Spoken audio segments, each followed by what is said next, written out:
So reactive, in fact, that this happens in contact with water. And in this container, there's another alkaline, sodium. While it is also soft enough to be cut with a knife, is noticeably less squishy than potassium. Things get fascinating when what was God doing before creation? Well, that's an easy one to answer.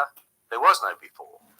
Now, what do I mean by that? I remember being at a conference where a man came up to me and he said, surely the earth has to be billions of years old. I mean, God, what was he doing before he created the earth? I mean, it couldn't be just thousands of years old because that wouldn't make sense. I mean, it makes more sense that it's billions of years old. And I said, wait a minute, do you really realize what you're saying? Because if you said it was billions of years old, 5 billion years old or whatever, just think about this. Then you keep going back, you can go back another 5 billion, then another 5 billion, and then 10 billion, and then a trillion, and then a zillion. I mean, it doesn't make sense. It doesn't matter how old you say the earth is. If you say, well, it has to be billions of years old because what was God doing all that time? But you would go back zillions and zillions of years, and it just is not logical. But here's the point. God created time when in the Bible it says, in the beginning, that's time, God created the heavens, space, and the earth, matter, space, mass, time, continuum. Now, that's when he created time. You see, the Bible makes it very clear that God exists in eternity. I've had children say to me, Mr. Ham, well, what was here before God created? Nothing? Well, no, because nothing is really something. I mean, if you think about space, space actually is something. It's not nothing. We don't even really understand space. There had to be not even nothing, which doesn't sort of make sense to us, but that's because we don't understand an infinite creator God who exists in eternity. He's the Alpha and Omega. He exists outside of time. Now, that's why we will never understand an infinite creator God. We're created beings. We're created in time. And that's why the Bible says without faith it is impossible to please him. Because there's always going to be a faith aspect, but it's not a blind faith, because the faith we have as Christians makes sense of what we see, sense of why we have the laws of nature and the laws of mathematics, for instance, the laws of chemistry, etc., the laws of logic, and so on, only make sense with the Creator God. But what we need to understand is that God exists in eternity, so there was no time before he created. And that is impossible for us to totally understand. And it's going to be that way because, as I said, we're created in time, we're finite beings, and we don't know everything. Only God knows everything. Remember what he said to Moses, was Moses said, "Who shall I say sent me?" And he was told to say, "I am." In other words, he exists. I am. I am who I am. He is the infinite creator God. The Bible tells us a way in which we can calculate the age of the universe, because it tells us that he created everything in 6 days, and the Hebrew word day, when it's qualified by evening, morning, number, or night, means an ordinary day. Each of those 6 days from the Hebrew language and the context in which it's written there in Genesis chapter 1 means 6 days. Jump over to Exodus 20 verse 11. In 6 days the Lord made the heavens and the earth and the sea and all that in them is. In other words, from Genesis 1:1 all the way through Genesis chapter 1, everything was made in 6 days, then rested on the seventh day. That's our 7-day week. That's where it comes from. It's based on the creation week in Genesis chapter 1. And on day 6, God made Adam. We're told that Adam lived for 930 years, but at 130 years old, he had a son called Seth. And then when you read those genealogies in Genesis chapter 5 and Genesis chapter 11, we are given their times in which people were born, when they died. You can add up all those dates. You come to the time of Abraham, and then from Abraham to Christ, and then from Christ, the babe in a manger, up to the present, it adds up to about 6,000 years. That's how we get the age of the universe from the Bible. The Bible doesn't say the universe is 6,000 years old. Remember, God's written word was finished 2,000 years ago. So if it said the universe is 6,000 years old, now it'll be 8,000 years old. That's why the Bible doesn't give a specific date, but it gives us the ability to calculate the age because of the history that God has given us in his word. So, what was God doing before he created? God is. He is the great I am. He exists in eternity. There's no time with God. Some people have even tried to argue, well, the days of creation, they're days that God created, in his day, in his time. And there is no time for God. He's outside of time. That's why even in the New Testament, 2 Peter chapter 3, concerning scoffers in the last days, and we're told that to God a day is like 1,000 years, or 1,000 years is like a day, is telling us this. Why hasn't Jesus returned? Because scoffers are saying things keep going on and on and on, and they reject creation, they reject the flood of Noah's day, they reject coming judgment by fire. If Jesus was coming back, that can't be right, because look, it's been so long since he said he was returning. But to God, a day is like 1,000 years, or 1,000 years is like a day, which means what? God is outside of time. He's not limited by natural processes and time. So to God, a day is like 1,000 years, or 1,000 years is just like a day. And the Bible tells us why Jesus hasn't returned, by the way. It's not his will that any should perish. There'll be a time when he does, but when he has called those that are going to be with him for eternity to be with him. And so there is no time with God. Time was created for us and for this universe, so we can exist in time. Hey, does the Bible tell us how old the earth is? Since time was created on day one of creation, and we have such detailed genealogies in the Old Testament, we can use the information provided in the Bible to determine the age of the earth. So watch this video to see how.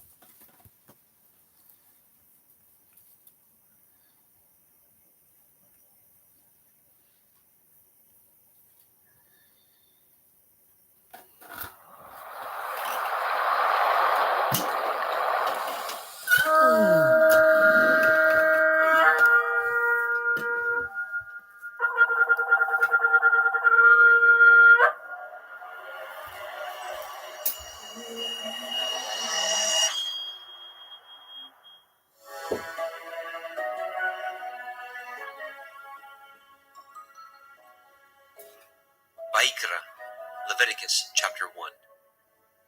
And Yahweh called unto Moshe, and spoke unto him out of the tabernacle of the assembly, saying, Speak unto the children of Yasharel, and say unto them, If any man of you bring an offering unto Yahweh, ye shall bring your offering of the cattle, even of the herd and of the flock.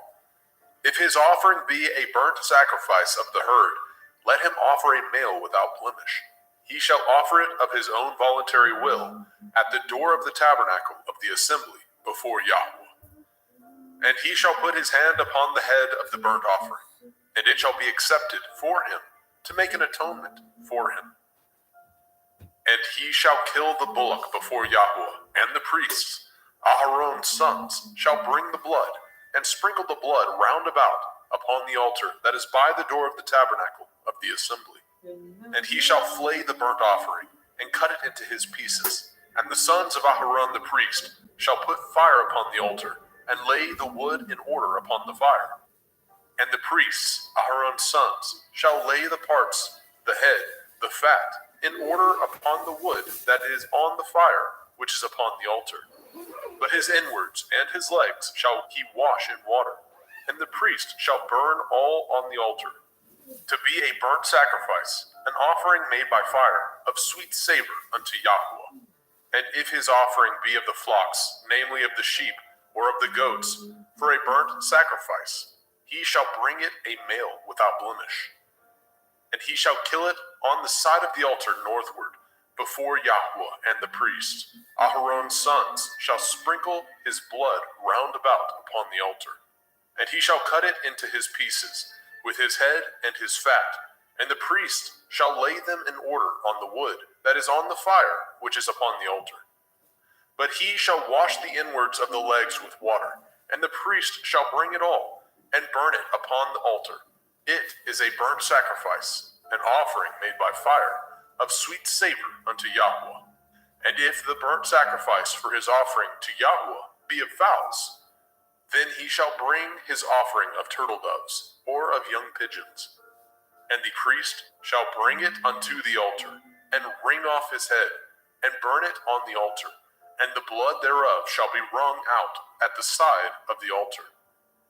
And he shall pluck away his crop with his feathers, and cast it beside the altar on the east part, by the place of the ashes. And he shall cleave it with the wings thereof, but shall not divide it asunder. And the priest shall burn it upon the altar, upon the wood that is upon the fire. It is a burnt sacrifice, an offering made by fire, of sweet savor unto Yahweh. Vayikra, Leviticus chapter 2. And when any will offer a meat offering unto Yahweh, his offering shall be of fine flour, and he shall pour oil upon it, and put frankincense thereon. And he shall bring it to Aaron's sons, the priests, and he shall take thereout his handful of the flour thereof, and of the oil thereof, with all the frankincense thereof. And the priest shall burn the memorial of it upon the altar, to be an offering made by fire, of a sweet savor unto Yahweh. And the remnant of the meat offering shall be Aaron's and his sons. It is a thing most holy of the offerings of Yahweh, made by fire. And if you bring an oblation of meat offering, baken in the oven, it shall be matzah cakes of fine flour, mingled with oil, or matzah wafers anointed with oil. And if your oblation be a meat offering, baken in a pan, it shall be of fine flour, unleavened, mingled with oil. You shall part it in pieces, and pour oil thereon. It is a meat offering. And if your oblation be a meat offering, baken in the frying pan, it shall be made of fine flour with oil. And you shall bring the meat offering that is made of these things unto Yahweh. And when it is presented unto the priest, he shall bring it unto the altar. And the priest shall take from the meat offering a memorial thereof, and shall burn it upon the altar. It is an offering made by fire, of sweet savor unto Yahweh. And that which is left of the meat offering shall be Aaron's and his sons. It is a thing most holy of the offerings of Yahweh made by fire. No meat offering which ye shall bring unto Yahweh shall be made with leaven, for ye shall burn no leaven, nor any honey, in any offering of Yahweh made by fire.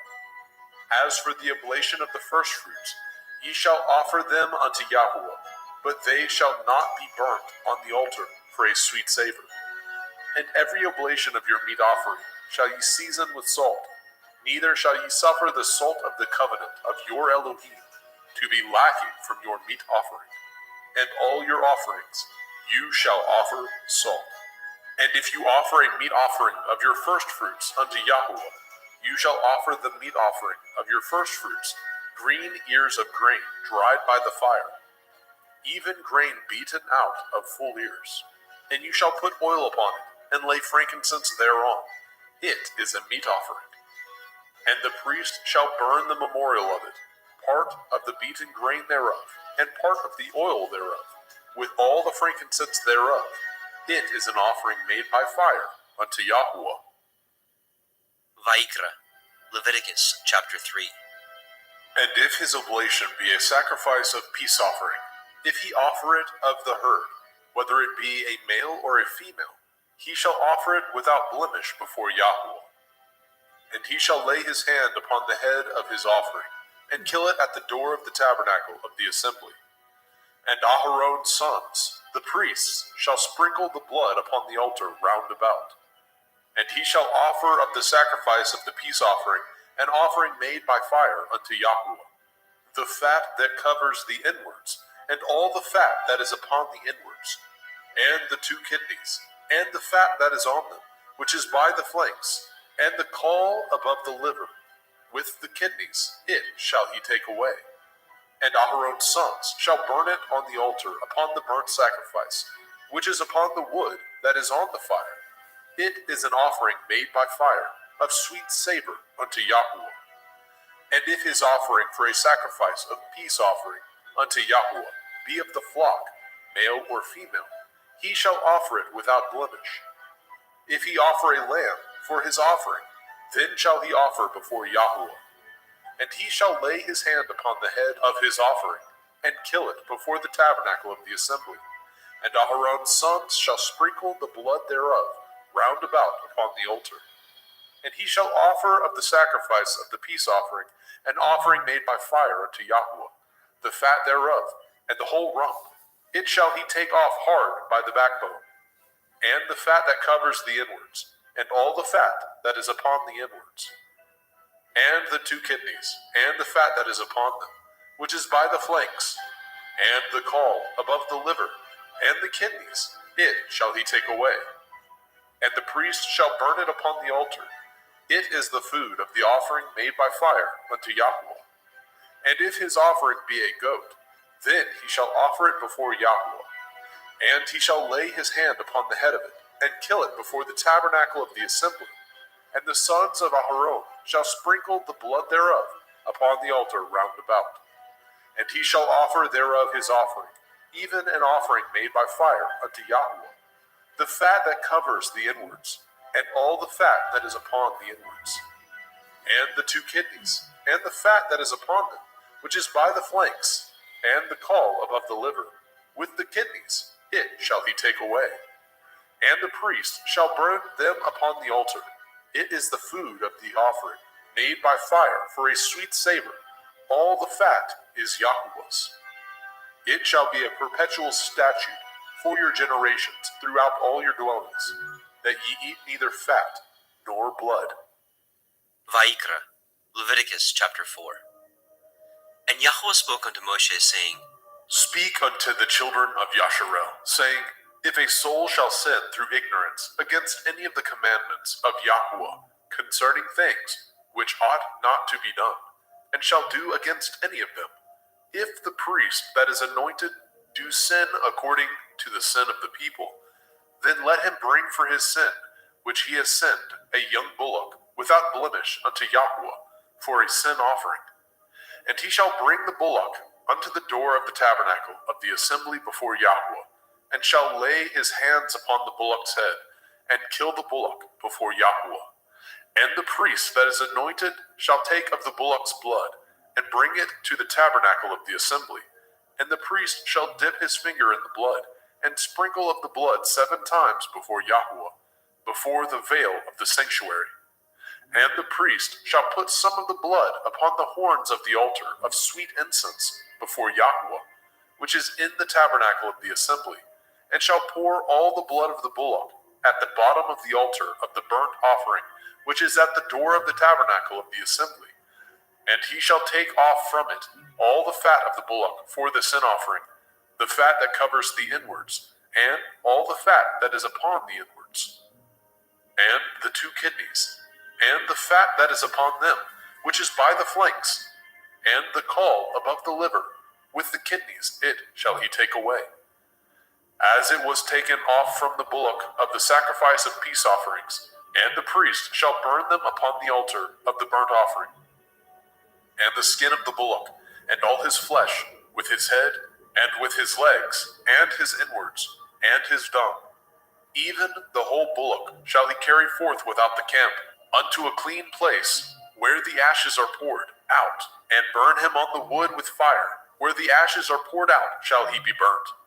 And if the whole assembly of Yasharel sin through ignorance, and the thing be hid from the eyes of the assembly, and they have done somewhat against any of the commandments of Yahweh, concerning things which should not be done, and are guilty, when the sin which they have sinned against it is known, then the assembly shall offer a young bullock for the sin, and bring him before the tabernacle of the assembly. And the elders of the assembly shall lay their hands upon the head of the bullock before Yahweh, and the bullock shall be killed before Yahweh. And the priest that is anointed shall bring of the bullock's blood to the tabernacle of the assembly. And the priest shall dip his finger in some of the blood, and sprinkle it 7 times before Yahweh, even before the veil. And he shall put some of the blood upon the horns of the altar, which is set before Yahweh, that is in the tabernacle of the assembly, and shall pour out all the blood at the bottom of the altar of the burnt offering, which is at the door of the tabernacle of the assembly. And he shall take all his fat from him, and burn it upon the altar. And he shall do with the bullock as he did with the bullock for a sin offering, so shall he do with this. And the priest shall make an atonement for them, and it shall be forgiven them. And he shall carry forth the bullock without the camp, and burn him as he burned the first bullock. It is a sin offering for the assembly. When a ruler has sinned and done somewhat through ignorance against any of the commandments of Yahweh, Elohiah, concerning things which should not be done, and is guilty, or if his sin, wherein he has sinned, come to his knowledge, he shall bring his offering, a kid of the goats, a male without blemish, and he shall lay his hand upon the head of the goats, and kill it in the place where they killed the burnt offering before Yahweh. It is a sin offering. And the priest shall take of the blood of the sin offering with his finger, and put it upon the horns of the altar of burnt offering, and shall pour out his blood at the bottom of the altar of burnt offering. And he shall burn all his fat upon the altar, as the fat of the sacrifice of peace offerings. And the priest shall make an atonement for him, as concerning his sin, and it shall be forgiven him. And if any one of the common people sin through ignorance, which he does somewhat against any of the commandments of Yahweh, concerning things which ought not to be done, and be guilty, or if his sin, which he has sinned, come to his knowledge, then he shall bring his offering, a kid of the goats, a female without blemish, for his sin which he has sinned. And he shall lay his hand upon the head of the sin offering, and slay the sin offering in the place of the burnt offering. And the priest shall take of the blood thereof with his finger, and put it upon the horns of the altar of burnt offering, and shall pour out all the blood thereof at the bottom of the altar. And he shall take away all the fat thereof, as the fat is taken away from off the sacrifice of peace offerings. And the priest shall burn it upon the altar for a sweet savor unto Yahweh. And the priest shall make an atonement for him, and it shall be forgiven him. And if he bring a lamb for a sin offering, he shall bring it a female without blemish. And he shall lay his hand upon the head of the sin offering, and slay it for the sin offering in the place where they killed the burnt offering. And the priest shall take of the blood of the sin offering with his finger, and put it upon the horns of the altar of burnt offering, and shall pour out all the blood thereof at the bottom of the altar. And he shall take away all the fat thereof, as the fat of the lamb is taken away from the sacrifice of the peace offering.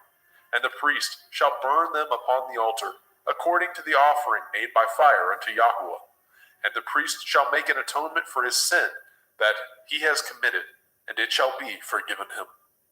Vayikra, Leviticus chapter 5. And if a soul sin, and hear the voice of swearing, and is a witness, whether he has seen or known of it, if he do not utter it, then he shall bear his iniquity. Or if a soul touch any unclean thing, whether it be a carcass of an unclean beast, or a carcass of unclean cattle, or the carcass of unclean creeping things, and if it be hidden from him, he also shall be unclean and guilty. Or if he touch the uncleanness of man, whatsoever uncleanness it be, that a man shall be defiled withal, and it be hid from him, when he knows of it, then he shall be guilty. Or if a soul swear, pronouncing with his lips to do evil, or to do good, whatsoever it be that a man shall pronounce with an oath, and it be hid from him, when he knows of it, then he shall be guilty in one of these. And it shall be, when he shall be guilty in one of these things, that he shall confess that he has sinned in that thing. And he shall bring his trespass offering unto Yahweh, for his sin which he has sinned, a female from the flock, a lamb or a kid of the goats, for a sin offering, and the priest shall make an atonement for him concerning his sin. And if he is not able to bring a lamb, then he shall bring for his trespass which he has committed 2 turtle doves, or 2 young pigeons unto Yahweh, one for a sin offering, and the other for a burnt offering. And he shall bring them unto the priest, who shall offer that which is for the sin offering first, and wring off his head from his neck, but shall not divide it asunder. And he shall sprinkle of the blood of the sin offering upon the side of the altar, and the rest of the blood shall be wrung out at the bottom of the altar. It is a sin offering. And he shall offer the second for a burnt offering, according to the manner, and the priest shall make an atonement for him, for his sin which he has sinned. and it shall be forgiven him. But if he be not able to bring 2 turtle doves or 2 young pigeons, then he that sinned shall bring for his offering the 10th part of an ephah of fine flour for a sin offering. He shall put no oil upon it, neither shall he put any frankincense thereon, for it is a sin offering. Then shall he bring it to the priest, and the priest shall take his handful of it, even a memorial thereof, and burn it on the altar, according to the offerings made by fire unto Yahweh. It is a sin offering. And the priest shall make an atonement for him, as touching his sin, that he has sinned in one of these, and it shall be forgiven him, and the remnant shall be the priest's, as a meat offering. And Yahweh spoke unto Moshe, saying, If a soul commit a trespass, and sin through ignorance, in the holy things of Yahweh, then he shall bring for his trespass unto Yahweh a ram without blemish, out of the flocks, with your estimation by shekels of silver, after the shekel of the sanctuary, for a trespass offering. And he shall make the amends for the harm that he has done in the holy thing, and shall add the 5th part thereto, and give it unto the priest. And the priest shall make an atonement for him with the ram of the trespass offering, and it shall be forgiven him. And if a soul sin, and commit any of these things which are forbidden to be done by the commandment of Yahweh, though he knew it not, yet is he guilty, and shall bear his iniquity. And he shall bring a ram without blemish out of the flock, with your estimation, for a trespass offering, unto the priest. And the priest shall make an atonement for him concerning his ignorance, wherein he erred, and knew it not, and it shall be forgiven him. It is a trespass offering. He has certainly trespassed against Yahweh. Vayikra, Leviticus chapter 6. And Yahweh spoke unto Moshe, saying, If a soul sin, and commit a transgression against Yahweh, and lie unto his neighbor, in that which was delivered him to keep, or in fellowship, or in a thing taken away by violence, or has deceived his neighbor, or have found that which was lost, and lies concerning it, and swears falsely, in any of these that a man does, sinning therein, then it shall be, because he has sinned and is guilty, that he shall restore that which he took violently away, or the thing which he has deceitfully gotten, or that which was delivered him to keep, or the lost thing which he found, or all that which he has sworn falsely, he shall even restore it in the principal, and shall add the 5th part more thereto, and give it unto him to whom it appertains, in the day of his trespass offering. And he shall bring his trespass offering unto Yahweh, a ram without blemish out of the flock, with your estimation for a trespass offering unto the priest. And the priest shall make an atonement for him before Yahweh, and it shall be forgiven him for anything of all that he has done in trespass therein. And Yahweh spoke unto Moshe, saying, Command Aaron and his sons, saying, This is the Torah of the burnt offering. It is the burnt offering because of the burning upon the altar all night unto the morning, and the fire of the altar shall be burning in it. And the priest shall put on his linen garment, and his linen breeches shall he put upon his flesh, and take up the ashes which the fire has consumed with the burnt offering on the altar, and he shall put them beside the altar. And he shall put off his garments, and put on other garments, and carry forth the ashes without the camp unto a clean place. And the fire upon the altar shall be burning in it. It shall not be put out. And the priest shall burn wood on it every morning, and lay the burnt offering in order upon it, and he shall burn thereon the fat of the peace offerings. The fire shall ever be burning upon the altar. It shall never go out. And this is the Torah of the meat offering. The sons of Aharon shall offer it before Yahweh, before the altar. And he shall take of it his handful of the flour of the meat offering, and of the oil thereof, and all the frankincense which is upon the meat offering, and shall burn it upon the altar for a sweet savor, even the memorial of it unto Yahweh. And the remainder thereof shall Aharon and his sons eat, with matzah, unleavened bread, shall it be eaten in the holy place, in the court of the tabernacle of the assembly, they shall eat it. It shall not be baken with leaven. I have given it unto them for their portion of my offering made by fire. It is most holy, as is the sin offering, and as the trespass offering. All the males among the children of Aharon shall eat of it, It shall be a statute forever in your generations, concerning the offerings of Yahweh made by fire. Everyone that touches them shall be holy. And Yahweh spoke unto Moshe, saying, This is the offering of Aharon and his sons, which they shall offer unto Yahweh in the day when he is anointed. The 10th part of an ephah of fine flour for a meat offering perpetual, half of it in the morning and half thereof at night. In a pan it shall be made with oil, and when it is baken, you shall bring it in, and the baken pieces of the meat offering shall you offer for a sweet savor unto Yahweh. And the priest of his sons that is anointed in his stead shall offer it. It is a statute forever unto Yahweh. It shall be wholly burnt. For every meat offering for the priest shall be wholly burnt. It shall not be eaten. And Yahweh spoke unto Moshe, saying, Speak unto Aharon and to his sons, saying, This is the Torah of the sin offering. In the place where the burnt offering is killed, shall the sin offering be killed before Yahweh. It is most holy. The priest that offers it for sin shall eat it.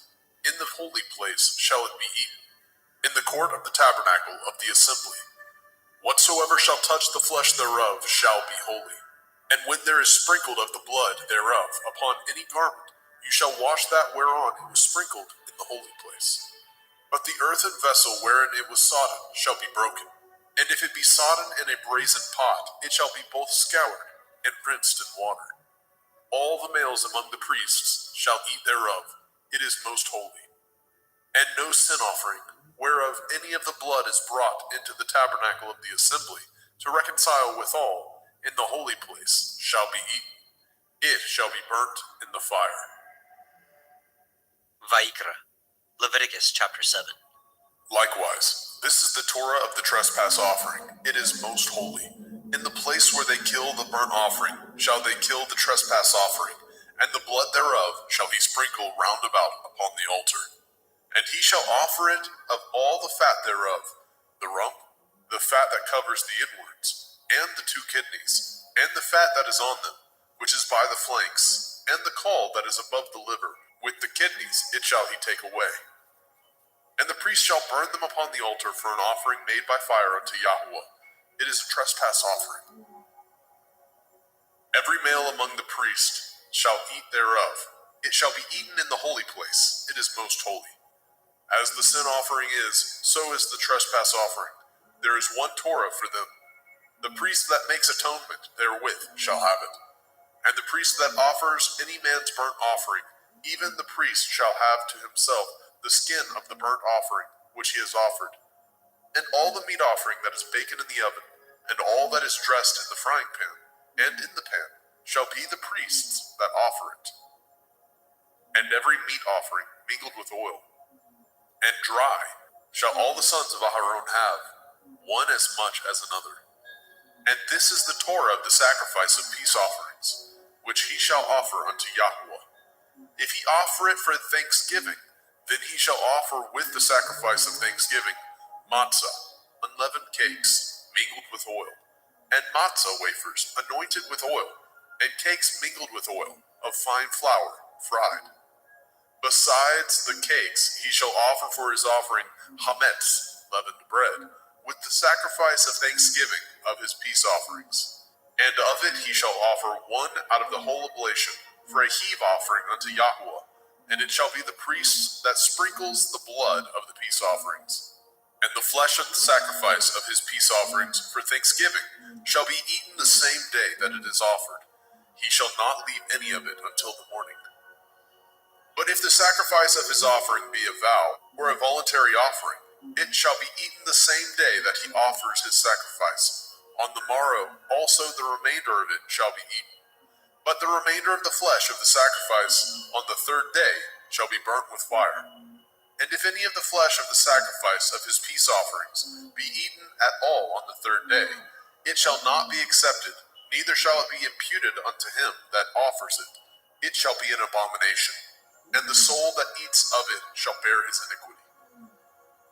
And the flesh that touches any unclean thing shall not be eaten. It shall be burnt with fire. And as for the flesh, all that be clean shall eat thereof. But the soul that eats of the flesh of the sacrifice of peace offerings that pertain unto Yahweh, having his uncleanness upon him, even that soul shall be cut off from his people. Moreover, the soul that shall touch any unclean thing, as the uncleanness of man, or any unclean beast, or any abominable unclean thing, and eat of the flesh of the sacrifice of peace offerings, which pertain unto Yahweh, even that soul shall be cut off from his people.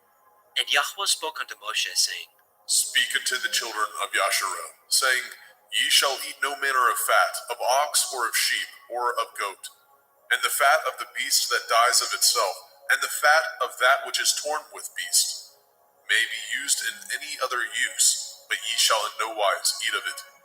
For whosoever eats the fat of the beast, of which men offer an offering made by fire unto Yahweh, even the soul that eats it shall be cut off from his people. Moreover, ye shall eat no manner of blood, whether it be of fowl or of beast, in any of your dwellings. Whatsoever soul it be that eats any manner of blood, even that soul shall be cut off from his people. And Yahweh spoke unto Moshe, saying, Speak unto the children of Yasharel, saying, He that offers the sacrifice of his peace offerings unto Yahweh shall bring his oblation unto Yahweh of the sacrifice of his peace offerings. His own hand shall bring the offerings of Yahweh made by fire. The fat with the breast it shall he bring, that the breast may be waved for a wave offering before Yahweh. And the priest shall burn the fat upon the altar, but the breast shall be Aharon's and his sons'. And the right shoulder shall ye give unto the priest for a heave offering of the sacrifices of your peace offerings. He among the sons of Aharon that offers the blood of the peace offerings and the fat shall have the right shoulder for his part. For the wave breast and the heave shoulder have I taken of the children of Yasharel from off the sacrifices of their peace offerings, and have given them unto Aharon the priest, and unto his sons by a statute forever, from among the children of Yasharel. This is the portion of the anointing of Aharon, and of the anointing of his sons, out of the offerings of Yahweh made by fire, in the day when he presented them to minister unto Yahweh in the priest's office, which Yahweh commanded to be given them of the children of Yasharel, in the day that he anointed them, by a statute forever throughout their generations. This is the Torah of the burnt offering, of the meat offering, and of the sin offering, and of the trespass offering, and of the consecrations, and of the sacrifice of the peace offerings, which Yahweh commanded Moshe in Mount Sinai, in the day that he commanded the children of Yasharel to offer their oblations unto Yahweh in the wilderness of Sinai. Vayikra, Leviticus chapter 8. And Yahweh spoke unto Moshe, saying, Take Aharon and his sons with him, and the garments, and the anointing oil, and a bullock for the sin offering, and 2 rams, and a basket of matzah, unleavened bread, and gather all the assembly together unto the door of the tabernacle of the assembly. And Moshe did as Yahweh commanded him, and the assembly was gathered together unto the door of the tabernacle of the assembly. And Moshe said unto the assembly, This is the thing which Yahweh commanded to be done. And Moshe brought Aharon and his sons, and washed them with water. And he put upon him the coat, and girded him with the belt, and clothed him with the robe, and put the ephod upon him. And he girded him with the belt of the ephod, and bound it unto him therewith. And he put the breastplate upon him. Also he put in the breastplate the Urim and the Tumim. And he put the turban upon his head. Also upon the turban, even upon his forefront, did he put the golden plate, the holy crown, as Yahweh commanded Moshe. And Moshe took the anointing oil, and anointed the tabernacle, and all that was therein, and sanctified them. And he sprinkled thereof upon the altar 7 times, and anointed the altar and all his vessels, both the laver and his foot, to sanctify them. And he poured of the anointing oil upon Aharon's head, and anointed him, to sanctify him. And Moshe brought Aharon's sons, and put coats upon them, and girded them with belts, and put bonnets upon them, as Yahweh commanded Moshe. And he brought the bullock for the sin offering, and Aharon and his sons laid their hands upon the head of the bullock for the sin offering. and he slew it. And Moshe took the blood and put it upon the horns of the altar round about with his finger, and purified the altar, and poured the blood at the bottom of the altar, and sanctified it, to make reconciliation upon it. And he took all the fat that was upon the inwards, and the caul above the liver, and the 2 kidneys, and their fat, and Moshe burned it upon the altar. But the bullock, and his hide, and his flesh, and his dung, he burnt with fire without the camp, as Yahweh commanded Moshe. And he brought the ram for the burnt offering, and Aharon and his sons laid their hands upon the head of the ram, and he killed it. And Moshe sprinkled the blood upon the altar round about. And he cut the ram into pieces, and Moshe burnt the head, and the pieces, and the fat. And he washed the inwards and the legs in water, and Moshe burnt the whole ram upon the altar. It was a burnt sacrifice for a sweet savor, and an offering made by fire unto Yahweh, as Yahweh commanded Moshe. And he brought the other ram, the ram of consecration, and Aharon and his sons laid their hands upon the head of the ram, and he slew it. And Moshe took of the blood of it, and put it upon the tip of Aharon's right ear, and upon the thumb of his right hand, and upon the great toe of his right foot. And he brought Aharon's sons, and Moshe put of the blood upon the tip of their right ear, and upon the thumbs of their right hands, and upon the great toes of their right feet. And Moshe sprinkled the blood upon the altar round about.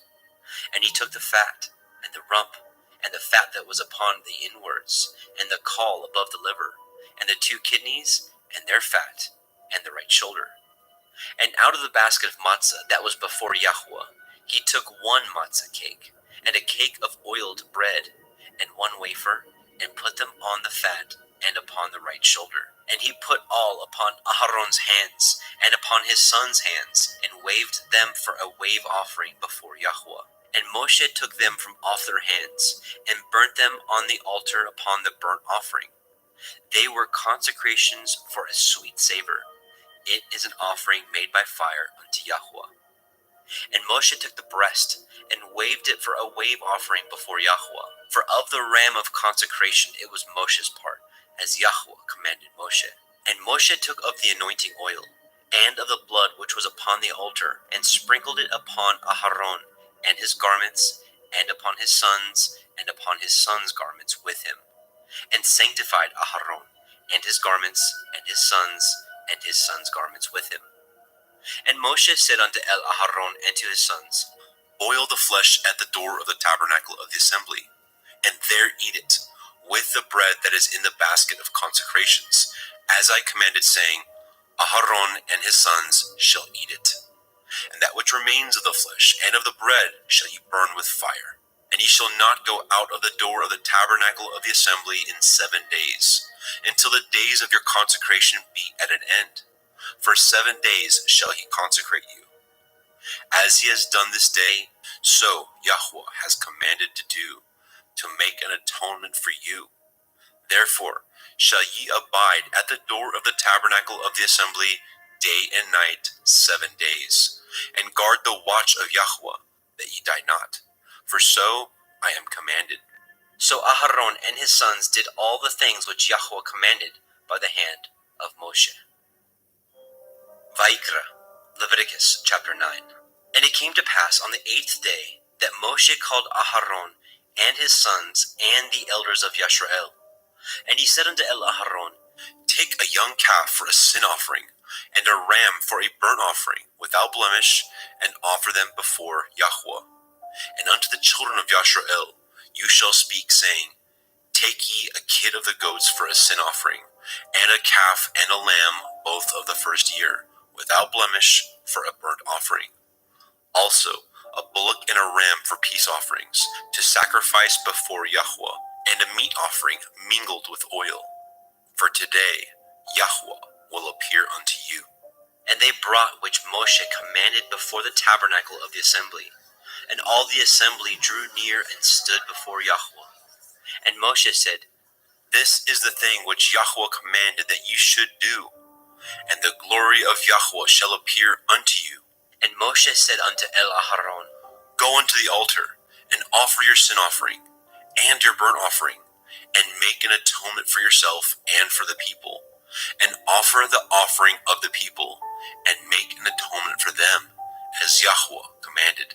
Aharon therefore went unto the altar, and slew the calf of the sin offering, which was for himself.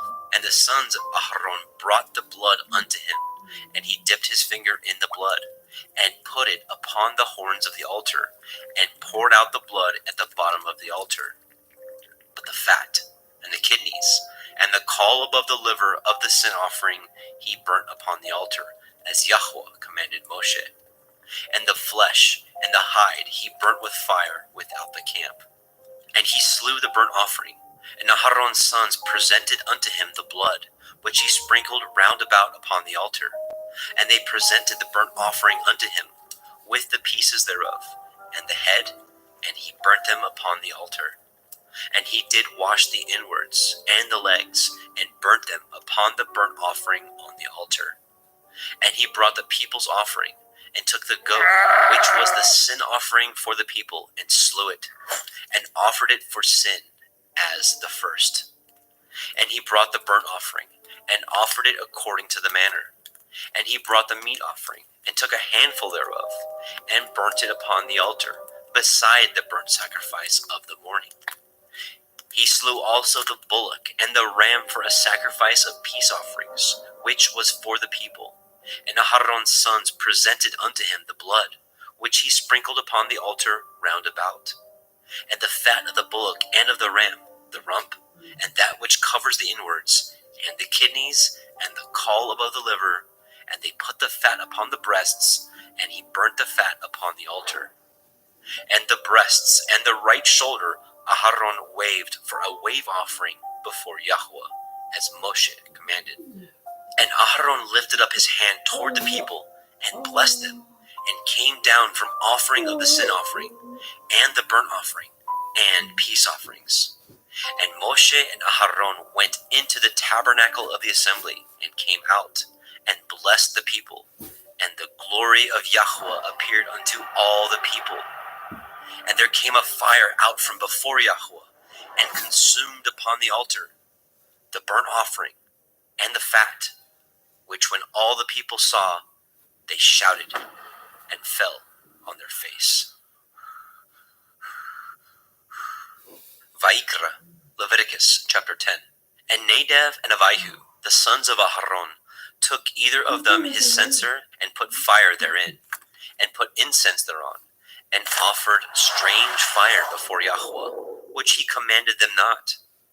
And there went out fire from Yahweh, and devoured them, and they died before Yahweh. Then Moshe said unto Aharon, This is that Yahweh spoke, saying, I will be sanctified in them that come nigh me, and before all the people I will be glorified. And Aharon held his peace. And Moshe called Mishael and Elishaphan, the sons of Uzziel, the uncle of Aharon, and said unto them, Come near, carry your brethren from before the sanctuary out of the camp. So they went near, and carried them in their coats out of the camp, as Moshe had said. And Moshe said unto Aharon, and unto Eleazar, and unto Ithamar his sons, Uncover not your heads, neither rend your clothes, lest ye die, and lest the wrath come upon all the people. But let your brethren, the whole house of Yashrael, bewail the burning which Yahweh has kindled. And ye shall not go out from the door of the tabernacle of the assembly, lest ye die. For the anointing oil of Yahweh is upon you.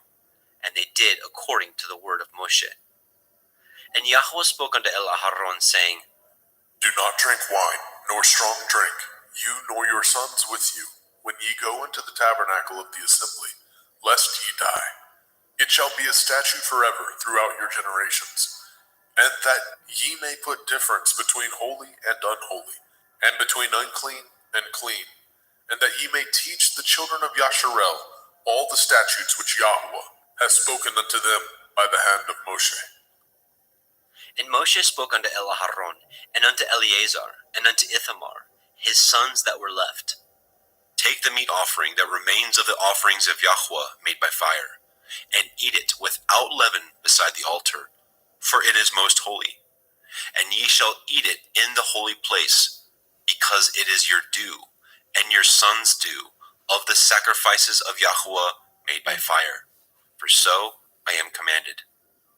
And the wave breast and the heave shoulder shall ye eat in a clean place, you and your sons and your daughters with you, for they be your due, and your sons' due, which are given out of the sacrifices of peace offerings of the children of Yashrael. The heave shoulder and the wave breast shall they bring with the offerings made by fire of the fat, to wave it for a wave offering before Yahuwah. And it shall be yours and your sons with you by a statute forever, as Yahuwah has commanded. And Moshe diligently sought the goat of the sin offering, and behold, it was burnt. And he was angry with Eleazar and Ithamar, the sons of Aharon, which were left alive, saying, Wherefore have ye not eaten the sin offering in the holy place, seeing it is most holy? And Elohim has given it to you to bear the iniquity of the assembly, to make an atonement for them before Yahuwah. Behold, the blood of it was not brought in within the holy place. Ye should indeed have eaten it in the holy place, as I commanded. And Aharon said unto Moshe, Behold, this day have they offered their sin offering and their burnt offering before Yahuwah, and such things have befallen me. And if I had eaten the sin offering today, should it have been accepted in the sight of Yahuwah? And when Moshe heard that, he was content. Vaikra, Leviticus chapter 11. And Yahuwah spoke unto El Moshe, and to El Aharon, saying unto them, Speak unto the children of Yasharel, saying, These are the beasts which ye shall eat among all the beasts that are on the earth. Whatsoever parts the hoof, and is cloven-footed, and chews the cud, among the beasts, that shall ye eat. Nevertheless, these shall ye not eat of them that chew the cud, or of them that divide the hoof. As the camel, because he chews the cud, but divides not the hoof, he is unclean unto you. And the coney, because he chews the cud, but divides not the hoof, he is unclean unto you. And the hare, because he chews the cud, but divides not the hoof, he is unclean unto you. And the swine, though he divide the hoof, and be cloven-footed, yet he chews not the cud, he is unclean to you. Of their flesh shall ye not eat, and their carcass shall ye not touch, they are unclean to you. These shall ye eat of all that are in the waters. Whatsoever has fins and scales in the waters, in the seas, and in the rivers, them shall you eat.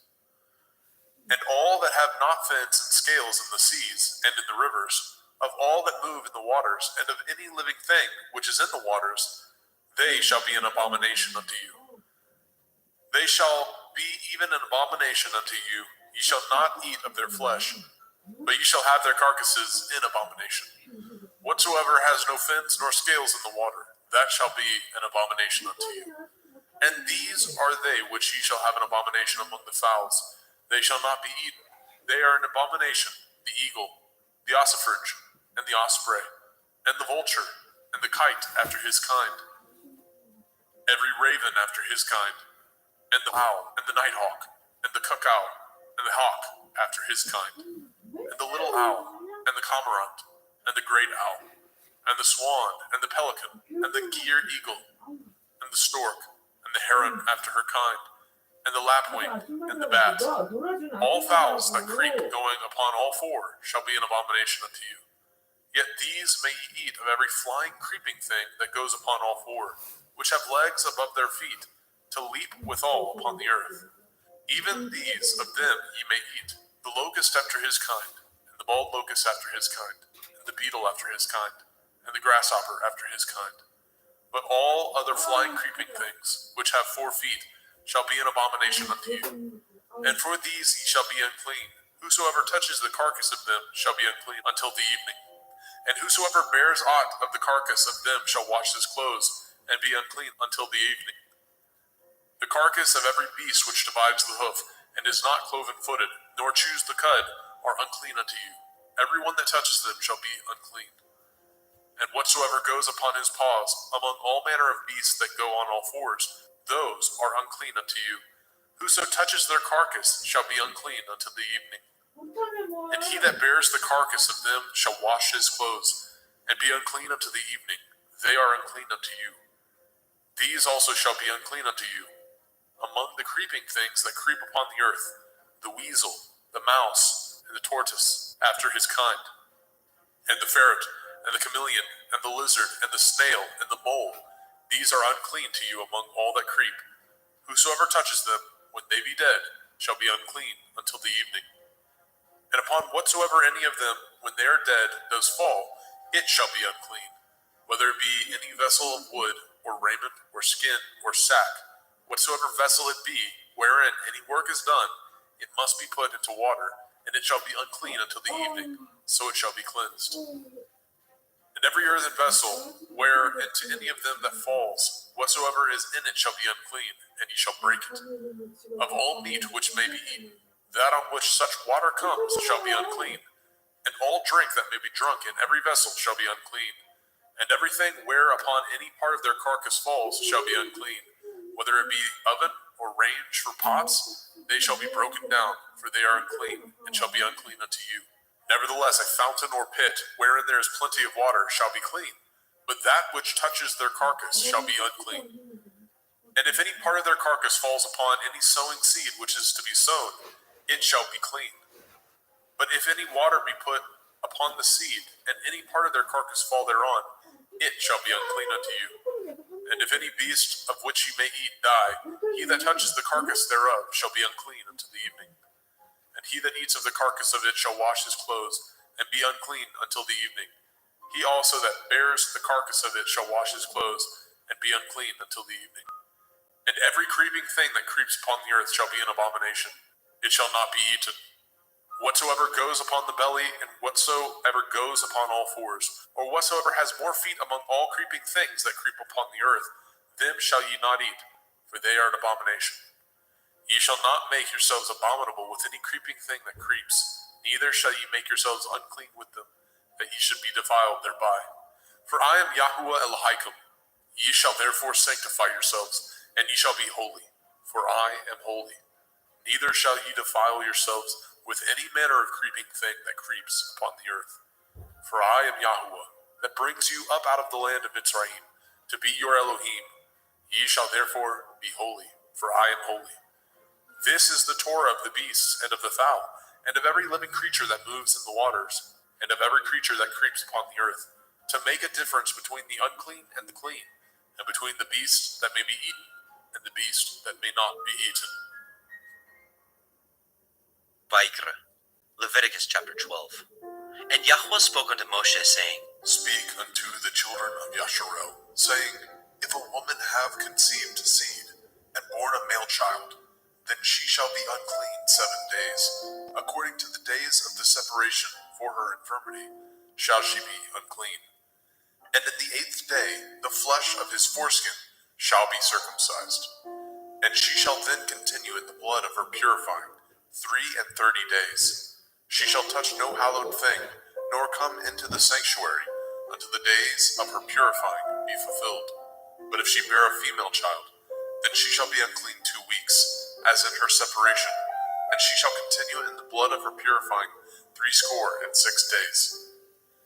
And when the days of her purifying are fulfilled, for a son or for a daughter, she shall bring a lamb of the first year for a burnt offering, and a young pigeon or a turtle dove for a sin offering, unto the door of the tabernacle of the assembly, unto the priest, who shall offer it before Yahuwah, and make an atonement for her, and she shall be cleansed from the issue of her blood. This is the Torah for her that has borne a male or a female. And if she be not able to bring a lamb, then she shall bring 2 turtle doves or 2 young pigeons, the one for the burnt offering, and the other for a sin offering. And the priest shall make an atonement for her, and she shall be clean. Vaikra, Leviticus chapter 13.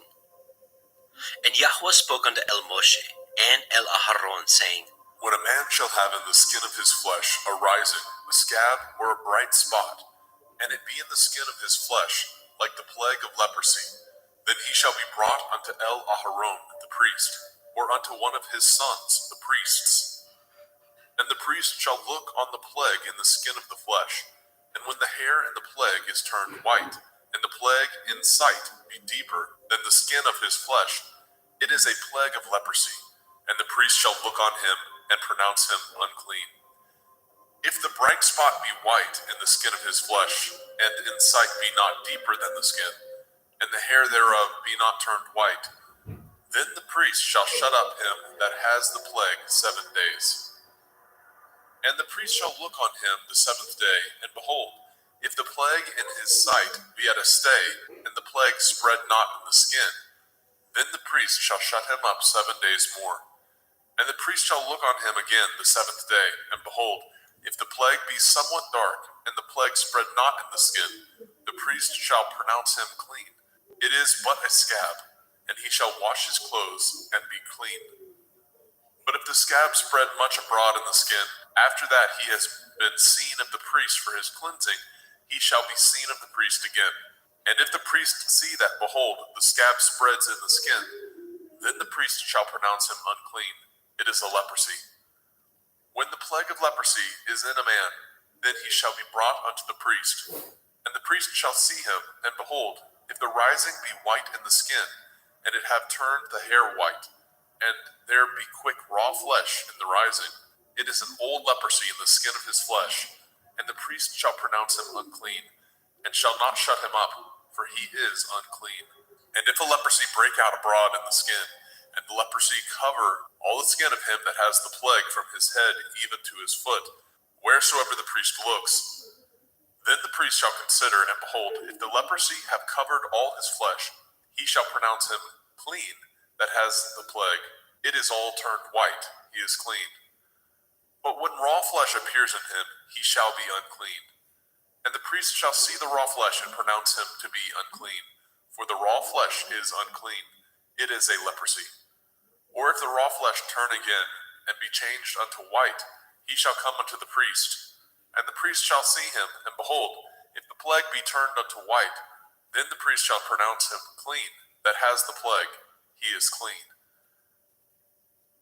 The flesh also, in which even in the skin thereof was a boil, and is healed.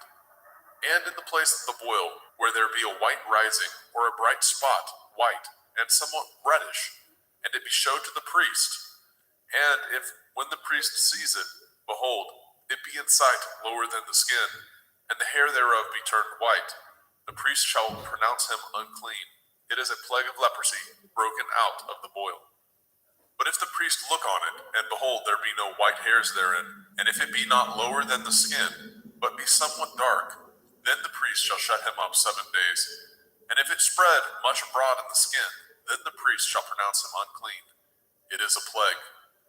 But if the bright spot stay in his place and spread not, it is a burning boil, and the priest shall pronounce him clean. Or if there be any flesh in the skin whereof there is a hot burning, and the quick flesh that burns have a white bright spot, somewhat reddish or white, then the priest shall look upon it, and behold, if the hair in the bright spot be turned white, and it be in sight deeper than the skin, it is a leprosy broken out of the burning, wherefore the priest shall pronounce him unclean. It is the plague of leprosy. But if the priest look on it, and behold, there be no white hair in the bright spot, and it be no lower than the other skin, but be somewhat dark, then the priest shall shut him up 7 days. And the priest shall look upon him the 7th day, and if it be spread much abroad in the skin, then the priest shall pronounce him unclean. It is the plague of leprosy. And if the bright spot stay in his place, and spread not in the skin, but it be somewhat dark, it is a rising of the burning, and the priest shall pronounce him clean, for it is an inflammation of the burning. If a man or woman have a plague upon the head or the beard, then the priest shall see the plague, and behold, if it be in sight deeper than the skin, and there be in it a yellow thin hair, then the priest shall pronounce him unclean. It is a dry skull, even a leprosy upon the head or beard. And if the priest shall look on the plague of the skull, and behold, it be not in sight deeper than the skin, and that there is no black hair in it, then the priest shall shut up him that has the plague of the skull 7 days. And in the 7th day the priest shall look on the plague, and behold, if the skull spread not, and there be in it no yellow hair, and the skull be not in sight deeper than the skin, he shall be shaven, and the skull shall he not shave. And the priest shall shut him up that has the skull 7 days more. And in the 7th day the priest shall look on the skull, and behold, if the skull be not spread in the skin, nor be in sight deeper than the skin, then the priest shall pronounce him clean, and he shall wash his clothes and be clean. But if the skull spread much in the skin after his cleansing, then the priest shall look on him, and behold, if the skull be spread in the skin, the priest shall not seek for yellow hair, he is unclean. But if the skull be in his sight at his stay, and that there is a black hair grown up therein, the skull is healed, he is clean, and the priest shall pronounce him clean. If a man also or a woman have in the skin of their flesh bright spots, even white bright spots, then the priest shall look and behold, if the bright spot in the skin of their flesh be darkish white, it is a freckled spot that grows in the skin, he is clean. And the man whose hair is fallen off his head, he is bald, yet is he clean. And he that has his hair fallen off from the part of his head towards his face, he is forehead bald, yet he is clean. And if there be in the bald head or bald forehead a white reddish sore, it is a leprosy sprung up in his bald head or his bald forehead. Then the priest shall look upon it, and behold, if the rising of the sore be white reddish in the bald head or in his bald forehead, as the leprosy appears in the skin of the flesh, he is a leprous man, he is unclean. The priest shall pronounce him utterly unclean, his plague is in his head. And the leper in whom the plague is, his clothes shall be rent, and his head bare, and he shall put a covering upon his upper lip, and shall cry, unclean, unclean. All the days wherein the plague shall be in him shall he be defiled. He is unclean. He shall dwell alone, without the camp shall his habitation be. The garment also that the plague of leprosy is in, whether it be a woolen garment or a linen garment, whether it be in the warp, the woof of linen, or of woolen, whether in a skin or anything made of skin. And if the plague be greenish or reddish in the garment or in the skin, either in the warp or in the woof or in anything of skin, it is a plague of leprosy, and shall be showed unto the priest. And the priest shall look upon the plague, and shut up it that has the plague 7 days. And he shall look on the plague on the 7th day. If the plague be spread in the garment, either in the warp or in the woof or in a skin, or in any work that is made of skin, the plague is a fretting leprosy, it is unclean. He shall therefore burn that garment, whether warp or woof, in woolen or in linen, anything of skin wherein the plague is, for it is a fretting leprosy, it shall be burnt in the fire. And if the priest shall look and behold, the plague be not spread in the garment, either in the warp or in the woof or in anything of skin, then the priest shall command that they wash the thing wherein the plague is, and he shall shut it up 7 days more. And the priest shall look on the plague after that it is washed, and behold, if the plague have not changed his color, and the plague be not spread, it is unclean. You shall burn it in the fire. It is a fret inward, whether it be bare within or without. And if the priest look and behold the plague be somewhat dark after the washing of it, then he shall rend it out of the garment, or out of the skin, or out of the warp, or out of the woof. And if it appear still in the garment, either in the warp or in the woof, or in anything of skin, it is a spreading plague. You shall burn that wherein the plague is with fire. And the garment, either warp or woof, or whatsoever thing of skin it be, which you shall wash, if the plague be departed from them, then it shall be washed the 2nd time, and shall be clean. This is the Torah of the plague of leprosy, in a garment of woolen or linen, either in warp or woof, or in anything of skins, to pronounce it clean, or to pronounce it unclean. Vaikra, Leviticus chapter 14. And Yahweh spoke unto Moshe, saying, This shall be the Torah of the leper in the day of his cleansing. He shall be brought unto the priest, and the priest shall go forth out of the camp. And the priest shall look, and behold, if the plague of leprosy be healed in the leper, then shall the priest command to take for him that is to be cleansed 2 birds alive and clean, and cedar wood, and scarlet and hyssop. And the priest shall command that one of the birds be killed in an earthen vessel over running water. As for the living bird, he shall take it, and the cedar wood, and the scarlet, and the hyssop, and shall dip them, and the living bird in the blood of the bird that was killed over the running water. And he shall sprinkle upon him that is to be cleansed from the leprosy 7 times, and shall pronounce him clean, and shall let the living bird loose into the open field. And he that is to be cleansed shall wash his clothes, and shave off all his hair, and wash himself in water, that he may be clean. And after that he shall come into the camp, and shall tarry abroad out of his tent 7 days. But it shall be on the 7th day that he shall shave all his hair off his head, and his beard, and his eyebrows, even all his hair he shall shave off, and shall wash his clothes. Also shall he wash his flesh in water, and shall be clean. And on the 8th day he shall take 2 he-lambs without blemish, and 1 ewe lamb of the first year without blemish, and 3/10 deal of fine flour for a meat offering, mingled with oil, and 1 log of oil. And the priest that makes him clean shall present the man that is to be made clean, and those things before Yahweh at the door of the tabernacle of the assembly. And the priest shall take 1 he-lamb, and offer him for a trespass offering, and the log of oil, and wave them for a wave offering before Yahweh. And he shall slay the lamb in the place where he shall kill the sin offering and the burnt offering in the holy place. For as the sin offering is the priest's, so is the trespass offering. It is most holy.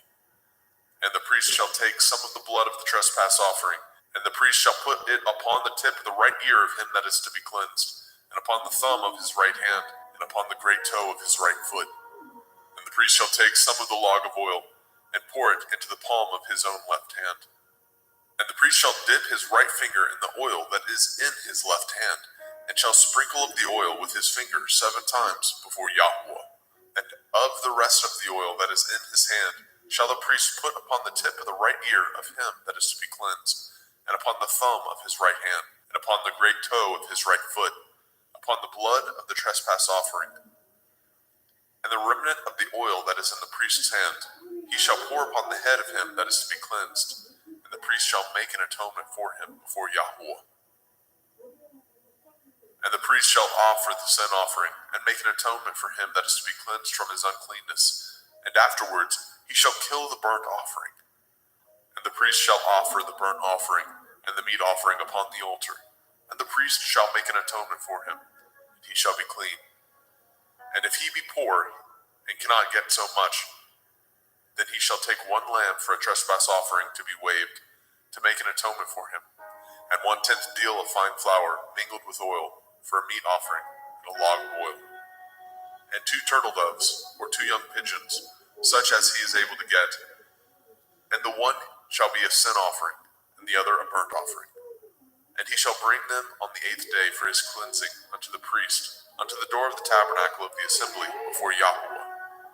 And the priest shall take the lamb of the trespass offering, and the log of oil, and the priest shall wave them for a wave offering before Yahweh.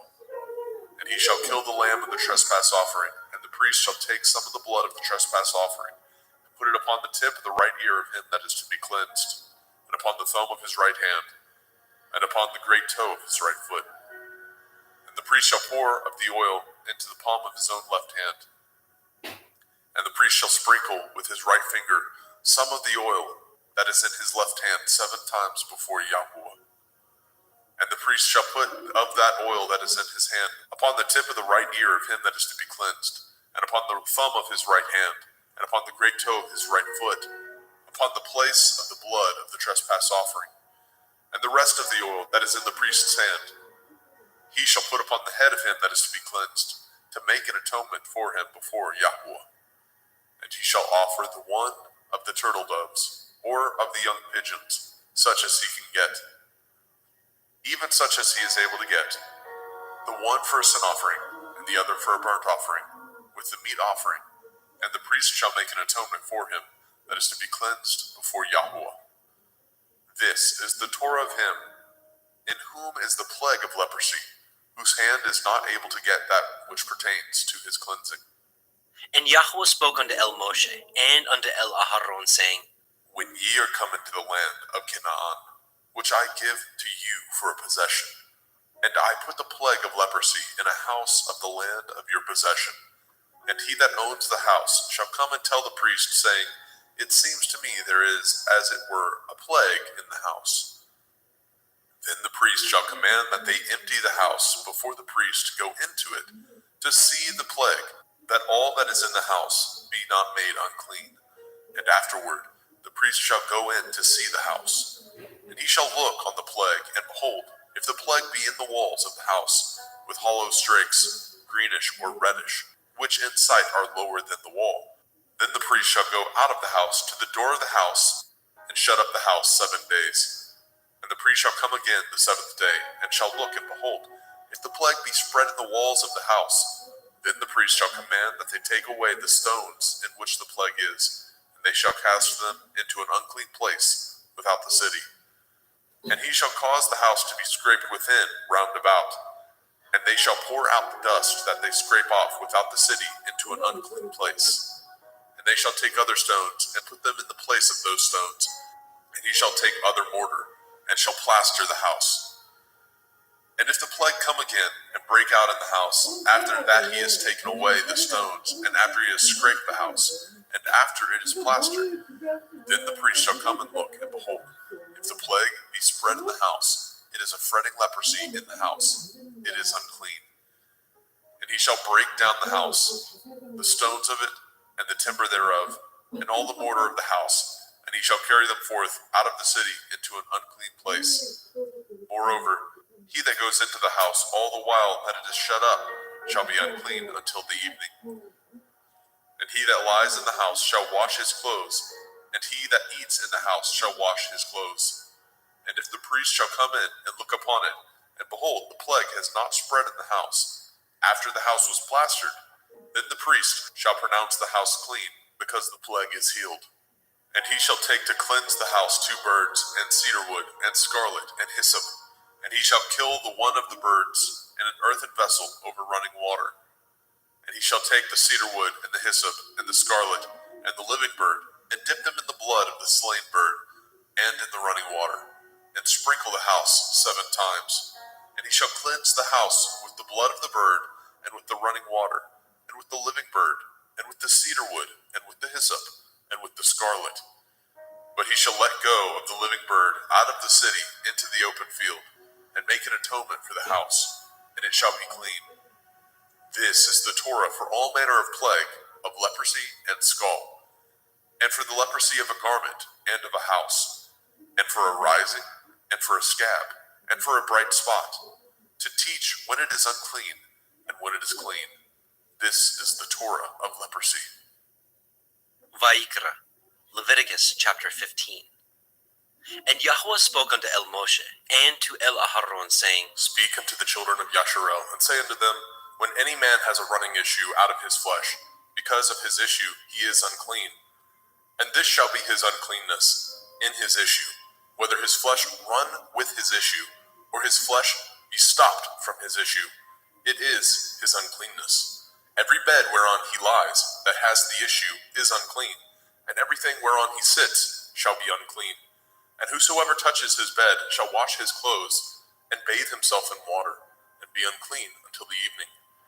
And he that sits on anything whereon he sat that has the issue shall wash his clothes, and bathe himself in water, and be unclean until the evening. And he that touches the flesh of him that has the issue shall wash his clothes, and bathe himself in water, and be unclean until the evening.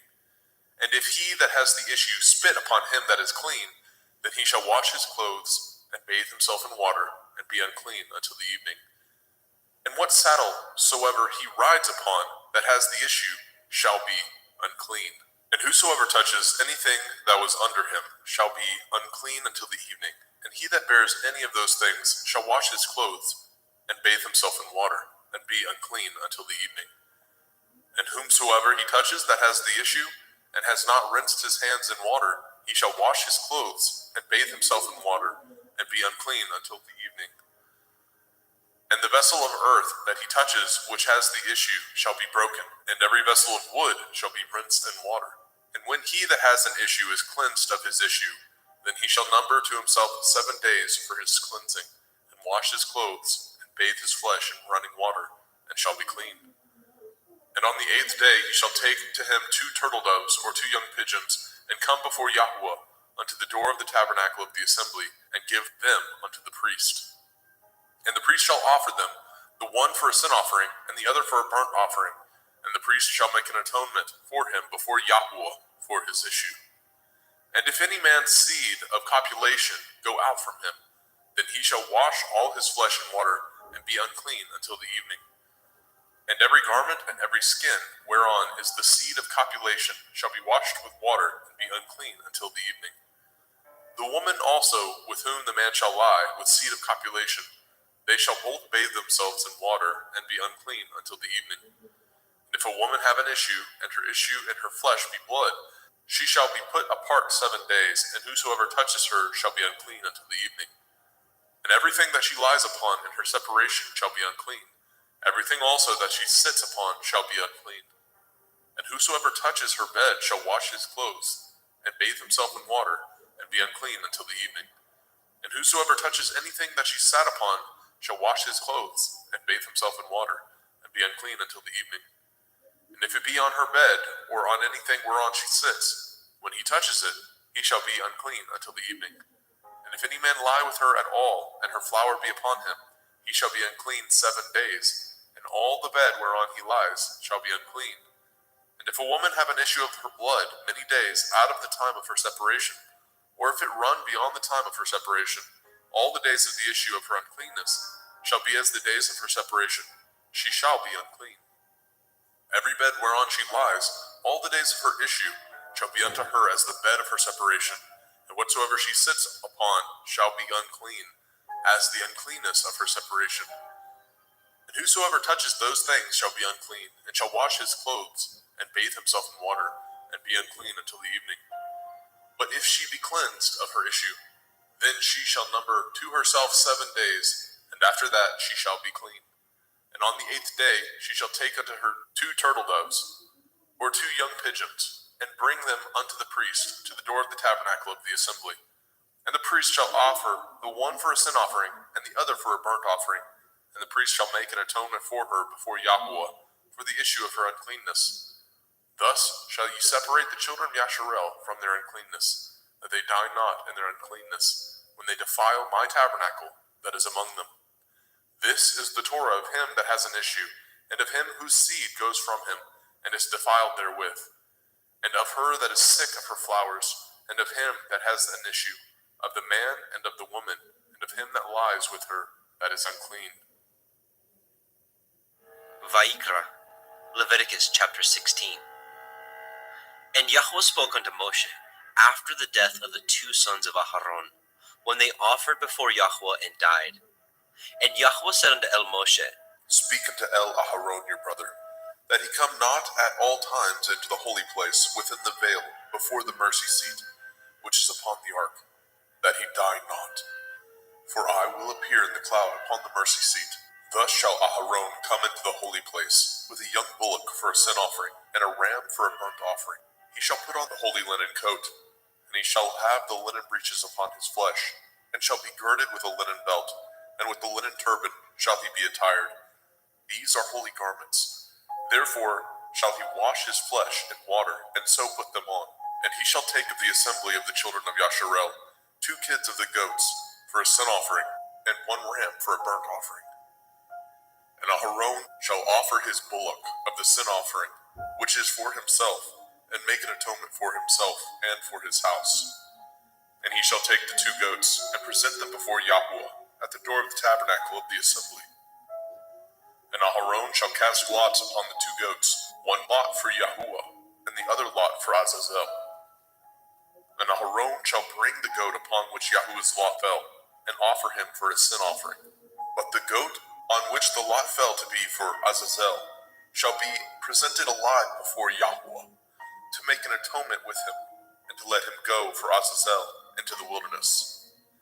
And Aharon shall bring the bullock of the sin offering, which is for himself, and shall make an atonement for himself and for his house, and shall kill the bullock of the sin offering, which is for himself. And he shall take a censer full of burning coals of fire from off the altar before Yahuwah, and his hands full of sweet incense beaten small, and bring it within the veil. And he shall put the incense upon the fire before Yahuwah, that the cloud of the incense may cover the mercy seat that is upon the testimony, that he died not. And he shall take of the blood of the bullock, and sprinkle it with his finger upon the mercy seat eastward. And before the mercy seat shall he sprinkle of the blood with his finger 7 times. Then shall he kill the goat of the sin offering that is for the people, and bring his blood within the veil, and do with that blood as he did with the blood of the bullock, and sprinkle it upon the mercy seat, and before the mercy seat.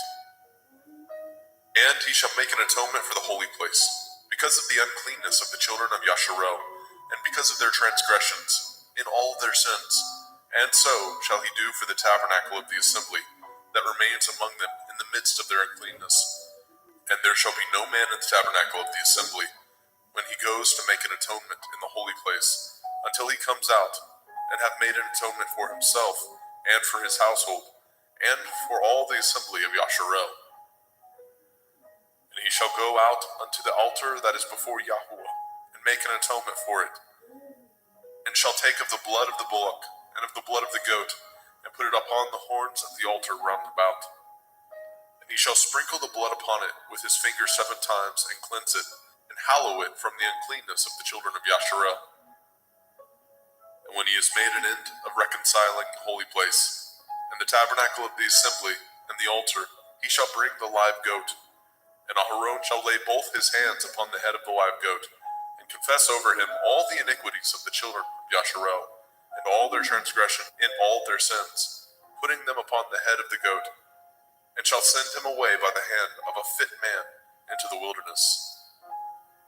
And the goat shall bear upon him all their iniquities, unto a land not inhabited, and he shall let go the goat in the wilderness. And Aharon shall come into the tabernacle of the assembly, and shall put off the linen garments which he put on when he went into the holy place, and shall leave them there. And he shall wash his flesh with water in the holy place, and put on his garments, and come forth, and offer his burnt offering, and the burnt offering of the people, and make an atonement for himself and for the people. And the fat of the sin offering shall he burn upon the altar. And he that let go the goat for Azazel shall wash his clothes, and bathe his flesh in water, and afterwards come into the camp. And the bullock for the sin offering, and the goat for the sin offering, and whose blood was brought in to make an atonement in the holy place, shall one carry forth without the camp, and they shall burn in the fire their skins, and their flesh, and their dung. And he that burns them shall wash his clothes, and bathe his flesh in water, and afterwards he shall come into the camp.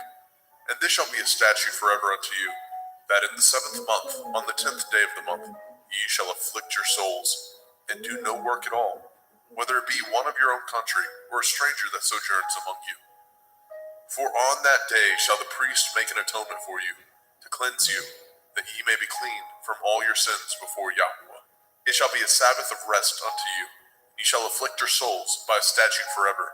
And the priest, whom he shall anoint, and whom he shall consecrate to minister in the priest's office in his father's stead, shall make the atonement, and shall put on the linen clothes, even the holy garments.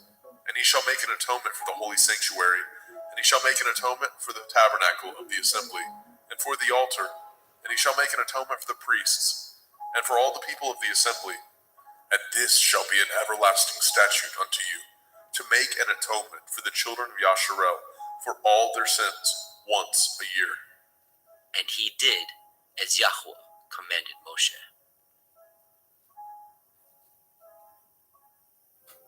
Vayikra, Leviticus chapter 17.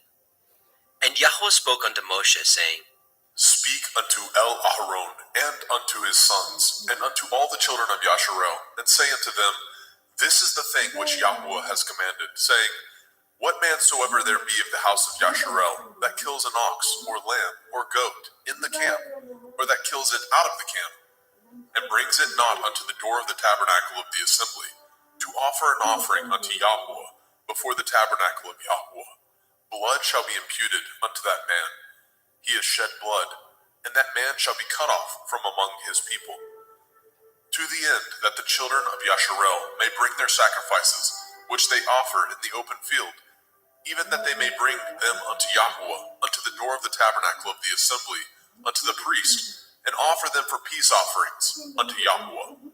And priests shall sprinkle the blood upon the altar of Yahweh at the door of the tabernacle of the assembly, and burn the fat for a sweet savor unto Yahweh. And they shall no more offer their sacrifices unto devils, after whom they have gone a-whoring. This shall be a statute forever unto them throughout their generations. And ye shall say unto them, whatsoever man there be of the house of Yasharel, or of the strangers, which sojourn among you, that offers a burnt offering or sacrifice, and brings it not unto the door of the tabernacle of the assembly, to offer it unto Yahweh, even that man shall be cut off from among his people. And whatsoever man there be of the house of Yasharel, or of the strangers that sojourn among you, that eats any manner of blood, I will even set my face against that soul that eats the blood, and will cut him off from among his people. For the soul of the flesh is in the blood. He and I have given it to you upon the altar to make an atonement for your souls. For it is the blood of him that makes an atonement in the soul. Therefore I said unto the children of Yasharel, no soul of you shall eat blood, neither shall any stranger that sojourns among you eat blood. And whatsoever man there be of the children of Yasharel, or of the strangers that sojourn among you, which hunts and catches a beast or fowl that may be eaten, he shall even pour out the blood thereof, and cover it with dust. For it is the life of all flesh. The blood of it is for the life thereof. Therefore I said unto the children of Yasharel, ye shall eat the blood of no manner of flesh, for the life of all flesh is the blood thereof. Whosoever eats it shall be cut off. And every soul that eats that which died of itself, or that which was torn with beasts, whether it be one of your own country or a stranger, he shall both wash his clothes and bathe himself in water, and be unclean until the evening. Then shall he be clean. But if he wash them not, nor bathe his flesh, then he shall bear his iniquity.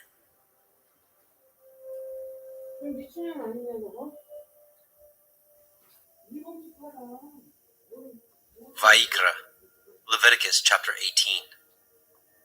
And Yahweh spoke unto Moshe, saying, Speak unto the children of Yasharel, and say unto them, I am Yahweh Elohim. After the doings of the land of Mitzrayim, where ye dwell, shall ye not do. And after the doings of the land of Canaan, whither I bring you, shall ye not do. Neither shall ye walk in their ordinances. Ye shall do my judgments, and guard my ordinances, to walk therein. I am Yahuwah Elohim. Ye shall therefore guard my statutes and my judgments, which if a man do, he shall live in them. I am Yahuwah. None of you shall approach to any that is near of kin to him, to uncover their nakedness. I am Yahuwah. The nakedness of your father, or the nakedness of your mother, shall you not uncover. She is your mother. You shall not uncover her nakedness. The nakedness of your father's woman shall you not uncover. It is your father's nakedness.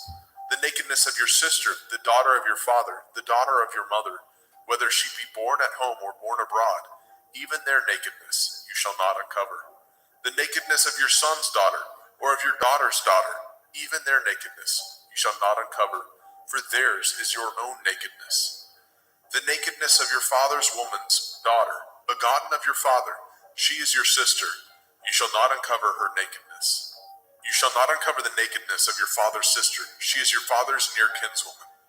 You shall not uncover the nakedness of your mother's sister, for she is your mother's near kinswoman. You shall not uncover the nakedness of your father's brother.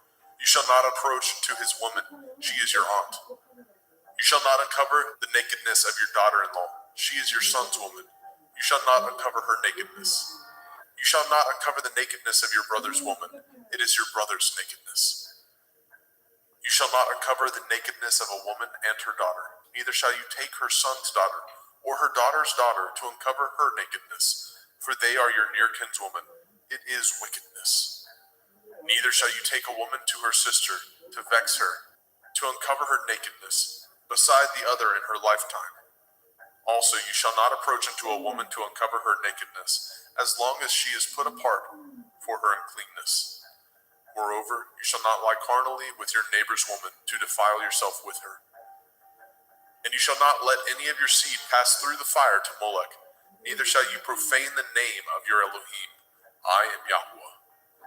You shall not lie with mankind as with womankind. It is an abomination. Neither shall you lie with any beast to defile yourself therewith. Neither shall any woman stand before a beast to lie down thereto. It is confusion. Defile not ye yourselves in any of these things, for in all these the nations are defiled, which I cast out before you. And the land is defiled, therefore I do visit the iniquity thereof upon it, and the land itself vomits out her inhabitants. Ye shall therefore guard my statutes and my judgments, and shall not commit any of these abominations, neither any of your own nation, nor any stranger that sojourns among you. For all these abominations have the men of the land done, which were before you, and the land is defiled, that the land spew not you out also, when ye defile it, as it spewed out the nations that were before you. For whosoever shall commit any of these abominations, even the souls that commit them shall be cut off from among their people. Therefore shall ye guard my ordinance, that ye commit not any of these abominable customs, which were committed before you, and that ye defile not yourselves therein. I am Yahuwah Elohaikum.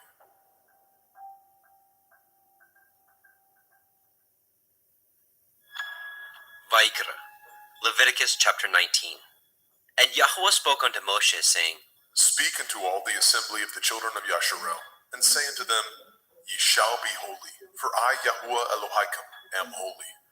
Ye shall fear every man his mother and his father, and guard my Shabbathol. I am Yahuwah Elohaikum. Turn ye not unto idols, nor make to yourselves molten Elohim. I am Yahuwah Elohaikum. And if ye offer a sacrifice of peace offerings unto Yahuwah, ye shall offer it at your own will. It shall be eaten the same day ye offer it, and on the morrow. And if aught remain unto the third day, it shall be burnt in the fire. And if it be eaten at all on the third day, it is abominable. It shall not be accepted. Therefore everyone that eats it shall bear his iniquity, because he has profaned the hallowed thing of Yahuwah, and that soul shall be cut off from among his people. And when ye reap the harvest of your land, ye shall not wholly reap the corners of your field, neither shall you gather the gleanings of your harvest. And you shall not glean your vineyard, neither shall you gather every grape of your vineyard. You shall leave them for the poor and stranger. I am Yahuwah Elohaikum. Ye shall not steal, neither deal falsely, neither lie one to another. And ye shall not swear by my name falsely, neither shall you profane the name of your Elohim. I am Yahuwah. You shall not defraud your neighbor, neither rob him. The wages of him that is hired shall not abide with you all night until the morning. You shall not curse the deaf, nor put a stumbling block before the blind, but shall fear your Elohim. I am Yahuwah. Ye shall do no unrighteousness in judgment. You shall not respect the person of the poor, nor honor the person of the mighty, but in righteousness shall you judge your neighbor.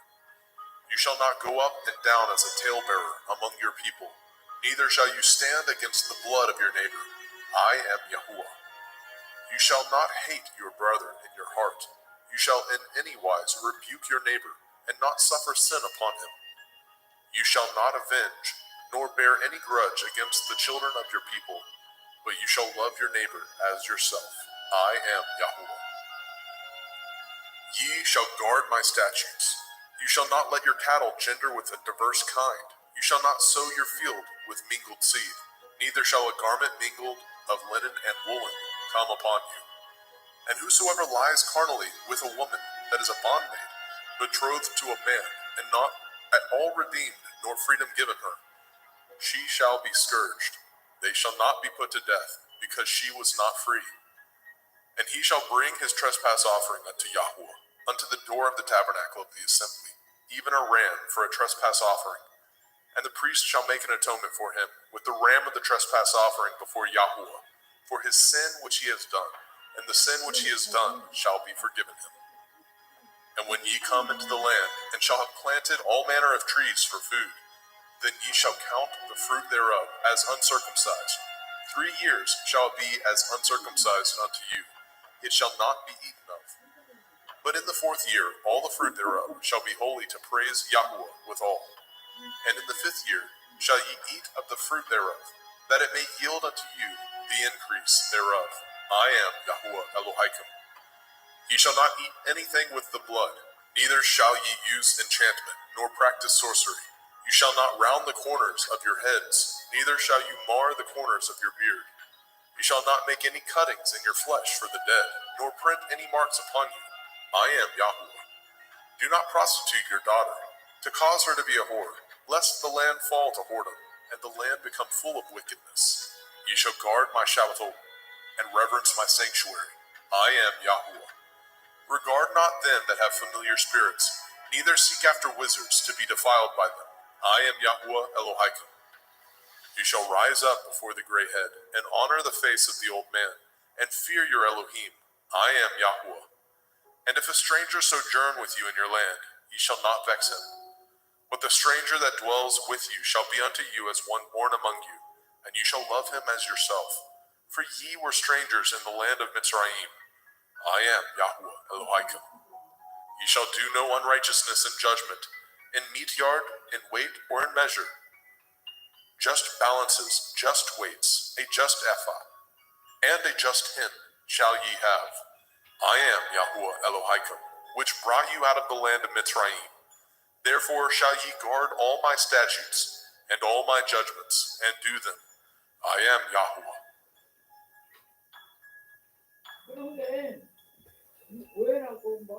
Vaikra, Leviticus chapter 20. And Yahweh spoke unto Moshe, saying, Again you shall say to the children of Yasharel, whosoever he be of the children of Yasharel, or of the strangers that sojourn in Yasharel, that gives any of his seed unto Molech, he shall surely be put to death. The people of the land shall stone him with stones. And I will set my face against that man, and I will cut him off from among his people, because he has given of his seed unto Molech, to defile my sanctuary, and to profane my holy name. And if the people of the land do any ways hide their eyes from the man, when he gives of his seed unto Molech, and kill him not, then I will set my face against that man, and against his family, and will cut him off, and all that go a-whoring after him, to commit whoredom with Molech, from among their people. And the soul that turns after such as have familiar spirits, and after wizards, to go a-whoring after them, I will even set my face against that soul, and will cut him off from among his people. Sanctify yourselves, therefore, and be ye holy, for I am Yahuwah Elohim, and ye shall guard my statutes, and do them. I am Yahuwah Mekodishkim. For everyone that curses his father or his mother shall surely be put to death. He has cursed his father or his mother, his blood shall be upon him. And the man that breaks wedlock with another man's woman, even he that breaks wedlock with his neighbor's woman, the man and the woman that breaks wedlock shall surely be put to death. And the man that lies with his father's woman has uncovered his father's nakedness. Both of them shall surely be put to death. Their blood shall be upon them. And if a man lie with his daughter-in-law, both of them shall surely be put to death. They have wrought confusion. Their blood shall be upon them. If a man also lie with mankind, as he lies with a woman, both of them have committed an abomination. They shall surely be put to death. Their blood shall be upon them. And if a man take a woman and her mother, it is wickedness. They shall be burnt with fire, both he and they, that there be no wickedness among you. And if a man lie with a beast, he shall surely be put to death, and ye shall slay the beast. And if a woman approach unto any beast, and lie down thereto, you shall kill the woman and the beast. They shall surely be put to death. Their blood shall be upon them. And if a man shall take his sister, his father's daughter, or his mother's daughter, and see her nakedness, and she see his nakedness, it is a wicked thing, and they shall be cut off in the sight of their people. He has uncovered his sister's nakedness, he shall bear his iniquity. And if a man shall lie with a woman having her sickness, and shall uncover her nakedness, he has discovered her fountain, and she has uncovered the fountain of her blood, and both of them shall be cut off from among their people. And you shall not uncover the nakedness of your mother's sister, nor of your father's sister, for he uncovers his near kin. They shall bear their iniquity. And if a man shall lie with his uncle's woman, he has uncovered his uncle's nakedness. They shall bear their sin. They shall die childless. And if a man shall take his brother's woman, it is an unclean thing. he has uncovered his brother's nakedness. They shall be childless. Ye shall therefore guard all my statutes and all my judgments, and do them, that the land whither I bring you to dwell therein spew you not out. And ye shall not walk in the manner of the nation which I cast out before you. For they committed all these things, and therefore I abhorred them. But I have said unto you, ye shall inherit their land, and I will give unto you to possess it, a land that flows with milk and honey. I am Yahweh Elohim, which have separated you from other people. Ye shall therefore put difference between clean beasts and unclean, and between unclean fowls and clean.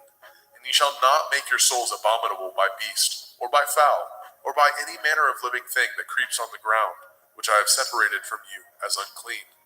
And ye shall be holy unto me, for I, Yahweh, am holy, and have severed you from other people, that ye should be mine.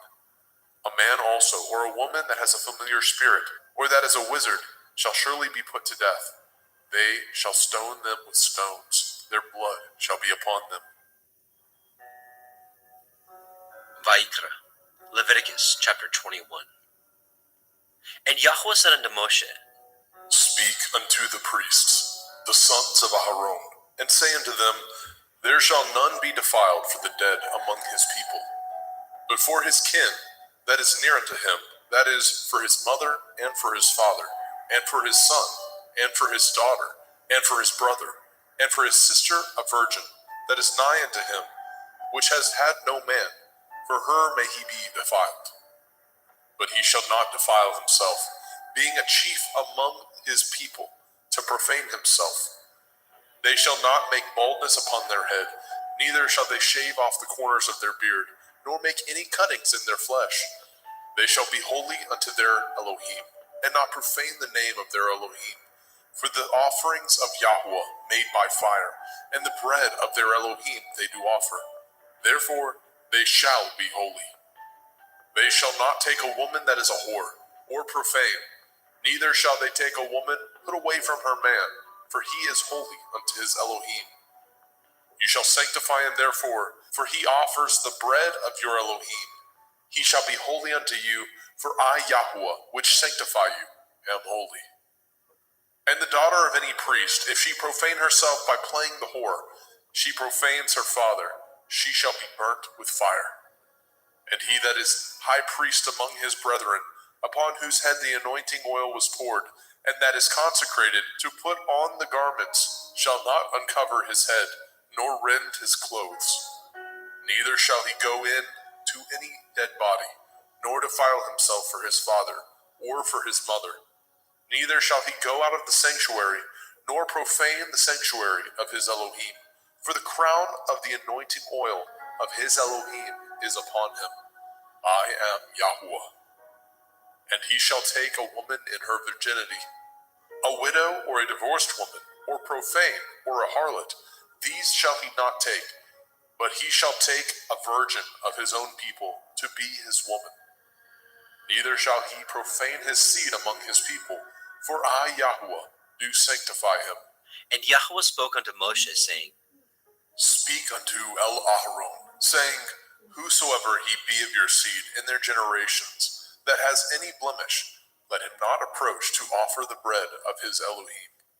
For whosoever man he be that has a blemish, he shall not approach, a blind man or a lame, or he that has a flat nose, or anything superfluous, or a man that is broken-footed, or broken-handed, or crook-backed, or a dwarf, or that has a blemish in his eye, or be scurvy, or scabbed, or has his stones broken. No man that has a blemish of the seed of Aharon the priest shall come nigh to offer the offerings of Yahweh, made by fire. He has a blemish. He shall not come nigh to offer the bread of his Elohim. He shall not eat the bread of his Elohim, both of the most holy and of the holy. Only he shall not go in unto the veil, nor come nigh unto the altar, because he has a blemish, that he profane not my sanctuaries, for I, Yahweh, do sanctify them. And Moshe told it unto El-Aharon, and to his sons, and to all the children of Yashrael. Vayikra, Leviticus chapter 22.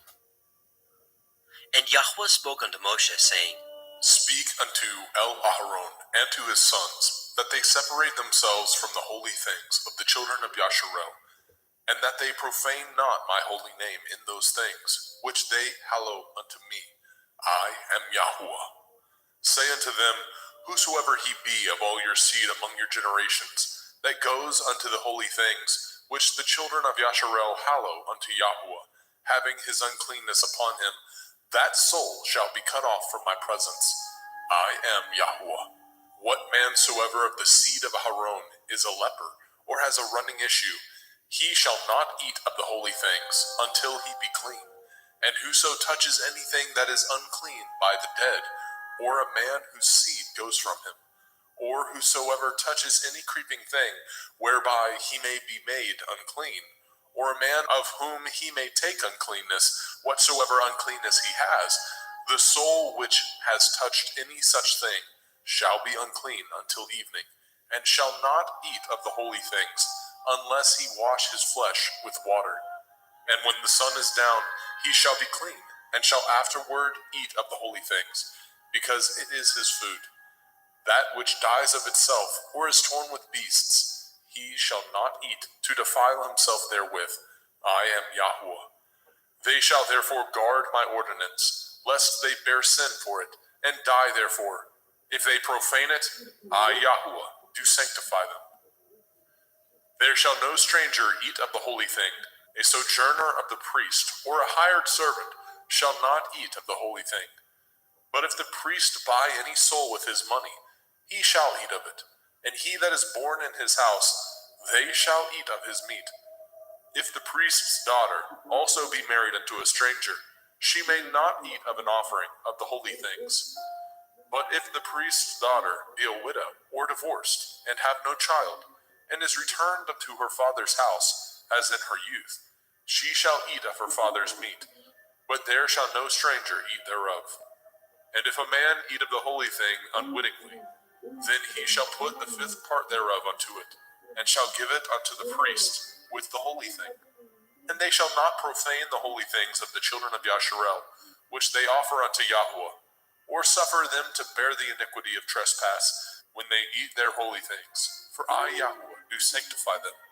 And Yahweh spoke unto Moshe, saying, Speak unto Aharon and to his sons, and unto all the children of Yasharel, and say unto them, whatsoever he be of the house of Yasharel, or of the strangers in Yasharel, that will offer his oblation for all his vows, and for all his freewill offerings, which they will offer unto Yahweh for a burnt offering, ye shall offer at your own will a male without blemish, of the cattle, of the sheep, or of the goats. But whatsoever has a blemish, that shall ye not offer, for it shall not be acceptable for you.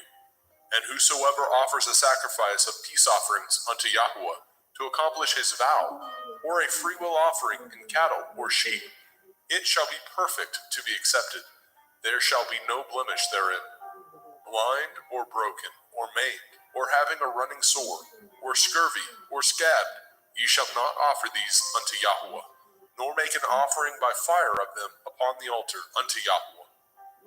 Either a bullock or a lamb that has anything superfluous or lacking in his parts, that may you offer for a freewill offering, but for a vow it shall not be accepted.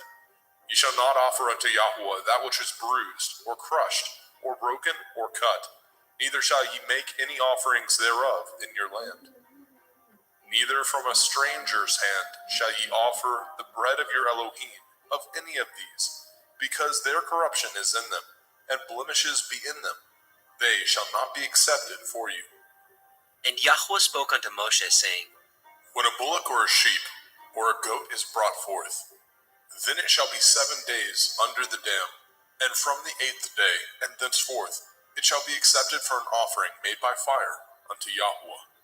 And whether it be cow or ewe, ye shall not kill it, and her young, both in 1 day. And when ye offer a sacrifice of thanksgiving unto Yahweh, offer it at your own will. On the same day it shall be eaten up. Ye shall leave none of it until the morrow. I am Yahweh. Therefore shall ye guard my commandments, and do them. I am Yahweh. Neither shall ye profane my holy name, but I will be hallowed among the children of Yasharel. I am Yahweh, which hallow you, that brought you out of the land of Mizraim, to be your Elohim. I am Yahweh.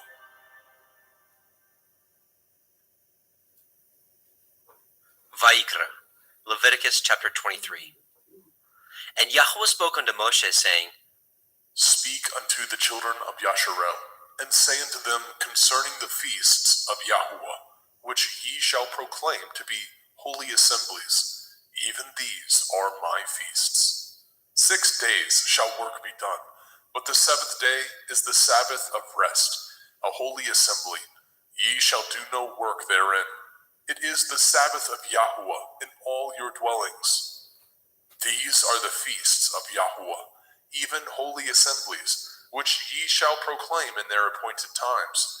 In the 14th day of the 1st month, at evening, is Yahweh's Pesach. And on the 15th day of the same month is the feast of Matzah unto Yahweh. 7 days ye must eat matzah, unleavened bread. In the 1st day ye shall have a holy assembly. Ye shall do no servile work therein, but ye shall offer an offering made by fire unto Yahweh 7 days. In the 7th day is a holy assembly. Ye shall do no servile work therein. And Yahweh spoke unto Moshe, saying, Speak unto the children of Yasharel, and say unto them, When ye are come into the land which I give unto you, and shall reap the harvest thereof, then ye shall bring a sheaf of the first fruits of your harvest unto the priest. And he shall wave the sheaf before Yahweh, to be accepted for you. On the morrow after the Sabbath, the priest shall wave it. And ye shall offer that day when ye wave the sheaf, a he-lamb without blemish, of the 1st year, for a burnt offering unto Yahweh. And the meat offering thereof shall be 2/10 deals of fine flour mingled with oil, an offering made by fire unto Yahweh, for a sweet savor. And the drink offering thereof shall be of wine, the 4th part of a hin. And ye shall eat neither bread nor parched grain, nor green ears, until the selfsame day that ye have brought an offering unto your Elohim. It shall be a statute forever throughout your generations, in all your dwellings. And ye shall count unto you from the morrow after the Sabbath, from the day that ye brought the sheaf of the wave offering, 7 Shavuot. Sabbaths shall be complete. Even unto the morrow after the 7th Sabbath shall ye number 50 days, and ye shall offer a new meat offering unto Yahweh. Ye shall bring out of your habitations 2 wave loaves of 2/10 deals. They shall be of fine flour. They shall be baken with leaven. They are the first fruits unto Yahweh. And ye shall offer with the bread 7 lambs, without blemish of the 1st year, and 1 bullock, and 2 rams. They shall be for a burnt offering unto Yahweh, with their meat offering, and their drink offerings, even an offering made by fire of sweet savor unto Yahweh. Then ye shall sacrifice 1 kid of the goats for a sin offering, and 2 lambs of the 1st year for a sacrifice of peace offerings. And the priest shall wave them with the bread of the first fruits for a wave offering before Yahweh. With the 2 lambs, they shall be holy to Yahweh for the priest. And ye shall proclaim on the selfsame day that it may be a holy assembly unto you. Ye shall do no servile work therein. It shall be a statute forever in your dwellings throughout your generations. And when ye reap the harvest of your land, you shall not make clean riddance of the corners of your field when you reap. Neither shall you gather any gleanings of your harvest. You shall leave them unto the poor and to the stranger. I am Yahweh Elohim. And Yahweh spoke unto Moshe, saying, Speak unto the children of Yasharel, saying, In the 7th month, on the 1st day of the month, shall ye have a Sabbath, a memorial of blowing of shofarot, Yom Teruah, the feast of trumpets, the day of the awakening blast, a holy assembly. Ye shall do no servile work therein, but ye shall offer an offering made by fire unto Yahweh. And Yahweh spoke unto Moshe, saying, Also on the 10th day of this 7th month is Yom Kippurim, the day of atonement. It shall be a holy assembly unto you. And ye shall afflict your souls, and offer an offering made by fire unto Yahweh. And ye shall do no work in that same day, for it is Yom Kippurim, to make an atonement for you before Yahweh Elohim.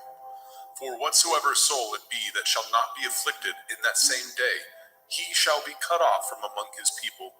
And whatsoever soul it be that does any work in that same day, the same soul will I destroy from among his people. Ye shall do no manner of work. It shall be a statute forever throughout your generations, in all your dwellings. It shall be unto you a Sabbath of rest, and ye shall afflict your souls in the 9th day of the month at evening. From evening unto evening shall ye celebrate your Sabbath.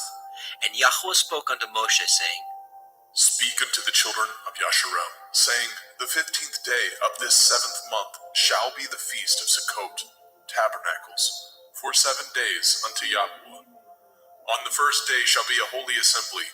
Ye shall do no servile work therein. 7 days ye shall offer an offering made by fire unto Yahweh. On the 8th day shall be a holy assembly unto you, and ye shall offer an offering made by fire unto Yahweh.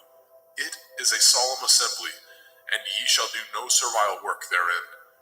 These are the feasts of Yahweh, which ye shall proclaim to be holy assemblies, to offer an offering made by fire unto Yahweh, a burnt offering and a meat offering, a sacrifice and drink offerings, everything upon his day. Besides the Shavuot, Sabbaths of Yahweh, and beside your gifts, and beside all your vows, and beside all your freewill offerings, which ye give unto Yahweh. Also in the 15th day of the 7th month, when ye have gathered in the fruit of the land, ye shall keep a feast unto Yahweh 7 days. On the first day shall be a Sabbath, and on the 8th day shall be a Sabbath. And ye shall take you on the first day the boughs of goodly trees, branches of palm trees, and the boughs of fig trees, and willows of the brook. And ye shall rejoice before Yahweh Elohim 7 days. And ye shall keep it a feast unto Yahweh 7 days in the year. It shall be a statute forever in your generations. Ye shall celebrate it in the 7th month. Ye shall dwell in sukkahs, booths, 7 days. All that are Yasharel born shall dwell in sukkahs. That your generations may know that I made the children of Yasharel to dwell in sukkahs, when I brought them out of the land of Mitzrayim. I am Yahweh Elohim. And Moshe declared unto the children of Yasharel the feasts of Yahweh.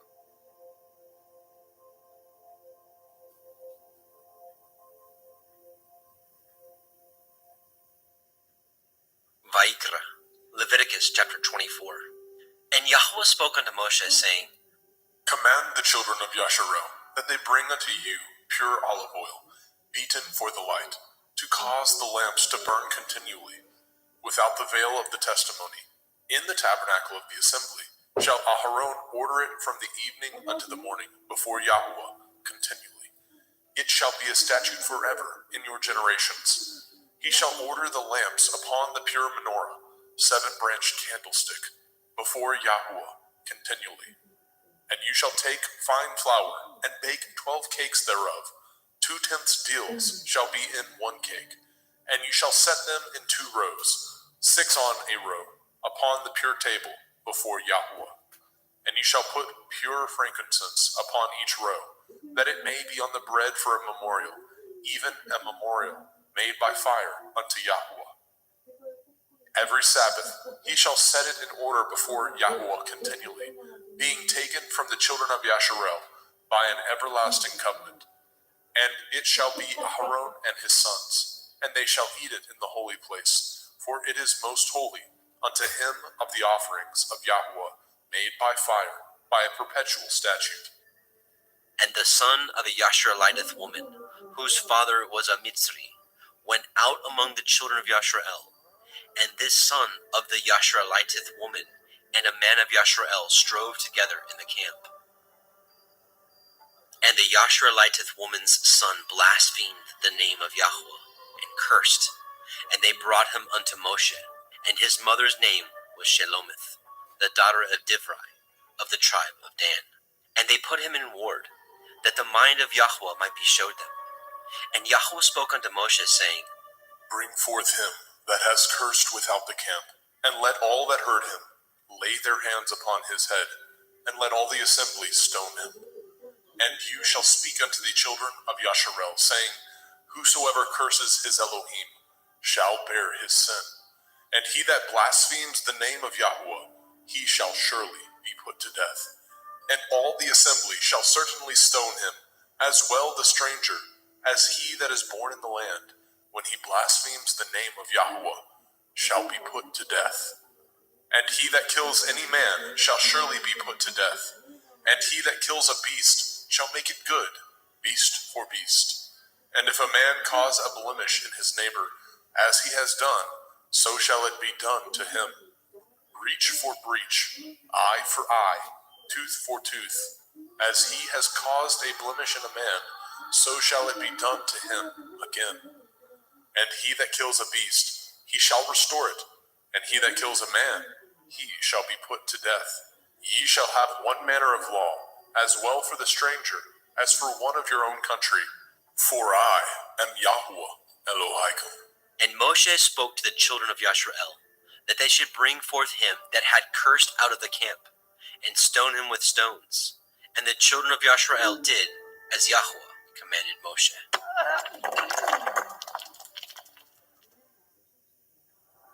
Vayikra, Leviticus chapter 25.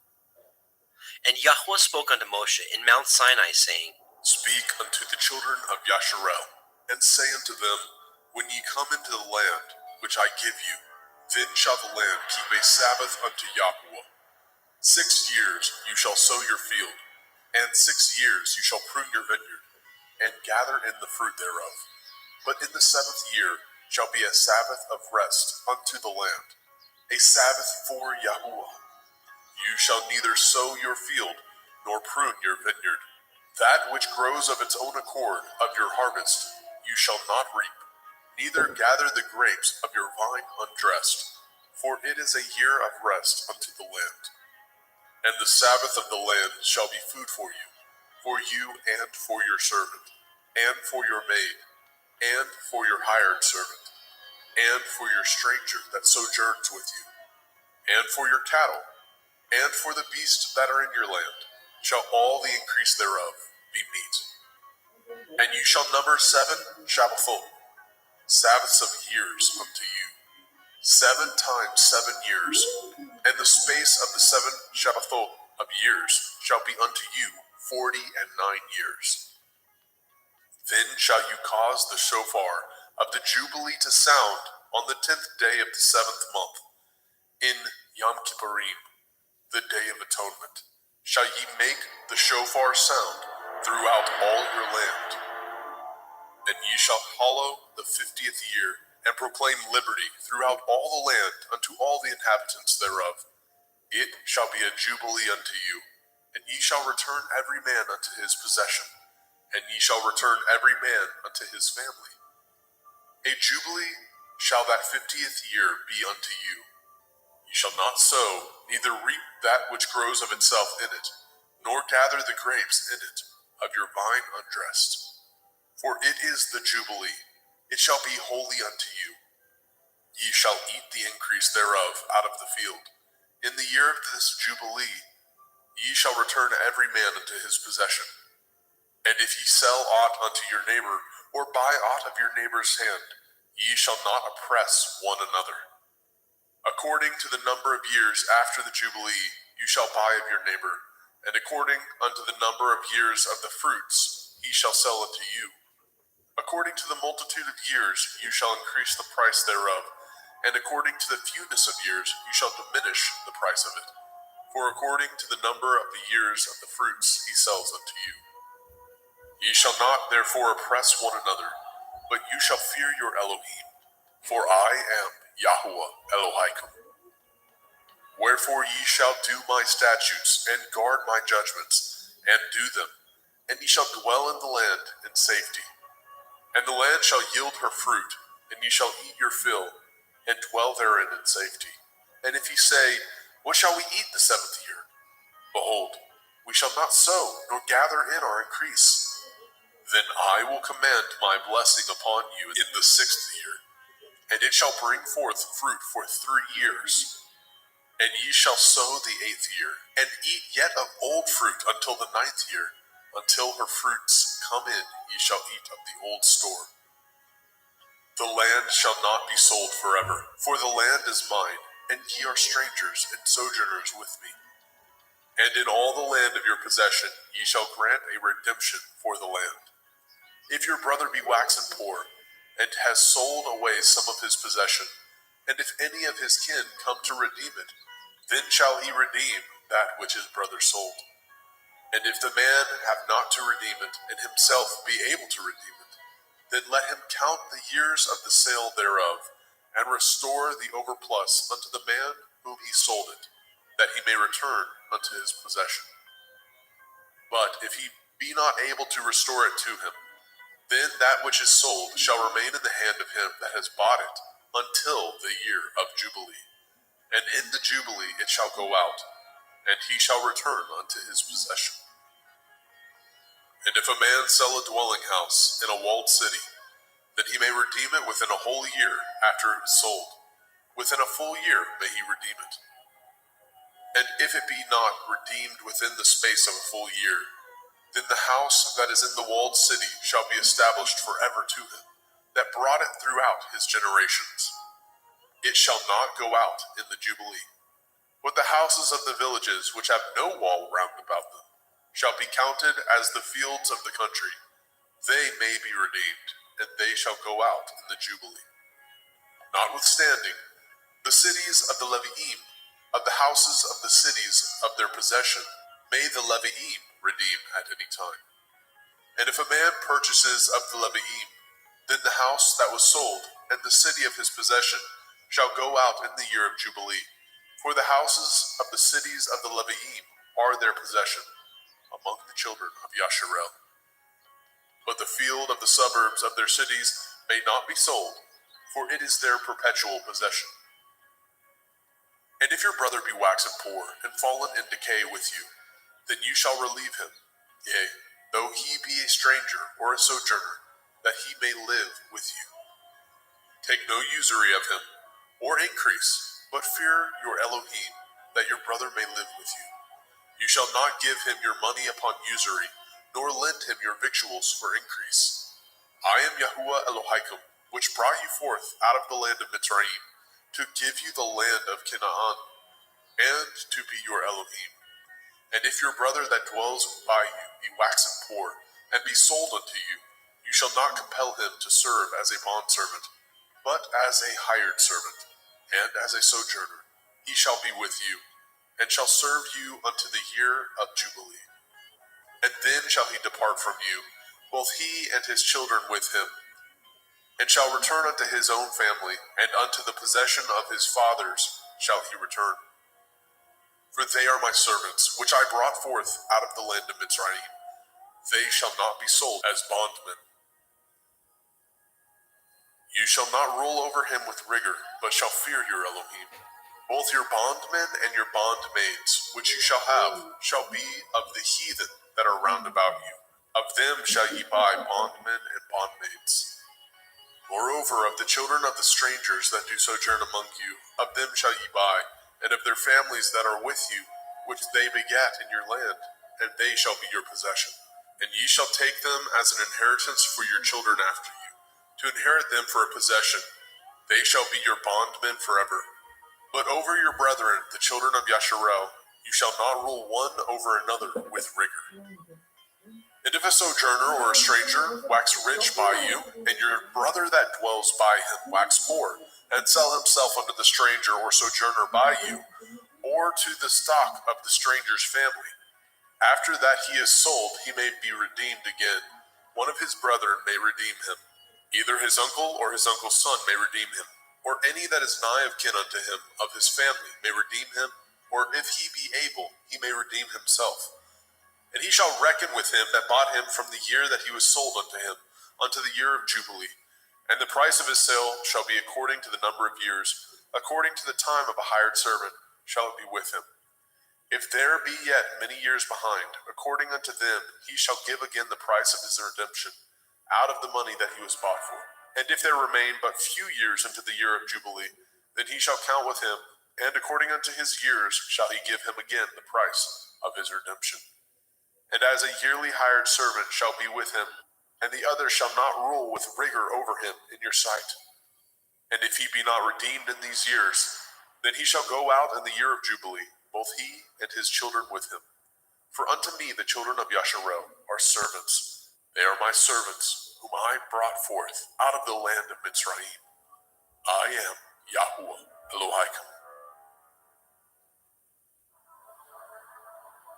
Vaikra, Leviticus chapter 26. Ye shall make you no idols, nor graven image, neither rear you up a standing image, neither shall ye set up any image of stone in your land, to bow down unto it. For I am Yahuwah Elohim. Ye shall guard my Sabbaths, and reverence my sanctuary. I am Yahuwah.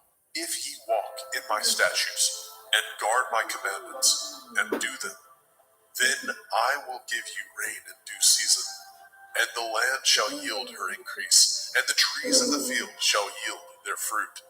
And your threshing shall reach unto the vintage, and the vintage shall reach unto the sowing time. And ye shall eat your bread to the full, and dwell in your land safely. And I will give peace in the land, lying down with nothing to fear, and the Sabbath of life, though evil be part of the land, there is no sword to bring in the land. And ye shall chase your enemies, and they shall fall before you by the sword. And 5 of you shall chase 100, and 100 of you shall put 10,000 to flight. And your enemies shall fall before you by the sword. For I will have respect unto you, and make you fruitful, and multiply you, and establish my covenant with you. And ye shall eat old store, and bring forth the old because of the new. And I will set my tabernacle among you, and my soul shall not abhor you. And I will walk among you, and will be your Elohim, and ye shall be my people.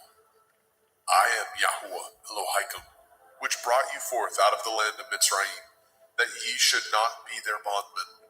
And I have broken the bands of your yoke, and made you go upright. But if ye will not hearken unto me, and will not do all these commandments, and if ye shall despise my statutes, or if your soul abhor my judgments, so that ye will not do all my commandments, but that ye break my covenant, I also will do this unto you. I will even appoint over you terror, consumption, and the burning on, that shall consume the eyes, and cause sorrow of heart, and ye shall sow your seed in vain, for your enemies shall eat it. And I will set my face against you, and ye shall be slain before your enemies. They that hate you shall reign over you, and ye shall flee when none pursues you. And if ye will not yet for all this hearken unto me, then I will punish you 7 times more for your sins. And I will break the pride of your power, and I will make your heaven as iron, and your earth as brass. And your strength shall be spent in vain, for your land shall not yield her increase, neither shall the trees of the land yield their fruits. And if ye walk contrary unto me, and will not hearken unto me, I will bring 7 times more plagues upon you according to your sins. I will also send wild beasts among you, which shall rob you of your children, and destroy your cattle, and make you few in number, and your highways shall be desolate. And if ye will not be reformed by me by these things, but will walk contrary unto me, then will I walk contrary unto you, and will punish you yet 7 times for your sins. And I will bring a sword upon you, that shall avenge the quarrel of my covenant. And when ye are gathered together within your cities, I will send the pestilence among you, and ye shall be delivered into the hand of the enemy. And when I have broken the staff of your bread, 10 women shall bake your bread in one oven, and they shall deliver you your bread again by weight, and ye shall eat and not be satisfied. And if ye will not for all this hearken unto me, but walk contrary unto me, then I will walk contrary unto you also in fury, and I, even I, will chastise you 7 times for your sins. And ye shall eat the flesh of your sons, and the flesh of your daughters shall ye eat. And I will destroy your high places, and cut down your images, and cast your carcasses upon the carcasses of your idols, and my soul shall abhor you. And I will make your cities waste, and bring your sanctuaries unto desolation. And I will not smell the savor of your sweet odors. And I will bring the land unto desolation, and your enemies which dwell therein shall be astonished at it. And I will scatter you among the heathen, and will draw out my sword after you. And your land shall be desolate, and your cities waste. Then shall the land enjoy her Shabbathot, as long as it lies desolate, and ye be in your enemy's land. Even then shall the land rest, and enjoy her Shabbathot. As long as it lies desolate, it shall rest, because it did not rest in your Shabbathot, when ye dwelt upon it. And upon them that are left alive of you, I will send a faintness into their hearts, in the land of their enemies, and the sound of a shaken leaf shall chase them, and they shall flee as fleeing from a sword, and they shall fall when none pursues. And they shall fall one upon another, as it were before a sword, when none pursues, and ye have no power to stand before your enemies. And ye shall perish among the heathen, and the land of your enemies shall eat you up. And they that are left of you shall pine away in their iniquity, in your enemies' lands, and also in the iniquities of their fathers shall they pine away with them. If they shall confess their iniquity, and the iniquity of their fathers, with their transgressions which they transgressed against me, and that also they have walked contrary unto me, and that I also have walked contrary unto them, and have brought them into the land of their enemies, if then their uncircumcised heart be humbled, and they then accept of the punishment of their iniquity, then I will remember my covenant with Yaakov, and also my covenant with Yitzhak, and also my covenant with Abraham will I remember, and I will remember the land. The land also shall be left of them, and shall enjoy her Shabbathot, while she lies desolate without them. And they shall accept of the punishment of their iniquity, because they despised my judgments, and because their soul abhorred my statutes. And yet, for all that, when they be in the land of their enemies, I will not cast them away, neither will I abhor them, to destroy them utterly, and to break my covenant with them. For I am Yahweh Elohim. But I will for their sakes remember the covenant of their ancestors, whom I brought forth out of the land of Mitzrayim, in the sight of the heathen, that I might be their Elohim. I am Yahweh. These are the commandments and judgments and Torah, which Yahweh made between him and the children of Yashrael in Mount Sinai by the hand of Moshe.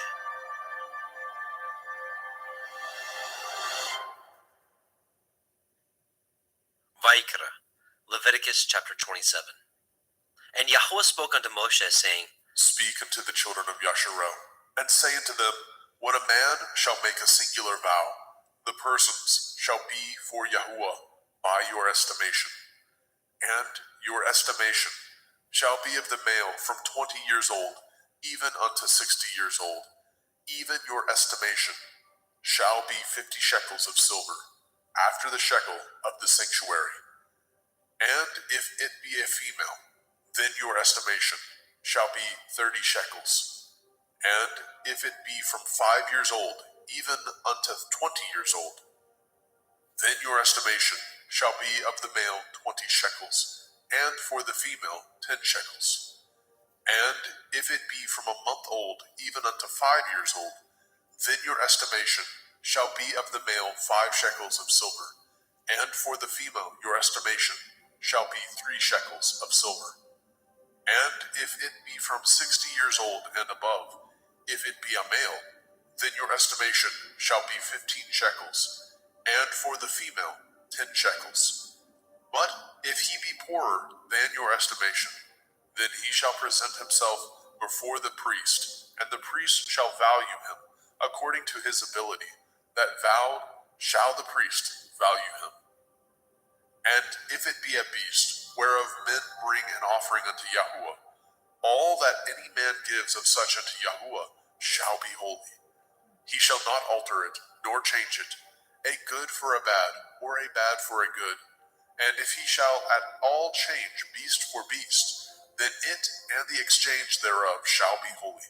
And if it be any unclean beast, of which they do not offer a sacrifice unto Yahuwah, then he shall present the beast before the priest.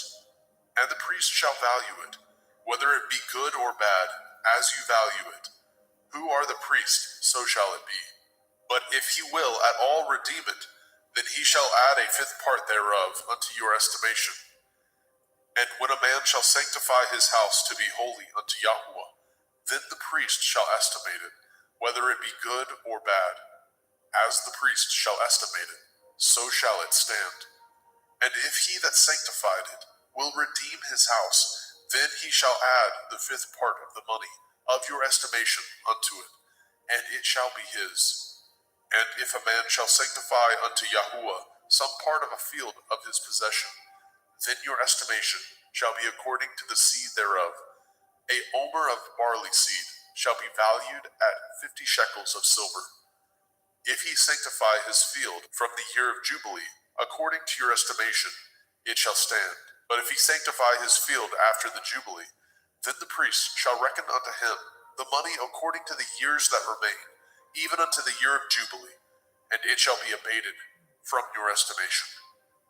And if he that sanctified the field will in any wise redeem it, then he shall add the fifth part of the money of your estimation unto it, and it shall be assured to him. And if he will not redeem the field, or if he have sold the field to another man, it shall not be redeemed any more. But the field, when it goes out in the Jubilee, shall be holy unto Yahuwah. As a field devoted, the possession thereof shall be the priest's. And if a man sanctify unto Yahuwah a field which he has bought, which is not of the fields of his possession, then the priest shall reckon unto him the worth of your estimation, even unto the year of the Jubilee. And he shall give your estimation in that day as a holy thing unto Yahuwah. In the year of the Jubilee, the field shall return unto him of whom it was bought, even to him to whom the possession of the land did belong. And all your estimation shall be according to the shekel of the sanctuary. 20 gerahs shall be the shekel. Only the firstling of the beasts, which should be Yahuwah's firstling, no man shall sanctify it, whether it be ox or sheep. It is Yahuwah's. And if it be of an unclean beast, and he shall redeem it according to your estimation, and shall add a fifth part of it thereto, or if it be not redeemed, then it shall be sold according to your estimation. Notwithstanding, no devoted thing that a man shall devote unto Yahuwah of all that he has, both of man and beast, and of the field of his possession, shall be sold or redeemed. Every devoted thing is most holy unto Yahuwah. None devoted, which shall be devoted of men, shall be redeemed, but shall surely be put to death. And all the tithe of the land, whether of the seed of the land, or of the fruit of the tree, is Yahuwah's. It is holy unto Yahuwah. And if a man shall at all redeem aught of his tithes, he shall add thereto the fifth part thereof. And concerning the tithe of the herd, or of the flock, even of whatsoever passes under the rod, the 10th shall be holy unto Yahuwah. He shall not search whether it be good or bad, neither shall he change it. And if he change it at all, then both it and the change thereof shall be holy. It shall not be redeemed. These are the commandments which Yahuwah commanded Moshe for the children of Yisrael in Mount Sinai.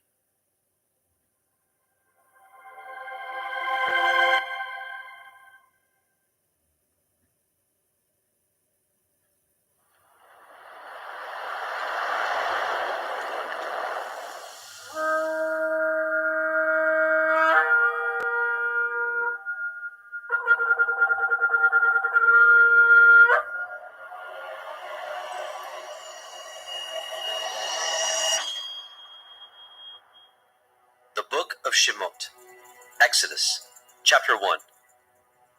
Now these are the names of the children of Yisrael, which came into Mitzrayim.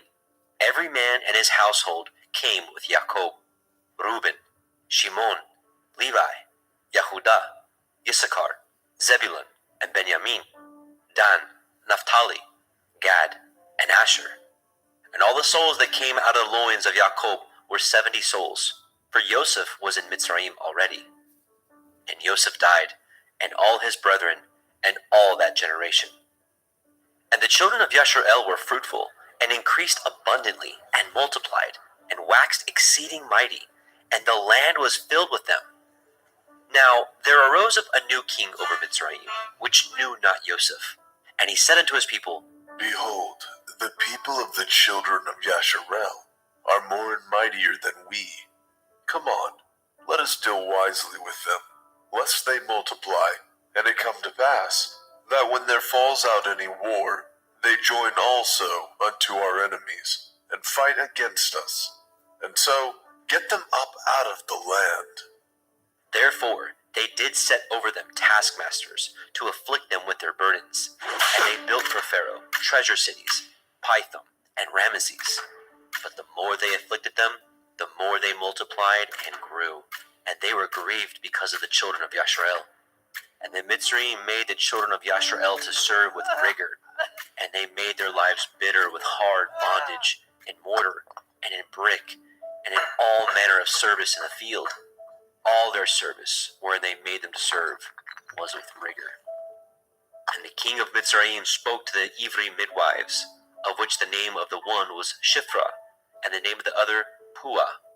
And he said, When ye do the office of a midwife to the Ivrith woman, and see them upon the stools, if it be a son, then ye shall kill him. But if it be a daughter, then she shall live. But the midwives feared Elohim, and did not as the king of Mitzrayim commanded them, but saved the men children alive. And the king of Mitzrayim called for the midwives, and said unto them, Why have you done this thing, and have saved the men children alive? And the midwives said unto Pharaoh, Because the Ivrith women are not as the Mitzrith women, for they are lively, and are delivered ere the midwives come in unto them. Therefore Elohim dealt well with the midwives, and the people multiplied, and waxed very mighty.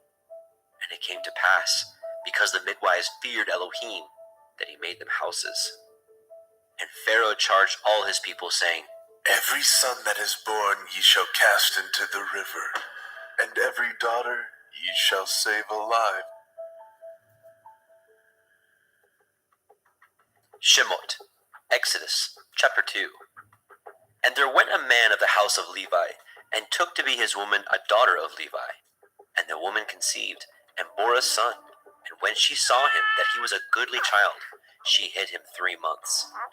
And when she could no longer hide him, she took for him an ark of bulrushes, and daubed it with slime and with pitch, and put the child therein, and she laid it in the reeds by the river's brink. And his sister stood afar off, to wit what would be done to him. And the daughter of Pharaoh came down to wash herself at the river, and her maidens walked along by the river's side. And when she saw the ark among the reeds, she sent her maid to fetch it. And when she had opened it, she saw the child, and behold, the babe wept. And she had compassion on him, and said, This is one of the Ephraim children. Then said his sister to Pharaoh's daughter, Shall I go and call to you a nurse of the Ivrith women, that she may nurse the child for you? And Pharaoh's daughter said to her, Go. And the maid went, and called the child's mother. And Pharaoh's daughter said unto her, Take this child away and nurse it for me, and I will give you your wages. And the woman took the child, and nursed it. And the child grew, and she brought him unto Pharaoh's daughter, and became her son. And she called his name Moshe. And she said, Because I drew him out of the water. And it came to pass in those days, when Moshe was grown, that he went out unto his brethren, and looked on their burdens. And he spied a Mitzri smiting an Ivri, one of his brethren. And he looked this way, and that way. And when he saw that there was no man, he slew the Mitzri, and hid him in the sand. And when he went out the second day, behold, 2 men of the Ivrim strove together. And he said to him that did the wrong, Wherefore do you smite your fellow? And he said, Who made you a prince and a judge over us? Intend you to kill me as you killed the Mitzri? And Moshe feared and said, Surely this thing is known. Now when Pharaoh heard this thing, he sought to slay Moshe. But Moshe fled from the face of Pharaoh and dwelt in the land of Midian, and he sat down by a well. Now, the priest of Midian had 7 daughters, and they came and drew water, and filled the troughs to water their father's flock. And the shepherds came and drove them away.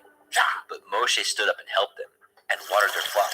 And when they came to Reuel, their father, he said, How is it that ye are come so soon today? and they said, A Mitzri delivered us out of the hand of the shepherds, and also drew water enough for us, and watered the flock. and he said unto his daughters, And where is he? Why is it that ye have left the man? Call him that he may eat bread. And Moshe was content to dwell with the man. And he gave Moshe Zipporah his daughter, and she bore to him a son.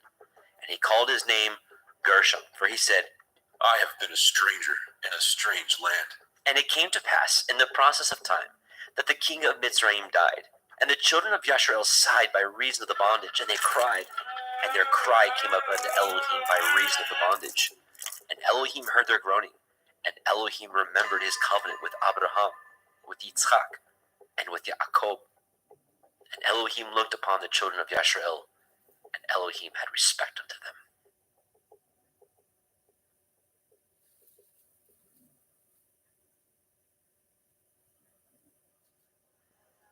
Shemot, Exodus, chapter 3.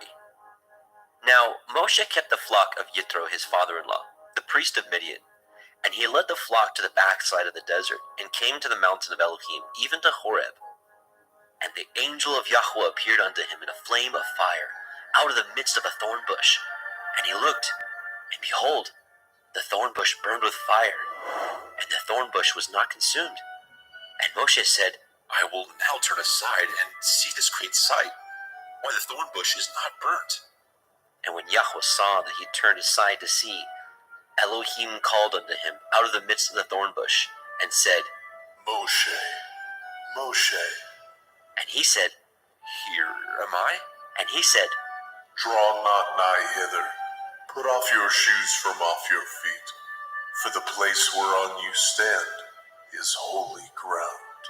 Moreover he said, I am the Elohai of your father, the Elohai of Abraham, the Elohai of Yitzhak, and the Elohai of Yaakov. And Moshe hid his face, for he was afraid to look upon Elohim. And Yahweh said, I have surely seen the affliction of my people, which are in Mitzrayim, and have heard their cry by reason of their taskmasters. For I know their sorrows, and I am come down to deliver them out of the hand of Mitzrayim, and to bring them up out of that land unto a good land, and a large, unto a land flowing with milk and honey, unto the place of the Canaanim, and the Hittim, and the Amorim, and the Perizim, and the Hivim, and the Yevusim. Now therefore, behold, the cry of the children of Yasharel is come unto me, and I have also seen the oppression wherewith the Mitzrayim oppress them. Come now therefore, I will send you unto Pharaoh, that you may bring forth my people, the children of Yasharel, out of Mitzrayim. and Moshe said unto Elohim, Who am I that I should go into Pharaoh, and that I should bring forth the children of Yasharel out of Mitzrayim? and he said, Certainly I will be with you, and this shall be a sign unto you that I have sent you. When you have brought forth the people out of Mitzrayim, ye shall serve Elohim upon this mountain. And Moshe said unto Elohim, Behold, when I come unto the children of Yasharel, and say unto them, The Elohai of your fathers has sent me unto you, and they shall say unto me, What is his name? What shall I say unto them? and Elohim said unto El Moshe, Ahaya Asher Ahaya, I am that I am. and he said, Thus shall you say unto the children of Yasharel, Ahaya I am has sent me unto you. and Elohim said moreover unto El Moshe, Thus shall you say unto the children of Yasharel, Yahuwah Elohai of your fathers, the Elohai of Abraham, the Elohai of Yitzhak, and the Elohai of Yaakov, has sent me unto you. This is my name forever, and this is my mention unto all generations. Go and gather the elders of Yasharel together, and say unto them, Yahuwah Elohai of your fathers, the Elohai of Abraham, of Yitzhak, and the Elohai of Yaakov, appeared unto me, saying, I have surely visited you, and seen that which is done to you in Mitzrayim. And I have said, I will bring you up out of the affliction of Mitzrayim, unto the land of the Canaanite, and the Hittim, and the Amorim, and the Perizim, and the Hivim, and the Yevusim, unto a land flowing with milk and honey. And they shall hearken to your voice, and you shall come, you and the elders of Yasharel, unto the king of Mitzrayim, and ye shall say unto him, Yahuwah Elohai of the Ephraim has met us, and now let us go, we beseech you, 3 days' journey into the wilderness, that we may sacrifice to Yahuwah Eloheinu. And I am sure that the king of Mitzrayim will not let you go, no, not by a mighty hand. And I will stretch out my hand, and smite Mitzrayim with all my wonders, which I will do in the midst thereof. And after that he will let you go, and I will give this people favor in the sight of the Mitzrayim. And it shall come to pass that when ye go, ye shall not go empty. But every woman shall borrow of her neighbor, and of her that sojourns in her house, jewels of silver, and jewels of gold, and raiment. And ye shall put them upon your sons, and upon your daughters, and ye shall spoil the Mitzrayim.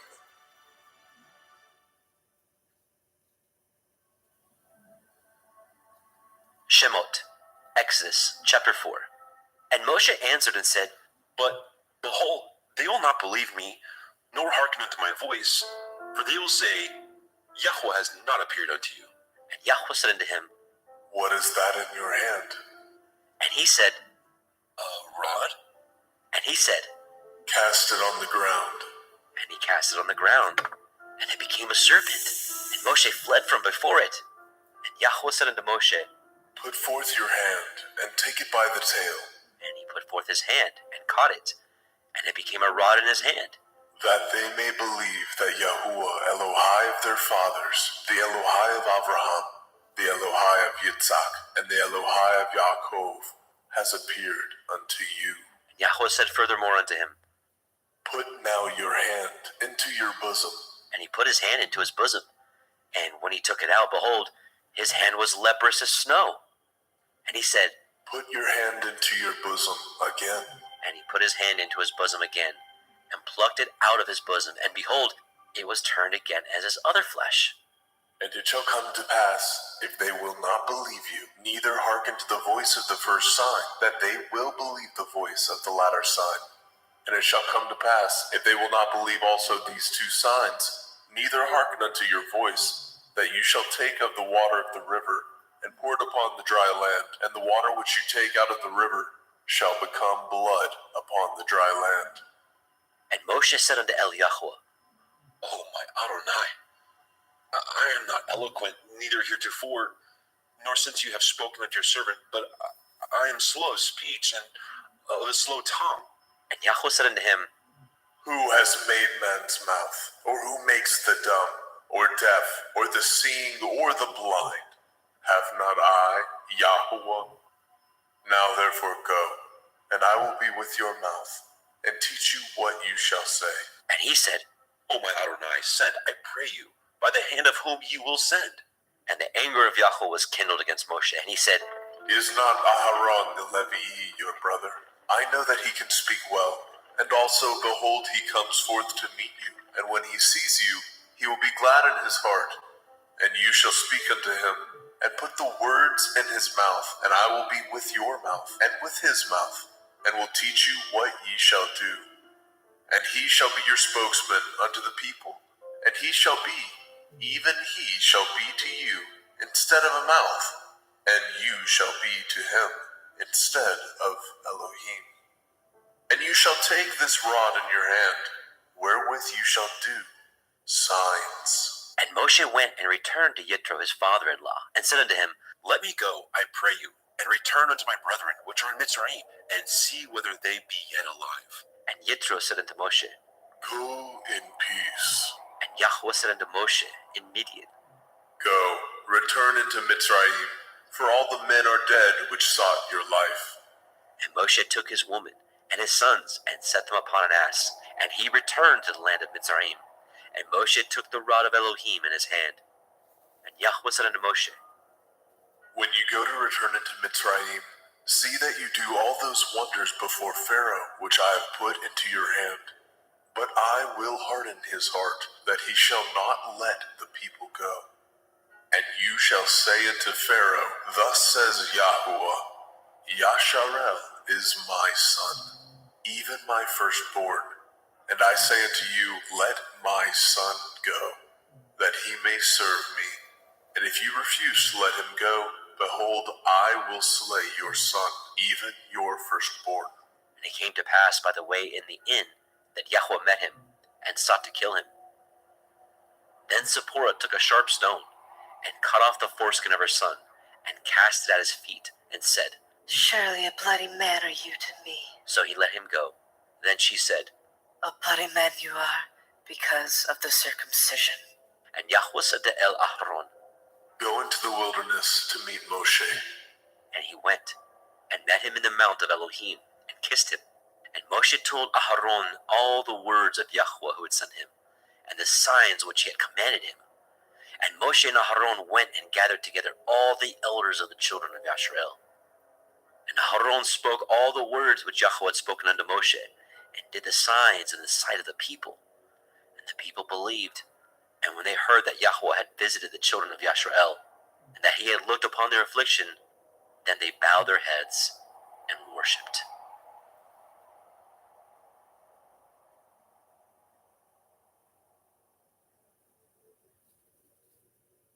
Shemot, Exodus, chapter 5.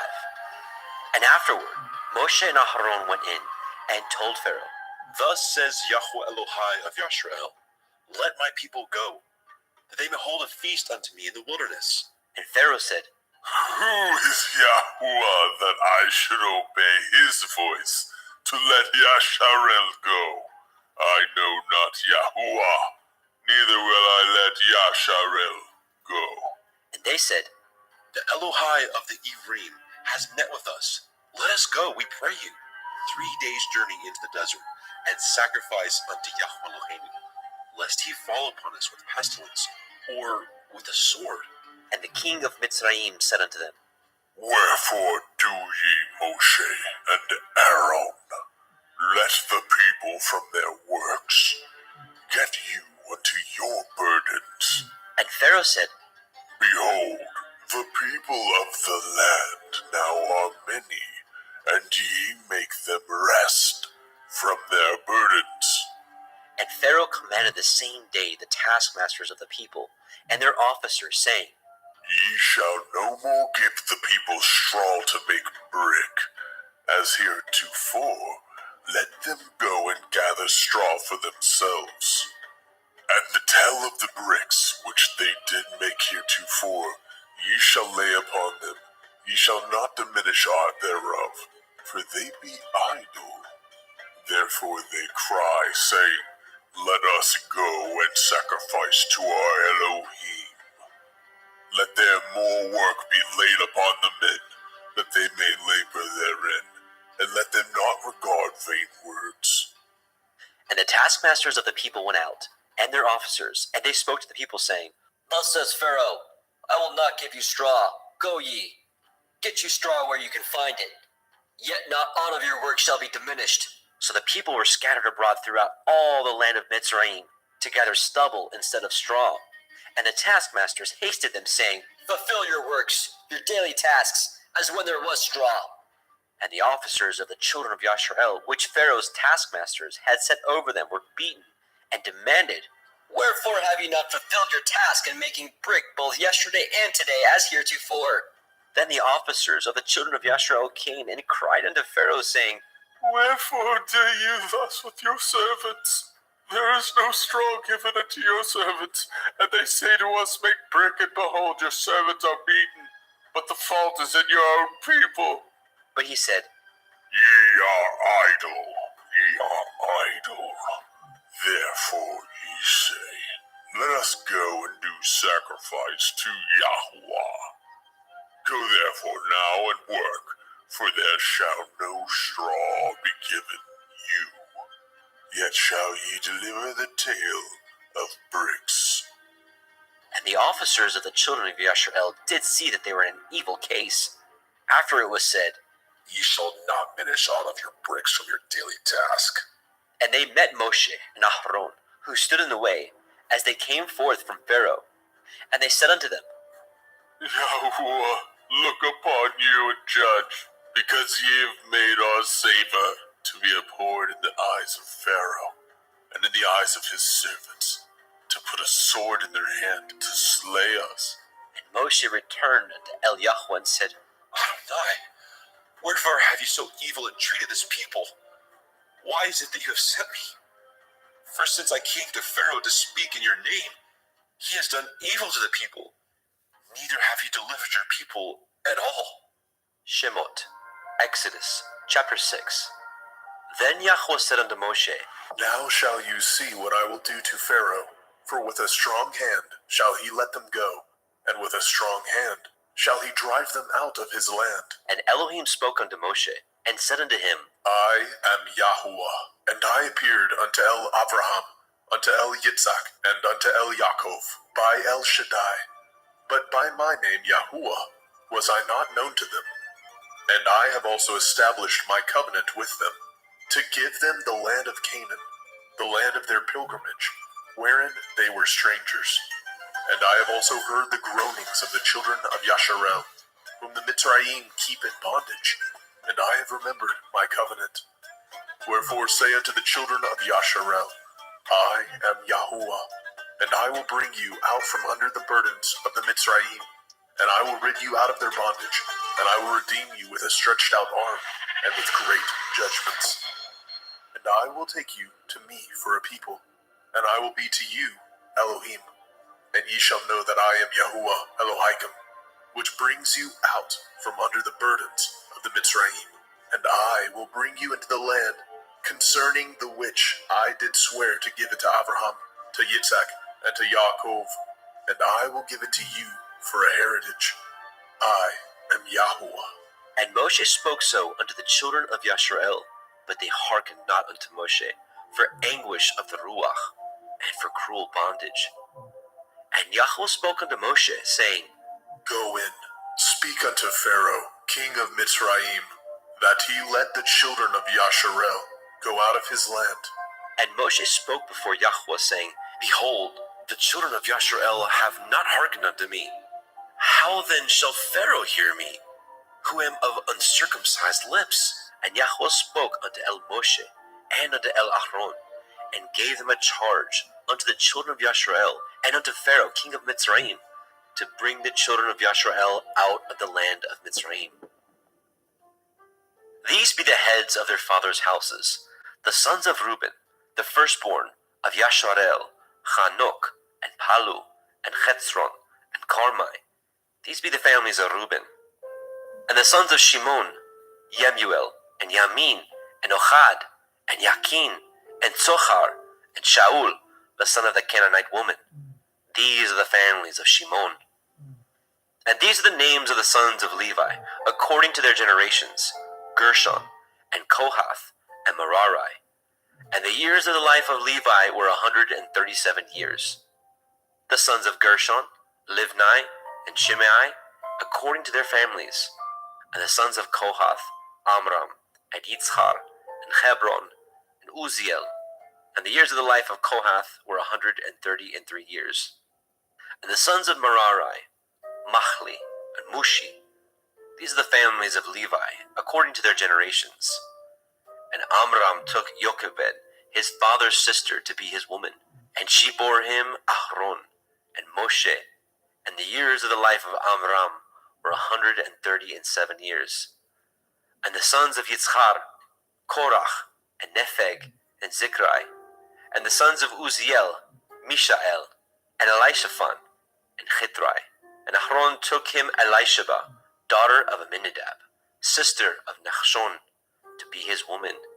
And she bore him Nadab, and Abihu, and Eleazar, and Ithamar.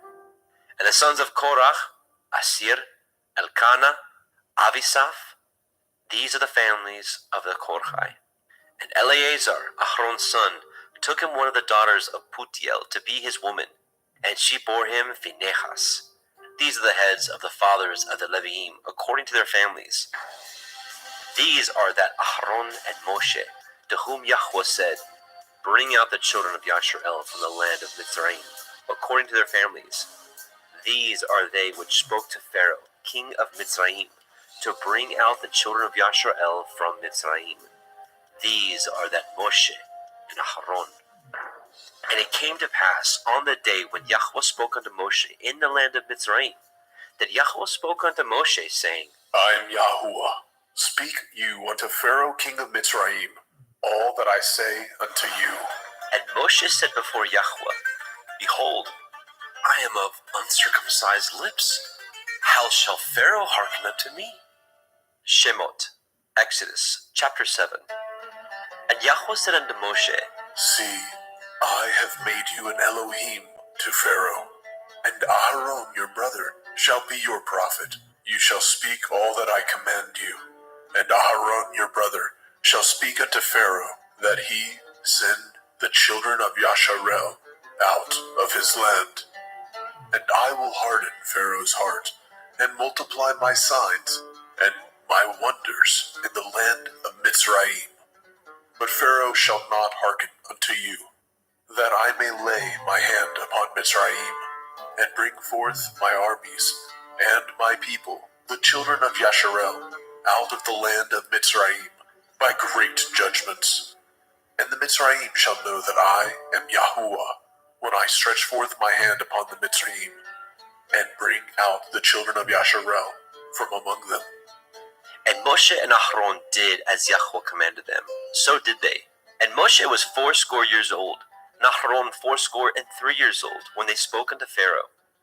And Yahweh spoke unto El Moshe, and unto El Aharon, saying, When Pharaoh shall speak unto you, saying, Show a miracle for you, then you shall say unto El Aharon, Take your rod, and cast it before Pharaoh, and it shall become a serpent. And Moshe and Aharon went in unto Pharaoh, and they did so, as Yahweh had commanded. And Aharon cast down his rod before Pharaoh, and before his servants, and it became a serpent. Then Pharaoh also called the wise men and the sorcerers, now the magicians of Mitzrayim. They also did in like manner with their enchantments, for they cast down every man his rod, and they became serpents. But Aharon's rod swallowed up their rods, and he hardened Pharaoh's heart, that he hearkened not unto them, as Yahweh had said. And Yahweh said unto Moshe, Pharaoh's heart is hardened. He refuses to let the people go. Get you unto Pharaoh in the morning. Lo, he goes out unto the water. You shall stand by the river's brink, against he come. And the rod which was turned to a serpent shall you take in your hand. And you shall say unto him, Yahuwah Elohai of the Ephraim has sent me unto you, saying, Let my people go, that they may serve me in the wilderness. And behold, hitherto you would not hear. Thus says Yahuwah, In this you shall know that I am Yahuwah. Behold, I will smite with the rod that is in my hand upon the waters which are in the river, and they shall be turned to blood. And the fish that is in the river shall die, and the river shall stink, and the Mitzrayim shall loathe the drink of the water of the river. And Yahweh said unto Moshe, Say unto Aaron, Take your rod, and stretch out your hand upon the waters of Mitzrayim, upon their streams, upon their rivers, and upon their ponds, and upon all their pools of water, that they may become blood, and that there may be blood throughout all the land of Mitzrayim, both in vessels of wood and in vessels of stone. And Moshe and Aharon did so, as Yahweh commanded. And he lifted up the rod, and smote the waters that were in the river, in the sight of Pharaoh, and in the sight of his servants. And all the waters that were in the river were turned to blood. And the fish that was in the river died. and the river stank, and the Mitzrayim could not drink of the water of the river, and there was blood throughout all the land of Mitzrayim. And the magicians of Mitzrayim did so with their enchantments, and Pharaoh's heart was hardened, neither did he hearken unto them, as Yahweh had said. And Pharaoh turned and went into his house, neither did he set his heart to this also. And all the Mitzrayim dug round about the river for water to drink, for they could not drink of the water of the river. And 7 days were fulfilled after that Yahweh had smitten the river.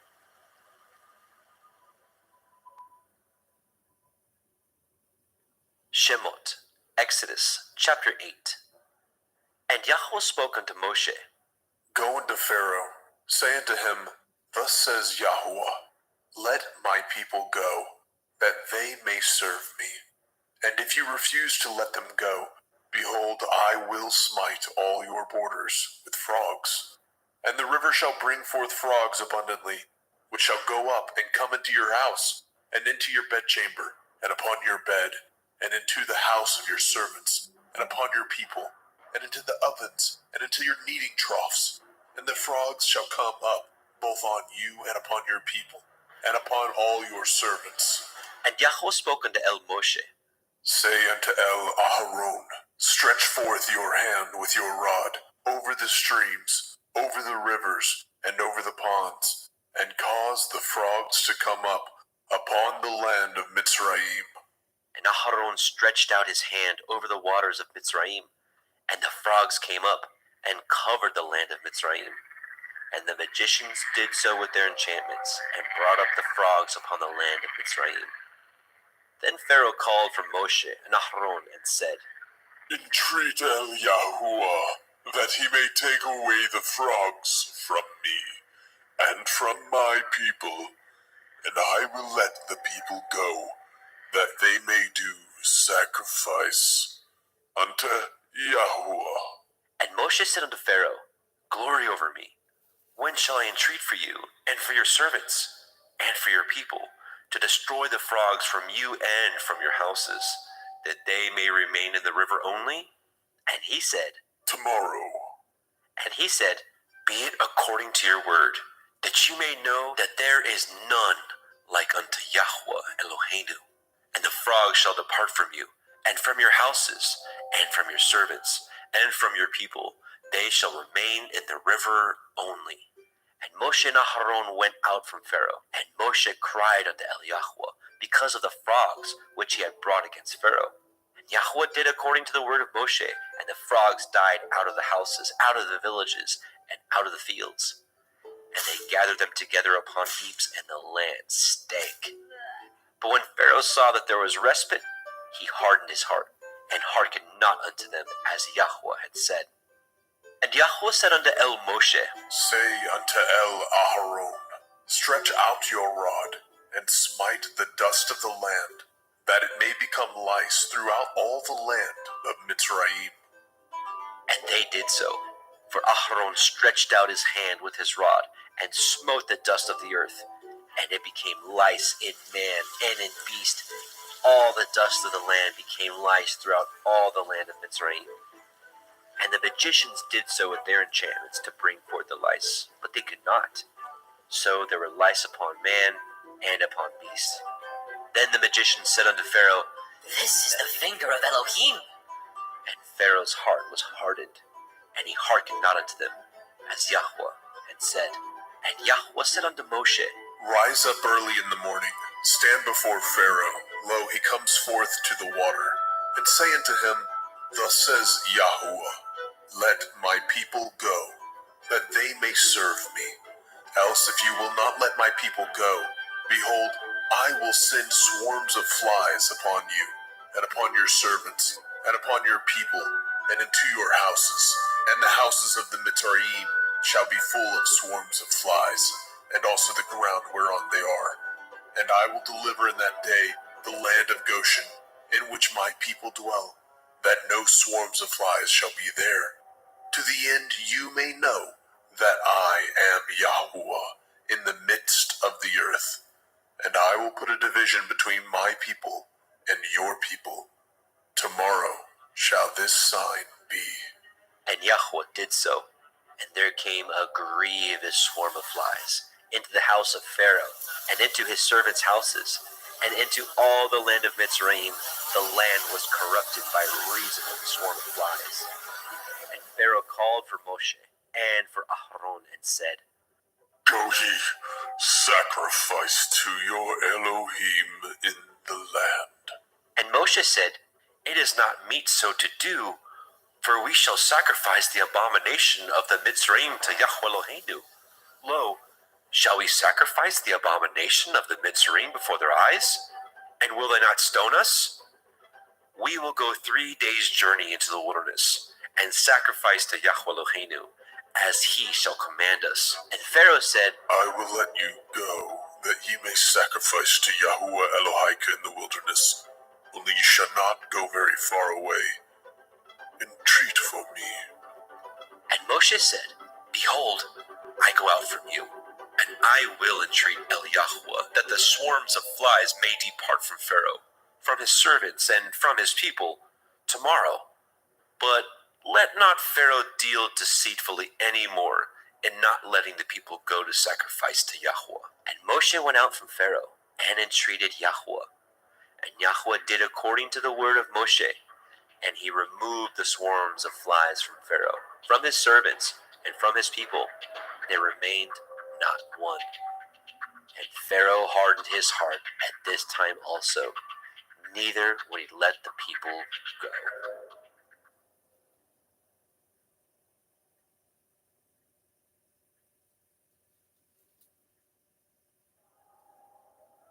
Shemot, Exodus, chapter 9. Then Yahweh said unto El Moshe, Go in unto Pharaoh, and tell him, Thus says Yahuwah Elohai of the Ephraim, Let my people go, that they may serve me. For if you refuse to let them go, and will hold them still, behold, the hand of Yahuwah is upon your cattle, which is in the field, upon the horses, upon the asses, upon the camels, upon the oxen, upon the sheep. There shall be a very grievous pestilence, and Yahuwah shall sever between the cattle of Yasharel and the cattle of Mitzrayim, and there shall nothing die of all that is the children's of Yasharel. And Yahweh appointed a set time, saying, Tomorrow Yahuwah shall do this thing in the land. And Yahweh did that thing on the morrow, and all the cattle of Mitzrayim died, but of the cattle of the children of Yasharel died not one. And Pharaoh sent, and behold, there was not one of the cattle of Yasharel dead. And the heart of Pharaoh was hardened, and he did not let the people go. And Yahweh said unto El Moshe, and unto El Aharon, Take to you handfuls of ashes of the furnace, and let Moshe sprinkle it towards the heavens in the sight of Pharaoh. And it shall become small dust in all the land of Mitzrayim, and shall be a boil breaking forth with blains upon man, and upon beast throughout all the land of Mitzrayim. And they took the ashes of the furnace, and stood before Pharaoh.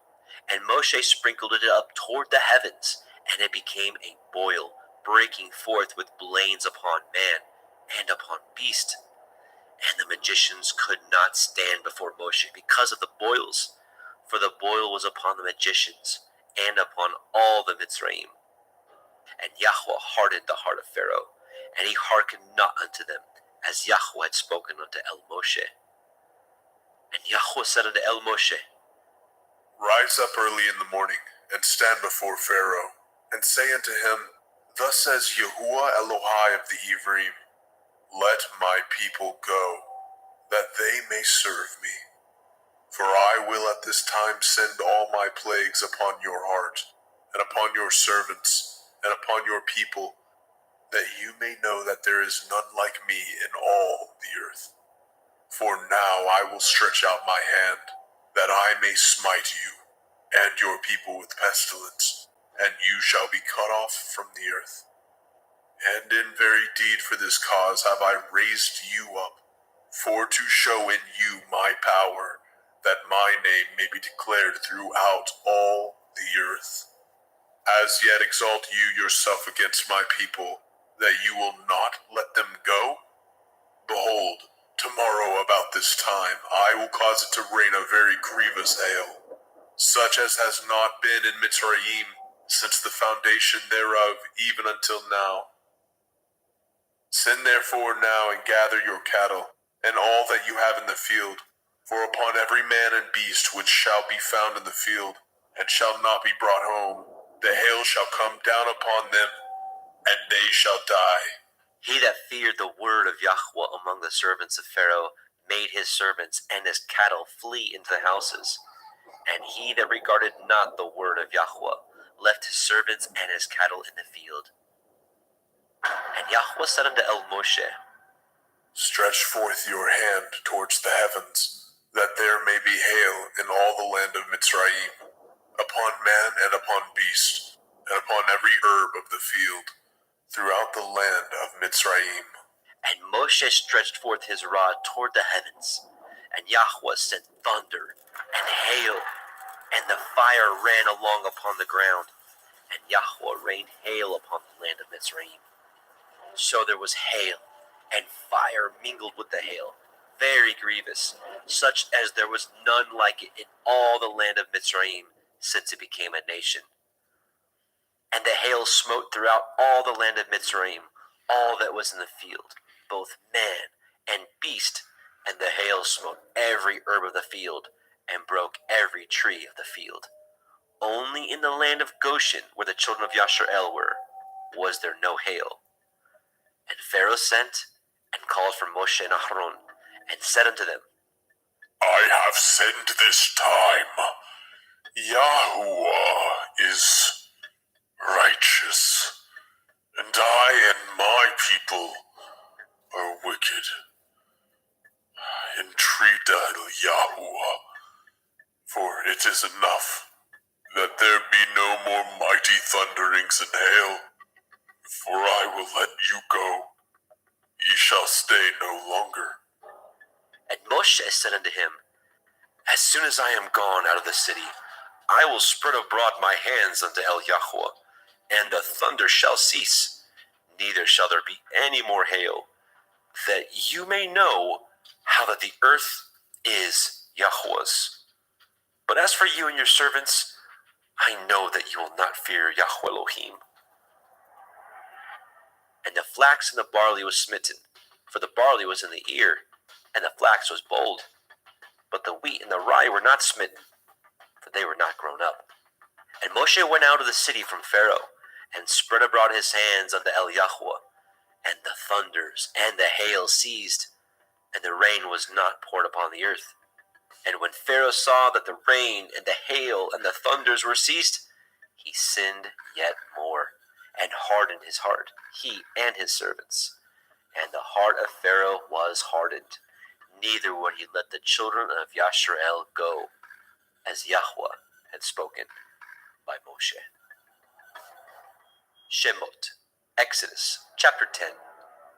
And Yahweh said unto El Moshe, Go in unto Pharaoh, for I have hardened his heart, and the heart of his servants, that I might show these my signs before him, and that you may tell in the ears of your son, and of your son's son, what things I have wrought in Mitzrayim, and my signs which I have done among them, that ye may know how that I am Yahuwah.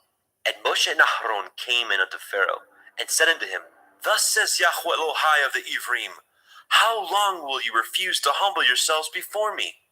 Let my people go, that they may serve me. Else, if you refuse to let my people go, behold, tomorrow I will bring the locusts into your coast, and they shall cover the face of the earth, that one cannot be able to see the earth, and they shall eat the remnant of that which is escaped, which remains unto you from the hail, and shall eat every tree which grows for you out of the field.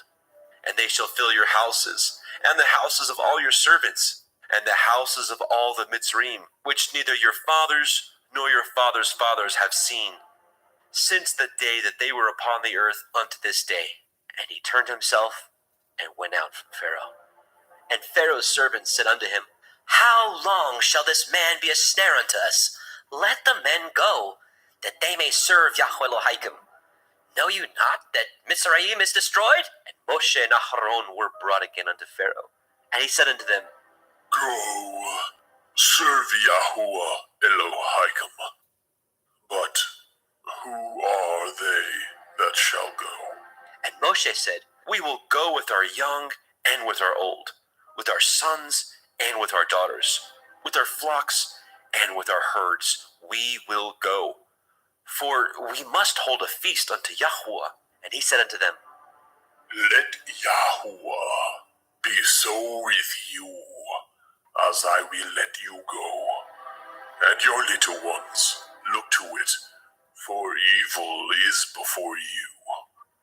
Not so. Go now, ye that are men, and serve Yahuwah, for that ye did desire. And they were driven out from Pharaoh's presence. And Yahuwah said unto Moshe, Stretch out your hand over the land of Mizraim for the locusts, that they may come up upon the land of Mizraim, and eat every herb of the land, even all that the hail has left. And Moshe stretched forth his rod over the land of Mizraim. And Yahuwah brought an east wind upon the land all that day, and all that night. And when it was morning, the east wind brought the locusts. And the locusts went up over all the land of Mizraim, and rested in all the coast of Mizraim. Very grievous were they. Before them there were no such locusts as they, neither after them shall be such. For they covered the face of the whole earth, so that the land was darkened, and they did eat every herb of the land, and all the fruit of the trees which the hail had left, and there remained not any green thing in the trees, or in the herbs of the field, through all the land of Mizraim. Then Pharaoh called for Moshe and Aharon in haste, and he said, I have sinned against Yahuwah Elohim, and against you.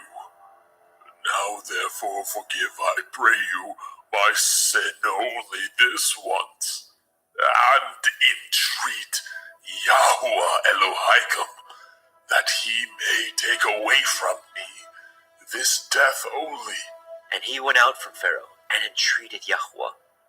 And Yahuwah turned a mighty strong west wind, which took away the locusts, and cast them into the Red Sea. There remained not one locust in all the coasts of Mizraim. But Yahuwah hardened Pharaoh's heart, so that he would not let the children of Yashrael go. And Yahuwah said unto Moshe, Stretch out your hand towards the heavens, that there may be darkness over the land of Mizraim, even darkness which may be felt. And Moshe stretched forth his hand toward the heavens, and there was a thick darkness in all the land of Mizraim 3 days. They saw not one another, neither rose any from his place for 3 days. But all the children of Yashrael had light in their dwellings. And Pharaoh called unto Moshe and said, Go ye, serve Yahuwah, only let your flocks and your herds be stayed. Let your little ones also go with you. And Moshe said, You must give us also sacrifices and burnt offerings, that we may sacrifice unto Yahweh Eloheinu. Our cattle also shall go with us. There shall not a hoof be left behind. For thereof must we take to serve Yahweh Eloheinu. And we know not with what we must serve Yahweh until we come thither. But Yahweh hardened Pharaoh's heart, and he would not let them go. And Pharaoh said unto him, Get you from me. Take heed to yourself. See my face no more. For in that day you see my face, you shall die. And Moshe said, You have spoken well. I will see your face again no more.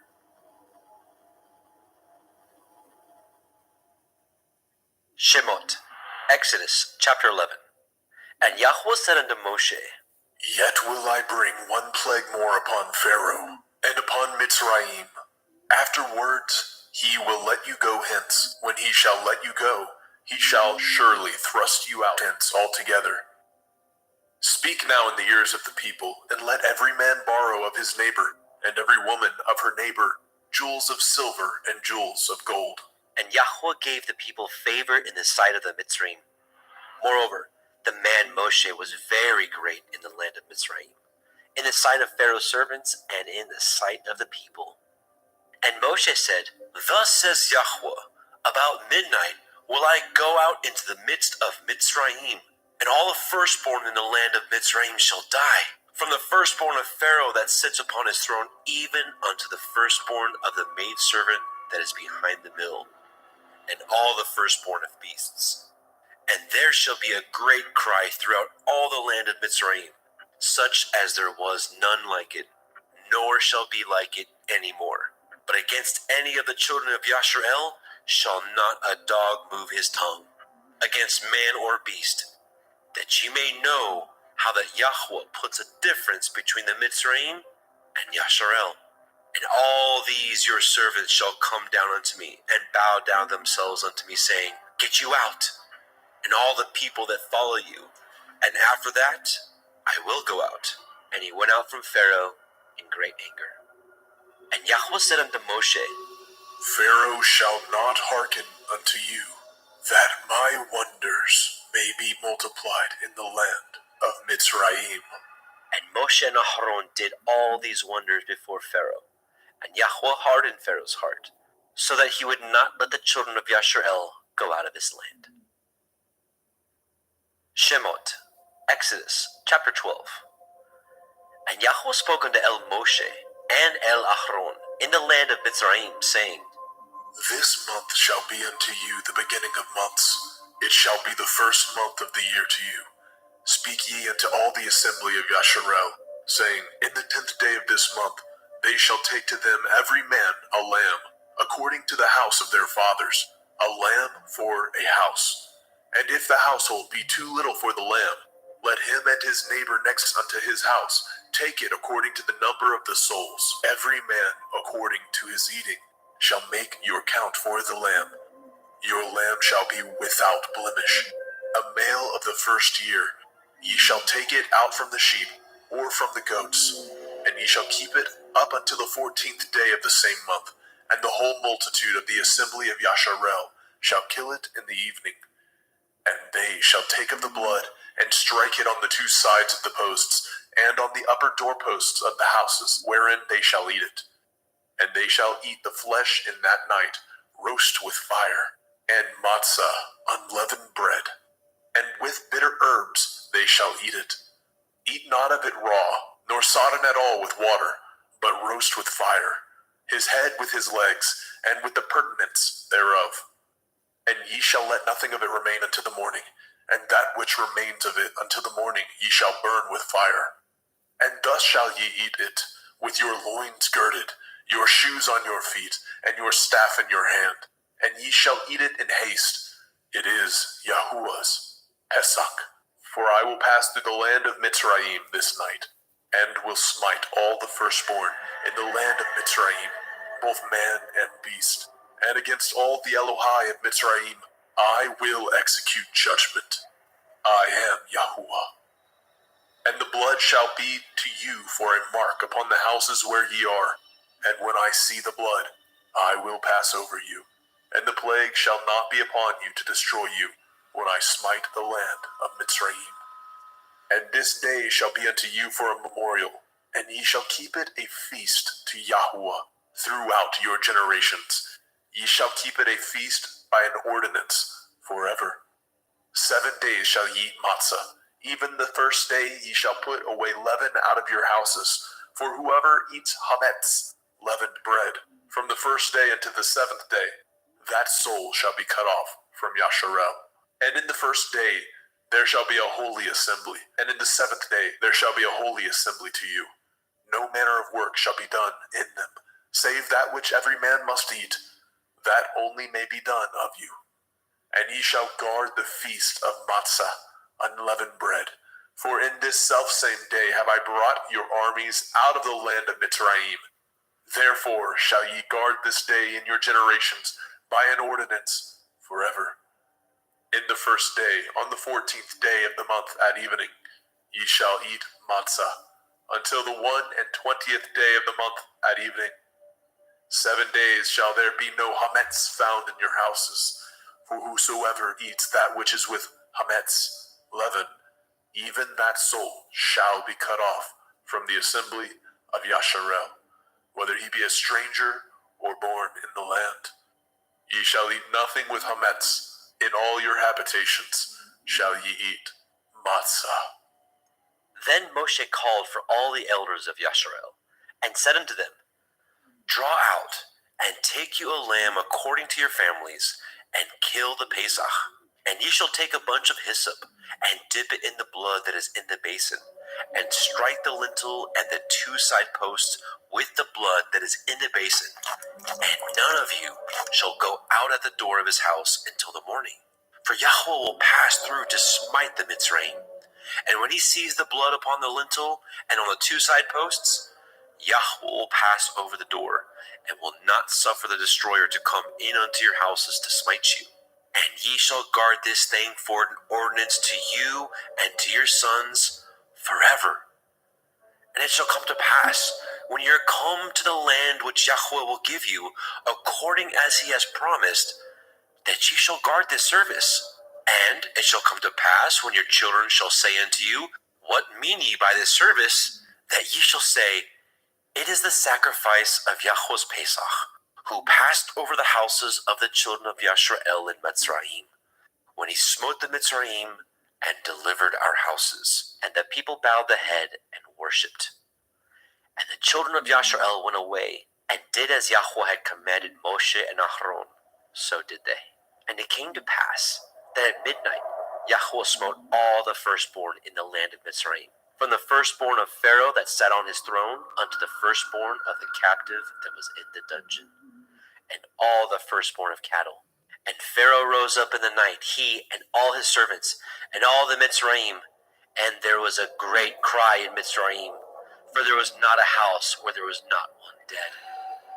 And he called for Moshe and Aharon by night, and said, Rise up, then get ye forth from among my people, both ye and the children of Yasharel, and go, serve Yahweh, as ye have said, and take your flocks and your herds, as ye have said, and be gone, and bless me also. And the Mitzrayim were urgent upon the people, that they might send them out of the land in haste.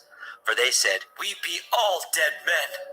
And the people took their dough before it was leavened, and their kneading troughs being bound up in their clothes upon their shoulders.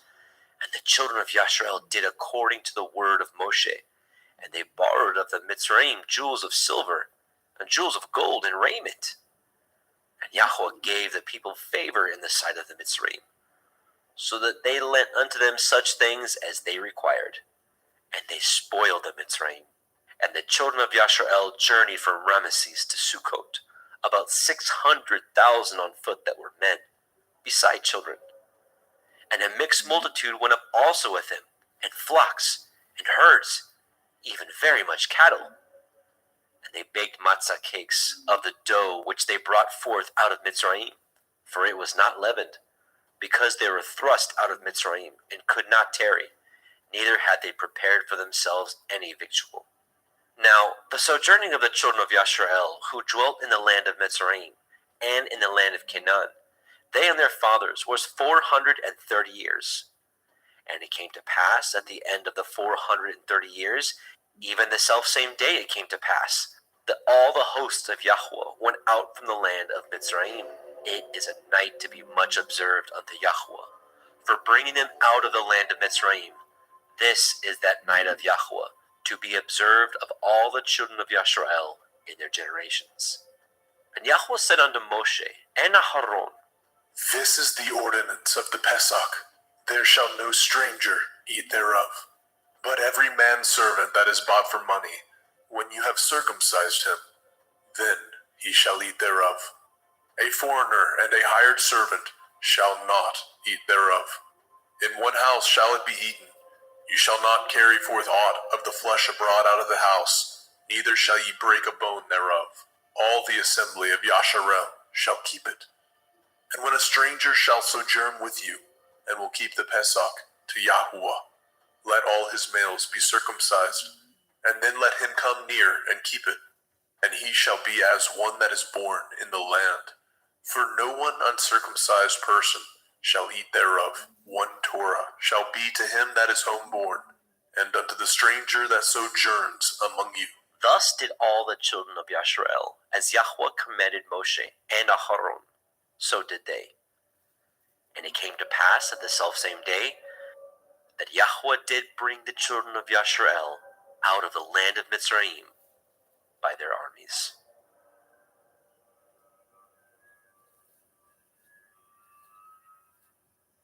Shemot, Exodus chapter 13.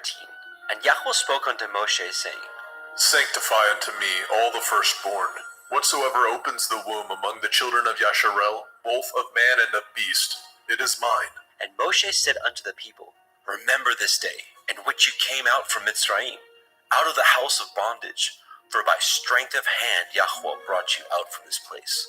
There shall no chametz be eaten. This day came ye out in the month Abib. And it shall be, when Yahweh shall bring you into the land of the Canaanim, and the Hittim, and the Amorim, and the Chivim, and the Yebusim, which he swore unto your fathers to give you, a land flowing with milk and honey, that you shall keep this service in this month. 7 days you shall eat matzah, and in the 7th day shall be a feast unto Yahweh. Matzah shall be eaten 7 days, and there shall no chametz be seen with you, neither shall there be leaven seen with you in all your quarters. And ye shall show your son in that day, saying, This is done because of that which Yahweh did unto me, when I came forth out of Mitzrayim. And it shall be for a sign unto you upon your hand, and for a memorial between your eyes, that Yahweh's Torah may be in your mouth. For with a strong hand has Yahweh brought you out of Mitzrayim. You shall therefore guard this ordinance in his appointed time from year to year. And it shall be, when Yahweh shall bring you into the land of the Canaanim, as he swore unto you and to your fathers, and shall give it you, that you shall set apart unto Yahweh all that open the womb, and every firstling that comes of a beast which you have. The males shall be Yahweh's. And every firstling of an ass you shall redeem with a lamb, and if you will not redeem it, then you shall break his neck. And all the firstborn of man among your children shall you redeem. And it shall be, when your son asks you in time to come, saying, What is this?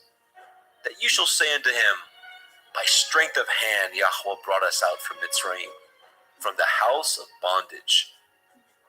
And it came to pass, when Pharaoh would hardly let us go, that Yahweh slew all the firstborn in the land of Mitzrayim, both of the firstborn of man and the firstborn of beast. Therefore I sacrifice to Yahweh all that opens the womb, being males, but all the firstborn of my children I redeem. And it shall be for a mark upon your hand, and for frontlets between your eyes. For by strength of hand Yahweh brought us forth out of Mitzrayim. As when Pharaoh had let the people go, the Elohim led them not through the way of the land of the Pelishtim, though that was near. For Elohim said, Lest perchance the people repent when they see war, and they return to Mitzrayim. But Elohim led the people about through the way of the wilderness of the Red Sea, and the children of Yasharel went up harnessed out of the land of Mitzrayim. And Moshe took the bones of Yosef with him, for he had straitly sworn the children of Yasharel, saying, Elohim will surely visit you, and you will carry up my bones away hence with you. They took their journey from Sukkot, and encamped in Etham, in the edge of the wilderness. And Yahweh went before them by day in a pillar of cloud, to lead them in the way, and by night in a pillar of fire, to give them light, to go by day and night. He took not away the pillar of the cloud by day, nor the pillar of fire by night, from before the people.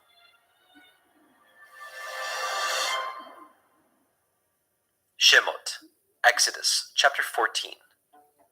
And Yahweh spoke unto Moshe, saying, Speak unto the children of Yasharel, that they turn and encamp before Pi Hachiron, between Migdol and the sea, over against Baal Zephon. Before it shall ye encamp by the sea. For Pharaoh will say of the children of Yasharel, they are entangled in the land, the wilderness has shut them in. And I will harden Pharaoh's heart, that he shall follow after them, and I will be honored upon Pharaoh, and upon all his host, that the Mitzrayim may know that I am Yahweh. And they did so. And it was told the king of Mitzrayim that the people fled, and the heart of Pharaoh and his servants was turned against the people. And they said, Why have we done this, that we have let Yasharel go from serving us? And he made ready his chariot, and took his people with him. And he took 600 chosen chariots, and all the chariots of Mitzrayim, and captains over every one of them. And Yahweh hardened the heart of Pharaoh, king of Mitzrayim, and he pursued after the children of Yasharel. And the children of Yasharel went out with a high hand. But the Mitzrayim pursued after them, all the horses and chariots of Pharaoh, and his horsemen, and his army, and overtook them encamping by the sea, beside Pi Hachiroth, before Baal Zephon. And when Pharaoh drew nigh, the children of Yasharel lifted up their eyes, and behold, the Mitzrayim marched after them, and they were sore afraid. And the children of Yasharel cried out unto Yahweh. And they said unto Moshe, Because there were no graves in Mitzrayim, have ye taken us away to die in the wilderness? Wherefore have you dealt thus with us, to carry us forth out of Mitzrayim? Is not this the word that we did tell you in Mitzrayim, saying, Let us alone, that we may serve the Mitzrayim? For it had been better for us to serve the Mitzrayim, than that we should die in the wilderness. And Moshe said unto the people, Fear ye not, stand still, and see the Yeshua of Yahweh, which he will show you today. For the Mitzrayim who ye have seen today, ye shall see them again no more forever. Yahweh shall fight for you, and ye shall hold your peace. And Yahweh said unto Moshe, Wherefore cry you unto me? Speak unto the children of Yasharel, that they go forward. But lift up your rod, and stretch out your hand over the sea, and divide it. And the children of Yasharel shall go on dry ground through the midst of the sea. And I, behold, I will harden the hearts of the Mitzrayim, and they shall follow them, and I will get me honor upon Pharaoh, and upon all his host, upon his chariots, and upon his horsemen. And the Mitzrayim shall know that I am Yahweh, when I have gotten me honor upon Pharaoh, upon his chariots, and upon his horsemen. And the angel of Elohim, which went before the camp of Yasharel, removed and went behind them. And the pillar of the cloud went from before their face and stood behind them.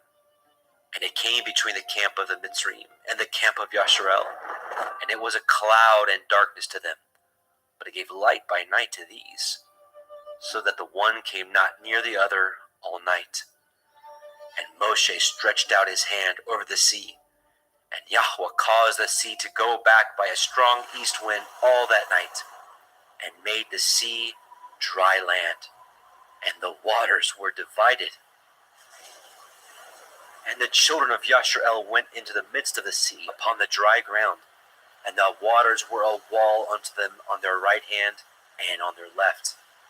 And the Mitzrayim pursued, and went in after them into the midst of the sea, even all Pharaoh's horses, his chariots, and his horsemen. And it came to pass that in the morning watch Yahweh looked unto the host of the Mitzrayim through the pillar of fire and of the cloud, and troubled the host of the Mitzrayim, and took off their chariot wheels, that they drove them heavily, so that the Mitzrayim said, Let us flee from the face of Yasharel, for Yahweh fights for them against the Mitzrayim. And Yahweh said unto Moshe, Stretch out your hand over the sea, that the waters may come again upon the Mitzrayim, upon their chariots, and upon their horsemen. And Moshe stretched forth his hand over the sea, and the sea returned to his strength when the morning appeared, and the Mitzrayim fled against it.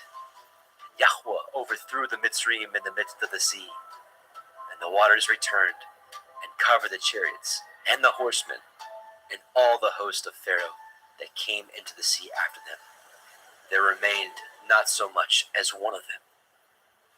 But the children of Yashrael walked upon dry land in the midst of the sea, and the waters were a wall unto them on their right hand and on their left. Thus Yahweh saved Yashrael that day out of the hand of the Mitzrayim. And Yashrael saw the Mitzrayim dead upon the seashore. And Yashrael saw that great work which Yahweh did upon the Mitzrayim. And the people feared Yahweh and believed Yahweh and his servant Moshe.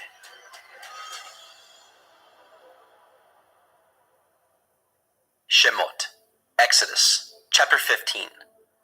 Then sang Moshe and the children of Yashrael this song unto Yahweh, saying, I will sing unto Yahweh, for he has triumphed gloriously. The horse and the rider has he thrown into the sea. Yah is my strength and song, and he has become my Yeshua. He is my El, and I will prepare him a habitation. My father's Elohai, and I will exalt him. Yahweh is a man of war. Yahweh is his name. Pharaoh's chariots and his host has he cast into the sea. His chosen captains also are drowned in the Red Sea. The depths have covered them. They sank into the bottom as a stone. Your right hand, O Yahweh, is become glorious in power. Your right hand, O Yahweh, has dashed in pieces the enemy, and in the greatness of your excellency, you have overthrown them that rose up against you. You sent forth your wrath, which consumed them as stubble. And with the blast of your nostrils, the waters were gathered together. The flood stood upright as a heap, and the depths were congealed in the heart of the sea. The enemy said, I will pursue, I will overtake, I will divide the spoil. My lust shall be satisfied upon them. I will draw my sword, my hand shall destroy them. You blew with your ruach, the sea covered them. They sank as lead in the mighty waters. Who is like unto you, O Yahweh, among the Elohim? Who is like you, glorious in holiness, fearful in praises, doing wonders? You stretched out your right hand, the earth swallowed them. You and your mercy have led forth the people which you have redeemed. You have guided them in your strength unto your holy habitation. The people shall hear and be afraid. Sorrow shall take hold on the inhabitants of Pelesheth. Then the dukes of Edom shall be amazed, the mighty men of Moab, trembling shall take hold upon them. All the inhabitants of Canaan shall melt away. Fear and dread shall fall upon them by the greatness of your arm. They shall be as still as a stone, till your people pass over, O Yahweh, till the people pass over which you have purchased. You shall bring them in and plant them in the mountain of your inheritance, in the place, O Yahweh, which you have made for you to dwell in the sanctuary, O Adonai, which your hands have established. Yahweh shall reign forever and ever. For the horse of Pharaoh went in with his chariots and with his horsemen into the sea, and Yahweh brought again the waters of the sea upon them. But the children of Yashrael went on dry land in the midst of the sea. And Miriam, the prophetess, the sister of Aharon, took a timbrel in her hand, and all the women went out after her with timbrels and dances. And Miriam answered them, Sing ye to Yahweh, for he has triumphed gloriously. The horse and his rider has he thrown into the sea. So Moshe brought Yashrael from the Red Sea, and they went out into the wilderness of Shur. And they went 3 days in the wilderness and found no water. And when they came to Marah, they could not drink of the waters of Marah, for they were bitter. Therefore, the name of it was called Marah. And the people murmured against Moshe, saying, What shall we drink? And he cried unto El Yahweh. And Yahweh showed him a tree, which, when he had cast into the waters were made sweet. There he made for them a statute and an ordinance, and there he proved them, and said, If you will diligently hearken to the voice of Yahweh Elohim, and will do that which is right in his sight, and will give ear to his commandments, and guard all his statutes, I will put none of these diseases upon you, which I have brought upon the Mitzrayim, for I am Yahweh, Ropheka. And they came to Elim, where there were 12 wells of water, and 70 palm trees, and they encamped there by the waters.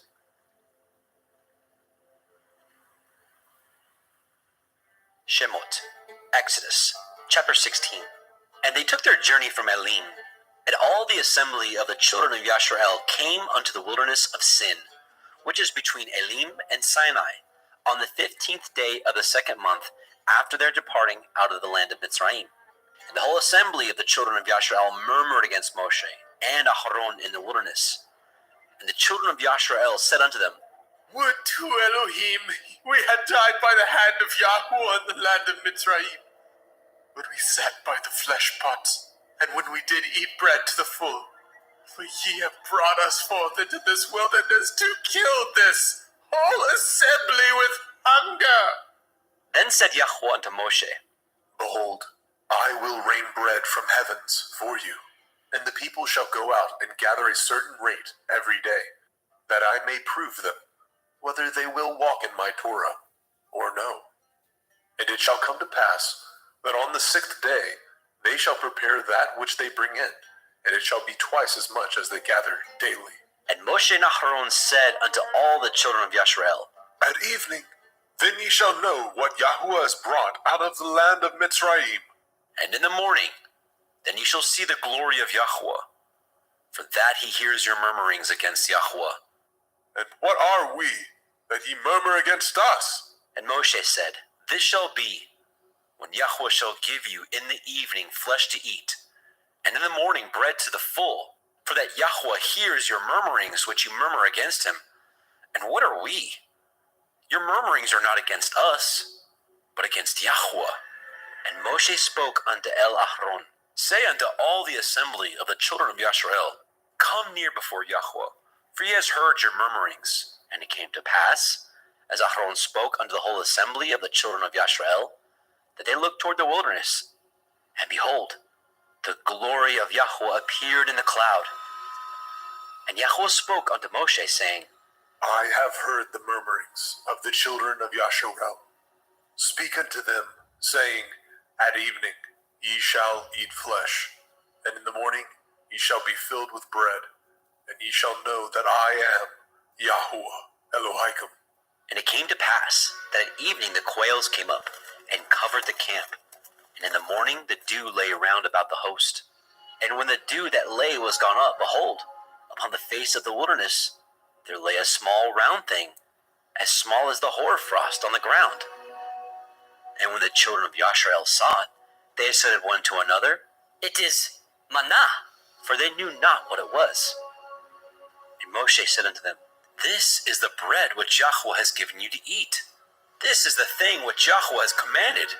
Gather of it every man according to his eating, an omer for every man, according to the number of your persons.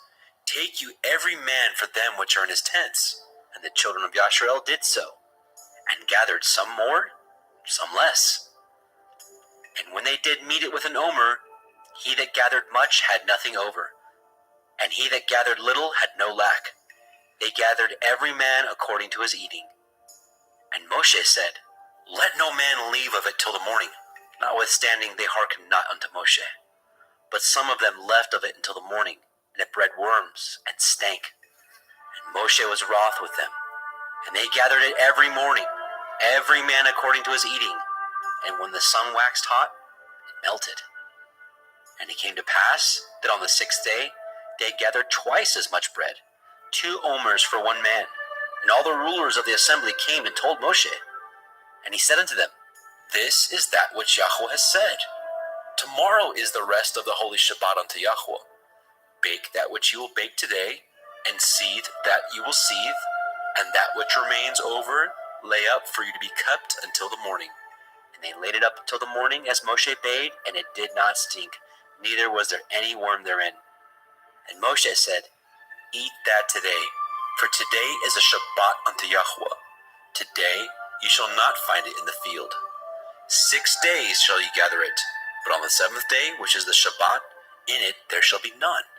And it came to pass that there went out some of the people on the 7th day for to gather, and they found none. And Yahweh said unto Moshe, How long refuse ye to guard my commandments and my Torah? See for that Yahuwah has given you the Sabbath. Therefore, he gives you on the 6th day the bread of 2 days. Abide ye every man in his place. Let no man go out of his place on the 7th day. So the people rested on the 7th day. And the house of Yashrael called the name thereof manna. And it was like coriander seed, white, and the taste of it was like wafers made with honey. And Moshe said, This is the thing which Yahweh commands. Fill an omer of it to be kept for your generations, that they may see the bread wherewith I have fed you in the wilderness, when I brought you forth from the land of Mitzrayim. And Moshe said unto Aaron, Take a pot, and put an omer full of manna therein, and lay it up before Yahweh, to be kept for your generations. As Yahweh commanded Moshe, so Aaron laid it up before the testimony to be kept. And the children of Yashrael did eat manna 40 years, until they came to a land inhabited. They did eat manna until they came unto the borders of the land of Canaan. Now, an omer is a 10th part of an ephah. Shemot, Exodus, chapter 17.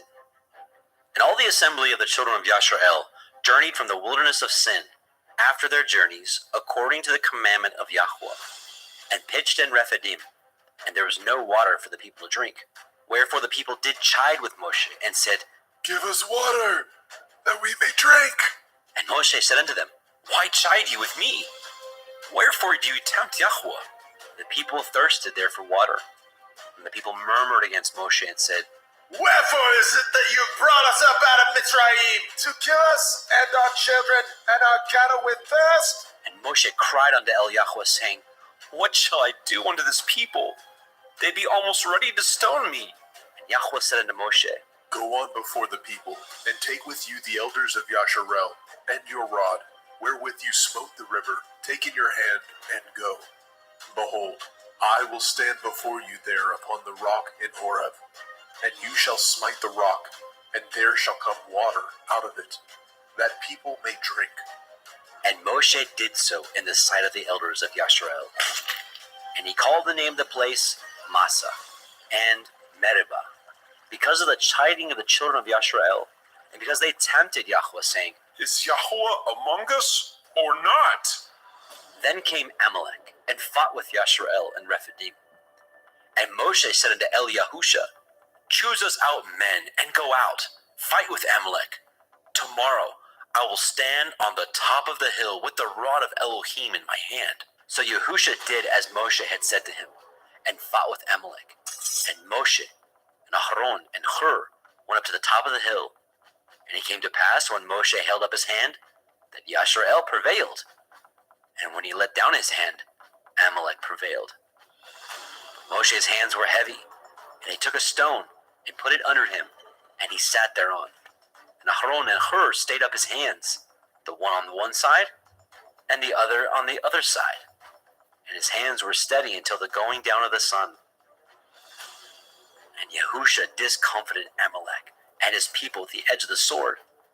And Yahweh said unto Moshe, Write this for a memorial in a sefer, and rehearse it in the ears of Yahusha, for I will utterly put out the remembrance of Amalek from under the heavens.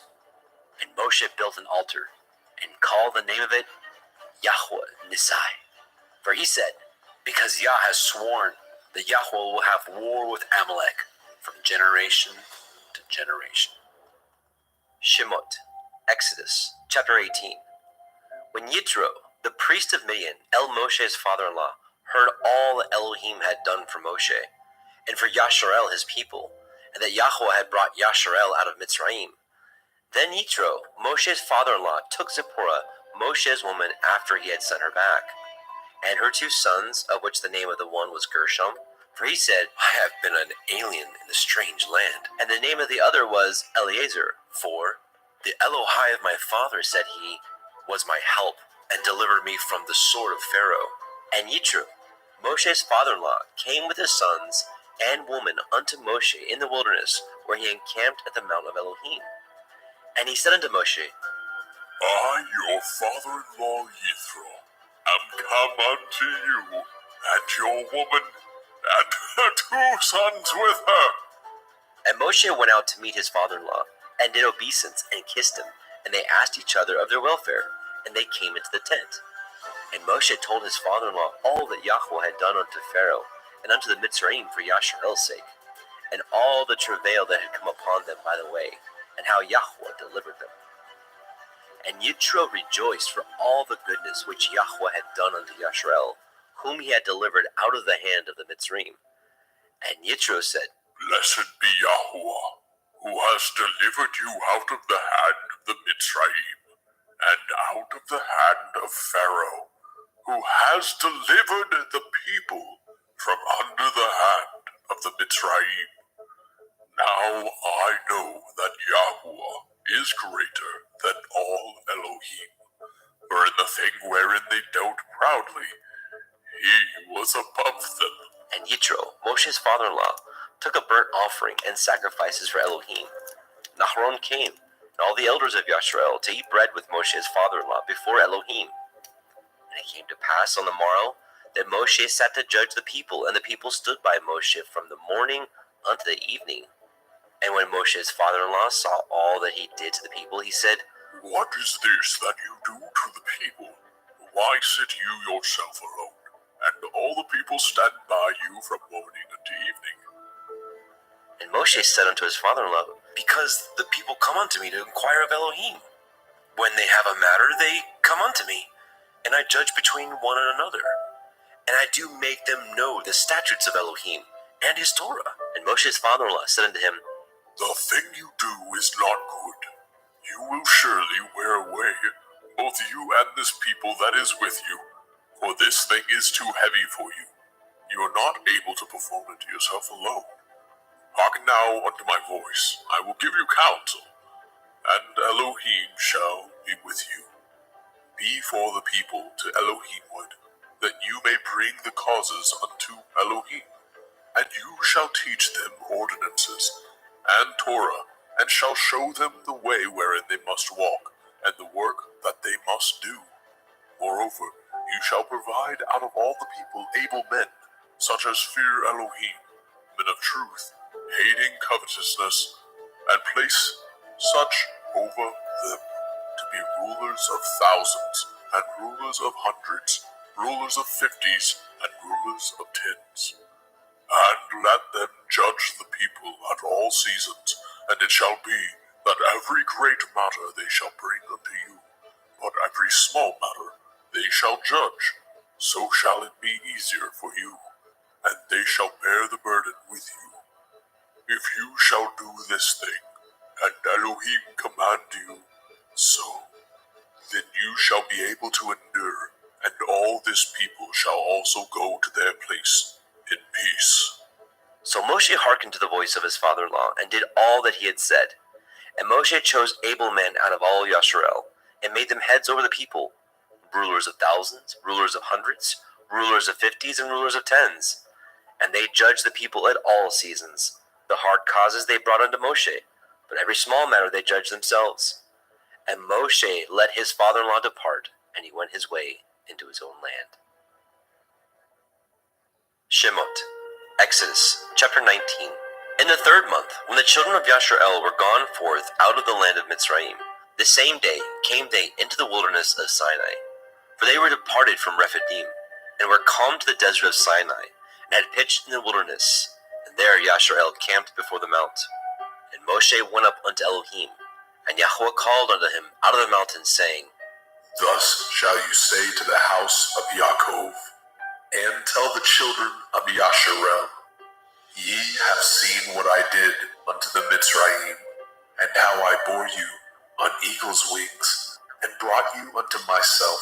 Now therefore, if ye will obey my voice indeed, and guard my covenant, then ye shall be a peculiar treasure unto me above all people. For all the earth is mine, and ye shall be unto me a kingdom of priests, and a holy nation. These are the words which you shall speak unto the children of Yasharel. And Moshe came and called for the elders of the people, and laid before their faces all these words which Yahweh commanded him. And all the people answered together and said, All that Yahweh has spoken, we will do. And Moshe returned the words of the people unto Yahweh. And Yahweh said unto Moshe, Lo, I come unto you in a thick cloud, that the people may hear when I speak with you, and believe you forever. And Moshe told the words of the people unto Yahweh. And Yahweh said unto Moshe, Go unto the people, and sanctify them today and tomorrow, and let them wash their clothes, and be ready against the third day. For the third day Yahweh will come down in the sight of all the people upon Mount Sinai.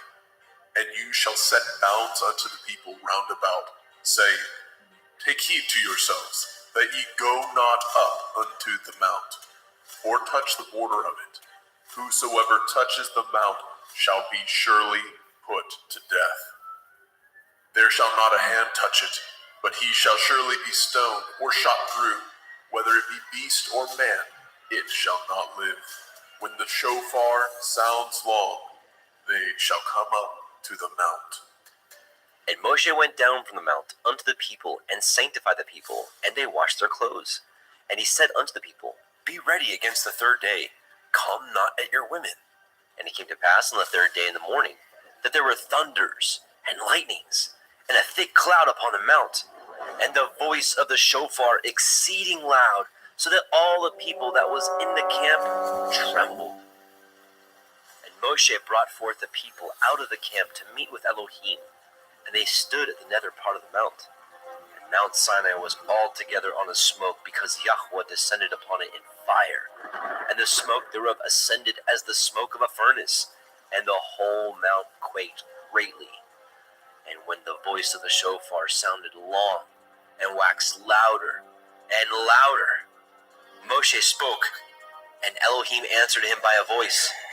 And Yahweh came down upon Mount Sinai, on the top of the mount. And Yahweh called Moshe up to the top of the mount, and Moshe went up.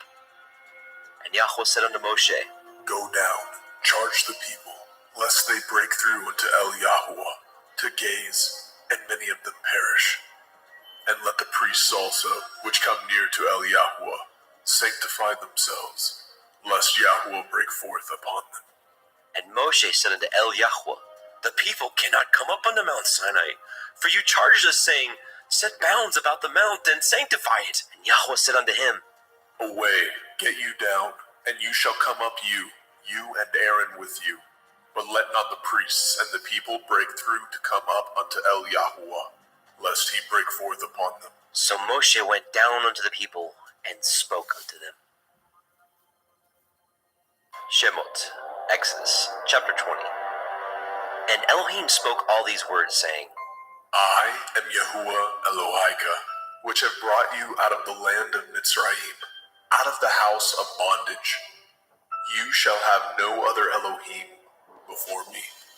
You shall not make any graven image or any likeness of anything that is in the heavens above, or that is in the earth beneath, or that is in the water under the earth. You shall not bow yourself to them, nor serve them, for I, Yahuwah Elohika, am a jealous El, visiting the iniquity of the fathers upon the children unto the third and fourth generation of them that hate me, and showing mercy unto thousands of them that love me and guard my commandments. You shall not take the name of Yahuwah Elohika in vain, for Yahuwah will not hold him guiltless that takes his name in vain. Remember the day of the Sabbath, to keep it holy. 6 days shall you labor, and do all your work, but the seventh day is the Sabbath of Yahuwah Elohika.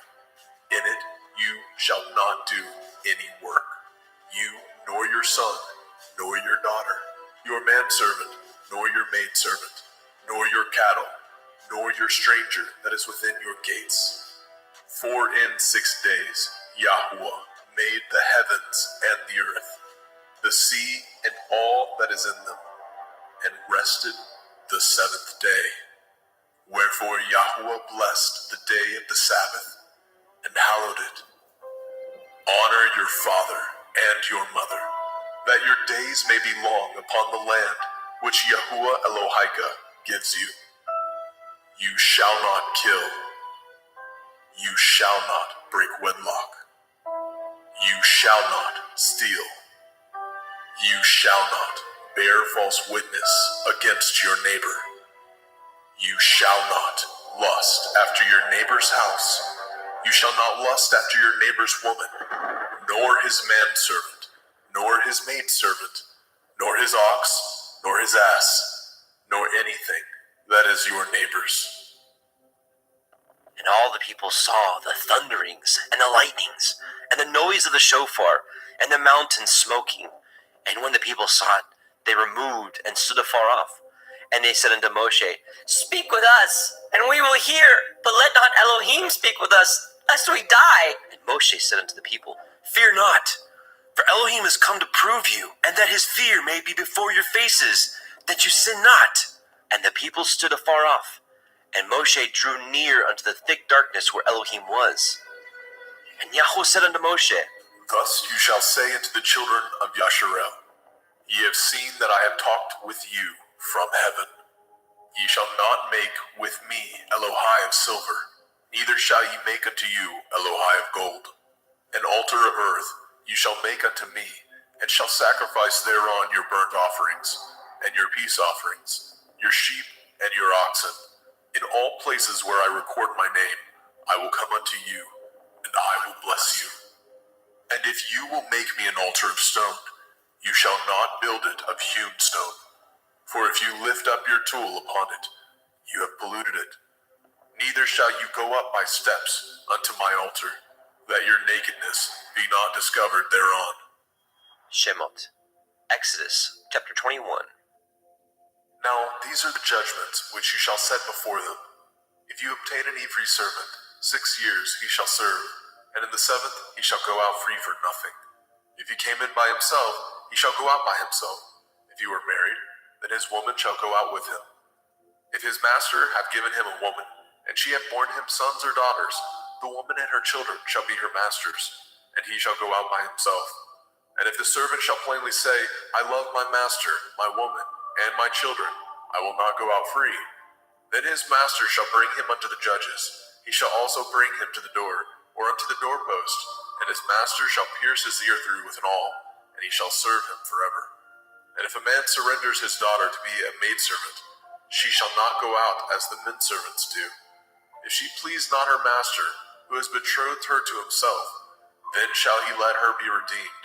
To surrender her unto a strange nation, he shall have no power, seeing he has dealt deceitfully with her.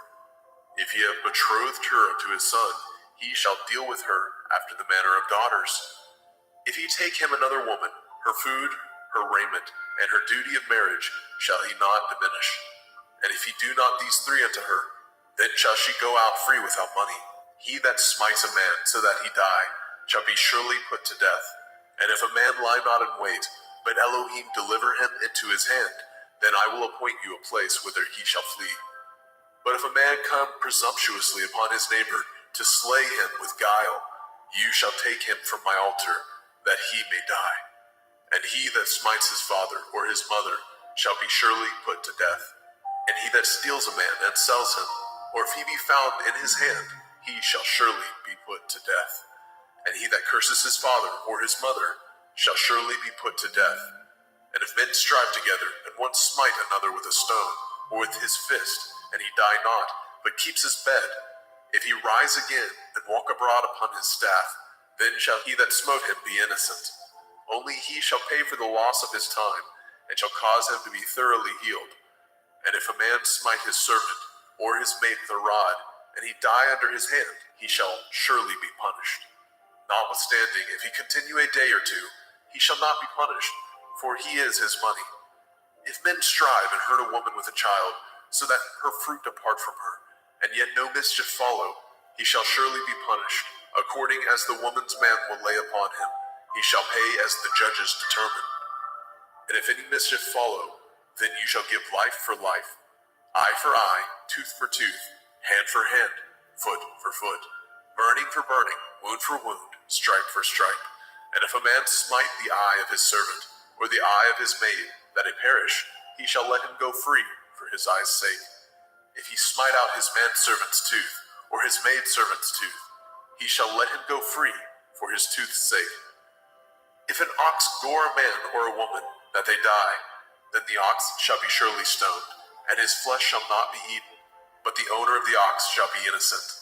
But if the ox were wont to push with his horn in the time past, and it has been testified to his owner, and he has not kept him in, but that he has killed a man or a woman, the ox shall be stoned, and his owner also shall be put to death.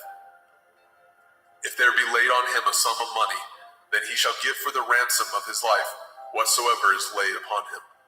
Whether he have gored a son or have gored a daughter, according to this judgment shall it be done unto him.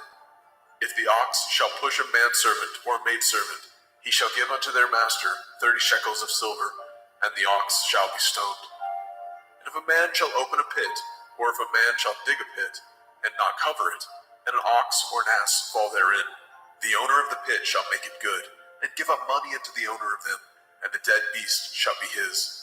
And if the ox of one man hurts the ox of another, that he die, then they shall sell the live ox, and divide the money of it, and the dead ox also they shall divide. Or if it be known that the ox has used to push in time past, and his owner has not kept him in, he shall surely pay ox for ox, and the dead shall be his own. Shemot, Exodus, chapter 22. If a man shall steal an ox or a sheep and kill it, or sell it, he shall restore 5 oxen for an ox, and 4 sheep for a sheep. If a thief be found breaking up, and be smitten that he die, there shall no blood be shed for him. If the sun be risen upon him, there shall be blood shed for him, for he should make full restitution. If he have nothing, then he shall be sold for his theft. If the theft be certainly found in his hand alive, whether it be ox or ass or sheep, he shall restore double. If a man shall cause a field or vineyard to be eaten, and shall put in his beast, and shall feed in another man's field, of the best of his own field, and of the best of his own vineyard, shall he make restitution. If fire break out and catch in thorns, so that the stacks of grain, or the standing grain, or the field be consumed therewith, he that kindled the fire shall surely make restitution. If a man shall deliver unto his neighbor money or stuff to guard, and to be stolen out of the man's house, if the thief be found, let him pay double. If the thief be not found, then the master of the house shall be brought unto the judges, to see whether he have put his hand unto his neighbor's goods. For all manner of transgression, whether it be for ox, for ass, for sheep, for raiment, or for any manner of lost thing, which another challenge to be his, the cause of both parties shall come before the judges, and whom the judges shall condemn, he shall pay double unto his neighbor. If a man deliver unto his neighbor an ass, or an ox, or a sheep, or any beast to guard, and it die, or be hurt, or driven away, no man seeing it, then shall an oath of Yahuwah be between them both, that he has not put his hand unto his neighbor's goods, and the owner of it shall accept thereof, and he shall not make it good. And if it be stolen from him, he shall make restitution unto the owner thereof. And if it be torn in pieces, then let him bring it for witness, and he shall not make good that which was torn. And if a man borrow aught of his neighbor, and it be hurt or die, the owner thereof being not with it, he shall surely make it good. But if the owner thereof be with it, he shall not make it good. If it be a hired thing, it came for his hire. And if a man entice a maid that is not betrothed, and lie with her, he shall surely endow her to be his woman. And if a father utterly refuse to give her unto him, he shall pay money according to the dowry of virgins. You shall not suffer a witch to live. Whosoever lies with a beast shall surely be put to death. He that sacrifices unto Elohim, save unto Yahweh only, he shall be utterly destroyed. You shall neither vex a stranger nor oppress him, for ye were strangers in the land of Mizraim. Ye shall not afflict any widow or fatherless child. If you afflict them in any wise, and they cry at all unto me, I will surely hear their cry. And my wrath shall wax hot, and I will kill you with the sword, and your women shall be widows, and your children fatherless. If you lend money to any of my people that is poor by you, you shall not be to him as a usurer, neither shall you lay upon him usury. If you at all take your neighbor's raiment to pledge, you shall deliver it unto him by the time that the sun goes down. For that is his covering only. It is his raiment for his skin, wherein shall he sleep. And it shall come to pass, when he cries unto me, that I will hear, for I am gracious. You shall not revile the Elohim, nor curse the ruler of your people. You shall not delay to offer the first of your ripe fruit, and of your liquors, the firstborn of your sons shall you give unto me. Likewise shall you do with your oxen and with your sheep. 7 days it shall be with this dam. On the 8th day you shall give it to me. And ye shall be holy men unto me. Neither shall ye eat any flesh that is torn of beast in the field. Ye shall cast it to the dogs. Shemot, Exodus, chapter 23. You shall not raise a false report. Put not your hand with the wicked to be an unrighteous witness. You shall not follow a multitude to do evil, neither shall you speak in a cause to decline after many to pervert judgment. Neither shall you countenance a poor man in his cause. If you meet your enemy's ox or his ass going astray, you shall surely bring it back to him again. If you see the ass of him that hates you lying under his burden, and would forbear to help him, you shall surely help with him. You shall not pervert the judgment of your poor in his cause. Keep far from a false matter, and the innocent and righteous slay you not, for I will not justify the wicked. And you shall take no gift, for the gift blinds the wise, and perverts the words of the righteous. Also, you shall not oppress a stranger, for ye know the heart of a stranger, seeing ye were strangers in the land of Mizraim. In 6 years you shall sow your land, and shall gather in the fruits thereof. But the 7th year you shall let it rest and lie still, that the poor of your people may eat. What they leave the beasts of the field shall eat. In like manner you shall deal with your vineyard and with your olive yard. 6 days you shall do your work, and on the 7th day you shall rest, that your ox and your ass may rest, and the sons of your handmaid and the stranger may be refreshed.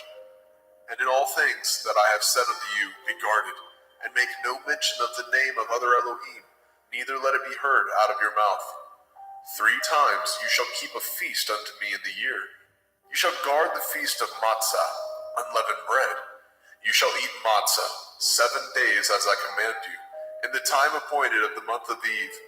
For in it you came out from Mizraim, and none shall appear before me empty.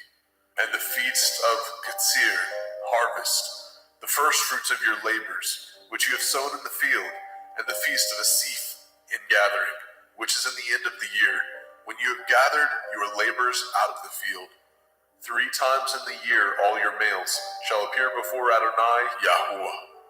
You shall not offer the blood of my sacrifice with hametz, leavened bread, neither shall the fat of my sacrifice remain until the morning. The first of the first fruits of your land you shall bring into the house of Yahuwah Elohika. You shall not seethe a kid in his mother's milk. Behold, I send an angel before you, to guard you in the way, and to bring you into the place which I have prepared. Beware of him, and obey his voice. Provoke him not, for he will not pardon your transgressions, for my name is in him. And if you shall indeed obey his voice, and do all that I speak, then I will be an enemy unto your enemies, and an adversary unto your adversaries. For my angel shall go before you, and bring you in unto the Emorym, and the Hittim, and the Perizim, and the Kenainim, and the Hivim, and the Yebusim, and I will cut them off. You shall not bow down to their Elohim, nor serve them, nor do after their works, but you shall utterly overthrow them, and quite break down their images. And ye shall serve Yahuwah Elohim, and he shall bless your bread and your water, and I will take sickness away from the midst of you. There shall nothing cast their young, nor be barren in your land, and the number of your days I will fulfill. I will send my fear before you, and will destroy all the people to whom you shall come, and I will make all your enemies turn their backs unto you. And I will send hornets before you, which shall drive out the Hivi, and the Kinaini, and the Hittite from before you. And I will not drive them out from before you in 1 year, lest the land become desolate, and the beasts of the field multiply against you. By little and little I will drive them out before you, until you be increased, and inherit the land. And I will set your bonds from the Red Sea, even unto the sea of the Pelishtim, and from the desert unto the river. For I will deliver the inhabitants of the land unto your hand, and you shall drive them out before you. You shall cut no covenant with them, nor with their Elohim. They shall not dwell in your land, lest they make you sin against me. For if you serve their Elohim, it will surely be a snare unto you. Shemot, Exodus, chapter 24. And he said unto Moshe, Come up unto Eliyahu, you and Aaron, Nadav and Abihu, and 70 of the elders of Yasharel, and worship ye afar off. And Moshe alone shall come near Eliyahu, but they shall not come nigh, neither shall the people go up with him. And Moshe came and told the people all the words of Yahuwah, and all the judgments. And all the people answered with one voice and said, All the words which Yahuwah said, we will do. And Moshe wrote all the words of Yahuwah, and rose up early in the morning, and built an altar unto the hill, and 12 pillars, according to the 12 tribes of Yasharel. And he sent young men of the children of Yasharel, which offered burnt offerings, and sacrificed peace offerings of oxen unto Yahuwah. And Moshe took half of the blood, and put it in the basins, and half of the blood he sprinkled on the altar. And he took the sefer of the covenant, and read it in the audience of the people. And they said, All that Yahuwah has said, we will do, and be obedient. And Moshe took the blood, and sprinkled it on the people, and said, Behold, the blood of the covenant, which Yahuwah has cut with you, concerning all these words. Then went up Moshe, and Aaron, Nadab, and Abihu, and 70 of the elders of Yasharel. And they saw the Elohai of Yasharel, and there was under his feet, as it were, a paved work of sapphire stone, and as it were the body of heaven in his clearness. And upon the nobles of the children of Yasharel he laid not his hand. Also they saw Elohim, and did eat and drink. And Yahuwah said unto Moshe, Come up to me into the mount, and be there, and I will give you sapphire stones, and a Torah, and commandments which I have written, that you may teach them. And Moshe rose up, and his minister Yahusha, and Moshe went up into the mount of Elohim. And he said unto the elders, Tarry ye here for us, until we come again unto you. And behold, Aaron and Horai are with you. If any man have any matters to do, let him come unto them. And Moshe went up into the mount, and a cloud covered the mount. And the glory of Yahuwah abode upon Mount Sinai, and the cloud covered it 6 days. And the 7th day he called unto Moshe out of the midst of the cloud. And the sight of the glory of Yahuwah was like devouring fire on the top of the mount in the eyes of the children of Yasharel. And Moshe went into the midst of the cloud, and got him up into the mount. And Moshe was in the mount 40 days and 40 nights. Shemot, Exodus chapter 25.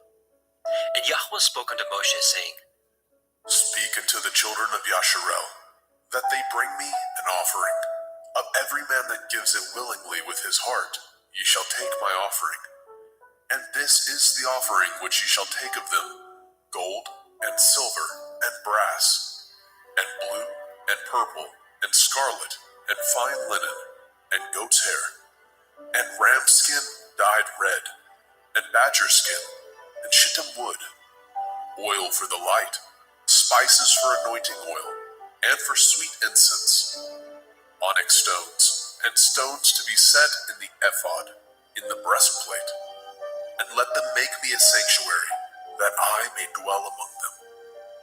According to all that I show you, after the pattern of the tabernacle, and the pattern of all the instruments thereof, even so shall ye make it. And they shall make an ark of shittim wood, 2 cubits and a half shall be the length thereof, and 1 cubit and a half the breadth thereof, and 1 cubit and a half the height thereof. And you shall overlay it with pure gold. Within and without shall you overlay it, and shall make upon it a crown of gold round about. And you shall cast 4 rings of gold for it, and put them in the corners thereof. And 2 rings shall be in the one side of it, and 2 rings on the other side of it. And you shall make staves of shittim wood, and overlay them with gold. And you shall put the staves into the rings by the sides of the ark, that the ark may be borne with them. The staves shall be in the rings of the ark, they shall not be taken from it. And you shall put into the ark the testimony which I give you. And you shall make a mercy seat of pure gold. 2 cubits and a half shall be the length thereof, and 1 cubit and a half the breadth thereof. And you shall make 2 cherubim of gold, of beaten work shall you make them, in the 2 ends of the mercy seat. And make 1 cherub on one end, and the other cherub on the other end. Even of the mercy seat shall ye make the cherubim on the 2 ends thereof. And the cherubim shall stretch forth their wings on high, covering the mercy seat with their wings, and their faces shall look one to another. Towards the mercy seat shall the faces of the cherubim be. And you shall put the mercy seat above upon the ark, and in the ark you shall put the testimony that I shall give you. And there I will meet with you, and I will commune with you from above the mercy seat, from between the 2 cherubim, which are upon the ark of the testimony, of all things which I give you in commandment unto the children of Yasharel. You shall also make a table of shittim wood. 2 cubits shall be the length thereof, and 1 cubit the breadth thereof, and 1 cubit and a half the height thereof.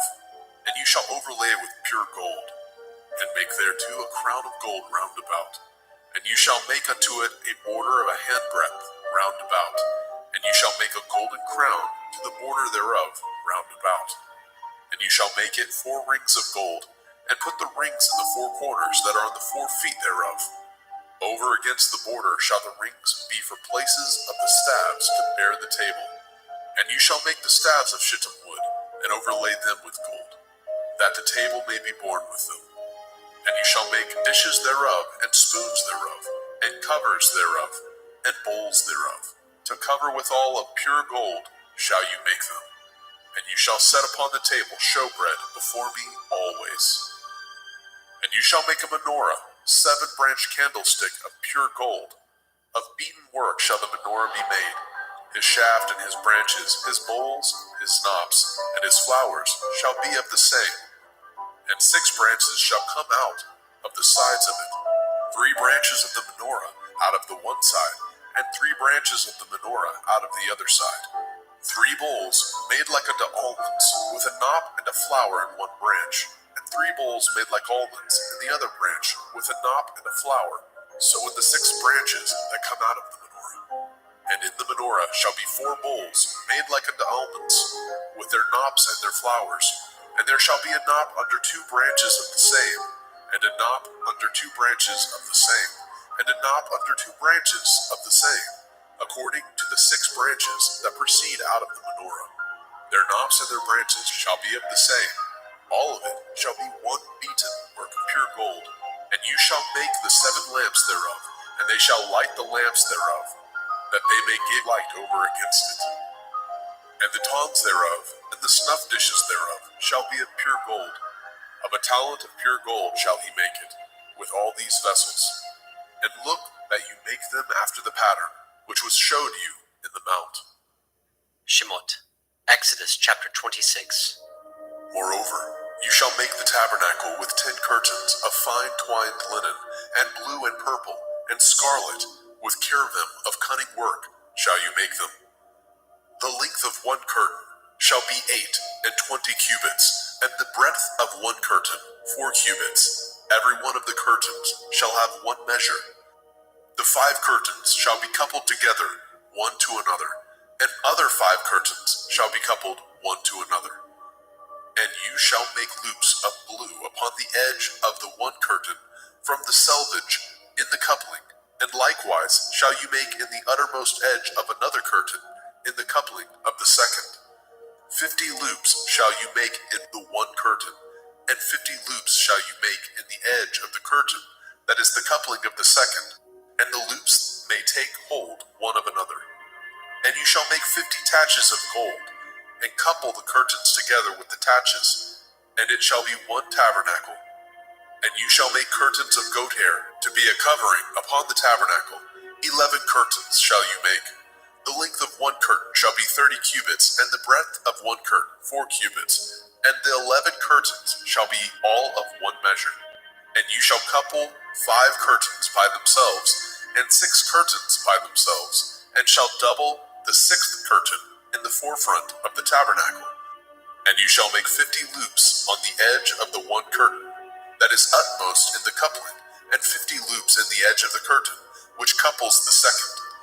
And you shall make 50 taches of brass, and put the taches into the loops, and couple the tent together, that it may be one.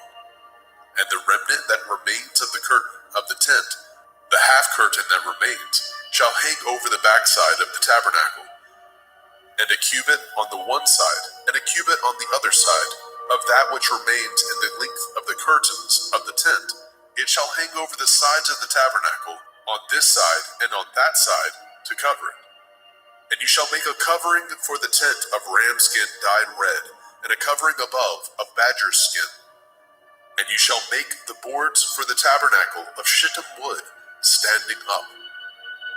10 cubits shall be the length of a board, and a cubit and a half shall be the breadth of one board. 2 tenons shall be in one board, set in order one against another. Thus shall you make for all the boards of the tabernacle. You shall make the boards for the tabernacle, 20 boards on the south side southward. And you shall make 40 sockets of silver under the 20 boards, 2 sockets under one board for his 2 tenons, and 2 sockets under another board for his 2 tenons. And for the second side of the tabernacle on the north side there shall be 20 boards, and their 40 sockets of silver, 2 sockets under one board, and 2 sockets under another board. And for the sides of the tabernacle westward you shall make 6 boards. And 2 boards shall you make for the corners of the tabernacle in the 2 sides. And they shall be coupled together beneath, and they shall be coupled together above the head of it unto one ring. Thus shall it be for them both. They shall be for the 2 corners. And they shall be 8 boards, and their sockets of silver, 16 sockets, 2 sockets under one board, and 2 sockets under another board. And you shall make bars of shittim wood, 5 for the boards of the one side of the tabernacle, and 5 bars for the boards of the other side of the tabernacle, and 5 bars for the boards of the side of the tabernacle for the 2 sides westward. And the middle bar in the middle of the boards shall reach from end to end. And you shall overlay the boards with gold, and make their rings of gold for places for the bars. And you shall overlay the bars with gold. And you shall rear up the tabernacle according to the fashion thereof, which was showed you in the mount. And you shall make a veil of blue, and purple, and scarlet, and fine twined linen of cunning work, with cherubim shall it be made. And you shall hang it upon the 4 pillars of shittim wood, overlaid with gold. Their hooks shall be of gold, upon the 4 sockets of silver. And you shall hang up the veil under the taches, that you may bring in hither within the veil the ark of the testimony. And the veil shall divide unto you between the holy place and the most holy. And you shall put the mercy seat upon the ark of the testimony in the most holy place. And you shall set the table without the veil, and the menorah, 7-branched candlestick, over against the table, on the side of the tabernacle towards the south. And you shall put the table on the north side. And you shall make a hanging for the door of the tent of blue and purple and scarlet and fine twined linen, wrought with needlework. And you shall make for the hanging 5 pillars of shittim wood, and overlay them with gold, and their hooks shall be of gold, and you shall cast 5 sockets of brass for them. Shemot, Exodus chapter 27. And you shall make an altar of shittim wood, 5 cubits long, and 5 cubits broad, and the altar shall be 4 square, and the height thereof shall be 3 cubits. And you shall make the horns of it upon the 4 corners thereof. His horns shall be of the same, and you shall overlay it with brass. And you shall make his pans to receive his ashes, and his shovels, and his basins, and his flesh hooks, and his fire pans. All the vessels thereof you shall make of brass, and you shall make it for a grate of network of brass, and upon the net shall you make 4 brazen rings in the 4 corners thereof. And you shall put it under the compass of the altar beneath, that the net may be even to the midst of the altar. And you shall make staves for the altar, staves of shittim wood, and overlay them with brass. And the staves shall be put into the rings, and the staves shall be upon the 2 sides of the altar, to bear it. Hollow with boards shall you make it, as it was showed you in the mount, so shall they make it. And you shall make the court of the tabernacle. For the south side southward, there shall be hangings for the court of fine twined linen, of 100 cubits long for one side, and the 20 pillars thereof and their 20 sockets shall be of brass. The hooks of the pillars and their fillets shall be of silver. And likewise for the north side in length there shall be hangings of 100 cubits long, and his 20 pillars and their 20 sockets of brass, the hooks of the pillars and their fillets of silver. And for the breadth of the court on the west side shall be hangings of 50 cubits, their pillars 10, and their sockets 10. And the breadth of the court on the east side eastward shall be 50 cubits. The hangings of one side of the gate shall be 15 cubits, their pillars 3, and their sockets 3. And on the other side shall be hangings 50 cubits, their pillars 3, and their sockets 3. And for the gate of the court shall be hangings of 20 cubits, of blue, and purple, and scarlet, and fine twined linen, wrought with needlework. And their pillars shall be 4, and their sockets 4. All the pillars round about the court shall be filleted with silver. Their hooks shall be of silver, and their sockets of brass. The length of the court shall be 100 cubits, and the breadth 50 everywhere. And the height of 5 cubits of fine twined linen, and their sockets of brass. All the vessels of the tabernacle in the service thereof, and all the pins thereof, and all the pins of the court shall be of brass.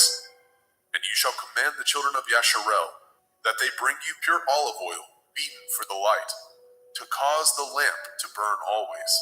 In the tabernacle of the assembly, without the veil, which is before the testimony, Aaron and his sons shall order it from evening to morning before Yahuwah.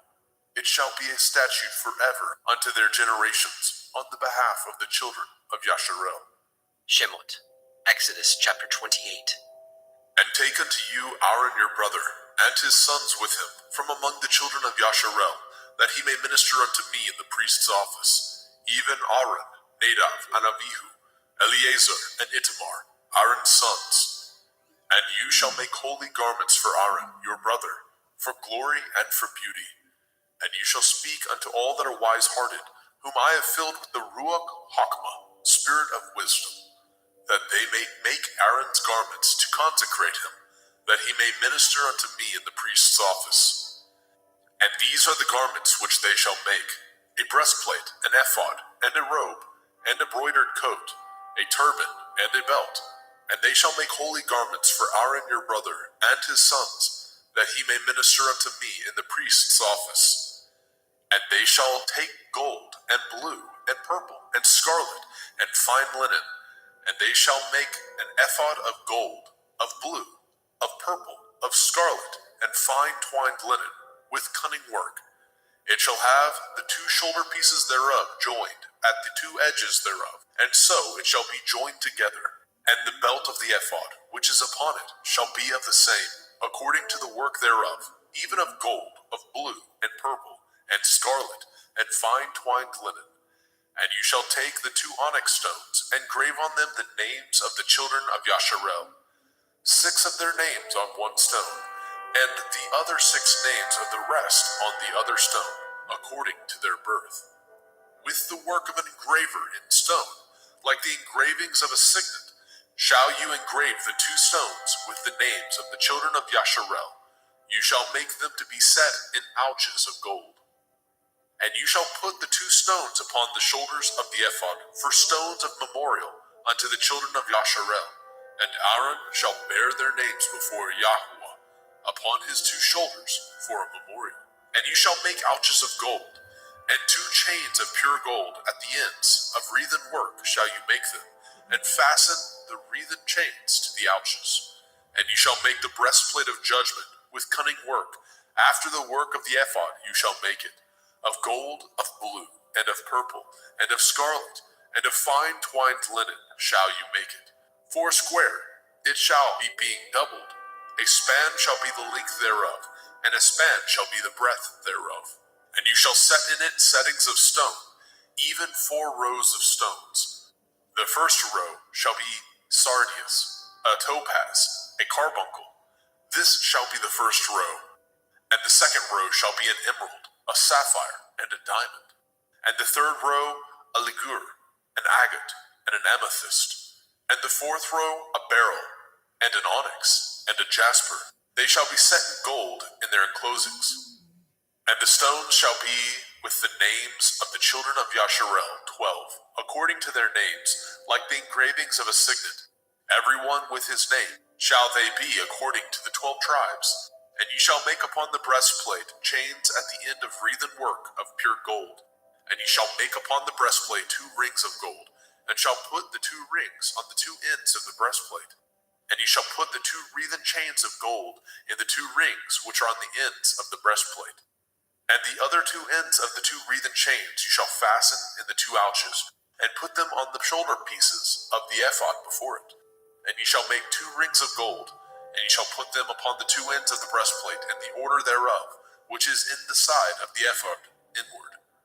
And 2 other rings of gold you shall make, and shall put them on the 2 sides of the ephod underneath, towards the forepart thereof, over against the other coupling thereof, above the belt of the ephod.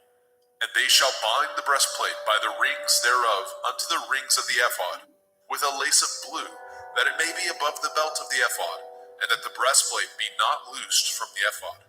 And Aaron shall bear the names of the children of Yasharel in the breastplate of judgment upon his heart, when he goes in unto the holy place, for a memorial before Yahweh continually. And you shall put in the breastplate of judgment the Urim and the Thummim, and they shall be upon Aaron's heart, when he goes in before Yahweh.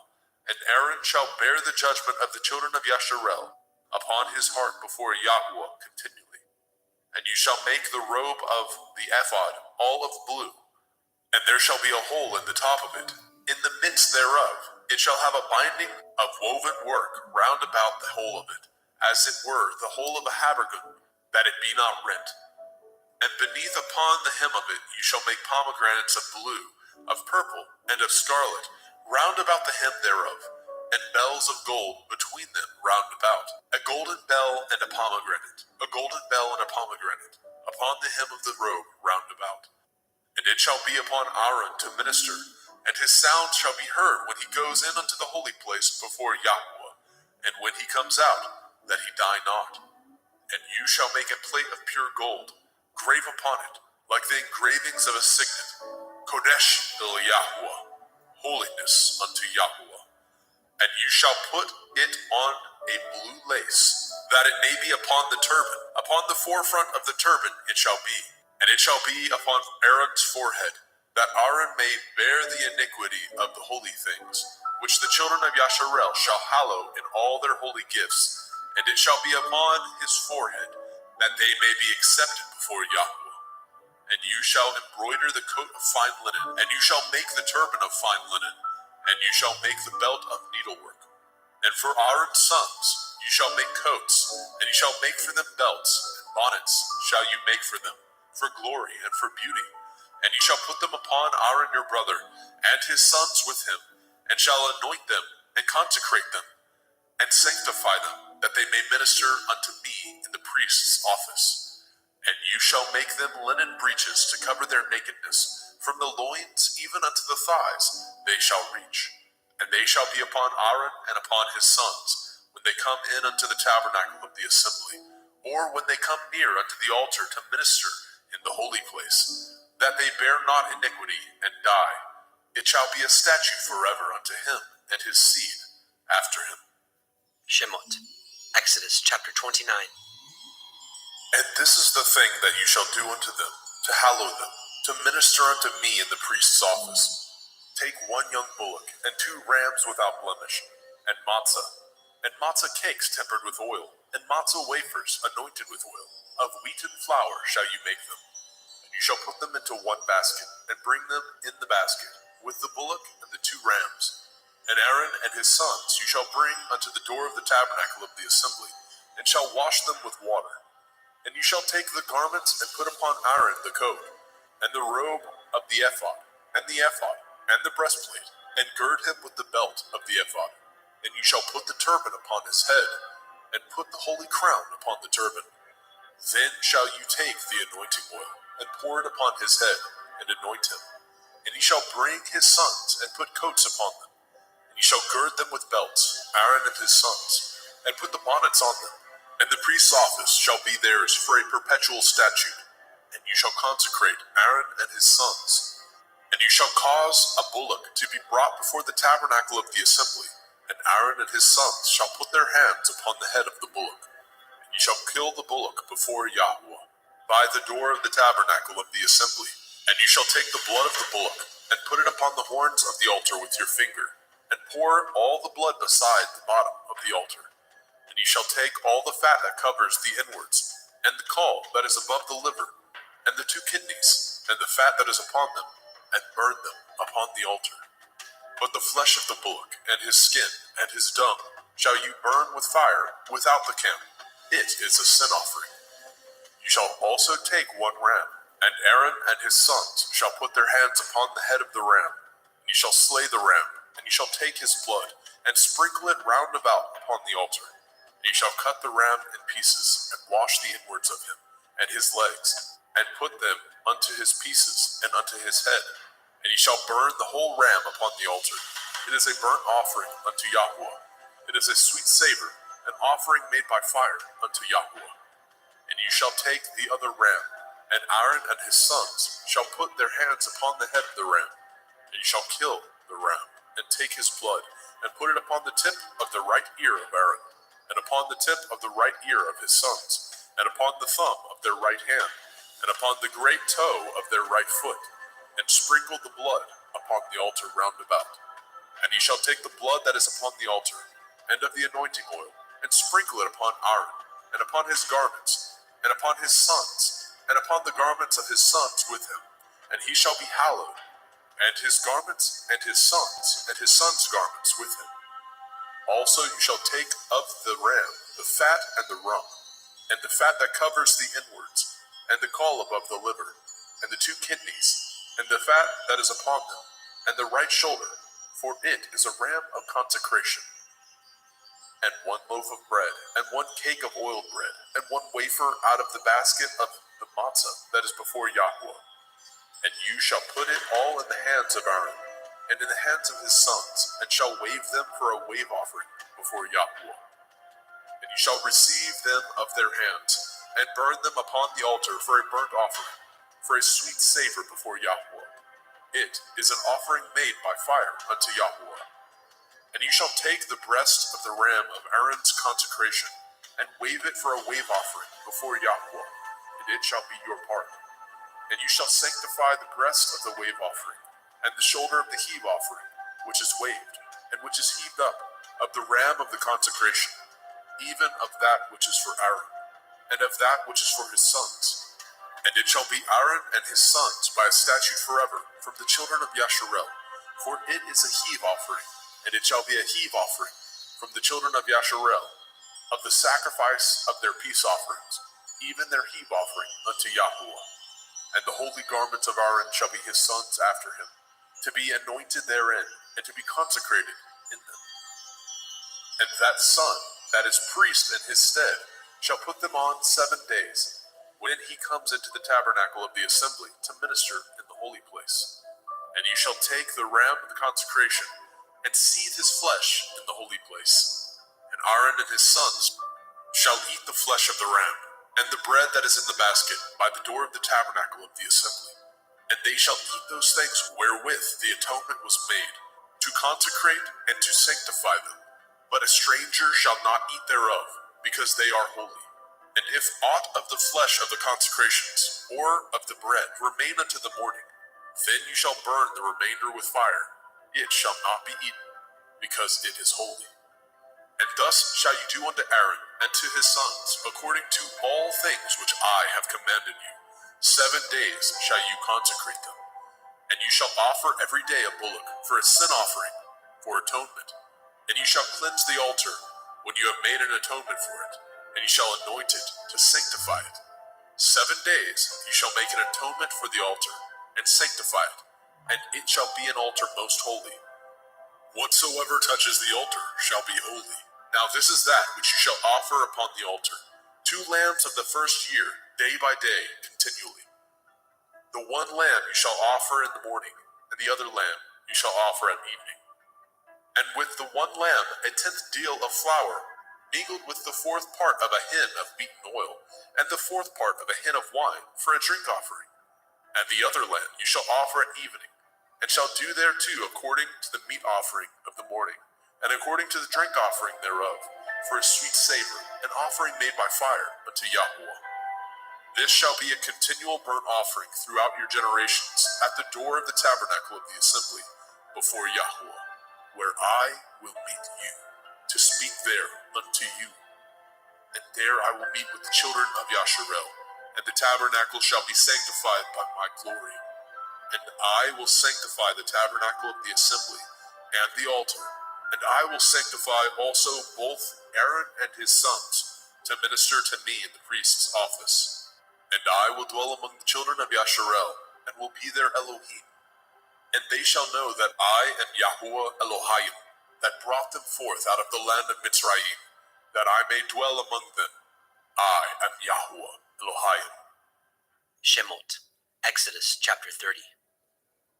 And you shall make an altar to burn incense upon. Of shittim wood shall you make it. A cubit shall be the length thereof, and a cubit the breadth thereof. 4 squares shall it be, and 2 cubits shall be the height thereof. The horns thereof shall be of the same. And you shall overlay it with pure gold, the top thereof, and the sides thereof round about, and the horns thereof. And you shall make unto it a crown of gold round about. And 2 golden rings shall you make it under the crown of it. By the 2 corners thereof, upon the 2 sides of it, shall you make it, and they shall be for places for the staves to bear it withal. And you shall make the staves of shittim wood, and overlay them with gold. And you shall put it before the veil that is by the ark of the testimony, before the mercy seat that is over the testimony, where I will meet with you. And Aaron shall burn thereon sweet incense every morning. When he dresses the lamps, he shall burn incense upon it. And when Aaron lights the lamp at evening, he shall burn incense upon it, a perpetual incense before Yahweh throughout your generations. Ye shall offer no strange incense thereon, nor burnt sacrifice, nor meat offering, neither shall ye pour drink offering thereon. And Aaron shall make an atonement upon the horns of it once in a year, with the blood of the sin offering of atonement. Once in the year shall he make atonement upon it throughout your generations. It is most holy unto Yahweh. And Yahweh spoke unto Moshe, saying, When you take the sum of the children of Yasharel after their number, then shall they give every man a ransom for his soul unto Yahweh, when you number them, that there be no plague among them when you number them. This they shall give, every one that passes among them that are numbered, 1/2 shekel, after the shekel of the sanctuary. A shekel is 20 gerahs. A 1/2 shekel shall be the offering of Yahweh. Every one that passes among them that are numbered, from 20 years old and above, shall give an offering unto Yahweh. The rich shall not give more, and the poor shall not give less than 1/2 shekel, when they give an offering unto Yahweh to make an atonement for your souls. And you shall take the atonement money of the children of Yasharel, and shall appoint it for the service of the tabernacle of the assembly, that it may be a memorial unto the children of Yasharel before Yahweh, to make an atonement for your souls. And Yahweh spoke unto Moshe, saying, You shall also make a laver of brass, and his foot also of brass, to wash withal, and you shall put it between the tabernacle of the assembly and the altar, and you shall put water therein. For Aaron and his sons shall wash their hands and their feet thereat. When they go into the tabernacle of the assembly, they shall wash with water, that they die not. or when they come near to the altar to minister, to burn offering made by fire unto Yahweh. So they shall wash their hands and their feet, that they die not, and it shall be a statute forever to them, even to him and to his seed throughout their generations. And Yahweh spoke unto Moshe, saying, Take also unto you principal spices of pure myrrh, 500 shekels, and of sweet cinnamon, half so much, even 250 shekels, and of sweet calamus, 250 shekels, and of cassia, 500 shekels, after the shekel of the sanctuary, and of olive oil, a hin. And you shall make it an oil of holy ointment, an ointment compound after the art of the apothecary. It shall be holy anointing oil.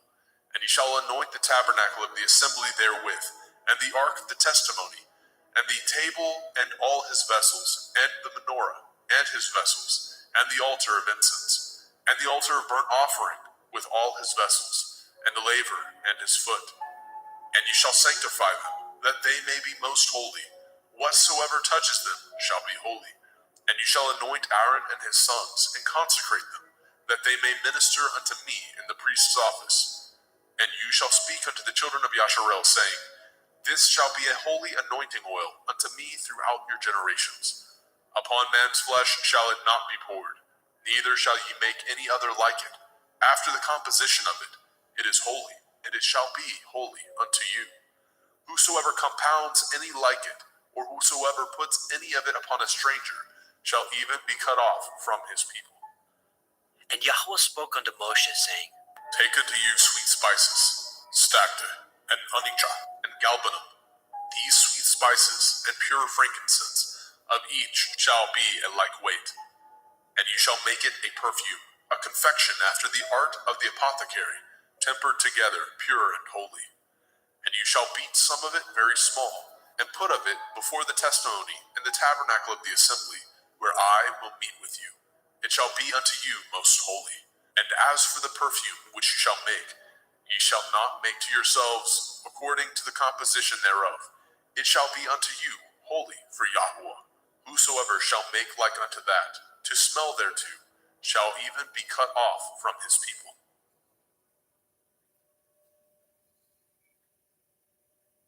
Shemot, Exodus chapter 31.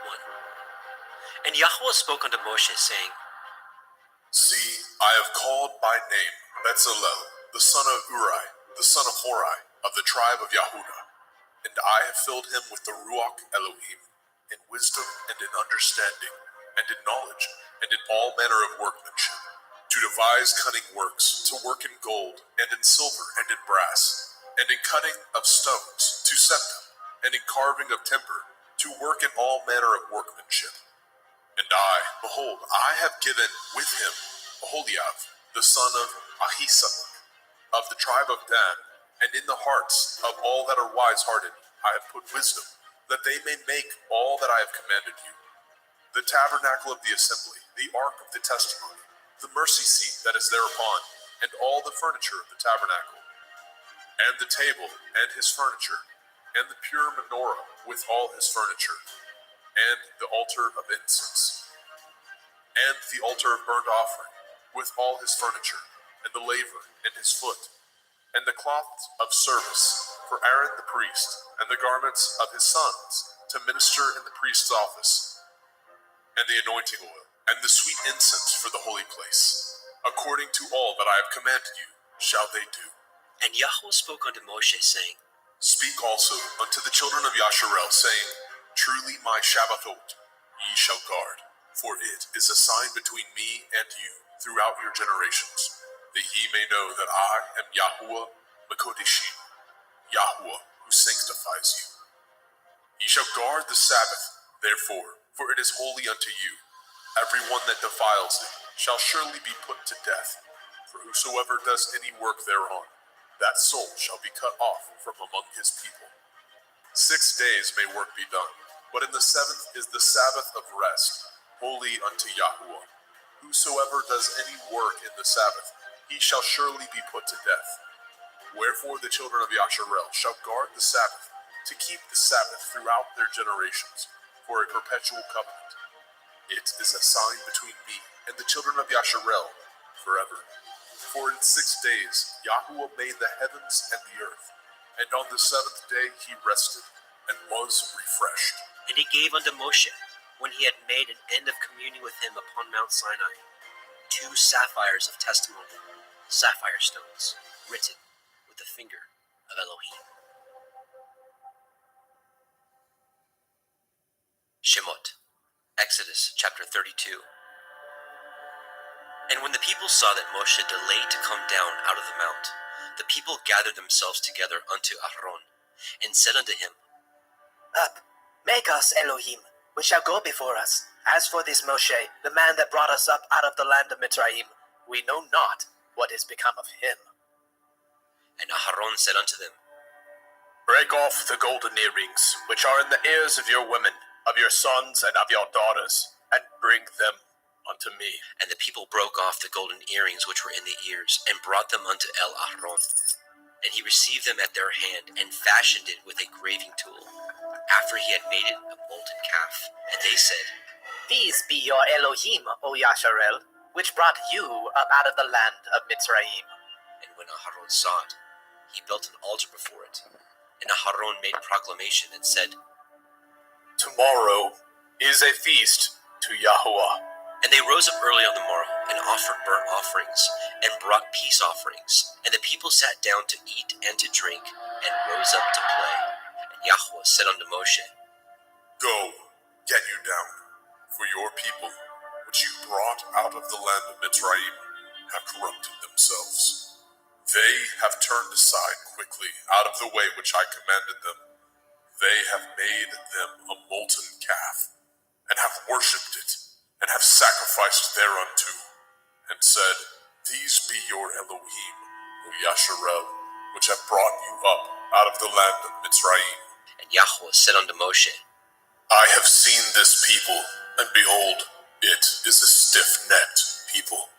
Now therefore let me alone, that my wrath may wax hot against them, and that I may consume them, and I will make of you a great nation. And Moshe besought Yahuwah Eloheinu, and said, Yahuwah, why does your wrath wax hot against your people, which you have brought forth out of the land of Mitzrayim with great power, and with a mighty hand? Wherefore should the Mitzrayim speak and say, For mischief did he bring them out, to slay them in the mountains, and to consume them from the face of the earth? Turn from your fierce wrath, and repent of this evil against your people. Remember Avraham, Yitzchak, and Yasharel, your servants, to whom you swore by your own self, and said unto them, I will multiply your seed as the stars of heaven. And all this land that I have spoken of will I give unto your seed, and they shall inherit it forever. And Yahuwah repented of the evil which he thought to do unto his people. And Moshe turned, and went down from the mount, and the 2 sapphires of the testimony were in his hand. The sapphires were written on both their sides. On the one side and on the other were they written. And the sapphires were the work of Elohim, and their writing was the writing of Elohim, graven upon the sapphires. And when Yahusha heard the noise of the people as they shouted, he said unto Moshe, There is noise of war in the camp! And he said, It is not the voice of them that shout for mastery, neither is it the voice of them that cry for being overcome, but the noise of them that sing do I hear. And it came to pass, as soon as he came nigh unto the camp, that he saw the calf and the dancing. And Moshe's anger waxed hot, and he cast the sapphires out of his hands, and broke them beneath the mount. And he took the calf which they had made, and burnt it in the fire, and ground it to powder, and strawed it upon the water, and made the children of Yasharel drink of it. And Moshe said unto Aaron, What did this people unto you, that you have brought so great a sin upon them?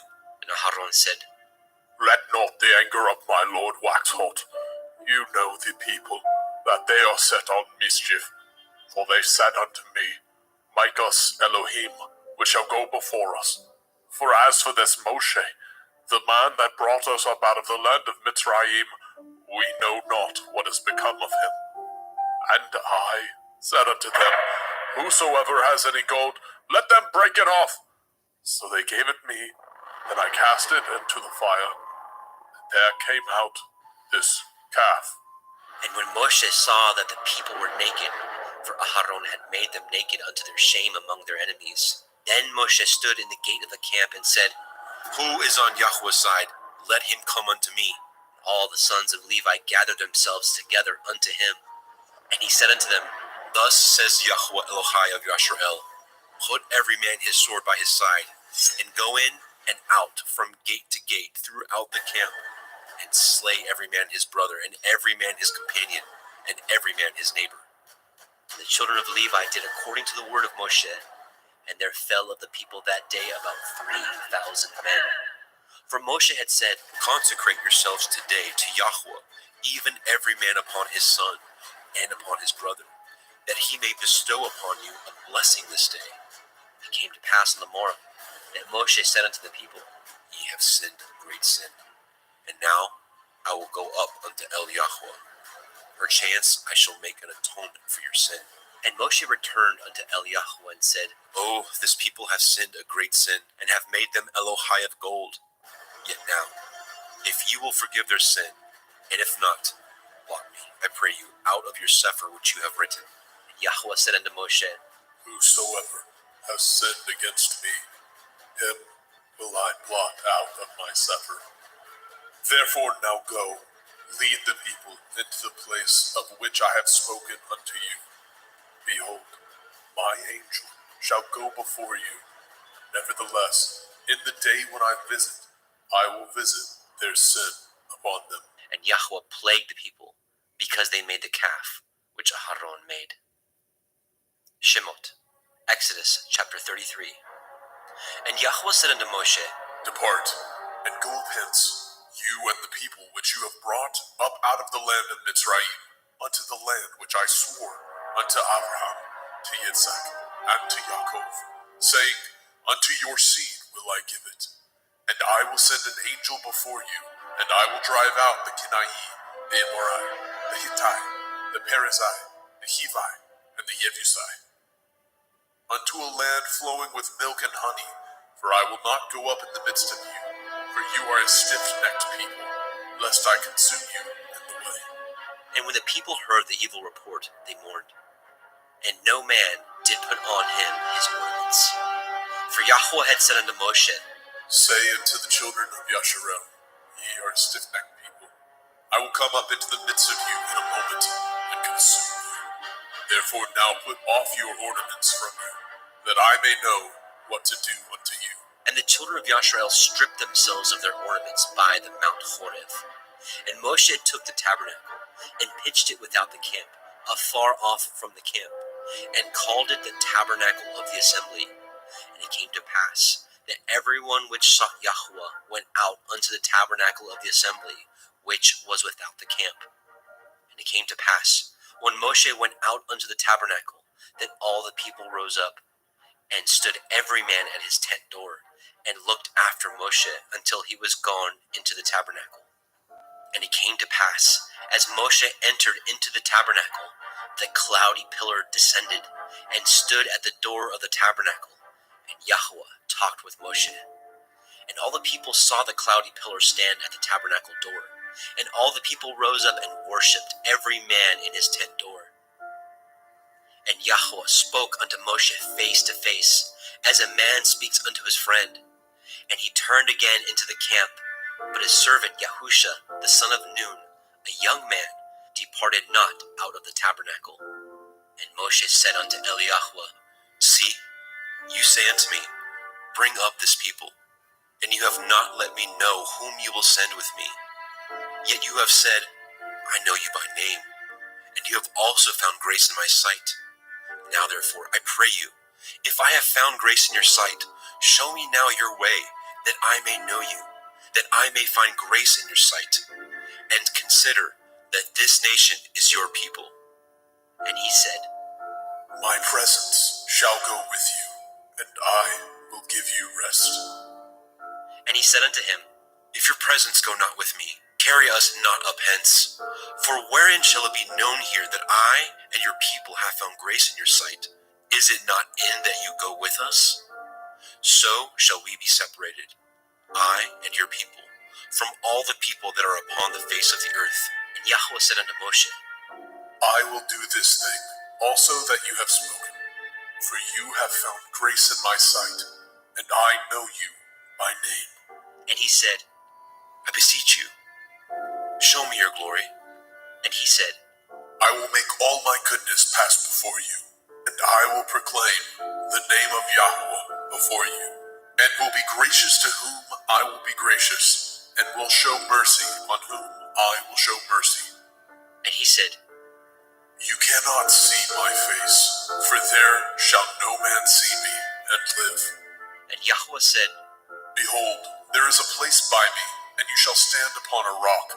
And it shall come to pass, while my glory passes by, that I will put you in the cleft of the rock, and will cover you with my hand, while I pass by.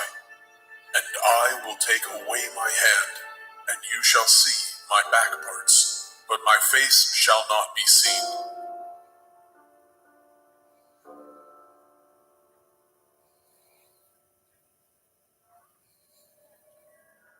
Shemot, Exodus chapter 34. And Yahweh said unto Moshe, Hew you 2 sapphire stones like unto the first, and I will write upon these sapphires the words that were in the first sapphires, which you broke. And be ready in the morning, and come up in the morning unto Mount Sinai, and present yourself there to me in the top of the mount. And no man shall come up with you, neither let any man be seen throughout all the mount, neither let the flocks nor herds feed before that mount. And he hewed 2 sapphire stones like unto the first. And Moshe rose up early in the morning, and went up unto Mount Sinai as Yahweh had commanded him, and took in his hand the 2 sapphire stones. And Yahweh descended in the cloud, and stood with him there, and proclaimed the name of Yahweh. Yahweh, And Yahweh passed by before him, and proclaimed, Yahweh, Yahweh El, merciful and gracious, long-suffering and abundant in goodness and truth, keeping mercy for thousands, forgiving iniquity and transgression and sin, and that will by no means clear the guilty, visiting the iniquity of the fathers upon the children, and upon the children's children, unto the 3rd and 4th generation. And Moshe made haste, and bowed his head toward the earth, and worshipped. And he said, If now I have found grace in your sight, O Adonai, let my Adonai, I pray you, go among us, for it is a stiff-necked people, and pardon our iniquity and our sin, and take us for your inheritance. And he said, Behold, I cut a covenant before all your people. I will do wonders, such as have not been done in all the earth, nor in any nation. And all the people among which you are shall see the work of Yahweh. For it is a terrible thing that I will do with you. Guard that which I command you this day. Behold, I drive out before you the Emorai, the Kenani, the Hittite, and the Perizzai, and the Hivi, and the Yebusai. Take heed to yourselves, lest you cut a covenant with the inhabitants of the land whither you go, lest it be for a snare in the midst of you. But ye shall destroy their altars, break their images, and cut down their Asherah poles. For you shall worship no other El, for Yahweh Kana. Yahweh is jealous, is my name. He is a jealous El. Lest you cut a covenant with the inhabitants of the land, and they go a-whoring after their Elohim, and do sacrifice unto their Elohim, and one call you, and you eat of his sacrifice. And take of their daughters unto your sons, and their daughters go a-whoring after their Elohim, and make your sons go a-whoring after their Elohim. You shall make no molten Elohai. The feast of matzah, unleavened bread, shall you guard.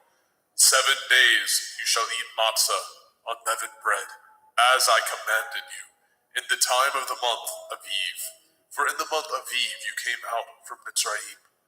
All that opens the womb is mine, and every firstling among your cattle, whether ox or sheep, that is male. But the firstling of an ass you shall redeem with a lamb, and if you redeem him not, then shall you break his neck. All the firstborn of your sons you shall redeem, and none shall appear before me empty. 6 days you shall work, but on the 7th day you shall rest. In earing time and in harvest you shall rest. And you shall observe the feast of Katsir, harvest, of the first fruits of wheat harvest, and the feast of Asif in gathering at the year's end. Thrice in the year shall all your men children appear before Adonai Yahuwah, the Elohai of Yasharel. For I will cast out the nations before you, and enlarge your borders. Neither shall any man desire your land, when you shall go up to appear before Yahuwah Elohika thrice in the year. You shall not offer the blood of my sacrifice with leaven, neither shall the sacrifice of the feast of the Pesach be left unto the morning. The first of the first fruits of your land you shall bring into the house of Yahuwah Elohika. You shall not see the kid in his mother's milk. And Yahweh said unto Moshe, Write these words, for after the tenor of these words I have cut a covenant with you and with Yasharel. And he was there with Yahweh 40 days and 40 nights. He did neither eat bread nor drink water. And he wrote upon the sapphires the words of the covenant, the 10 Devarim. And it came to pass, when Moshe came down from Mount Sinai with the 2 sapphires of testimony in Moshe's hand, when he came down from the mount, that Moshe knew not that the skin of his face shone while he talked with him. And when Aharon and all the children of Yasharel saw Moshe, behold, the skin of his face shone, and they were afraid to come nigh him. And Moshe called unto them, and Aharon and all the rulers of the assembly returned unto him, and Moshe talked with them. And afterward all the children of Yasharel came nigh, and he gave them in commandment all that Yahweh had spoken with him in Mount Sinai. And till Moshe had done speaking with him, he put a veil on his face. But when Moshe went in before Yahweh to speak with him, he took the veil off until he came out. And he came out and spoke unto the children of Yasharel, which he was commanded. And the children of Yasharel saw the face of Moshe, that the skin of Moshe's face shone. And Moshe put the veil upon his face again until he went in to speak with him. Shemot, Exodus chapter 35. And Moshe gathered all the assembly of the children of Yasharel together, and said unto them, These are the words which Yahweh has commanded, that ye should do them. 6 days shall work be done, but on the 7th day there shall be to you a holy day, a Shabbat of rest to Yahweh. Whosoever does work thereon shall be put to death. Ye shall kindle no fire throughout your habitations upon the Sabbath. And Moshe spoke unto all the assembly of the children of Yasharel, saying, This is the thing which Yahweh commanded, saying, Take ye from among you an offering unto Yahweh. Whosoever is of a willing heart, let him bring it, an offering of Yahweh, gold and silver and brass, and blue and purple and scarlet and fine linen and goat's hair, and ram skins dyed red, and badger skins, and shittim wood, and oil for the light, and spices for anointing oil, and for the sweet incense, and onyx stones, and stones to be set for the ephod, and for the breastplate. And every wise-hearted among you shall come, and make all that Yahweh has commanded. The tabernacle, his tent, and his covering, his taches, and his boards, his bars, his pillars, and his sockets, the ark, and the staves thereof, with the mercy seat, and the veil of covering, the table, and his staves, and all his vessels, and the showbread, the menorah, also for the light, and his furniture, and his lamps, with the oil for the light, and the incense altar, and his staves, and the anointing oil, and the sweet incense, and the hanging for the door at the entering in of the tabernacle, the altar of burnt offering, with his brazen grate, his staves, and all his vessels, the laver, and his foot, the hangings of the court, his pillars, and their sockets, and the hanging for the door of the court, the pins of the tabernacle, and the pins of the court, and their cords, the cloths of service, to do service in the holy place, the holy garments for Aharon the priest, and the garments of his sons, to minister in the priest's office. And all the assembly of the children of Yasharel departed from the presence of Moshe. And they came, everyone whose heart stirred him up, and everyone whom his ruach made willing, and they brought Yahweh's offering to the work of the tabernacle of the assembly, and for all his service, and for the holy garments. And they came, both men and women, as many as were willing-hearted, and brought bracelets and earrings and rings and tablets, all jewels of gold. And every man that offered an offering of gold unto Yahweh. And every man with whom was found blue and purple and scarlet and fine linen and goat's hair and red skins of rams and badger skins brought them. Everyone that did offer an offering of silver and brass brought Yahweh's offering. And every man with whom was found shittim wood for any work of the service brought it.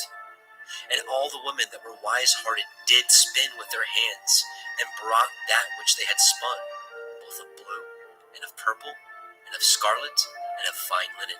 And all the women whose heart stirred them up in wisdom spun goat's hair. And the rulers brought onyx stones, and stones to be set for the ephod and for the breastplate, and spice, and oil for the light, and for the anointing oil, and for the sweet incense.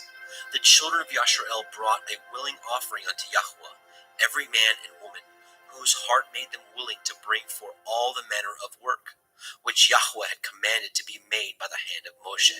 And Moshe said unto the children of Yasharel, See, Yahweh has called by name Betzalel, the son of Uri, the son of Horai, of the tribe of Yehudah, and he has filled him with the Ruach Elohim, in wisdom, in understanding, and in knowledge, and in all manner of workmanship, and to devise curious works, to work in gold, and in silver, and in brass, and in the cutting of stones, to set them, and in carving of wood, to make any manner of cunning work.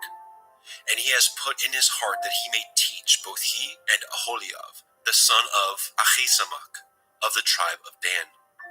Them has he filled with wisdom of heart, to work all manner of work, of the engraver, and of the cunning workman, and of the embroiderer, in blue, and in purple, in scarlet, and in fine linen, and of the weaver, even of them that do any work, and of those that devise cunning work. Shemot, Exodus chapter 36. Then wrought Betzalel and Aholiab, and every wise-hearted man, in whom Yahweh put wisdom and understanding, to know how to work all manner of work for the service of the sanctuary, according to all that Yahweh had commanded. And Moshe called Betzalel and Aholiab, and every wise-hearted man, in whose heart Yahweh had put wisdom, even everyone whose heart stirred him up to come unto the work to do it.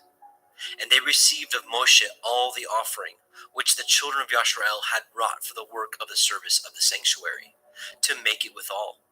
And they brought yet unto him free offerings every morning. And all the wise men that wrought all the work of the sanctuary came every man from his work which they had made. And they spoke unto Moshe, saying, The people bring much more than enough for the service of the work which Yahweh commanded to make. And Moshe gave commandment, and they caused it to be proclaimed throughout the camp, saying, Let neither man nor woman make any more work for the offering of the sanctuary. So the people were restrained from bringing, for the stuff they had was sufficient for all the work to make it, and too much. And every wise-hearted man among them that wrought the work of the tabernacle made 10 curtains of fine twined linen, and blue, and purple, and scarlet. With cherubim of cunning work made he them. The length of one curtain was 28 cubits, and the breadth of one curtain 4 cubits. The curtains were all of one size. And he coupled the 5 curtains one unto another, and the other 5 curtains he coupled one unto another. And he made loops of blue on the edge of one curtain from the selvage in the coupling. Likewise, he made in the uttermost side of another curtain, in the coupling of the second. 50 loops made he in one curtain, and 50 loops made he in the edge of the curtain which was in the coupling of the second. The loops held one curtain to another. He made 50 taches of gold, and coupled the curtains one unto another with the taches. So it became one tabernacle. And he made curtains of goat's hair for the tent over the tabernacle. 11 curtains he made them. The length of one curtain was 30 cubits, and 4 cubits was the breadth of one curtain. 11 curtains were of one size. And he coupled the 5 curtains by themselves, and 6 curtains by themselves. And he made 50 loops upon the uttermost edge of the curtain in the coupling, and 50 loops made he upon the edge of the curtain which couples the second. And he made 50 taches of brass to couple the tent together, that it might be one. And he made a covering for the tent of ram skins dyed red, and a covering of badger skins above that.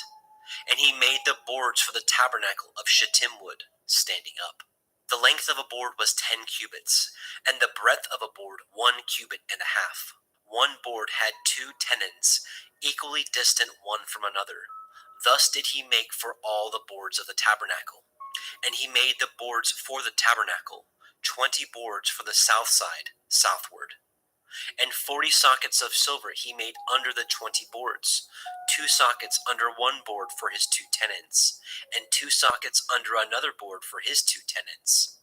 And for the other side of the tabernacle, which is toward the north corner, he made 20 boards. And there 40 sockets of silver, 2 sockets under one board, and 2 sockets under another board. And for the sides of the tabernacle westward, he made 6 boards. And 2 boards made he for the corners of the tabernacle in the 2 sides. And they were coupled beneath, and coupled together at the head thereof, to one ring. Thus he did to both of them in both of the corners. And there were 8 boards, and their sockets were 16 sockets of silver, and under every board 2 sockets. And he made bars of shittim wood, 5 for the boards of the one side of the tabernacle, and 5 bars for the boards of the other side of the tabernacle, and 5 bars for the boards of the tabernacle for the sides westward. And he made the middle bar to shoot through the boards from the one end to the other. And he overlaid the boards with gold, and made their rings of gold, to be places for the bars, and overlaid the bars with gold. And he made a veil of blue, and purple, and scarlet, and fine twined linen. With cherubim he made it of cunning work. And he made thereunto 4 pillars of shittim wood, and overlaid them with gold. Their hooks were of gold. And he cast for them 4 sockets of silver. And he made a hanging for the tabernacle door of blue, and purple, and scarlet, and fine twined linen of needlework. And the 5 pillars of it, their hooks, and he overlaid their chapiters and their fillets with gold. But their 5 sockets were of brass. Shemot, Exodus chapter 37. And Bezalel made the ark of shittim wood. 2 cubits and a half was the length of it, and 1 cubit and a half the breadth of it, and 1 cubit and a half the height of it. And he overlaid it with pure gold, within and without, and made a crown of gold to it round about. And he cast for it 4 rings of gold, to be set by the 4 corners of it, even 2 rings upon the one side of it, and 2 rings upon the other side of it. And he made staves of shittim wood, and overlaid them with gold. And he put the staves into the rings by the sides of the ark, to bear the ark. And he made the mercy seat of pure gold. 2 cubits and a half was the length thereof, and 1 cubit and a half the breadth thereof. And he made 2 cherubim of gold, beaten out of one piece made he them, on the 2 ends of the mercy seat. 1 cherub on the end of this side, and another cherub on the other end of that side. Out of the mercy seat made he the cherubim on the 2 ends thereof. And the cherubim spread out their wings on high, and covered with their wings over the mercy seat, with their faces one to another, even to the mercy seatward were the faces of the cherubim. And he made the table of shittim wood. 2 cubits was the length thereof, and 1 cubit the breadth thereof, and 1 cubit and a half the height thereof. And he overlaid it with pure gold, and made thereunto a crown of gold round about. Also he made thereunto a border of a handbreadth round about, and made a crown of gold for the border thereof round about. And he cast for it 4 rings of gold, and put the rings upon the 4 corners that were in the 4 feet thereof. Over against the border were the rings, the places for the staves to bear the table. And he made the staves of shittim wood, and overlaid them with gold, to bear the table. And he made the vessels which were upon the table, his dishes, and his spoons, and his bowls, and his covers to cover withal of pure gold. And he made the menorah of pure gold, of beaten work he made the menorah, his shaft, and his branch, his bowls, his knops, and his flowers were of the same. And 6 branches going out of the sides thereof, 3 branches of the menorah out of the one side thereof, and 3 branches of the menorah out of the other side thereof, 3 bowls made after the fashion of almonds in one branch, a knop and a flower, and 3 bowls made like almonds in another branch, a knop and a flower. So throughout the 6 branches going out of the menorah. And in the menorah were 4 bowls made like almonds, his knops and his flowers, and a knop under 2 branches of the same, and a knop under 2 branches of the same, and a knop under 2 branches of the same, according to the 6 branches going out of it. Their knops and their branches were of the same. All of it was one beaten work of pure gold. And he made his 7 lamps, and his snuffers, and his snuff dishes of pure gold. Of a talent of pure gold made he it, and all the vessels thereof. And he made the incense altar of shittim wood. The length of it was a cubit, and the breadth of it a cubit. It was 4 square. 2 cubits was the height of it. The horns thereof were of the same. And he overlaid it with pure gold, both the top of it, and the sides thereof round about.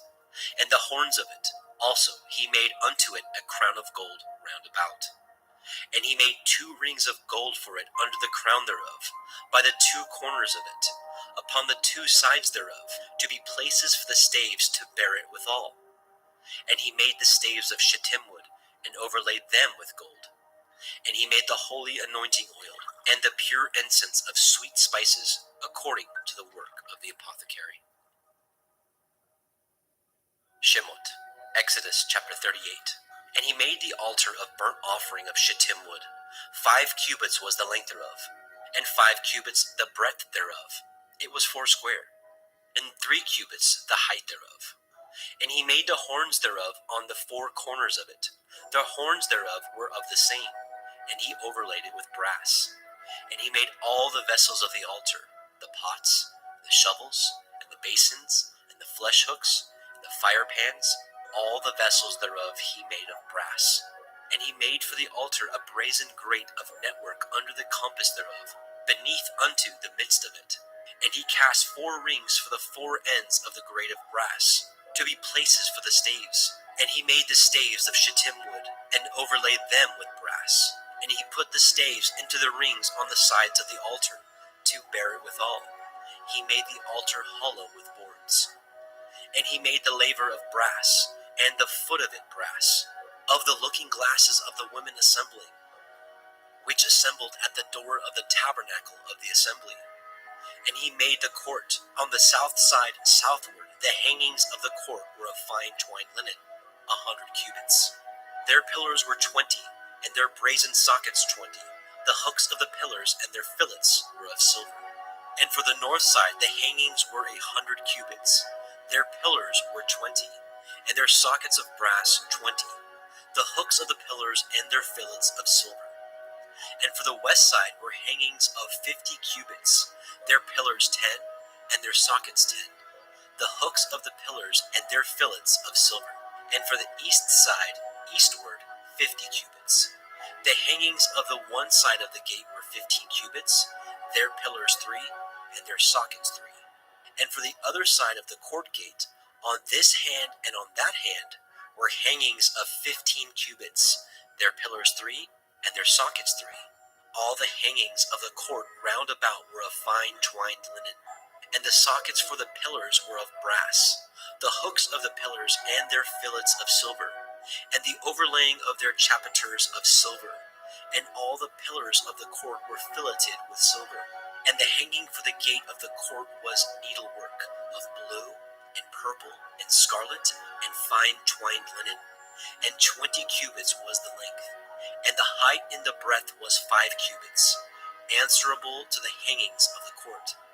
And their pillars were 4, and their sockets of brass 4, their hooks of silver, and the overlaying of their chapiters and their fillets of silver. And all the pins of the tabernacle and of the court round about were of brass. This is the sum of the tabernacle, even of the tabernacle of the assembly, as it was counted according to the commandment of Moshe, for the service of the Leviim, by the hand of Ithamar, son to Aharon the priest. And Bezalel, the son of Uri, the son of Horai, of the tribe of Yehudah, made all that Yahweh commanded Moshe, and with him was Aholibav, son of Achisamach, of the tribe of Dan, an engraver, and a cunning workman, and an embroiderer in blue, and in purple, and in scarlet, and fine linen. All the gold that was occupied for the work in all the work of the holy place, even the gold of the offering, was 29 talents, and 730 shekels, after the shekel of the sanctuary.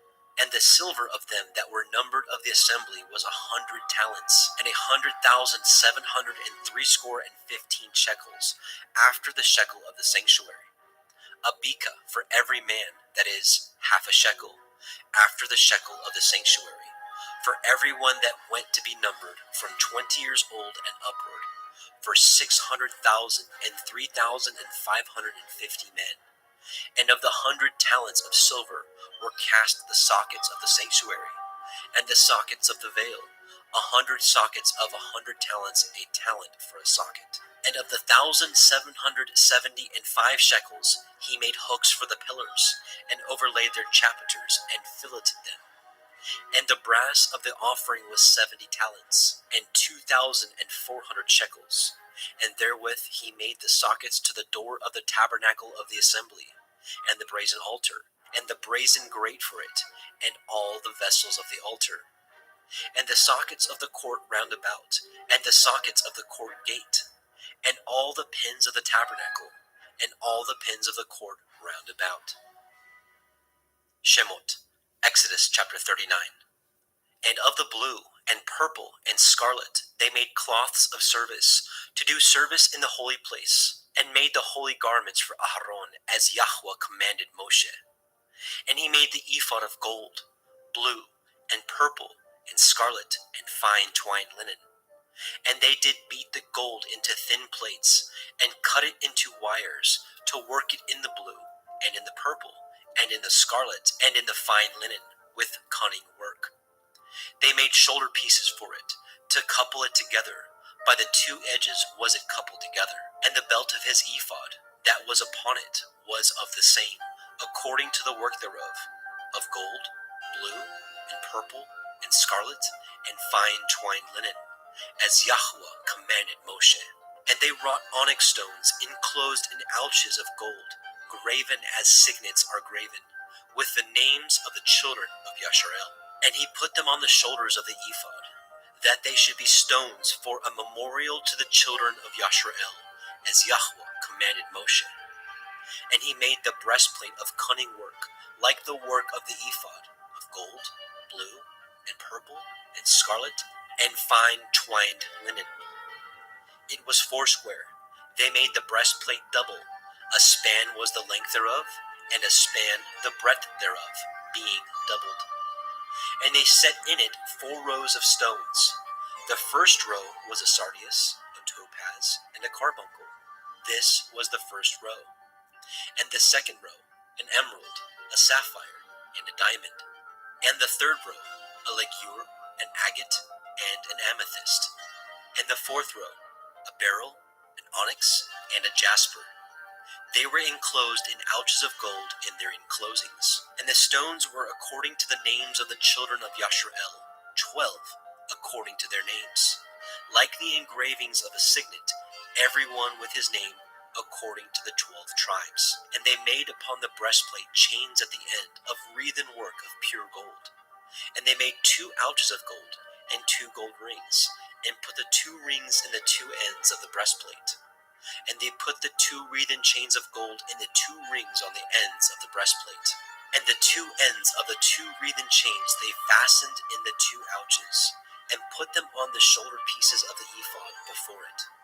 And they made 2 rings of gold, and put them on the 2 ends of the breastplate, upon the border of it, which was on the side of the ephod inward. And they made 2 other golden rings, and put them on the 2 sides of the ephod underneath, toward the forepart of it, over against the other coupling thereof, above the belt of the ephod. And they did bind the breastplate by his rings unto the rings of the ephod with a lace of blue, that it might be above the belt of the ephod, and that the breastplate might not be loosed from the ephod, as Yahweh commanded Moshe. And he made the robe of the ephod of woven work, all of blue. And there was a hole in the midst of the robe, as the hole of a habergeon, with a band round about the hole, that it should not rend. And they made upon the hems of the robe pomegranates of blue, and purple, and scarlet, and twined linen. And they made bells of pure gold, and the bells between the pomegranates unto the hem of the robe, round about between the pomegranates. A bell and a pomegranate, a bell and a pomegranate, round about the hem of the robe to minister in, as Yahweh commanded Moshe. And they made coats of fine linen of woven work for Aharon, and for his sons, and a turban of fine linen, and goodly bonnets of fine linen, and linen breeches of fine twined linen, and a belt of fine twined linen, and blue, and purple, and scarlet of needlework, as Yahweh commanded Moshe. And they made the plate of the holy crown of pure gold, and wrote it upon a writing, like the engravings of a signet, Kodesh El Yahweh. And they tied it unto a lace of blue, to fasten it on high upon the turban, as Yahweh commanded Moshe. Thus was all the work of the tabernacle of the tent of the assembly finished.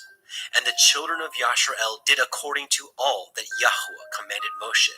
So did they. And they brought the tabernacle unto El Moshe, the tent, and all his furniture, his taches, his boards, his bars, and his pillars, and his sockets, and the covering of ram skins dyed red, and the covering of badger skins, and the veil of the covering, the ark of the testimony, and the staves thereof, and the mercy seat, the table, and all the vessels thereof, and the showbread, the pure menorah, with the lamps thereof, even with the lamps to be set in order, and all the vessels thereof, and the oil for light, and the golden altar, the anointing oil, and the sweet incense, and the hanging for the tabernacle door, the brazen altar, his grate of brass, his staves, and all his vessels, the laver, and his foot, the hangings of the court, his pillars, his sockets, and the hanging for the court gate,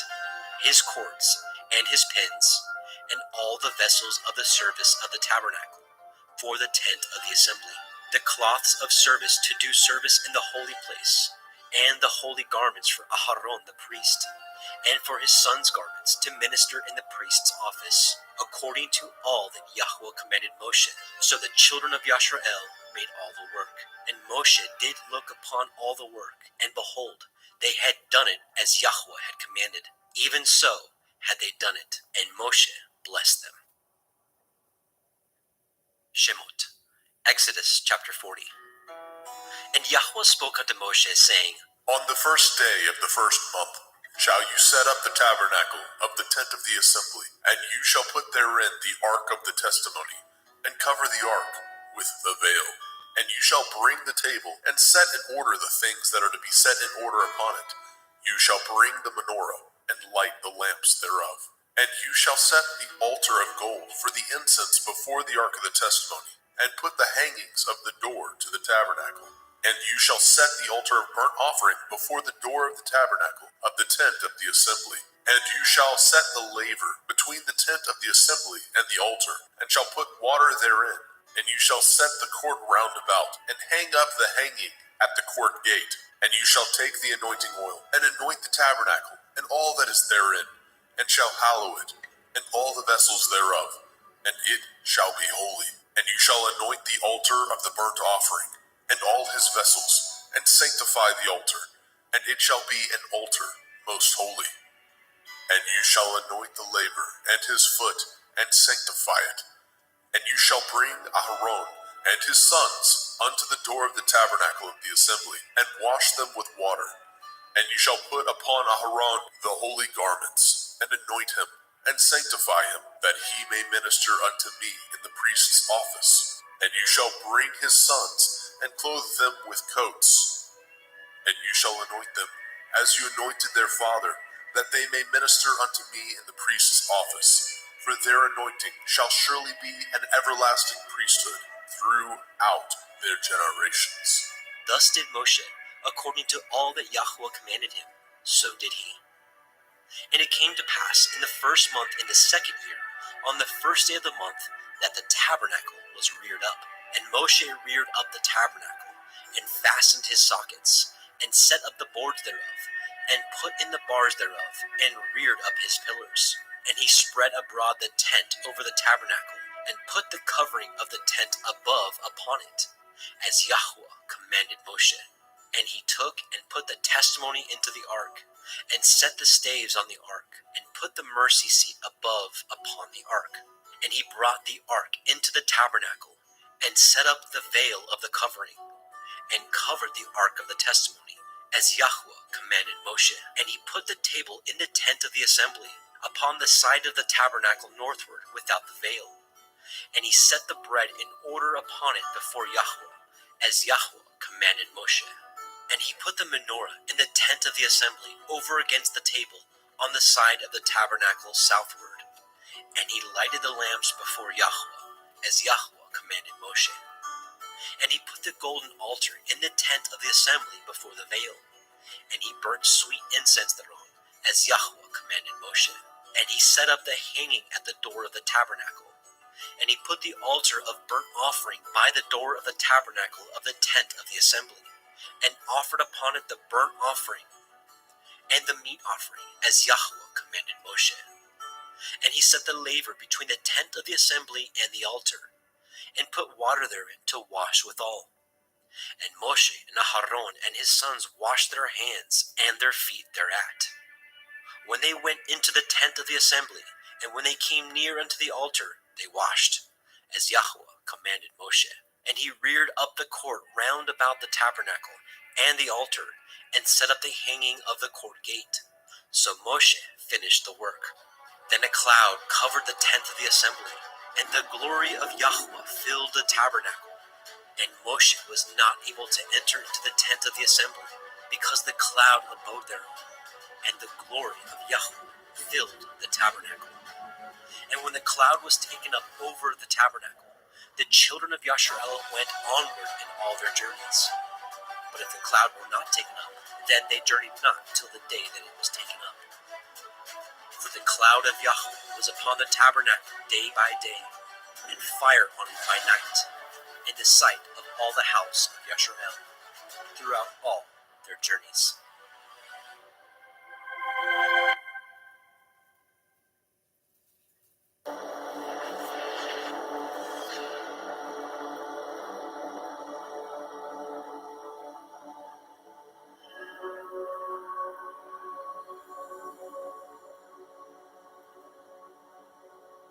I sing to Yahweh, for he is highly exalted. The horse and its rider he has thrown into the sea. Yah is my strength and song, and he has become my deliverance.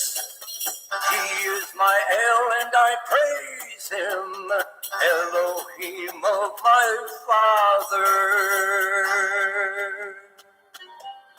And I exalt him. Yahweh is a man of battle.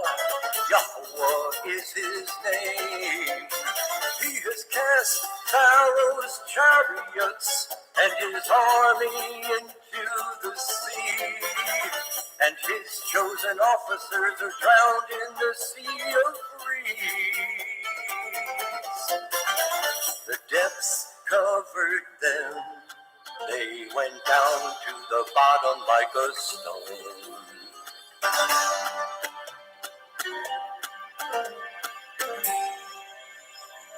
Your right hand, O Yahweh, has become great in power. Your right hand, O Yahweh, has crushed the enemy. And in the greatness of your excellence, you pulled down those who rose up against you. You sent forth your wrath. It consumes them like stubble, and with the wind of your nostrils, the waters were heaped up. The floods stood like a wall, the depths became stiff in the heart of the sea. The enemy said, I pursue, I overtake, I divide the spoil. My being is satisfied on them. I draw out my sword, my hand destroys them. You blew with your wind, the sea covered them. They sank like lead in the mighty waters. Who is like you? Oh, Yahweh, among the mighty ones. Who is like you? Great in Kodeshah. Awesome in praises, working wonders. You stretched out your right hand, the earth swallowed them. In your kindness, you led the people whom you have redeemed. In your strength, you guided them to your Kodesh dwelling. Peoples heard, they trembled.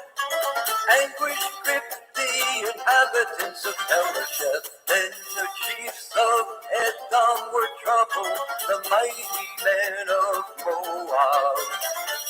Trembling grips them, all the inhabitants of Canaan melted.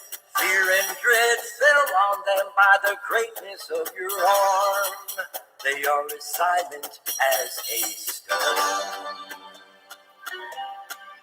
Until your people pass over, oh Yahweh. Until the people whom you have bought pass over. You bring them in and plant them in the mountain of your inheritance, in the place, oh Yahweh, which you have made for your own dwelling, the Mikdash, O Yahweh, which your hands have prepared. Yahweh reigns forever and ever.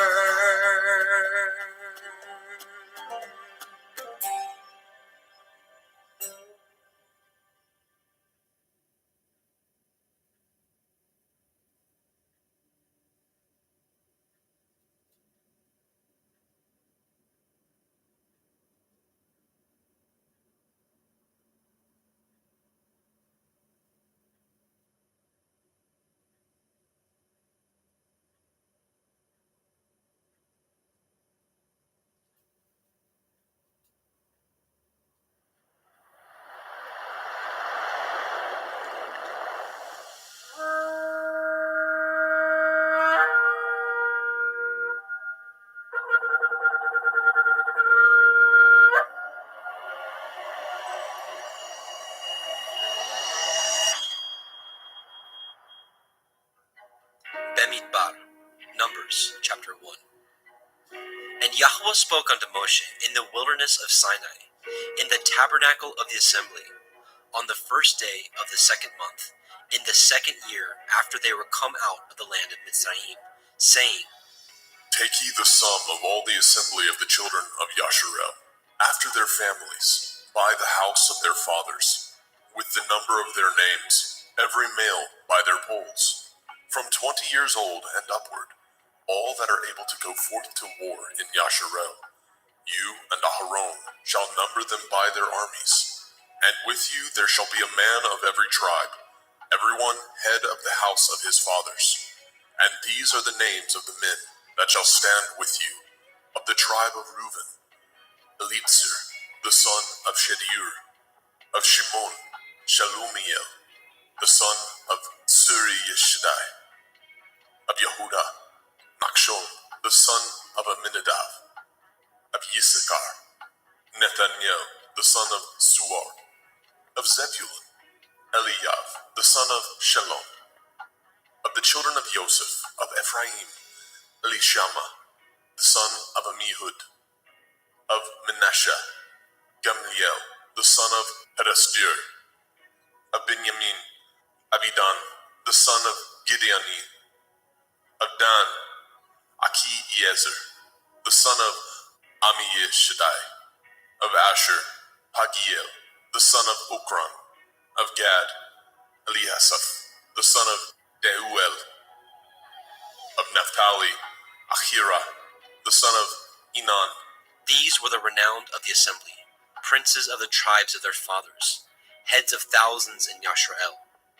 And Moshe and Aharon took these men which are expressed by their names, and they assembled all the assembly together on the first day of the second month. And they declared their pedigrees after their families, by the house of their fathers, according to the number of the names, from 20 years old and upwards by their polls. As Yahweh commanded Moshe, so he numbered them in the wilderness of Sinai. And the children of Reuben, Yashrael's eldest son, by their generations, after their families, by the house of their fathers, according to the number of the names, by their polls, every male from 20 years old and upward, all that were able to go forth to war. Those that were numbered of them, even of the tribe of Reuben, were 46,500. Of the children of Shimon, by their generations, after their families, by the house of their fathers, those that were numbered of them, according to the number of the names, by their polls, every male from 20 years old and upward, all that were able to go forth to war. Those that were numbered of them, even of the tribe of Shimon, were 59,300. Of the children of Gad, by their generations, after their families, by the house of their fathers, according to the number of the names, from 20 years old and upward, all that were able to go forth to war. Those that were numbered of them, even of the tribe of Gad, were 45,650. Of the children of Yehudah, by their generations, after their families, by the house of their fathers, according to the number of the names, from 20 years old and upward, all that were able to go forth to war. Those that were numbered of them, even of the tribe of Yehudah, were 314,600. Of the children of Issachar, by their generations, after their families, by the house of their fathers, according to the number of the names, from 20 years old and upward, all that were able to go forth to war. Those that were numbered of them, even of the tribe of Issachar, were 54,400. Of the children of Zebulun, by their generations, after their families, by the house of their fathers, according to the number of the names, from 20 years old and upward, all that were able to go forth to war. Those that were numbered of them, even of the tribe of Zebulun, were 57,400. Of the children of Joseph, namely, of the children of Ephraim, by their generations, after their families, by the house of their fathers, according to the number of the names, from 20 years old and upward, all that were able to go forth to war. Those that were numbered of them, even of the tribe of Ephraim, were 40,500. Of the children of Manasseh, by their generations, after their families, by the house of their fathers, according to the number of the names, from 20 years old and upward, all that were able to go forth to war. Those that were numbered of them, even of the tribe of Manasseh, were 32,200. Of the children of Benjamin, by their generations, after their families, by the house of their fathers, according to the number of the names, from 20 years old and upward, all that were able to go forth to war. Those that were numbered of them, even of the tribe of Benjamin, were 35,400. Of the children of Dan, by their generations, after their families, by the house of their fathers, according to the number of the names, from 20 years old and upward, all that were able to go forth to war. Those that were numbered of them, even of the tribe of Dan, were 62,700. Of the children of Asher, by their generations, after their families, by the house of their fathers, according to the number of the names, from 20 years old and upward, all that were able to go forth to war. Those that were numbered of them, even of the tribe of Asher, were 41,500. Of the children of Naphtali, through their generations, after their families, by the house of their fathers, according to the number of the names, from 20 years old and upward, all that were able to go forth to war. Those that were numbered of them, even of the tribe of Naphtali, were 53,400. These are those that were numbered, which Moshe and Aharon numbered, and the princes of Yashrael, being 12 men, each one was for the house of his fathers. So were all those that were numbered of the children of Yashrael, by the house of their fathers, from 20 years old and upward, all that were able to go forth to war in Yashrael. Even all they that were numbered were 600,000 and 3,550. But the Leviim, after the tribe of their fathers, were not numbered among them. For Yahweh had spoken unto Moshe, saying, Only you shall not number the tribe of Levi, neither take the sum of them among the children of Yasharel.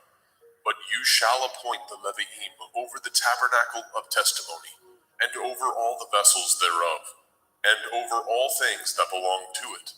They shall bear the tabernacle, and all the vessels thereof, and they shall minister unto it, and shall encamp around about the tabernacle. And when the tabernacle sets forth, the Leviim shall take it down, and when the tabernacle is to be pitched, the Leviim shall set it up, and the stranger that comes nigh shall be put to death. And the children of Yasharel shall pitch their tents, every man by his own camp, and every man by his own standard, throughout their hosts. But the Leviim shall pitch round about the tabernacle of testimony, that there be no wrath upon the assembly of the children of Yasharel. And the Leviim shall guard the watch of the tabernacle of testimony. And the children of Yashrael did according to all that Yahweh commanded Moshe. So did they.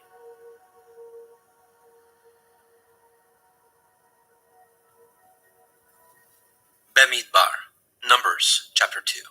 And Yahweh spoke unto El Moshe, and unto El Aharon, saying, Every man of the children of Yasharel shall pitch by his own standard, with the ensign of their father's house far off about the tabernacle of the assembly shall they pitch. And on the east side, towards the rising of the sun, shall they of the standard of the camp of Yehuda pitch throughout their armies. And Nachshon, the son of Aminadab, shall be captain of the children of Yehuda. And his host, and those that were numbered of them, were 314,600. And those that do pitch next to him shall be the tribe of Issachar. And Nathaniel, the son of Zuar, shall be captain of the children of Issachar. And his host, and those that were numbered thereof, were 54,400. Then the tribe of Zebulun, and Eliav, the son of Chelon, shall be the captain of the children of Zebulun. And his host, and those that were numbered thereof, were 57,400. All that were numbered in the camp of Yehuda were 100,000 and 6,400 throughout their armies. These shall first set forth. On the south side shall be the standard of the camp of Reuven, according to their armies, and the captain of the children of Reuven shall be Elitzur, the son of Shedeur. And his host, and those that were numbered thereof, were 46,500. And those which pitch by him shall be the tribe of Shimon, and the captain of the children of Shimon shall be Shelumiel, the son of Shaddai. And his host, and those that were numbered of them, were 59,300. Then the tribe of Gad, and the captain of the sons of Gad shall be Eliasaph, the son of Reuel. And his host, and those that were numbered of them, were 45,650. All that were numbered in the camp of Reuven were 100,050 and 1,450 throughout their armies. And they shall set forth in the second rank. Then the tabernacle of the assembly shall set forward with the camp of the Leviim in the midst of the camp. As they encamp, so shall they set forward, every man in his place by their standards. On the west side shall be the standard of the camp of Ephraim, according to their armies. And the captain of the sons of Ephraim shall be Elishama, the son of Ammihud. And his host, and those that were numbered of them, were 40,500. And by him shall be the tribe of Manasseh. And the captain of the children of Manasseh shall be Gamliel, the son of Pedasjur, and his host, and those that were numbered of them, were 32,200. Then the tribe of Benjamin, and the captain of the sons of Benjamin shall be Abidan, the son of Gideoni. And his host, and those that were numbered of them, were 35,400. All that were numbered of the camp of Ephraim were 100,000 and 8,100 throughout their armies. And they shall go forward in the third rank. The standard of the camp of Dan shall be on the north side by their armies, and the captain of the children of Dan shall be Achiezer, the son of Ammishaddai. And his host, and those that were numbered of them, were 62,700. And those that encamp by him shall be the tribe of Asher, and the captain of the children of Asher shall be Pagiel, the son of Okron. And his host, and those that were numbered of them, were 41,500. Then the tribe of Naphtali, and the captain of the children of Naphtali shall be Ahira, the son of Enan. And his host, and those that were numbered of them, were 53,400. All they that were numbered in the camp of Dan were 100,050 and 7,600. They shall go hindmost with their standards. These are those which were numbered of the children of Yashrael, by the house of their fathers. All those that were numbered of the camps throughout their host were 600,000 and 3,550. But the Leviim were not numbered among the children of Yashrael, as Yahweh commanded Moshe. And the children of Yashrael did according to all that Yahweh commanded Moshe. So they pitched by their standards, and so they set forward, everyone after their families, according to the house of their fathers. Bemidbar, Numbers chapter 3. These also are the generations of Aharon and Moshe, in the day that Yahweh spoke with Moshe in Mount Sinai. And these are the names of the sons of Aharon: Nadav, the firstborn, and Abihu, Eleazar, and Ithamar. These are the names of the sons of Aharon, the priests which were anointed, whom he consecrated to minister in the priest's office. And Nadav and Abihu died before Yahweh, when they offered strange fire before Yahweh, in the wilderness of Sinai, and they had no children. And Eleazar and Ithamar ministered in the priest's office, in the sight of Aharon their father. And Yahweh spoke unto Moshe, saying, Bring the tribe of Levi near, and present them before Aharon the priest, that they may minister unto him. And they shall guard his watch, and the watch of the whole assembly before the tabernacle of the assembly, to do the service of the tabernacle. And they shall guard all the instruments of the tabernacle of the assembly, and the charge of the children of Yasharel, to do the service of the tabernacle. And you shall give the Leviim unto Aharon and to his sons. They are wholly given unto him out of the children of Yasharel. And you shall appoint Aharon and his sons, and they shall guard their priest's office, and the stranger that comes nigh shall be put to death. And Yahweh spoke unto Moshe, saying, And I, behold, I have taken the Leviim from among the children of Yasharel, instead of all the firstborn that opens the womb among the children of Yasharel. Therefore the Leviim shall be mine, because all the firstborn are mine. For on the day that I smote all the firstborn in the land of Mitzrayim, I hallowed unto me all the firstborn in Yasharel, both man and beast. Mine shall they be. I am Yahweh. And Yahweh spoke unto Moshe in the wilderness of Sinai, saying, Number the children of Levi after the house of their fathers, by their families. Every male from a month old and upward shall you number them. And Moshe numbered them according to the word of Yahweh, as he was commanded. And these were the sons of Levi by their names, Gershon, and Kohath, and Merari.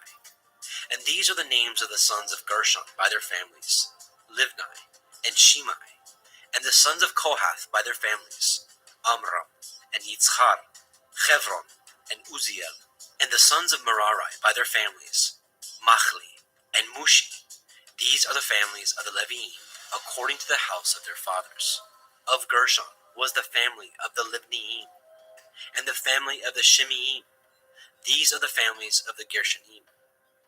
Those that were numbered of them, according to the number of all the males, from a month old and upward, even those that were numbered of them were 7,500. The families of the Gershonim shall pitch behind the tabernacle westward, and the chief of the house of the father of the Gershonim shall be Eliasaph, the son of Lael, and the charge of the sons of Gershon in the tabernacle of the assembly shall be the tabernacle, and the tent, the covering thereof, and the hanging for the door of the tabernacle of the assembly, and the hangings of the court, and the curtain for the door of the court, which is by the tabernacle, and by the altar round about, and the cords of it for all the service thereof. And of Kohath was the family of the Amramim, and the family of the Yitzharim, and the family of the Chevronim, and the family of the Uzzialim. These are the families of the Kohathim. In the number of all the males, from a month old and upward, were 8,600, guarding the watch of the sanctuary. The families of the sons of Kohath shall pitch on the side of the tabernacle southward, and the chief of the house of the father of the families of the Kohathim shall be Elitzaphan, the son of Uzziah, and their charge shall be the ark, and the table, and the menorah, 7-branched candlestick, and the altars, and the vessels of the sanctuary, wherewith they minister, and the hanging, and all the service thereof. And Eleazar, the son of Aharon the priest, shall be chief over the chief of the Leviim, and have the oversight of them, that guard the watch of the sanctuary. Of Merari was the family of the Machlim, and the family of the Mushim. These are the families of Merari, and those that were numbered of them, according to the number of all the males, from a month old and upward, were 6,200. And the chief of the house of the father of the families of Merari shall be Zuriel, the son of Avihail. These shall pitch on the side of the tabernacle northward. And under the custody and charge of the sons of Merari shall be the boards of the tabernacle, and the bars thereof, and the pillars thereof, and the sockets thereof, and all the vessels thereof, and all that serves thereto, and the pillars of the court round about, and their sockets, and their pins, and their cords. But those that encamp before the tabernacle towards the east, even before the tabernacle of the assembly, eastward, shall be Moshe, and Aharon, and his sons, guarding the watch of the sanctuary, for the watch of the children of Yasharel, and the stranger that comes nigh shall be put to death. And all that were numbered of the Leviim, which Moshe and Aharon numbered at the commandment of Yahweh, throughout their families, all the males from a month old and upward, were 22,000.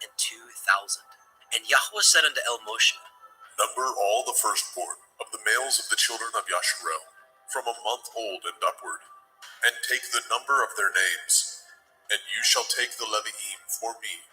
I am Yahweh, instead of all the firstborn among the children of Yasharel, and the cattle of the Leviim, instead of all the firstlings among the cattle of the children of Yasharel. And Moshe numbered, as Yahweh commanded him, all the firstborn among the children of Yasharel, and all the firstborn males by the number of names, from a month old and upward, of those that were numbered of them, were 22,213. And Yahweh spoke unto Moshe, saying, Take the Leviim, instead of all the firstborn among the children of Yasharel, and the cattle of the Leviim, instead of their cattle, and the Leviim shall be mine. I am Yahweh. And for those that are to be redeemed of the 213 of the firstborn of the children of Yasharel, which are more than the Leviim, you shall even take 5 shekels apiece by the pole. After the shekel of the sanctuary shall you take them, and you shall give the money wherewith the odd number of them is to be redeemed unto Aharon and to his sons. And Moshe took the redemption money of them that were over and above them that were redeemed by the Leviim. Of the firstborn of the children of Yasharel took he the money, 1,365 shekels, after the shekel of the sanctuary. And Moshe gave the money of them that were redeemed unto Aharon and to his sons, according to the word of Yahweh, as Yahweh commanded Moshe.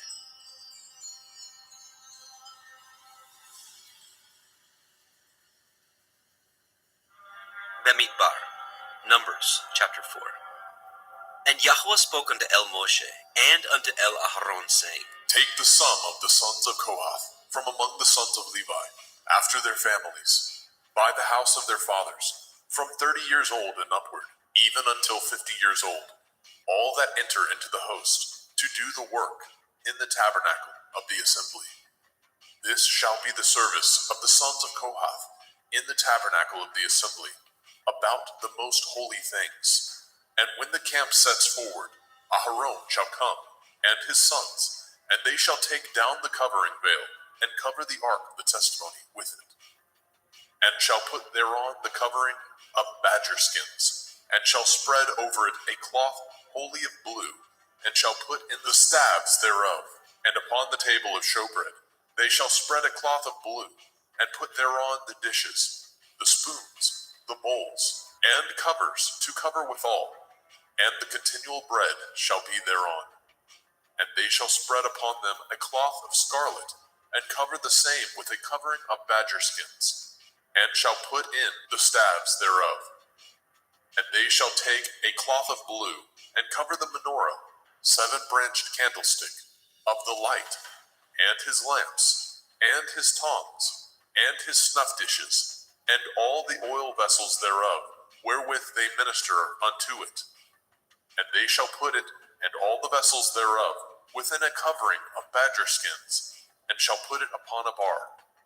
And upon the golden altar they shall spread a cloth of blue, and cover it with a covering of badger skins, and shall put the staves thereof. And they shall take all the instruments of ministry, wherewith they minister in the sanctuary, and put them in a cloth of blue, and cover them with a covering of badger skins, and shall put them on a bar. And they shall take away the ashes from the altar, and spread a purple cloth thereon.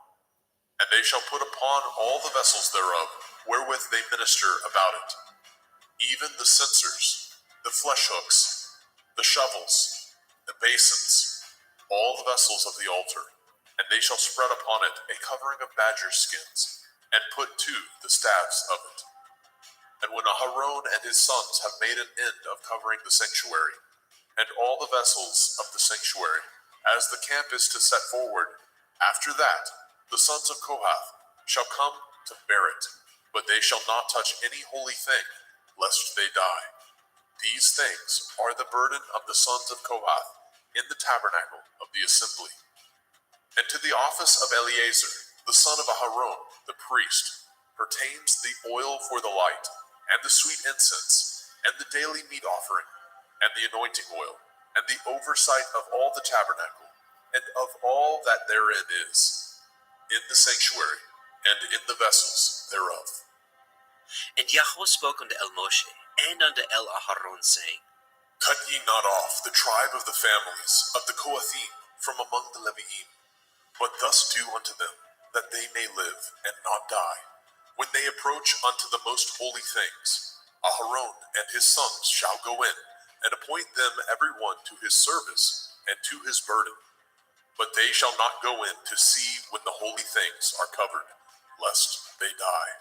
And Yahweh spoke unto El Moshe, saying, Take also the sum of the sons of Gershon throughout the houses of their fathers, by their families, from 30 years old and upward, until 50 years old, shall you number them. All that enter in to perform the service, to do the work in the tabernacle of the assembly. This is the service of the families of the Gershonim, to serve and for burdens. And they shall bear the curtains of the tabernacle, and the tabernacle of the assembly, his covering, and the covering of the badger skins that is above upon it, and the hanging for the door of the tabernacle of the assembly, and the hangings of the court, and the hangings for the door of the gate of the court, which is by the tabernacle, and by the altar round about, and their cords, and all the instruments of their service, and all that is made for them, so shall they serve. At the appointment of Aharon and his sons shall be all the service of the sons of the Gershonim, in all their burdens, and in all their service, and ye shall appoint unto them in charge all their burdens. This is the service of the families of the sons of Gershon in the tabernacle of the assembly, and their charge shall be under the hand of Ithamar, the son of Aharon, the priest. As for the sons of Merari, you shall number them after their families, by the house of their fathers. From 30 years old and upward, even unto 50 years old, shall you number them, every one that enters into the service to do the work of the tabernacle of the assembly. And this is the charge of their burden, according to all their service in the tabernacle of the assembly, the boards of the tabernacle, and the bars thereof, and the pillars thereof, and sockets thereof, and the pillars of the court round about, and their sockets, and their pins, and their cords, with all their instruments, and with all their service, and by name ye shall reckon the instruments of the charge of their burden. This is the service of the families of the sons of Merari, according to all their service in the tabernacle of the assembly, under the hand of Ithamar, the son of Aharon, the priest. And Moshe and Aharon and the chief of the assembly numbered the sons of the Kohathim after their families, and after the house of their fathers, from 30 years old and upward, even unto 50 years old, every one that enters into the service, for the work in the tabernacle of the assembly. And those that were numbered of them by their families were 2,750. These were they that were numbered of the families of the Kohathim, all that might do service in their tabernacle of the assembly, which Moshe and Aharon did number according to the commandment of Yahweh by the hand of Moshe. And those that were numbered of the sons of Gershon throughout their families, and by the house of their fathers, from 30 years old and upward, even unto 50 years old, every one that enters into the service for the work in the tabernacle of the assembly. Even those that were numbered of them throughout their families, by the house of their fathers, were 2,630. These are they that were numbered of the families of the sons of Gershon, of all that might do service in the tabernacle of the assembly, whom Moshe and Aharon did number according to the commandment of Yahweh. And those that were numbered of the families of the sons of Merari, throughout their families, by the house of their fathers, from 30 years old and upward, even unto 50 years old, every one that entered into the service for the work in the tabernacle of the assembly. Even those that were numbered of them after their families were 3,200. These be those that were numbered of the families of the sons of Merari, whom Moshe and Aharon numbered according to the word of Yahweh by the hand of Moshe.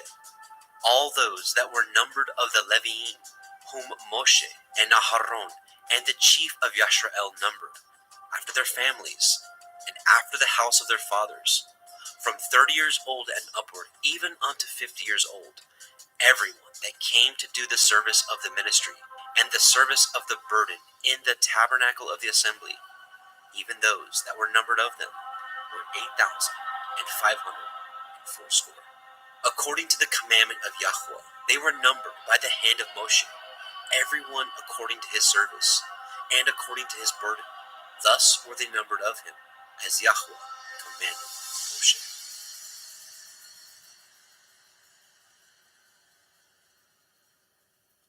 Bamidbar, Numbers, chapter 5. And Yahweh spoke unto Moshe, saying, Command the children of Yasharel that they put out of the camp every leper, and every one that has an issue, whosoever is defiled by the dead. Both male and female shall ye put out, without the camp shall ye put them, that they defile not their camp, in the midst whereof I dwell. And the children of Yisrael did so, and put them out without the camp, as Yahweh spoke unto Moshe. So did the children of Yisrael. And Yahweh spoke unto Moshe, saying, Speak unto the children of Yasharel, when a man or woman shall commit any sin that men commit, to do a trespass against Yahweh, and that person be guilty, then they shall confess their sin which they have done, and he shall recompense his trespass with the principal thereof, and add unto it the fifth part thereof, and give it unto him against whom he has trespassed. But if the man have no kinsman to recompense the trespass unto, let the trespass be recompensed unto Yahweh, even to the priest, beside the ram of the atonement, whereby an atonement shall be made for him.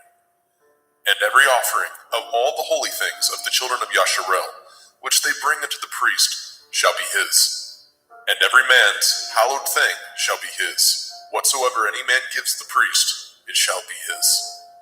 And Yahweh spoke unto Moshe, saying, Speak unto the children of Yasharel, and say unto them, If any man's woman go aside and commit a trespass against him, and a man lie with her carnally, and it be hid from the eyes of her man, and be kept close, and she be defiled, and there be no witness against her, neither she be taken with the manner, and the ruach of jealousy come upon him, and he be jealous of his woman, and she be defiled.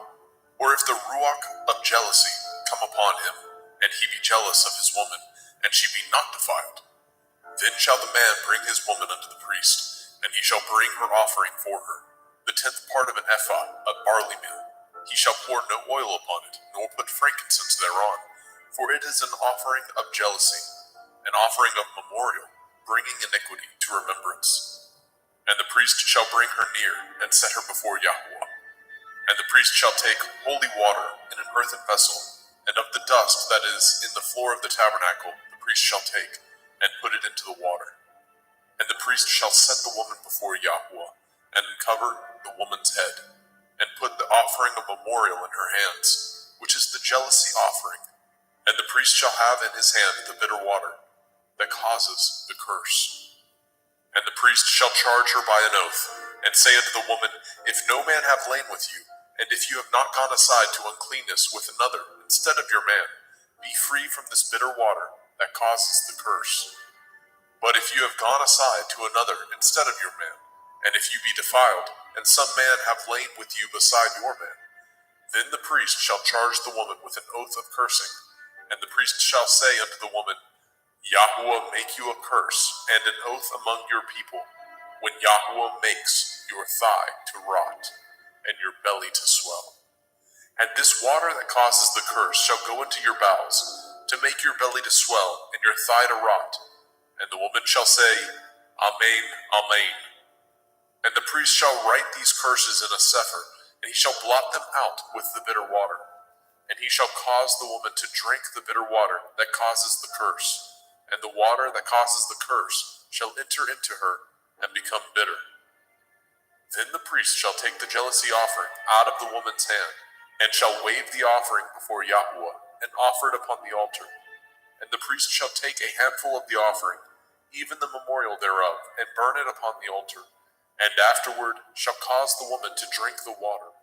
And when he has made her to drink the water, then it shall come to pass, that if she be defiled, and have done trespass against her man, that the water that causes the curse shall enter into her, and become bitter, and her belly shall swell, and her thigh shall rot, and the woman shall be a curse among her people. And if the woman be not defiled, but be clean, then she shall be free, and shall conceive seed. This is the Torah of jealousies, when a woman goes aside to another instead of her man, and is defiled. Or when the ruach of jealousy come upon him, and he be jealous over his woman, and shall set the woman before Yahweh, and the priest shall execute upon her all this Torah.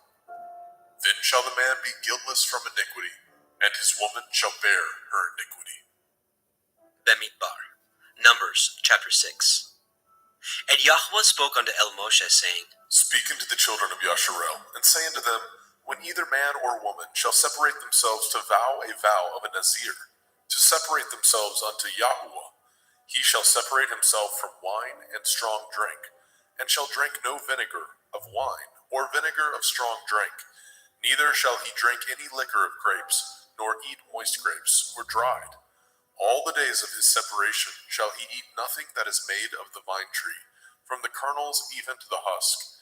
All the days of the vow of his separation there shall no razor come upon his head, until the days be fulfilled, in which he separates himself unto Yahweh.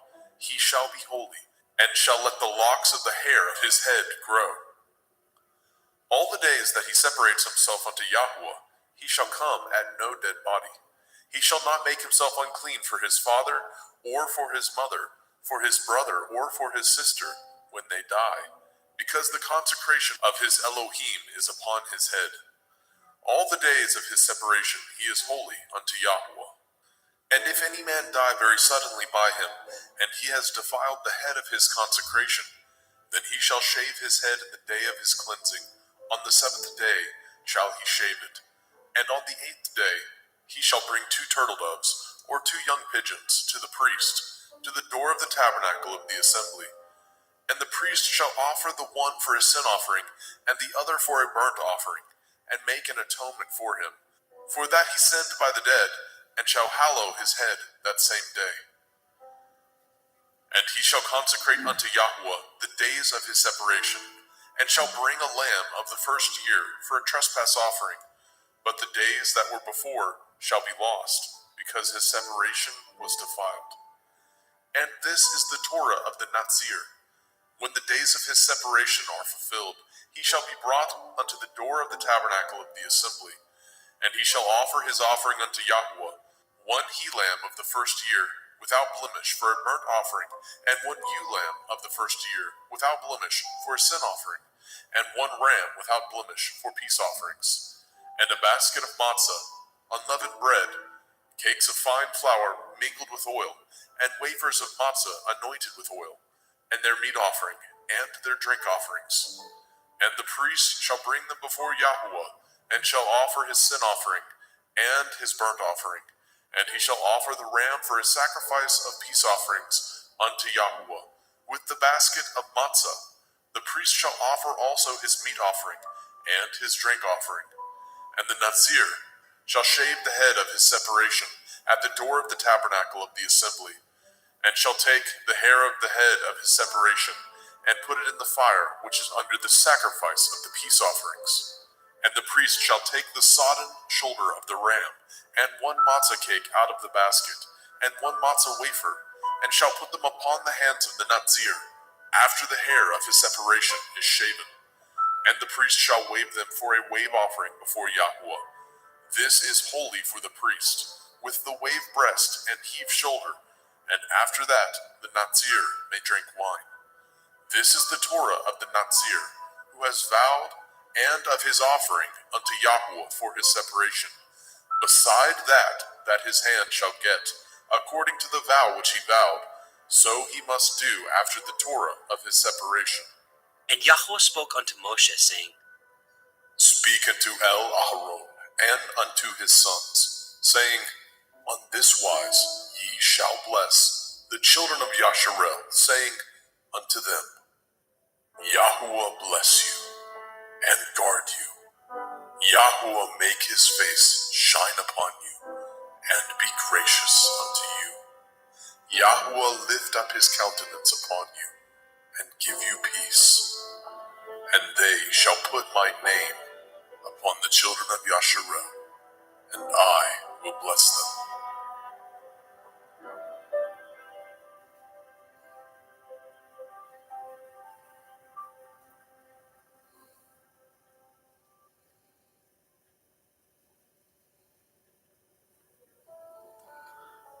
Bemidbar, Numbers, chapter 7. And it came to pass on the day that Moshe had fully set up the tabernacle, and had anointed it, and sanctified it, and all the instruments thereof, both the altar and all the vessels thereof, and had anointed them, and sanctified them, that the princes of Yasharel, heads of the house of their fathers, who were the princes of the tribes, and were over them that were numbered, offered. And they brought their offering before Yahweh, 6 covered wagons, and 12 oxen, a wagon for 2 of the princes, and for each 1 an ox. And they brought them before the tabernacle. And Yahweh spoke unto Moshe, saying, Take it of them, that they may be to do the service of the tabernacle of the assembly, and you shall give them unto the Leviim, to every man according to his service. And Moshe took the wagons and the oxen, and gave them unto the Leviim.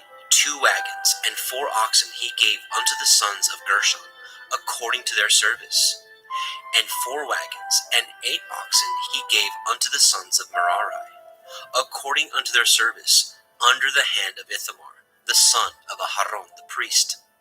But unto the sons of Kohath he gave none, because the service of the sanctuary belonging unto them was that they should bear upon their shoulders. And the princes offered for dedicating of the altar in the day that it was anointed. Even the princes offered their offering before the altar. And Yahweh said unto El Moshe, They shall offer their offering, each prince on his day, for the dedicating of the altar. And he that offered his offering the first day was Nachshon, the son of Amminadab, of the tribe of Yehudah. And his offering was 1 silver charger, the weight thereof was 130 shekels, 1 silver bowl of 70 shekels, after the shekel of the sanctuary. Both of them were full of fine flour, mingled with oil for a meat offering. 1 spoon of 10 shekels of gold, full of incense. 1 young bullock, 1 ram, 1 lamb of the first year for a burnt offering. 1 kid of the goats for a sin offering. And for a sacrifice of peace offerings, 2 oxen, 5 rams, 5 he-goats, 5 lambs of the first year. This was the offering of Nachshon, the son of Amminadab. On the second day, Nethanel, the son of Tzuar, prince of Issachar, did offer. He offered for his offering 1 silver charger, the weight whereof was 130 shekels, 1 silver bowl of 70 shekels, after the shekel of the sanctuary, both of them full of fine flour, mingled with oil for a meat offering. 1 spoon of gold of 10 shekels, full of incense. 1 young bullock, 1 ram, 1 lamb of the first year for a burnt offering. 1 kid of the goats for a sin offering. And for a sacrifice of peace offerings, 2 oxen, 5 rams, 5 he-goats, 5 lambs of the first year. This was the offering of Nethanel, the son of Tzuar. On the third day, Eliav, the son of Chelon, prince of the children of Zebulun, did offer. His offering was 1 silver charger, the weight whereof was 130 shekels, 1 silver bowl of 70 shekels, after the shekel of the sanctuary. Both of them full of fine flour, mingled with oil for a meat offering. 1 golden spoon of 10 shekels, full of incense. 1 young bullock, 1 ram, 1 lamb of the first year for a burnt offering. 1 kid of the goats for a sin offering. And for a sacrifice of peace offerings, 2 oxen, 5 rams, 5 he-goats, 5 lambs of the first year. This was the offering of Eliav, the son of Chelon. On the fourth day, Elitzur, the son of Shedur, prince of the children of Reuben, did offer.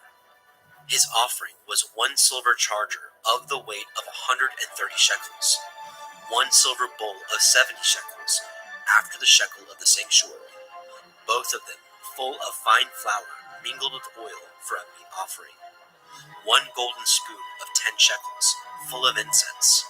1 young bullock, 1 ram, 1 lamb of the first year for a burnt offering. 1 kid of the goats for a sin offering.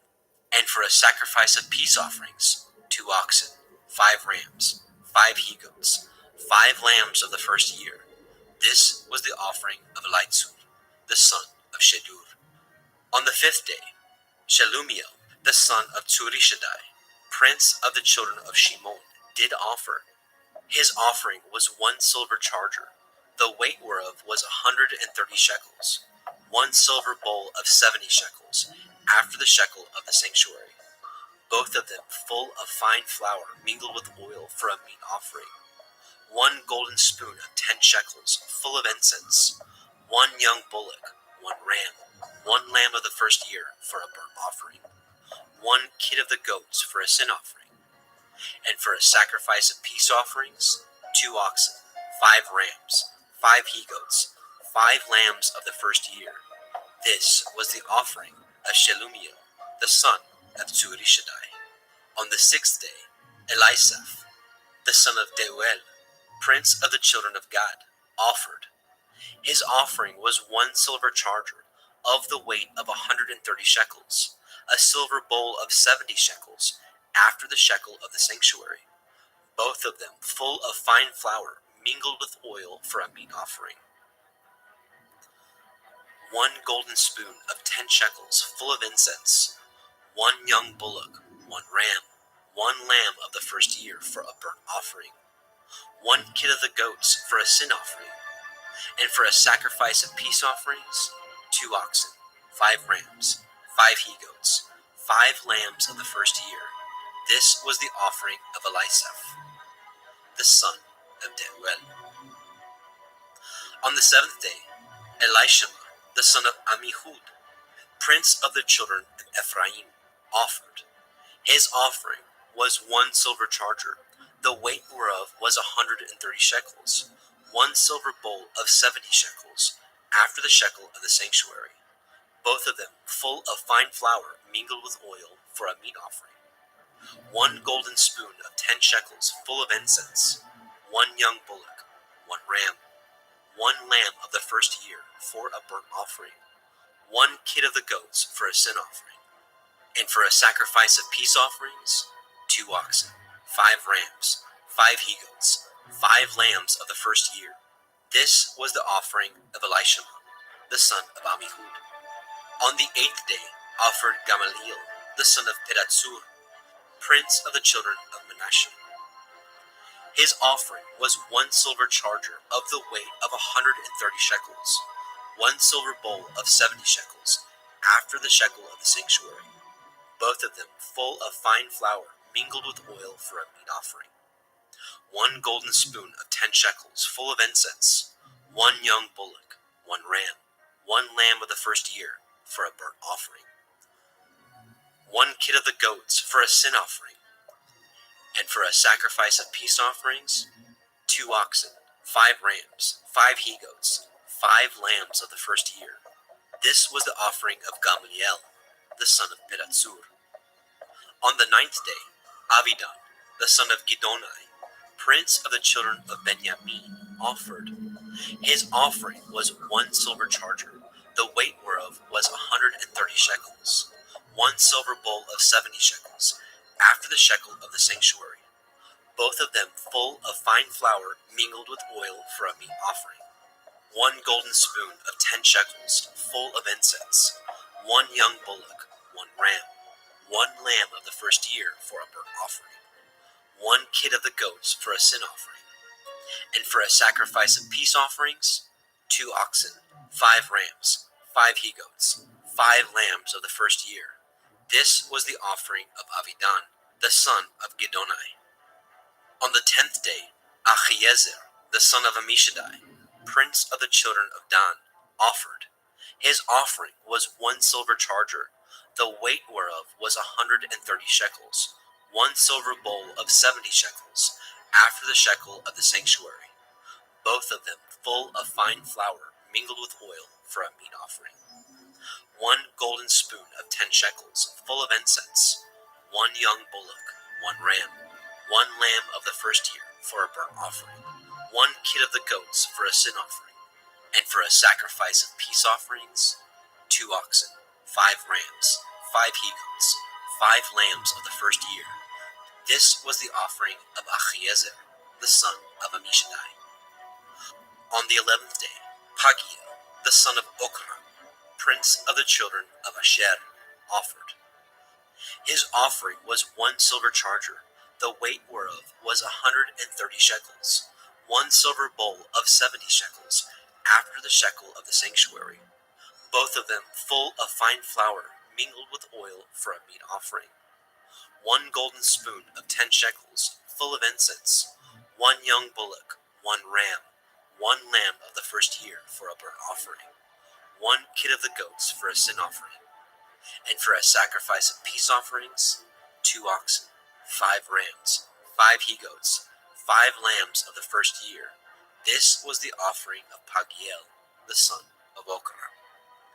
On the 12th day, Achira, the son of Enan, prince of the children of Naphtali, offered. His offering was 1 silver charger, the weight whereof was 130 shekels, 1 silver bowl of 70 shekels, after the shekel of the sanctuary, both of them full of fine flour mingled with oil for a meat offering. 1 golden spoon of 10 shekels, full of incense. 1 young bullock, 1 ram, 1 lamb of the first year for a burnt offering. 1 kid of the goats for a sin offering, and for a sacrifice of peace offerings, 2 oxen, 5 rams, 5 he-goats, 5 lambs of the first year. This was the offering of Ahira, the son of Enan. This was the dedication of the altar, in the day when it was anointed, by the princes of Yashrael. 12 chargers of silver, 12 silver bowls, 12 spoons of gold, each charger of silver weighing 130 shekels, each bowl 70. All the silver vessels weighed 2,400 shekels, after the shekel of the sanctuary. The golden spoons were 12, full of incense, weighing 10 shekels apiece, after the shekel of the sanctuary. All the gold of the spoons was 120 shekels. All the oxen for the burnt offering were 12 bullocks, the rams 12, the lambs of the first year 12, with their meat offering, and the kids of the goats for sin offering 12. And all the oxen for the sacrifice of the peace offerings were 24 bullocks, the rams 60, the he-goats 60, the lambs of the first year 60. This was the dedication of the altar, after that it was anointed. And when Moshe was gone into the tabernacle of the assembly to speak with him, then he heard the voice of one speaking unto him from off the mercy seat that was upon the ark of the testimony, from between the 2 cherubim. And he spoke unto him. Bemidbar, Numbers chapter 8. And Yahweh spoke unto El Moshe, saying, Speak unto El Aharon, and say unto him, When you light the lamps, the 7 lamps shall give light over against the menorah. And Aharon did so. He lighted the lamps thereof over against the menorah, as Yahweh commanded Moshe. And this work of the menorah was of beaten gold. Unto the shaft thereof, unto the flowers thereof, was beaten work, according unto the pattern which Yahweh had showed Moshe. So he made the menorah. And Yahweh spoke unto Moshe, saying, Take the Levi'im from among the children of Yasharel, and cleanse them. And thus shall you do unto them, to cleanse them. Sprinkle water purifying upon them, and let them shave all their flesh, and let them wash their clothes, and so make themselves clean. Then let them take a young bullock with his meat offering, even fine flour mingled with oil. And another young bullock shall you take for a sin offering. And you shall bring the Levi'im before the tabernacle of the assembly. And you shall gather the whole assembly of the children of Yasharel together. And you shall bring the Levi'im before Yahweh. And the children of Yasharel shall put their hands upon the Levi'im. And Aharon shall offer the Levi'im before Yahweh for an offering of the children of Yasharel, that they may execute the service of Yahweh. And the Levi'im shall lay their hands upon the heads of the bullocks, and you shall offer the one for a sin offering, and the other for a burnt offering unto Yahweh, to make an atonement for the Levi'im. And you shall set the Levi'im before Aharon and before his sons, and offer them for an offering unto Yahweh. Thus shall you separate the Levi'im from among the children of Yasharel, and the Levi'im shall be mine. And after that shall the Levi'im go in to do the service of the tabernacle of the assembly, and you shall cleanse them, and offer them for an offering. For they are wholly given unto me from among the children of Yasharel, instead of such as open every womb, even instead of the firstborn of all the children of Yasharel, have I taken them unto me. For all the firstborn of the children of Yasharel are mine, both man and beast. On the day that I smote every firstborn in the land of Mitzrayim, I sanctified them for myself. And I have taken the Levi'im for all the firstborn of the children of Yasharel. And I have given the Levi'im as a gift to Aharon and to his sons from among the children of Yasharel, to do the service of the children of Yasharel in the tabernacle of the assembly, and to make an atonement for the children of Yasharel, that there be no plague among the children of Yasharel, when the children of Yasharel come nigh unto the sanctuary. And Moshe and Aharon and all the assembly of the children of Yasharel did to the Leviim according unto all that Yahweh commanded Moshe concerning the Leviim. So did the children of Yasharel unto them. And the Leviim were purified, and they washed their clothes, and Aharon offered them as an offering before Yahweh. And Aharon made an atonement for them to cleanse them. And after that went the Leviim in to do their service in the tabernacle of the assembly before Aharon, and before his sons, as Yahweh had commanded Moshe concerning the Leviim, so did they unto them. And Yahweh spoke unto Moshe, saying, This is that belongs unto the Leviim, from 20 and 5 years old and upward. They shall go in to wait upon the service of the tabernacle of the assembly. And from the age of 50 years they shall cease waiting upon the service thereof, and shall serve no more, but shall minister with their brethren in the tabernacle of the assembly, to guard the watch, and shall do no service.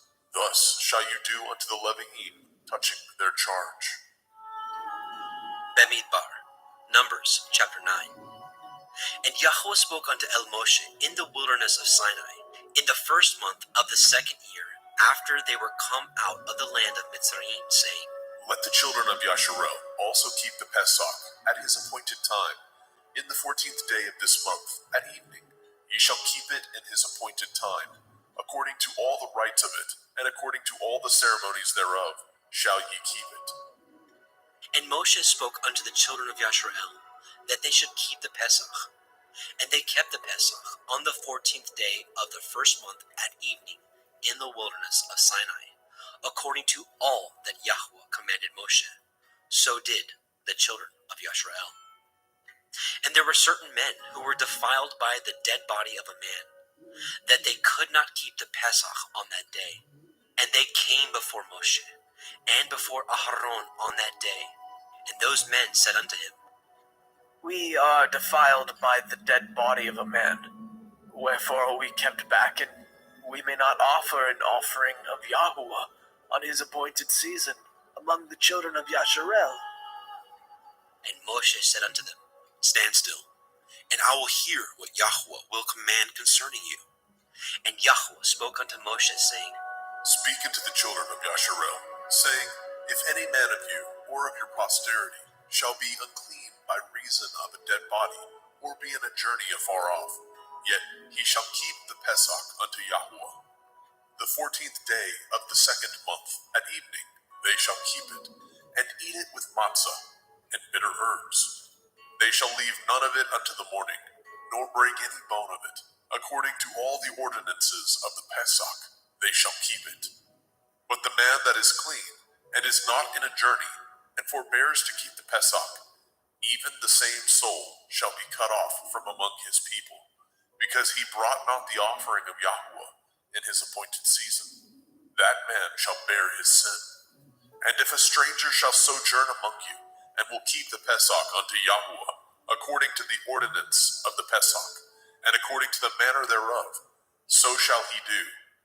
Ye shall have one ordinance, both for the stranger, and for him that was born in the land. And on the day that the tabernacle was reared up, the cloud covered the tabernacle, namely, the tent of the testimony. And at evening there was upon the tabernacle, as it were, the appearance of fire, until the morning. So it was always. The cloud covered it by day, and the appearance of fire by night. And when the cloud was taken up from the tabernacle, then after that the children of Yasharel journeyed.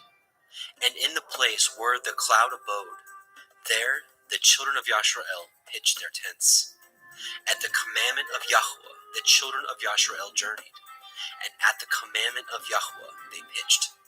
As long as the cloud abode upon the tabernacle, they rested in their tents.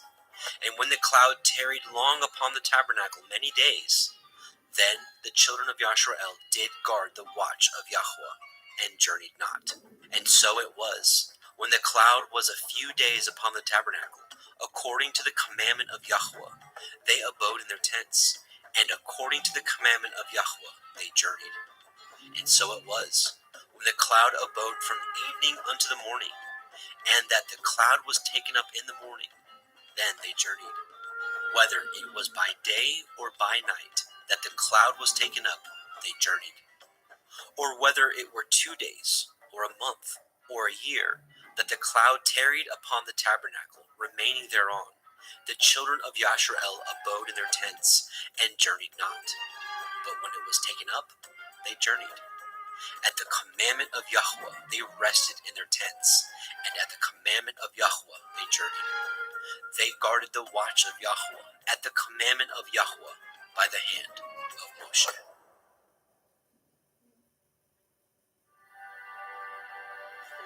Bemidbar, Numbers chapter 10. And Yahweh spoke unto Moshe, saying, Make you 2 trumpets of silver, of a whole piece shall you make them, that you may use them for the calling of the assembly, and for the journeying of the camps. And when they shall blow them, all the assembly shall assemble themselves to you at the door of the tabernacle of the assembly. And if they blow but with 1 trumpet, then the princes, which are heads of the thousands of Yasharel, shall gather themselves unto you. When ye blow an alarm, then the camps that lie on the east part shall go forward. When ye blow an alarm the 2nd time, then the camps that lie on the south side shall take their journey. They shall blow an alarm for their journeys. But when the assembly is to be gathered together, ye shall blow, but ye shall not sound an alarm.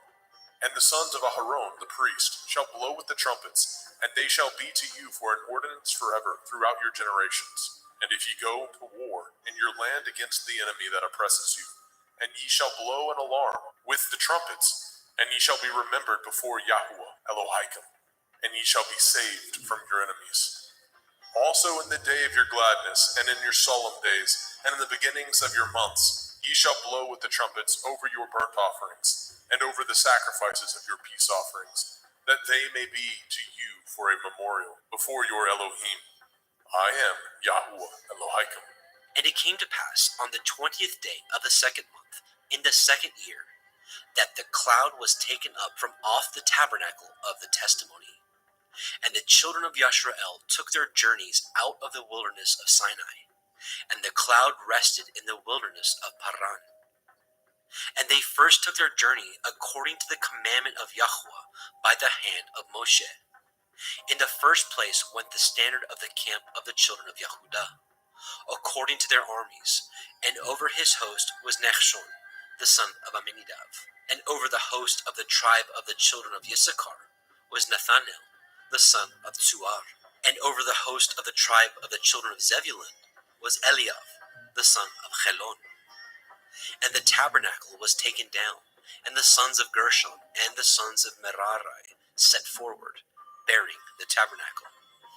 And the standard of the camp of Reuven set forward according to their armies, and over his host was Elitzur, the son of Shedur. And over the host of the tribe of the children of Shimon was Shelumiel, the son of Tzurishaddai. And over the host of the tribe of the children of Gad was Elisaph, the son of Deuel. And the Kohathim set forward, bearing the sanctuary, and the other did set up the tabernacle against they came. And the standard of the camp of the children of Ephraim set forward according to their armies, and over his host was Elishama, the son of Ammihud. And over the host of the tribe of the children of Manasseh was Gamliel, the son of Pedatsur. And over the host of the tribe of the children of Benjamin was Avidan, the son of Gidonai. And the standard of the camp of the children of Dan set forward, which was the rearward of all the camps throughout their hosts. And over his host was Achiezer, the son of Ammishaddai. And over the host of the tribe of the children of Asher was Pagiel, the son of Okran. And over the host of the tribe of the children of Naphtali was Achira, the son of Enan. Thus were the journeyings of the children of Yasharel, according to their armies, when they set forward. And Moshe said unto Chovav, the son of Reuel, the Midianite, Moshe's father-in-law, We are journeying unto the place of which Yahweh said, I will give it you. Come Come with us, and we will do you good. For Yahweh has spoken good concerning Yashrael. And he said unto him, I will not go, but I will depart to my own land, and to my kindred. And he said, Leave us not, I pray you, for as much as you know how we are to encamp in the wilderness, and you may be to us instead of eyes. And it shall be, if you go with us, yea, it shall be, that what goodness Yahweh shall do unto us, the same will we do unto you. And they departed from the mount of Yahweh 3 days' journey. And the ark of the covenant of Yahweh went before them in 3 days' journey, to search out a resting place for them. And the cloud of Yahweh was upon them by day, when they went out of the camp. And it came to pass, when the ark set forward, that Moshe said, Rise up, Yahweh, and let your enemies be scattered, and let them that hate you flee before you. And when it rested, he said, Return, O Yahweh, unto the many thousands of Yashrael. Bemidbar, Numbers chapter 11. And when the people complained, it displeased Yahweh, and Yahweh heard it, and his anger was kindled. And the fire of Yahweh burnt among them, and consumed them that were in the uttermost parts of the camp. And the people cried unto Moshe, and when Moshe prayed unto El Yahweh, the fire was quenched.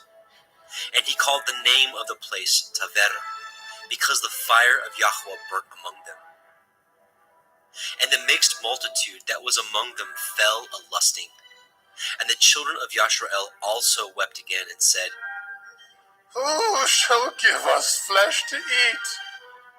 We remember the fish which we did eat in Mitzrayim freely, the cucumbers and the melons and the leeks and the onions and the garlic. But now our soul is dried away. There's nothing at all, because this manna before our eyes. And the manna was as coriander seed, and the color thereof as the color of delum. And the people went about and gathered it, and ground it in mills, or beat it in a mortar, and baked it in pans, and made cakes of it. And the taste of it was as the taste of fresh oil. And when the dew fell upon the camp in the night, the manna fell upon it. Then Moshe heard the people weep throughout their families, every man in the door of his tent. And the anger of Yahweh was kindled greatly. Moshe also was displeased. And Moshe said unto El Yahweh, Wherefore have you afflicted your servant? And wherefore have I not found favor in your sight, that you laid the burden of all this people upon me? Have I conceived all this people? Have I begotten them? That you should say unto me, Carry them in your bosom, as a nursing father bears the sucking child, unto the land which you swore unto their fathers? Whence should I have flesh to give unto all this people? For they weep unto me, saying, Give us flesh, that we may eat. I am not able to bear all this people alone, because it is too heavy for me.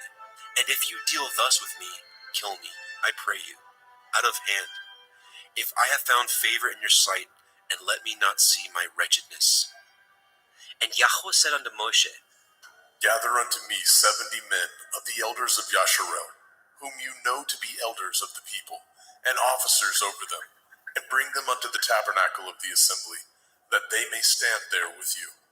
And I will come down and talk with you there, and I will take of the ruach which is upon you, and will put it upon them, and they shall bear the burden of the people with you, that you bear it not yourself alone. And say you unto the people, Sanctify yourselves against tomorrow, and ye shall eat flesh, for ye have wept in the ears of Yahweh, saying, Who shall give us flesh to eat? For it was well with us in Mitzrayim. Therefore Yahweh will give you flesh, and ye shall eat.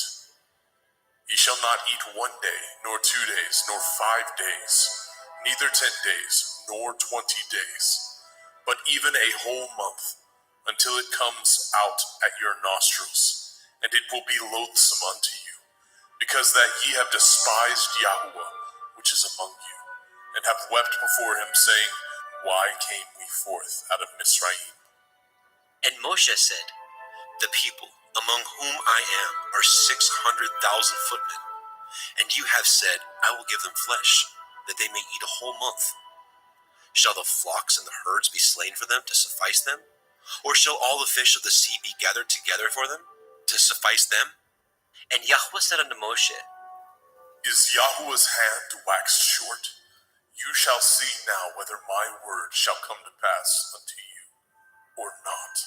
And Moshe went out and told the people the words of Yahweh, and gathered the 70 men of the elders of the people, and set them round about the tabernacle. And Yahweh came down in a cloud, and spoke unto him, and took of the Ruach that was upon him, and gave it unto the 70 elders. And it came to pass, that when the Ruach rested upon them, they prophesied, and did not cease. But there remained 2 of the men in the camp. The name of the one was Eldad, and the name of the other Medad. And the Ruach rested upon them. And they were of them that were written, but went not out unto the tabernacle. And they prophesied in the camp. And there ran a young man and told Moshe, and said, "Eldad and Medad do prophesy in the camp." And Yahusha, the son of Nun, the servant of Moshe, one of his young men, answered and said, My lord Moshe, forbid them. And Moshe said unto him, "Envy you for my sake?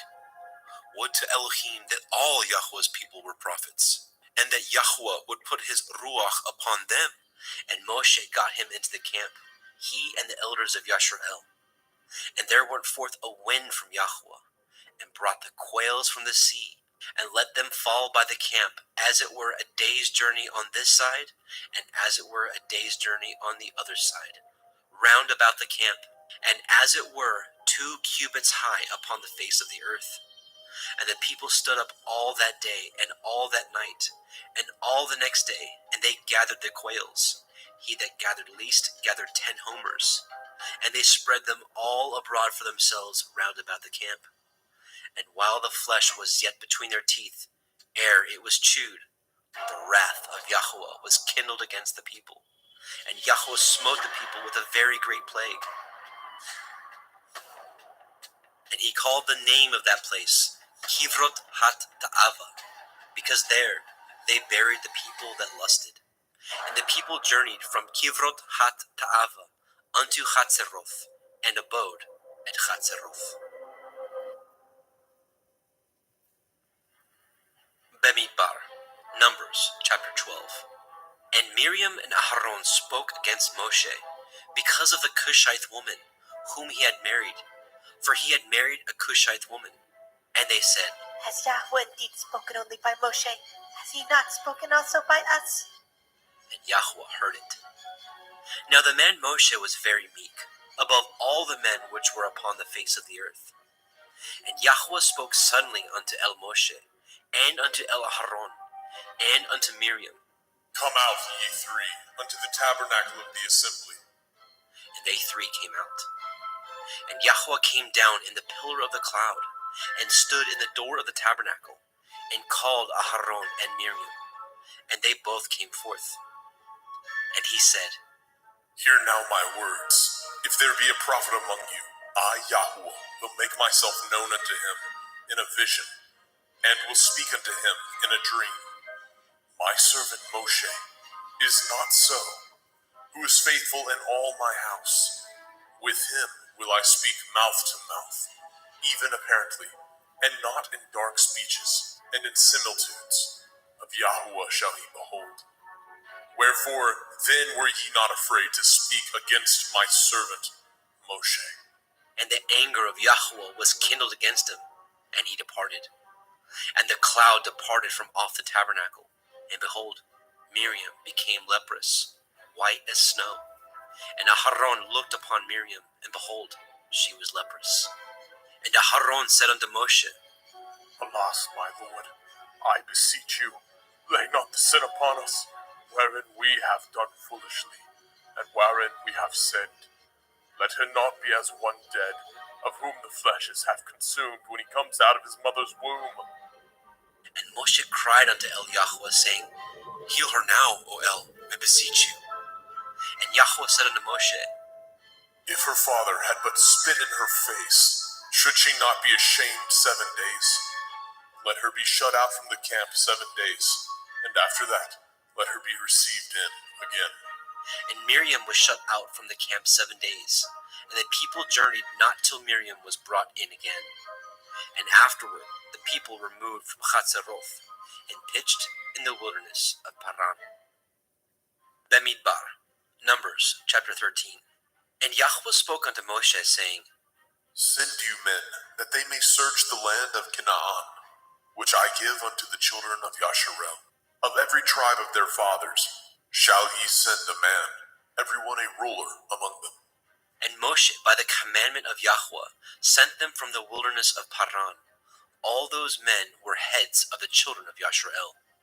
And these were their names: of the tribe of Reuven, Shammua, the son of Zakur; of the tribe of Shimon, Shaphat, the son of Horai; of the tribe of Yehudah, Caleb, the son of Yefuneh; of the tribe of Issachar, Yigal, the son of Yosef; of the tribe of Ephraim, Husha, the son of Nun; of the tribe of Benjamin, Palti, the son of Raphu; of the tribe of Zebulun, Gadiel, the son of Sodi; of the tribe of Yosef, namely, of the tribe of Manasseh, Gadi, the son of Susi; of the tribe of Dan, Amiel, the son of Gemali; of the tribe of Asher, Setur, son of Mikael; of the tribe of Naphtali, Nachbi, the son of Vovsi; of the tribe of Gad, Geuel, the son of Maki.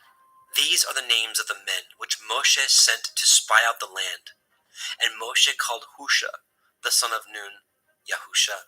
And Moshe sent them to spy out the land of Canaan, and said unto them, Get you up this way southward, and go up into the mountain, and see the land, what it is, and the people that dwell therein, whether they be strong or weak, few or many, and what the land is that they dwell in, whether it be good or bad, and what cities they be that they dwell in, whether in tents or in strongholds, and what the land is, whether it be fat or lean, whether there be wood therein or not. And be ye of good courage, and bring of the fruit of the land. Now the time was the time of the first ripe grapes. So they went up, and searched the land from the wilderness of Sin unto Rehov, as men come to Hamath. And they ascended by the Negev, and came unto Hebron, where Achiman, Shishai, and Talmai, the children of Anak, were. Now Hebron was built 7 years before Tzoan in Mitzrayim. And they came unto the brook of Eshcol, and cut down from thence a branch with one cluster of grapes. And they bored between two upon a staff. And they brought of the pomegranates, and of the figs. The place was called Nachal Eshcol, because of the cluster of grapes which the children of Yasharel cut down from thence. And they returned from searching of the land after 40 days. And they went and came to El Moshe, and to El Aharon, and to all the assembly of the children of Yasharel, unto the wilderness of Paran, to Kadesh, and brought back word unto them, and unto all the assembly, and showed them the fruit of the land. And they told him and said, We came unto the land whither you sent us, and surely it flows with milk and honey, and this is the fruit of it. Nevertheless, the people be strong that dwell in the land, and the cities are walled and very great. And moreover, we saw the children of Anak there.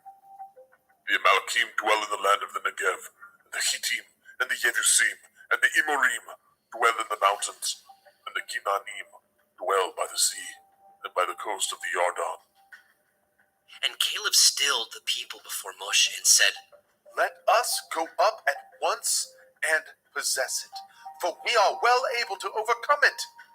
But the men that went up with him said, We be not able to go up against the people, for they are stronger than we. And they brought up an evil report of the land which they had searched unto the children of Yasharel, saying, The land through which we have gone to search it is a land that eats up the inhabitants thereof, and all the people that we saw in it are men of great stature. And there we saw the Nephilim, the sons of Anak, which come of the Nephilim, and we were in our own sight as grasshoppers, and so we were in their sight. Bemidbar, Numbers chapter 14. And all the assembly lifted up their voice and cried, and the people wept that night. And all the children of Yashrael murmured against Moshe and against Aharon. And the whole assembly said unto them, Would to Elohim that we had died in the land of Mitzrayim, or would to Elohim we had died in this wilderness. And wherefore has Yahweh brought us unto this land, to fall by the sword, that our women and our children should be a prey? Were it not better for us to return into Mitzrayim? And they said one to another, Let us make a captain, and let us return into Mitzrayim. Then Moshe and Aharon fell on their faces before all the assembly of the multitude of the children of Yashrael. And Yahusha the son of Nun, and Caleb the son of Jephunneh, which were of them that searched the land, rent their clothes. And they spoke unto all the company of the children of Yashrael, saying, The land which we passed through to search it is an exceeding good land. If Yahweh delight in us, then he will bring us into this land and give it us, a land that flows with milk and honey. Only rebel ye not against Yahweh, neither fear ye the people of the land, for they are bread for us. Their defense is departed from them, and Yahweh is with us. Fear them not. But all the assembly bade stone them with stones. And the glory of Yahweh appeared in the tabernacle of the assembly before all the children of Yashrael. And Yahweh said unto Moshe, How long will this people provoke me? And how long will it be ere they believe me? For all the signs which I have shown among them, I will smite them with the pestilence, and disinherit them, and will make of you a greater nation, and mightier than they. And Moshe said unto Yahweh, Then the Mitzrayim shall hear it, for you brought up this people in your might from among them, and they will tell it to the inhabitants of this land. For they have heard that you, Yahweh, are among this people, that you, Yahweh, are seen face to face, and that your cloud stands over them, and that you go before them, by daytime in a pillar of cloud, and in a pillar of fire by night. Now, if you shall kill all this people as one man, then the nations which have heard the fame of you will speak, saying, Because Yahweh was not able to bring this people into the land which he swore unto them, therefore he has slain them in the wilderness. And now, I beseech you, let the power of my Adonai be great, according as you have spoken, saying, Yahweh is long-suffering and of great mercy, forgiving iniquity and transgression, and by no means clearing the guilty, visiting the iniquity of the fathers upon the children unto the third and fourth generation. Pardon, I beseech you, the iniquity of this people according unto the greatness of your mercy, and as you have forgiven this people from Mitzrayim even until now. And Yahweh said, I have pardoned according to your word. But as truly as I live, all the earth shall be filled with the glory of Yahweh. Because all those men which have seen my glory and my miracles, which I did in Mitzrayim and in the wilderness, and have tempted me now these 10 times, and have not hearkened to my voice, surely they shall not see the land which I swore unto their fathers, neither shall any of them that provoked me see it. But my servant Caleb, because he had another Ruach with him, and has followed me fully, him will I bring into the land whereinto he went, and his seed shall possess it. Now the Amalekim and the Canaanite dwelt in the valley. Tomorrow turn you, and get you into the wilderness, by the way of the Red Sea.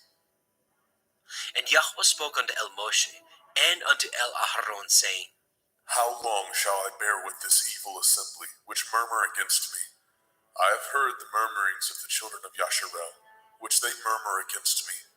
Say unto them, As truly as I live, says Yahweh, as ye have spoken in my ears, so will I do to you. Your carcasses shall fall in this wilderness, and all that were numbered of you, according to your whole number, from 20 years old and upward, which have murmured against me. Doubtless ye shall not come into the land concerning which I swore to make you dwell therein, save Caleb, the son of Jephunneh, and Yahusha, the son of Nun. But your little ones, which he said should be a prey, them will I bring in, and they shall know the land which ye have despised. But as for you, your carcasses, they shall fall in this wilderness. And your children shall wander in the wilderness 40 years, and bear your whoredoms, until your carcasses be wasted in the wilderness. After the number of the days in which ye searched the land, even 40 days, each day for a year, shall ye bear your iniquities, even 40 years, and ye shall know my breach of promise. I, Yahuwah, have said, I will surely do it unto all this evil assembly that are gathered together against me. In this wilderness they shall be consumed, and there they shall die. And the men which Moshe sent to search the land, who returned and made all the assembly to murmur against him, by bringing up a slander upon the land, even those men that did bring up the evil report upon the land, died by the plague before Yahuwah. But Yahusha, the son of Nun, and Caleb, the son of Jephunneh, which were of the men that went to search the land, lived still. And Moshe told these things unto all the children of Yasharel, and the people mourned greatly. And they rose up early in the morning, and got them up into the top of the mountain, saying, Lo, we be here, and will go up unto the place which Yahuwah has promised, for we have sinned. And Moshe said, Wherefore now do ye transgress the commandment of Yahuwah? But it shall not prosper. Go not up, for Yahuwah is not among you, that ye be not smitten before your enemies. For the Amalekim and the Canaanim are there before you, and ye shall fall by the sword, because ye are turned away from Yahuwah. Therefore Yahuwah will not be with you. but they presumed to go up unto the top of the hill. Nevertheless, the ark of the covenant of Yahuwah and Moshe departed not out of the camp. Then the Amalekim came down, and the Canaanim, which dwelt in that hill, and smote them, and discomfited them, even unto Hormah. Bemidbar, Numbers chapter 15. And Yahuwah spoke unto El Moshe, saying, Speak unto the children of Yasharel, and say unto them, When ye are come into the land of your habitations, which I give unto you, and will make an offering by fire unto Yahuwah, a burnt offering, or a sacrifice in performing a vow, or in a freewill offering, or in your solemn feasts, to make a sweet savor unto Yahuwah, of the herd or of the flock. Then shall he that offers his offering unto Yahuwah bring a meat offering of 1/10 deal of flour, mingled with the 4th part of a hin of oil, and the 4th part of a hin of wine. For a drink offering shall you prepare with the burnt offering or sacrifice, for 1 lamb, or for a ram you shall prepare for a meat offering 2/10 deals of flour mingled with the 3rd part of a hin of oil. And for a drink offering you shall offer the 3rd part of a hin of wine, for a sweet savor unto Yahuwah. And when you prepare a bullock for a burnt offering, or for a sacrifice in performing a vow, or peace offerings unto Yahuwah, then shall he bring with a bullock a meat offering of 3/10 deals of flour mingled with a half a hin of oil. And you shall bring for a drink offering half a hin of wine, for an offering made by fire, of a sweet savor unto Yahuwah. Thus shall it be done for 1 bullock, or for 1 ram, or for a lamb, or a kid. According to the number that ye shall prepare, so shall ye do, to every one according to their number. All that are born of the country shall do these things after this manner, an offering made by fire, of a sweet savor unto Yahuwah. And if a stranger sojourn with you, or whosoever be among you in your generations, and will offer an offering made by fire, of a sweet savor unto Yahuwah, as ye do, so he shall do. 1 ordinance shall be both for you of the assembly, and also for the stranger that sojourns with you, an ordinance forever in your generations. As ye are, so shall the stranger be before Yahuwah. 1 Torah, and 1 manner of law shall be for you, and for the stranger that sojourns with you. And Yahuwah spoke unto Moshe, saying, Speak unto the children of Yasharel, and say unto them, When ye come into the land whither I bring you, Then it shall be that when ye eat of the bread of the land, ye shall offer up a heave offering unto Yahweh. Ye shall offer up a cake of the first of your dough for a heave offering. As ye do the heave offering of the threshing floor, so shall ye heave it. Of the first of your dough, ye shall give it unto Yahweh, a heave offering in your generations. And if ye have erred, and not observed all these commandments, which Yahweh has spoken unto Moshe, even all that Yahweh has commanded you by the hand of Moshe, from the day that Yahweh commanded Moshe, and henceforth among your generations, then it shall be, if aught be committed by ignorance, without the knowledge of the assembly, that all the assembly shall offer one young bullock for a burnt offering, for a sweet savor unto Yahweh, with his meat offering, and his drink offering, according to the manner, and one kid of the goats for a sin offering. And the priest shall make an atonement for all the assembly of the children of Yasharel, and it shall be forgiven them, for it is ignorance. And they shall bring their offering, a sacrifice made by fire unto Yahweh, and their sin offering before Yahweh, for their ignorance. And it shall be forgiven all the assembly of the children of Yasharel, and the stranger that sojourns among them, seeing all the people were in ignorance. And if any soul sin through ignorance, then he shall bring a she-goat of the first year for a sin offering, and the priest shall make an atonement for the soul that sins ignorantly, when he sins by ignorance before Yahweh, to make an atonement for him, and it shall be forgiven him. Ye shall have one Torah for him that sins through ignorance, both for him that is born among the children of Yasharel, and for the stranger that sojourns among them. But the soul that does aught presumptuously, whether he be born in the land or a stranger, the same reproaches Yahweh, and that soul shall be cut off from among his people. Because he has despised the word of Yahweh, and has broken his commandment, that soul shall utterly be cut off, his iniquity shall be upon him. And while the children of Yashrael were in the wilderness, they found a man that gathered sticks upon the Shabbat.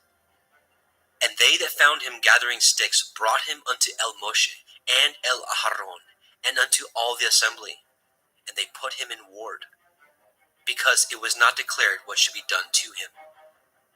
And Yahweh said unto Moshe, The man shall surely be put to death. All the assembly shall stone him with stones without the camp. And all the assembly brought him without the camp, and stoned him with stones, and he died, as Yahweh commanded Moshe.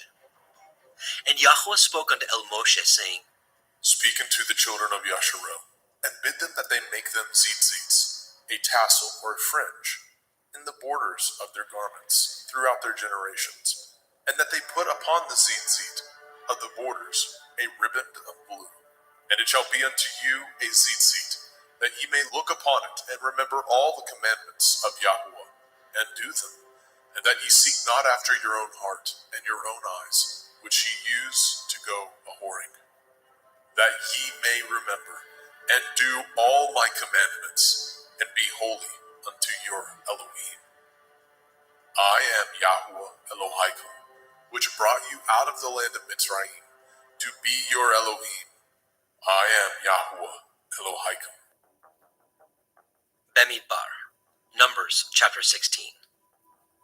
Now Korach, the son of Yitzchar, the son of Kohath, the son of Levi, and Dathan, and Abiram, the sons of Eliav, and On, the son of Peleth, sons of Reuben, took men, and they rose up before Moshe, with certain of the children of Yashrael, 250 princes of the assembly, famous in the assembly, men of renown. And they gathered themselves together against Moshe, and against Aharon, and said unto them, Ye take too much upon you, seeing all the assembly are holy, every one of them, and Yahweh is among them. Wherefore then lift ye up yourselves above the assembly of Yahweh. And when Moshe heard it, he fell upon his face. And he spoke unto Korach and unto all his company, saying, Even tomorrow Yahweh will show who are his, and who is holy, and will cause him to come near unto him. Even him whom he has chosen will he cause to come near unto him. This do. Take you censers, Korach, and all his company, and put fire therein, and put incense in them before Yahweh tomorrow. And it shall be that the man whom Yahweh chooses, he shall be holy. Ye take too much upon you, ye sons of Levi. And Moshe said unto Korach, Hear, I pray you, ye sons of Levi, does it seem but a small thing unto you, that the Elohai of Yashrael has separated you from the assembly of Yashrael, to bring you near to himself, to do the service of the tabernacle of Yahweh, and to stand before the assembly to minister unto them? And he has brought you near to him, and all your brethren, the sons of Levi, with you, and seek ye the priesthood also?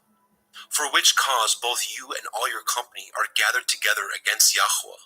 And what is Aharon, that ye murmur against him?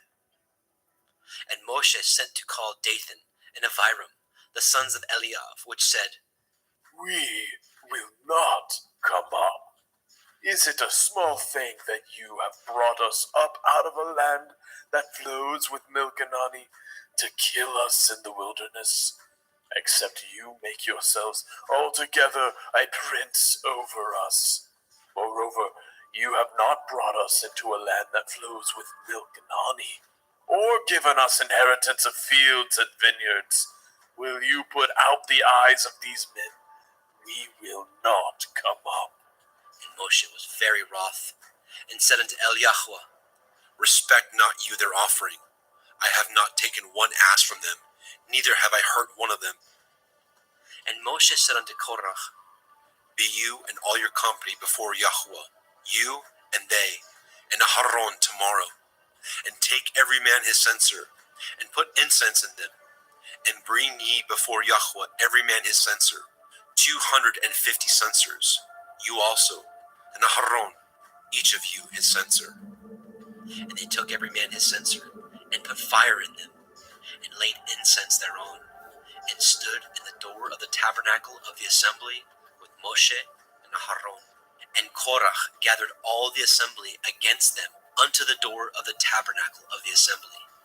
And the glory of Yahweh appeared unto all the assembly. And Yahweh spoke unto El Moshe and unto El Aharon, saying, Separate yourselves from among this assembly, that I may consume them in a moment. And they fell upon their faces and said, O El, the Elohai of the Ruachoth of all flesh, shall one man sin, and will you be wroth with all the assembly? And Yahweh spoke unto Moshe, saying, Speak unto the assembly, saying, Get you up from about the tabernacle of Korach, Dathan, and Abiram. And Moshe rose up and went unto Dathan and Abiram, and the elders of Yashrael followed him. And he spoke unto the assembly, saying, Depart, I pray you, from the tents of these wicked men, and touch nothing of theirs, lest ye be consumed in all their sins. So they got up from the tabernacle of Korach, Dathan, and Abiram, on every side. And Dathan and Abiram came out, and stood in the door of their tents, and their women, and their sons, and their little children. And Moshe said, Hereby ye shall know that Yahweh has sent me to do all these works, for I have not done them of my own mind. If these men die the common death of all men, or if they be visited after the visitation of all men, then Yahweh has not sent me. But if Yahweh make a new thing, and the earth open her mouth, and swallow them up, with all that appertain unto them, and they go down quick into the pit, then ye shall understand that these men have provoked Yahweh. And it came to pass, as he had made an end of speaking all these words, that the ground clave asunder that was under them, and the earth opened her mouth, and swallowed them up, their houses, and all the men that appertained to Korach, and all their goods. They, and all that appertained to them, went down alive into the pit, and the earth closed upon them, and they perished from among the assembly. And all Yashrael that were round about them fled at the cry of them, for they said, Lest the earth swallow us up also. And there came out a fire from Yahweh, and consumed the 250 men that offered incense. And Yahweh spoke unto El Moshe, saying, Speak unto Eleazar, the son of Aharon the priest, that he take up the censers out of the burning, and scatter you the fire yonder, for they are hallowed. The censers of these sinners against their own souls. Let them make them broad plates for a covering of the altar.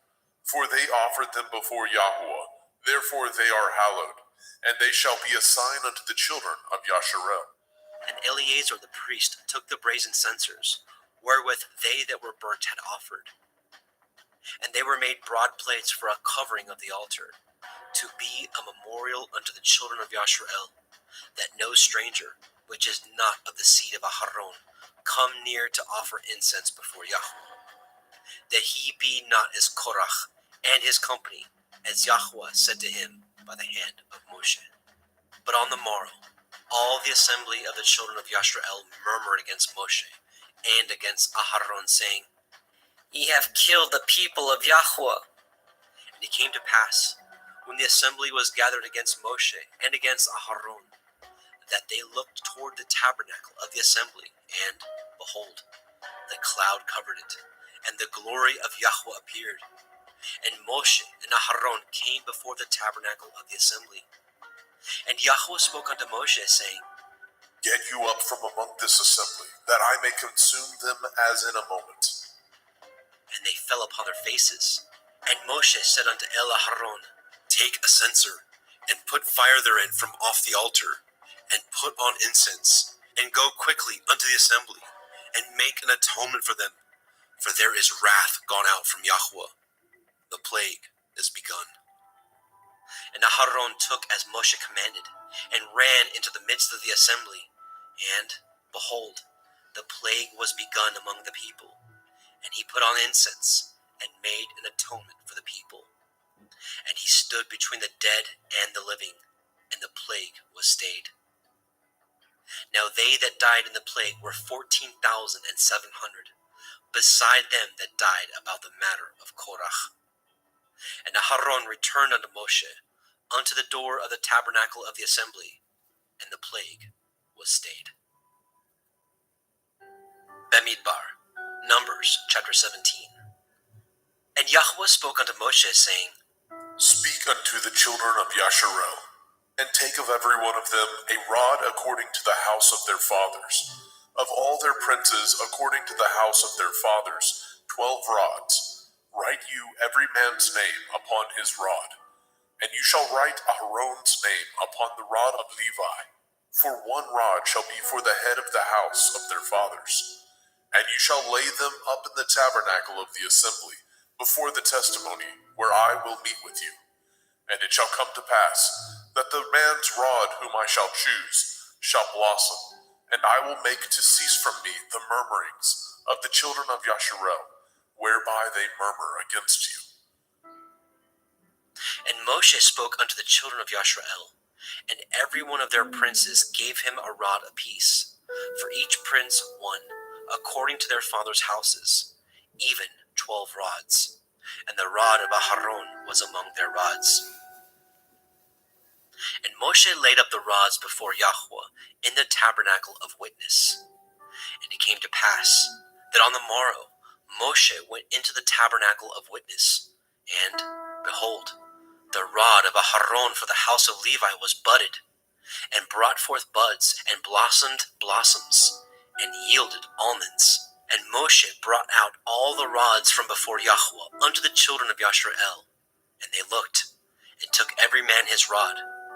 And Yahweh said unto Moshe, Bring Aharon's rod again before the testimony, to be kept for a sign against the sons of rebellion. And you shall quite take away their murmurings from me, that they die not. And Moshe did so, as Yahweh commanded him. So did he.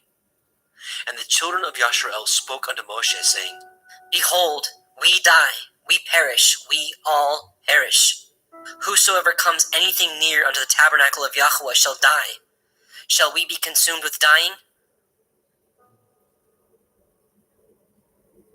Bamidbar, Numbers chapter 18. And Yahweh said unto Aharon, You and your sons and your father's house with you shall bear the iniquity of the sanctuary. And you and your sons with you shall bear the iniquity of your priesthood. And your brethren also of the tribe of Levi, the tribe of your father, bring with you, that they may be joined unto you, and minister unto you. But you and your sons with you shall minister before the tabernacle of witness. And they shall guard your watch, and the watch of all the tabernacle. Only they shall not come nigh the vessels of the sanctuary and the altar, that neither they nor ye also die. And they shall be joined unto you, and guard the watch of the tabernacle of the assembly, for all the service of the tabernacle, and a stranger shall not come nigh unto you. And ye shall guard the watch of the sanctuary, and the watch of the altar, that there be no wrath any more upon the children of Yasharel. And behold, I have taken your brethren the Leviim from among the children of Yasharel. To you they are given as a gift for Yahuwah, to do the service of the tabernacle of the assembly. Therefore you and your sons with you shall guard your priest's office for everything of the altar, and within the veil, and ye shall serve. I have given your priest's office unto you as a service of gift, and the stranger that comes nigh shall be put to death. And Yahweh spoke unto Aaron, Behold, I also have given you the charge of my heave offerings. Of all the hallowed things of the children of Yasharel, unto you have I given them by reason of the anointing, and to your sons by an ordinance forever. This shall be yours of the most holy things, reserved from the fire, every oblation of theirs, every meat offering of theirs, and every sin offering of theirs, and every trespass offering of theirs, which they shall render unto me, shall be most holy for you and for your sons. In the most holy place shall you eat it. Every male shall eat it. It shall be holy unto you. And this is yours, the heave offering of their gift, with all the wave offerings of the children of Yasharel. I have given them unto you, and to your sons, and to your daughters with you, by a statute forever. Every one that is clean in your house shall eat of it. All the best of the oil, and all the best of the wine, and of the wheat, the first fruits of them which they shall offer unto Yahuwah, them have I given you. And whatsoever is first ripe in the land, which they shall bring unto Yahuwah, shall be yours. Every one that is clean in your house shall eat of it. Everything devoted in Yasharel shall be yours. Everything that opens the womb in all flesh, which they bring unto Yahuwah, whether it be of men or beasts, shall be yours. Nevertheless, the firstborn of man shall you surely redeem, and the firstling of unclean beasts shall you redeem. And those that are to be redeemed from a month old shall you redeem according to your estimation, for the money of 5 shekels, after the shekel of the sanctuary, which is 20 gerahs. But the firstling of a cow, or the firstling of a sheep, or the firstling of a goat, you shall not redeem. They are holy. You shall sprinkle their blood upon the altar, and shall burn their fat for an offering made by fire, for a sweet savor unto Yahuwah. And the flesh of them shall be yours, as the wave breast and as the right shoulder are yours. All the heave offerings of the holy things which the children of Yasharel offer unto Yahuwah have I given you, and your sons and your daughters with you, by a statute forever. It is a covenant of salt forever before Yahuwah unto you and to your seed with you. And Yahweh spoke unto Aaron, You shall have no inheritance in their land, neither shall you have any part among them. I am your part, and your inheritance among the children of Yasharel. And behold, I have given the children of Levi all the 10th in Yasharel for an inheritance, for their service which they serve, even the service of the tabernacle of the assembly. Neither must the children of Yasharel henceforth come nigh the tabernacle of the assembly, lest they bear sin and die. But the Leviim shall do the service of the tabernacle of the assembly, and they shall bear their iniquity. It shall be a statute forever throughout your generations, that among the children of Yasharel they have no inheritance. But the tithes of the children of Yasharel, which they offer as a heave offering unto Yahuwah, I have given to the Leviim to inherit. Therefore I have said unto them, among the children of Yasharel they shall have no inheritance. And Yahweh spoke unto Moshe, saying, Thus speak unto the Leviim, and say unto them, When ye take of the children of Yasharel the tithes which I have given you from them for your inheritance, then ye shall offer up a heave offering of it for Yahweh, even a 10th part of the tithe.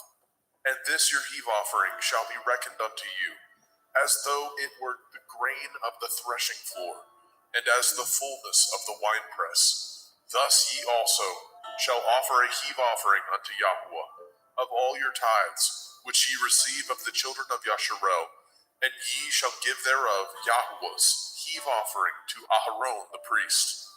Out of all your gifts ye shall offer every heave offering of Yahweh, of all the best thereof, even the hallowed part thereof out of it. Therefore you shall say unto them, When ye have heaved the best thereof from it, then it shall be counted unto the Leviim as the increase of the threshing floor, and as the increase of the winepress.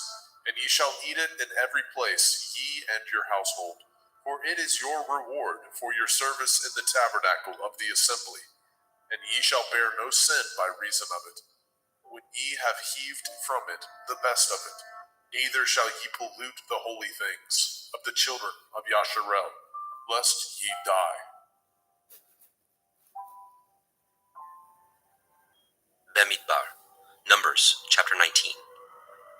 And Yahweh spoke unto El Moshe, and unto El Aharon, saying, This is the ordinance of the Torah which Yahweh has commanded, saying, Speak unto the children of Yasharel, that they bring you a red heifer without spot, wherein is no blemish, and upon which never came yoke.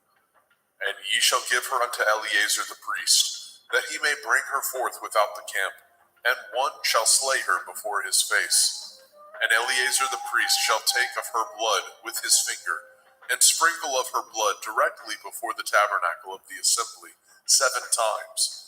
And one shall burn the heifer in his sight, and her skin, and her flesh, and her blood, with her tongue shall he burn. And the priest shall take cedar wood, and hyssop, and scarlet, and cast it into the midst of the burning of the heifer. And the priest shall wash his clothes, and he shall bathe his flesh in water. And afterward he shall come into the camp, and the priest shall be unclean until the evening. And he that burns her shall wash his clothes in water, and bathe his flesh in water, and shall be unclean until the evening. And a man that is clean shall gather up the ashes of the heifer, and lay them up without the camp in a clean place, and it shall be kept for the assembly of the children of Yasharel, for a water of separation. It is a purification for sin. And he that gathers the ashes of the heifer shall wash his clothes, and be unclean until the evening. And it shall be unto the children of Yasharel, and unto the stranger that sojourns among them, for a statute forever. He that touches the dead body of any man shall be unclean 7 days. He shall purify himself with it on the 3rd day, and on the 7th day he shall be clean. But if he purify not himself the 3rd day, then the 7th day he shall not be clean. Whosoever touches the dead body of any man that is dead, and purifies not himself, defiles the tabernacle of Yahweh. And that soul shall be cut off from Yasharel, because the water of separation was not sprinkled upon him. He shall be unclean. His uncleanness is yet upon him. This is the Torah when a man dies in a tent. All that come into the tent, and all that is in the tent, shall be unclean 7 days. And every open vessel which has no covering bound upon it is unclean. And whosoever touches one that is slain with a sword in the open field, or a dead body, or a bone of a man, or a grave, shall be unclean 7 days. And for an unclean person they shall take the ashes of the burnt heifer of purification for sin, and running water shall be put thereto in a vessel. And a clean person shall take hyssop, and dip it in the water, and sprinkle it upon the tent, and upon all the vessels, and upon the persons that were there, and upon him that touched a bone, or one slain, or one dead, or a grave. And the clean person shall sprinkle upon the unclean on the 3rd day, and on the 7th day, and on the 7th day he shall purify himself, and wash his clothes, and bathe himself in water, and shall be clean at evening. But the man that shall be unclean, and shall not purify himself, that soul shall be cut off from among the assembly, because he has defiled the sanctuary of Yahweh. The water of separation has not been sprinkled upon him. He is unclean. And it shall be a perpetual statute unto them, that he that sprinkles the water of separation shall wash his clothes, and he that touches the water of separation shall be unclean until evening. And whatsoever the unclean person touches shall be unclean, and the soul that touches it shall be unclean until evening. Bemidbar, Numbers chapter 20. Then came the children of Yashrael, even the whole assembly, into the desert of Sin in the first month. And the people abode in Kadesh, and Miriam died there, and was buried there. And there was no water for the assembly. And they gathered themselves together against Moshe, and against Aharon. And the people chode with Moshe, and spoke, saying, Would to Elohim that we had died when our brethren died before Yahweh. And why have we brought up the assembly of Yahweh into this wilderness, that we and our cattle should die there? And wherefore have he made us to come up out of Mitzrayim, to bring us into this evil place? Is it no place of seed, or figs, or vines, or pomegranates? Neither is there any water to drink. And Moshe and Aharon went from the presence of the assembly unto the door of the tabernacle of the assembly, and they fell upon their faces, and the glory of Yahweh appeared unto them. And Yahweh spoke unto Moshe, saying, Take the rod, and gather the assembly together, you and Aharon your brother, and speak ye unto the rock before their eyes, and it shall give forth his water, and you shall bring forth to them water out of the rock. So you shall give the assembly and their beasts drink. And Moshe took the rod from before Yahweh, as he commanded him. And Moshe and Aharon gathered the assembly together before the rock. And he said unto them, Hear now, ye rebels, must we fetch you water out of this rock? And Moshe lifted up his hand, and with his rod he smote the rock twice, and water came out abundantly, and the assembly drank, and their beasts also. And Yahweh spoke unto Moshe and Aharon, Because ye believed me not, to sanctify me in the eyes of the children of Yasharel, therefore ye shall not bring this assembly into the land which I have given them. This is the water of Meribah, because the children of Yashrael strove with Yahweh, and he was sanctified in them. And Moshe sent messengers from Kadesh unto the king of Edom. Thus says your brother Yashrael, You know all the travail that has befallen us, how our fathers went down into Mitzrayim, and we have dwelt in Mitzrayim a long time, and the Mitzrayim vexed us and our fathers. And when we cried unto Yahweh, he heard our voice, and sent an angel, and has brought us forth out of Mitzrayim. And behold, we are in Kadesh, a city in the uttermost of your border. Let us pass, I pray you, through your country. We will not pass through the fields, or through the vineyards, neither will we drink of the water of the wells. We will go by the king's highway. We will not turn to the right hand, nor to the left, until we have passed your borders. And Edom said unto him, You shall not pass by me, lest I come out against you with the sword. And the children of Yashrael said unto him, We will go by the highway, and if I and my cattle drink of your water, then I will pay for it. I will only, without doing anything else, go through on my feet. And he said, You shall not go through. And Edom came out against him with much people, and with a strong hand. Thus Edom refused to give Yashrael passage through his border. Wherefore Yashrael turned away from him. And the children of Yashrael, even the whole assembly, journeyed from Kadesh, and came unto Mount Hor. And Yahweh spoke unto Moshe and Aharon in Mount Hor, by the coast of the land of Edom, saying, Aharon shall be gathered unto his people, for he shall not enter into the land which I have given unto the children of Yasharel, because ye rebelled against my word at the water of Meribah.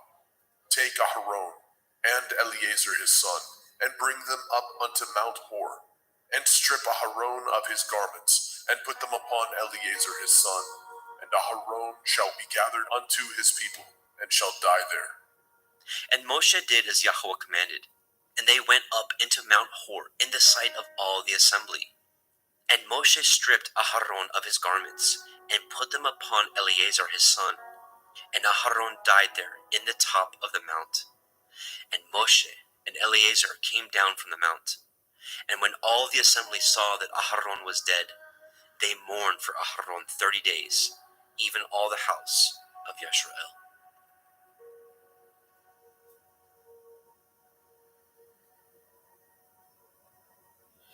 Bemidbar, Numbers chapter 21.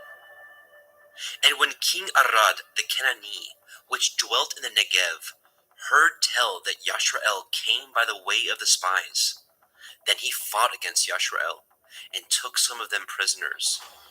And Yashrael vowed a vow unto Yahweh, and said, If you will indeed deliver this people into my hand, then I will utterly destroy their cities.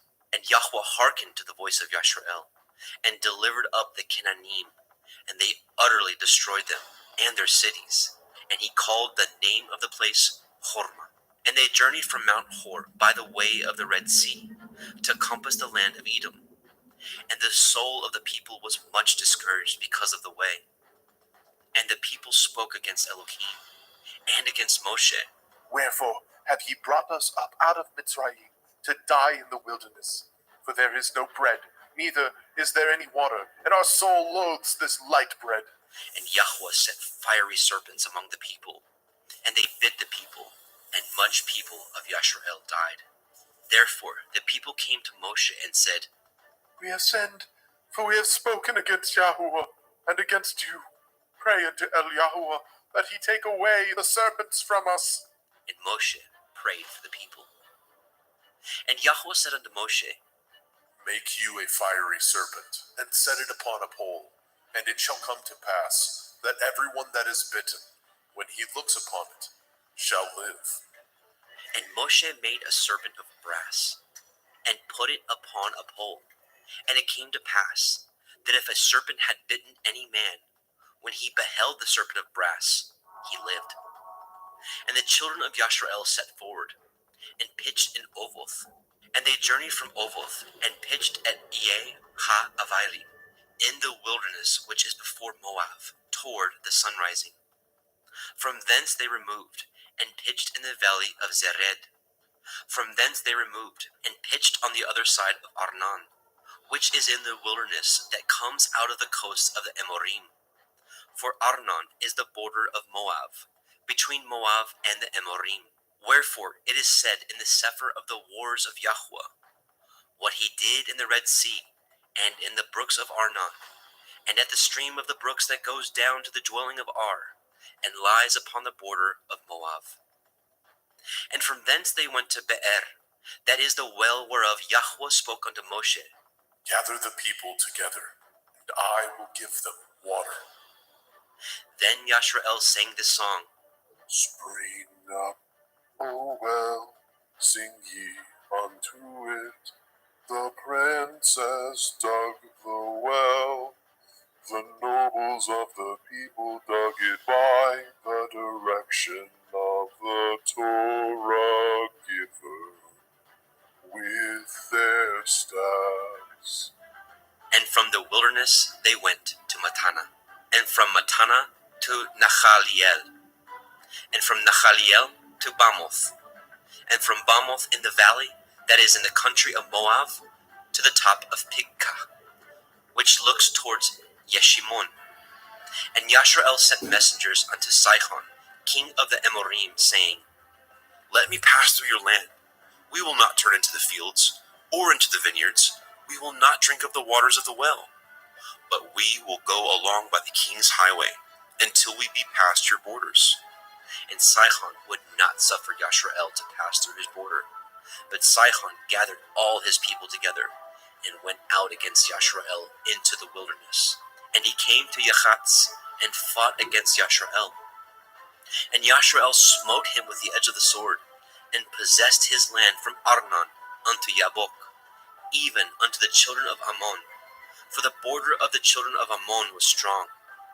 And Yashrael took all these cities, And Yashrael dwelt in all the cities of the Amorim, in Heshbon, and in all the villages thereof. For Heshbon was the city of Sihon, the king of the Amorim, who had fought against the former king of Moab, and taken all his land out of his hand, even unto Arnon. Wherefore, they that speak in Proverbs say, Come into Heshbon, let the city of Sihon be built and prepared. For there is a fire gone out of Heshbon, a flame from the city of Sihon. It has consumed Ar of Moab, and Baalei, Bamoth of Arnon. Woe to you, Moab! You are undone, O people of Chemosh. He has given his sons that escaped, and his daughters, into captivity unto Sihon, king of the Amorim. We have shot at them. Heshbon is perished even unto Divon, and we have laid them waste even unto Nophach, which reaches unto Medeba. Thus Yashrael dwelt in the land of the Amorim. And Moshe sent to spy out Yaezer, and they took the villages thereof, and drove out the Amorim that were there. And they turned and went up by the way of Bashan. And Og, king of Bashan, went out against them, he and all his people, to the battle of Edrei. And Yahweh said unto Moshe, Fear him not, for I have delivered him into your hand, and all his people, and his land. And you shall do to him as you did unto Sihon, king of the Amorim, which dwelt at Heshbon. So they smote him, and his sons, and all his people, until there was none left him alive, and they possessed his land.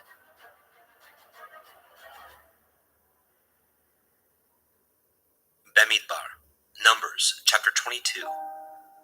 And the children of Yashrael set forward, and pitched in the plains of Moab, on this side of the Ardan, by Jericho. And Balak, the son of Zippor, saw all that Yashrael had done to the Amorim. And Moab was sore afraid of the people, because they were many. And Moab was distressed because of the children of Yashrael. And Moab said unto the elders of Midian, Now this company licks up all that are round about us, as the ox licks up the grass of the field. And Balak, the son of Zippor, was king of the Moabim at that time. He sent messengers therefore unto Bilam, the son of Beor, to Pethor, which is by the river of the land of the children of his people, to call him, saying, Behold, there is a people come out from Mitzrayim. Behold, they cover the face of the earth, and they abide over against me. Come now, therefore, I pray you, curse me this people, for they are too mighty for me. Perchance I shall prevail, that we may smite them, and that I may drive them out of the land. For I know that he whom you bless is blessed, and he whom you curse is cursed. And the elders of Moab and the elders of Midian departed with the rewards of divination in their hand. And they came unto Bilam, and spoke unto him the words of Balak. And he said unto them, Lodge here this night, and I will bring you word again, as Yahweh shall speak unto me. And the princes of Moab abode with Bilam. And Elohim came unto Bilam and said, What men are these with you? And Bilam said unto Elohim, Balak, the son of Zippor, king of Moab, has sent unto me, saying, Behold, there is a people come out of Mitzrayim, which covers the face of the earth. Come now, curse me them. Perchance I shall be able to overcome them, and drive them out. And Elohim said unto Bilam, You shall not go with them. You shall not curse the people, for they are blessed. And Bilam rose up in the morning, and said unto the princes of Balak, Get you into your land, for Yahweh refuses to give me leave to go with you. And the princes of Moab rose up, and they went unto Balak, and said, Bilam refuses to come with us. And Balak sent yet again princes more, and more honorable than they. And they came to Bilam, and said to him, Thus says Balak, the son of Zippor, Let nothing, I pray you, hinder you from coming unto me, for I will promote you unto very great honor, and I will do whatsoever you say unto me. Come therefore, I pray you, curse me this people. And Bilam answered and said unto the servants of Balak, If Balak would give me his house full of silver and gold, I cannot go beyond the word of Yahweh Elohai, to do less or more. Now therefore, I pray you, tarry ye also here this night, that I may know what Yahweh will say unto me. And Elohim came unto Balaam at night, and said unto him, If the men come to call you, rise up and go with them. But yet the word which I shall say unto you, that shall you do. And Balaam rose up in the morning, and saddled his ass, and went with the princes of Moab. And Elohim's anger was kindled because he went. And the angel of Yahweh stood in the way for an adversary against him. Now he was riding upon his ass, and his 2 servants were with him. And the ass saw the angel of Yahweh standing in the way, and his sword drawn in his hand. And the ass turned aside out of the way, and went into the field. And Balaam smote the ass, to turn her into the way. But the angel of Yahweh stood in the path of the vineyards, a wall being on this side, and a wall on that side. And when the ass saw the angel of Yahweh, she thrust herself unto the wall, and crushed Balaam's foot against the wall, and he smote her again. And the angel of Yahweh went further, and stood in a narrow place, where was no way to turn either to the right hand or to the left. And when the ass saw the angel of Yahweh, she fell down under Balaam, and Balaam's anger was kindled, and he smote the ass with a staff. And Yahweh opened the mouth of the ass, and she said unto Balaam, What have I done unto you, that you have smitten me these 3 times? And Balaam said unto the ass, Because you have mocked me. I would there were a sword in my hand, for now I would kill you. And the ass said unto Balaam, Am I not your ass, upon which you have ridden ever since I was yours, unto this day? Was I ever wont to do so unto you? And he said, Nay. Then Yahweh opened the eyes of Balaam, and he saw the angel of Yahweh standing in the way, and his sword drawn in his hand. And he bowed down his head, and fell flat on his face. And the angel of Yahweh said unto him, Wherefore have you smitten your ass these 3 times? Behold, I went out to withstand you, because your way is perverse before me. And the ass saw me, and turned from me these 3 times. Unless she had turned from me, surely now also I had slain you, and saved her alive. And Balaam said unto the angel of Yahweh, I have sinned, for I knew not that you stood in the way against me. Now therefore, if it displease you, I will get me back again. And the angel of Yahweh said unto Balaam, Go with the men, but only the word that I shall speak unto you, that you shall speak. So Balaam went with the princes of Balak. And when Balak heard that Balaam was come, he went out to meet him unto a city of Moab, which is in the border of Arnon, which is in the utmost coast. And Balak said unto Balaam, Did I not earnestly send unto you to call you? Wherefore came you not unto me? Am I not able indeed to promote you to honor? And Balaam said unto Balak, Lo, I am come unto you. Have I now any power at all to say anything? The word that Elohim puts in my mouth, that shall I speak. And Balaam went with Balak, and they came unto Kiriath Chutzotha. And Balak offered oxen and sheep, and sent to Balaam, and to the princes that were with him. And it came to pass on the morrow, that Balak took Balaam, and brought him up unto the high places of Baal, that thence he might see the utmost part of the people. Bamidbar, Numbers, chapter 23. And Balaam said unto Balak, Build me here 7 altars, and prepare me here 7 oxen and 7 rams. And Balak did as Balaam had spoken. And Balak and Balaam offered on every altar a bullock and a ram. And Balaam said unto Balak, Stand you by your burnt offering, and I will go. Perchance Yahweh will come to meet me, and whatsoever he shows me, I will tell you. And he went to a high place. And Elohim met Balaam, and he said unto him, I have prepared 7 altars, and I have offered upon every altar a bullock and a ram. And Yahweh put a word in Balaam's mouth, and said, Return unto Balak, and thus you shall speak. And he returned unto him, and lo, he stood by his burnt sacrifice, he and all the princes of Moab. And he took up his parable and said, Balak, king of Moab, has brought me from Aram, out of the mountains of the east, saying, Come, curse me Yaakov, and come, defy Yashrael. How shall I curse whom El has not cursed? Or how shall I defy whom Yahweh has not defied? For from the tops of the rocks I see him, and from the hills I behold him. Lo, the people shall dwell alone, and shall not be reckoned among the nations. Who can count the dust of Yaakov, and the number of the fourth part of Yashrael? Let me die the death of the Yasharim, and let my last end be like his. And Balak said unto Balaam, What have you done unto me? I took you to curse my enemies, and behold, you have blessed them altogether. And he answered and said, Must I not take heed to speak that which Yahweh has put in my mouth?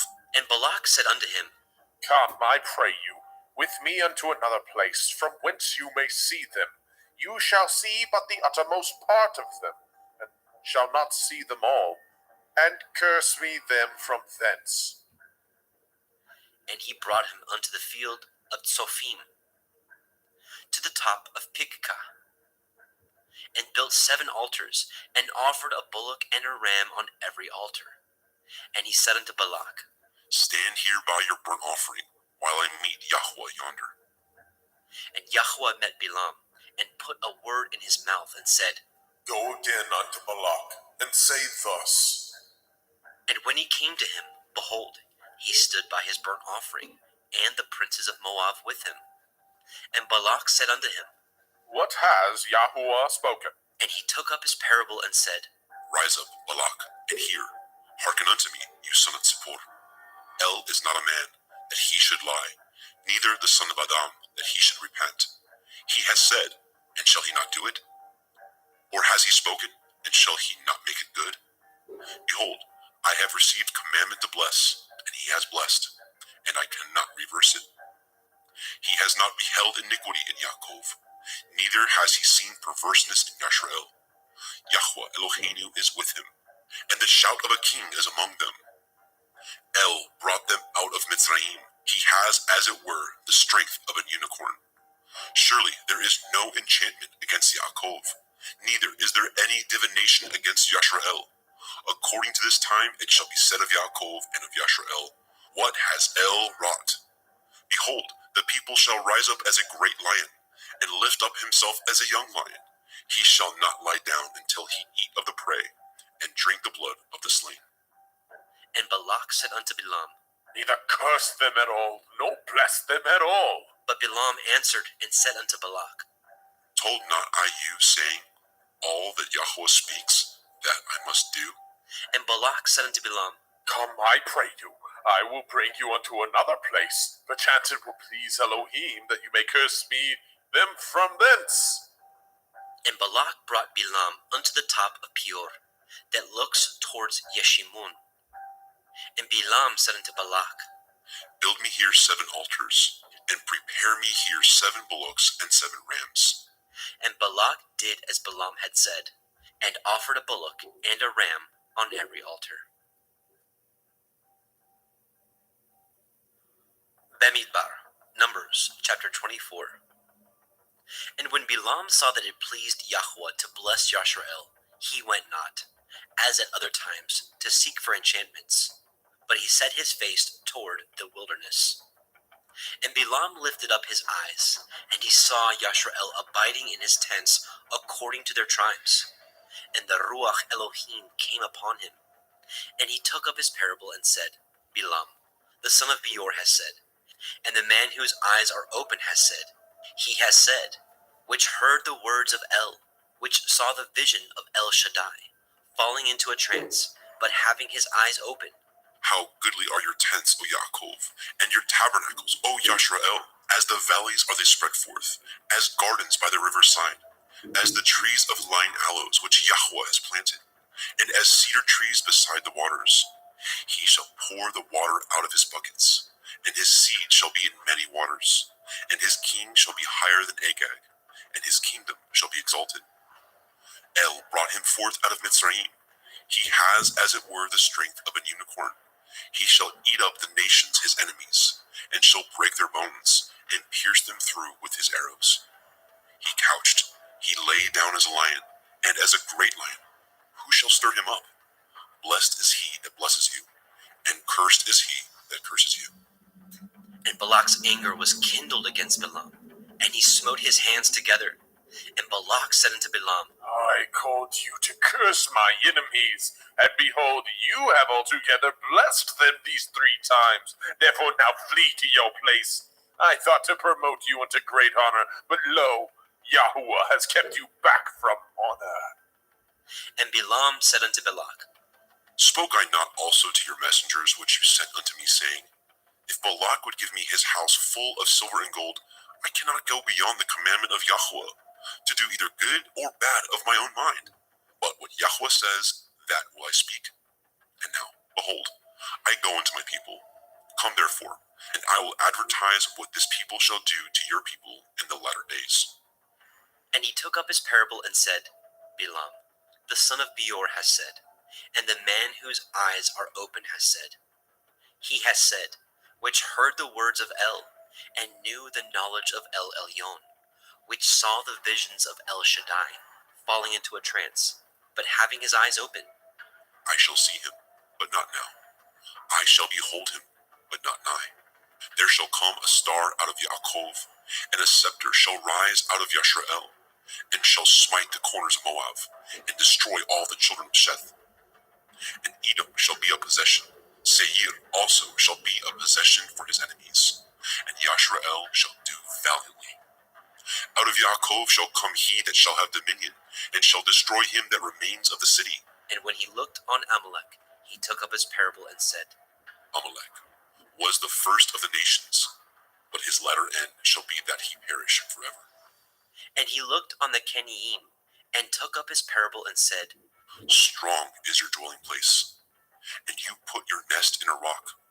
Nevertheless, Geni shall be wasted, until Ashur shall carry you away captive. And he took up his parable and said, Alas, who shall live when El does this? And ships shall come from the coast of Kittim, and shall afflict Ashur, and shall afflict Eber, and he also shall perish forever. And Balaam rose up and went and returned to his place, and Balak also went his way. Bemidbar, Numbers chapter 25. And Yashrael abode in Shittim, and the people began to commit whoredom with the daughters of Moab. And they called the people unto the sacrifices of their Elohim. And the people did eat, and bowed down to their Elohim. And Yashrael joined himself unto Baal Peor. And the anger of Yahuwah was kindled against Yashrael. And Yahuwah said unto Moshe, Take all the heads of the people, and hang them up before Yahuwah against the sun, that the fierce anger of Yahuwah may be turned away from Yasharel. And Moshe said unto the judges of Yashrael, Slay ye every one his men that were joined unto Baal Peor. And behold, one of the children of Yashrael came and brought unto his brethren a Midianiteth woman, in the sight of Moshe, and in the sight of all the assembly of the children of Yashrael, who were weeping before the door of the tabernacle of the assembly. And when Pinechas, the son of Eleazar, the son of Aharon the priest, saw it, he rose up from among the assembly, and took a javelin in his hand. And he went after the man of Yashrael into the tent, and thrust both of them through, the man of Yashrael and the woman through her belly. So the plague was stayed from the children of Yashrael. And those that died in the plague were 24,000. And Yahuwah spoke unto Moshe, saying, Pinehas, the son of Eleazar, the son of Aharon the priest, has turned my wrath away from the children of Yasharel, while he was zealous for my sake among them, that I consumed not the children of Yasharel in my jealousy. Wherefore say, Behold, I give unto him my covenant of peace, and he shall have it, and his seed after him, even the covenant of an everlasting priesthood, because he was zealous for his Elohim, and made an atonement for the children of Yasharel. Now the name of the Yashreelite that was slain, even that was slain with the Midianiteth woman, was Zimri, the son of Kalu, a prince of a chief house among the Shimonim. And the name of the Midianite woman that was slain was Kozbai, the daughter of Tsur. He was head over a people, and of a chief house in Midian. And Yahweh spoke unto Moshe, saying, Vex the Midianim, and smite them, for they vex you with their wiles, wherewith they have beguiled you in the matter of Peor, and in the matter of Cosbi, the daughter of a prince of Midian, their sister, which was slain in the day of the plague for Peor's sake. Bemidbar, Numbers, chapter 26. And it came to pass, after the plague, that Yahweh spoke unto Moshe, and unto Eleazar, the son of Aharon the priest, saying, Take the sum of all the assembly of the children of Yasharel, from 20 years old and upward, throughout their father's house, all that are able to go to war in Yasharel. And Moshe and Eleazar the priest spoke with them in the plains of Moab, by the Yarden, near Jericho, saying, Take the sum of the people from 20 years old and upward, as Yahweh commanded Moshe, and the children of Yasharel, which went forth out of the land of Mitzrayim. Reuben, the eldest son of Yasharel, the children of Reuben, Chanok, of whom comes the family of the Chanokim, of Palu, the family of the Paluim, of Chetzron, the family of the Chetzronim, of Carmi, the family of the Carmiim. These are the families of the Reuvim, and they that were numbered of them were 43,730. And the sons of Palu, Eliav, and the sons of Eliav, Nemuel, and Dathan, and Aviram. This is that Dathan and Aviram which were famous in the assembly, who strove against Moshe and against Aharon in the company of Korach, when they strove against Yahweh. And the earth opened her mouth, and swallowed them up together with Korach. When that company died, what time the fire devoured the 250 men, and they became a sign. Notwithstanding, the children of Korach died not. The sons of Shimon, after their families, of Nemuel, the family of the Nemuelim, of Yamin, the family of the Yaminim, of Yakin, the family of the Yakinim, of Zerach, the family of the Zerachim, of Shaul, the family of the Shaulim. These are the families of the Shimonim, 22,200. The children of Gad, after their families, Tzephon, the family of the Tzephonim, of Haggai, the family of the Haggiim, of Shunai, the family of the Shunaim, of Ozni, the family of the Ozniim, of Irai, the family of the Iraim, of Arod, the family of the Arodim, of Arelai, the family of the Arelaim. These are the families of the children of Gad, according to those that were numbered of them, 40,500. The sons of Yehudah were and Onan, and and Onan died in the land of Canaan. And the sons of Yehudah after their families were of Shelah, the family of the Shelanim, of Peretz, the family of the Partzim, of Zerach, the family of the Zarchim. And the sons of Peretz were of Chetzron, the family of the Chetzronim, of Chamul, the family of the Chamulim. These are the families of Yehudah, according to those that were numbered of them, 16,500. Of the sons of Yissachar, after their families, of Tola, the family of the Tolaim, of Pua, the family of the Punim, of Yashuv, the family of the Yashuvim, of Shimron, the family of the Shimronim. These are the families of Yissachar, according to those that were numbered of them, 64,300.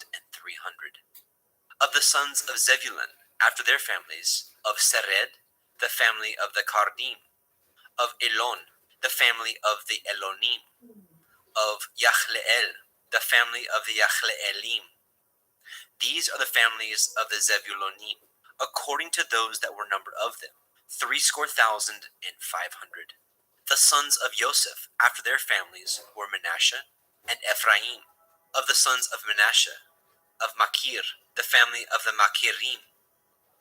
And Machir begot Gilad. Of Gilad come the family of the Giladim. These are the sons of Gilad.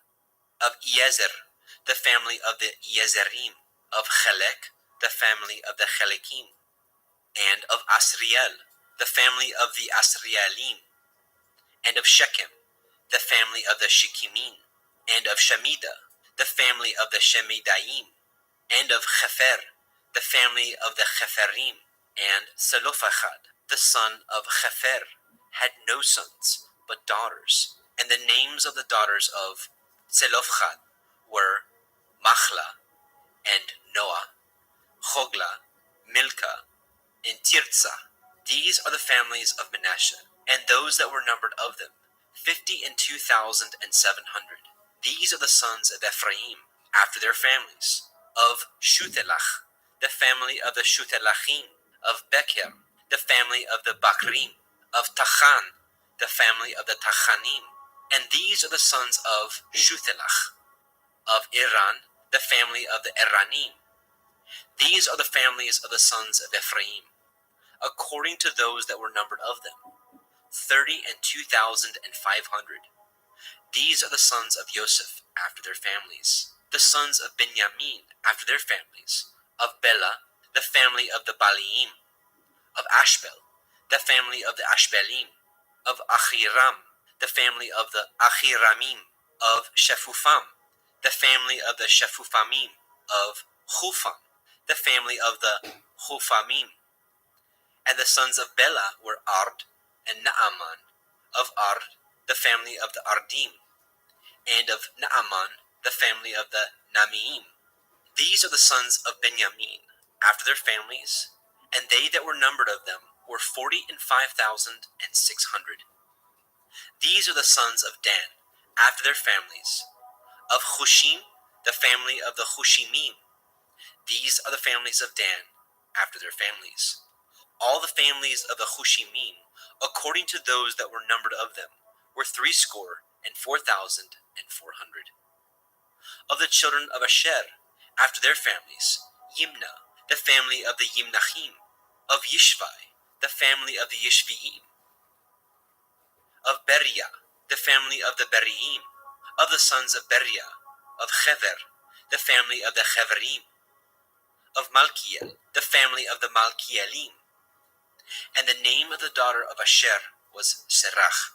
These are the families of the sons of Asher, according to those that were numbered of them, who were 53,400. Of the sons of Naphtali, after their families, Yachtzeel, the family of the Yachtzeelim. Of Gunai, the family of the Gunaim. Of Yetzer, the family of the Yetzerim. Of Shilem, the family of the Shimeleim.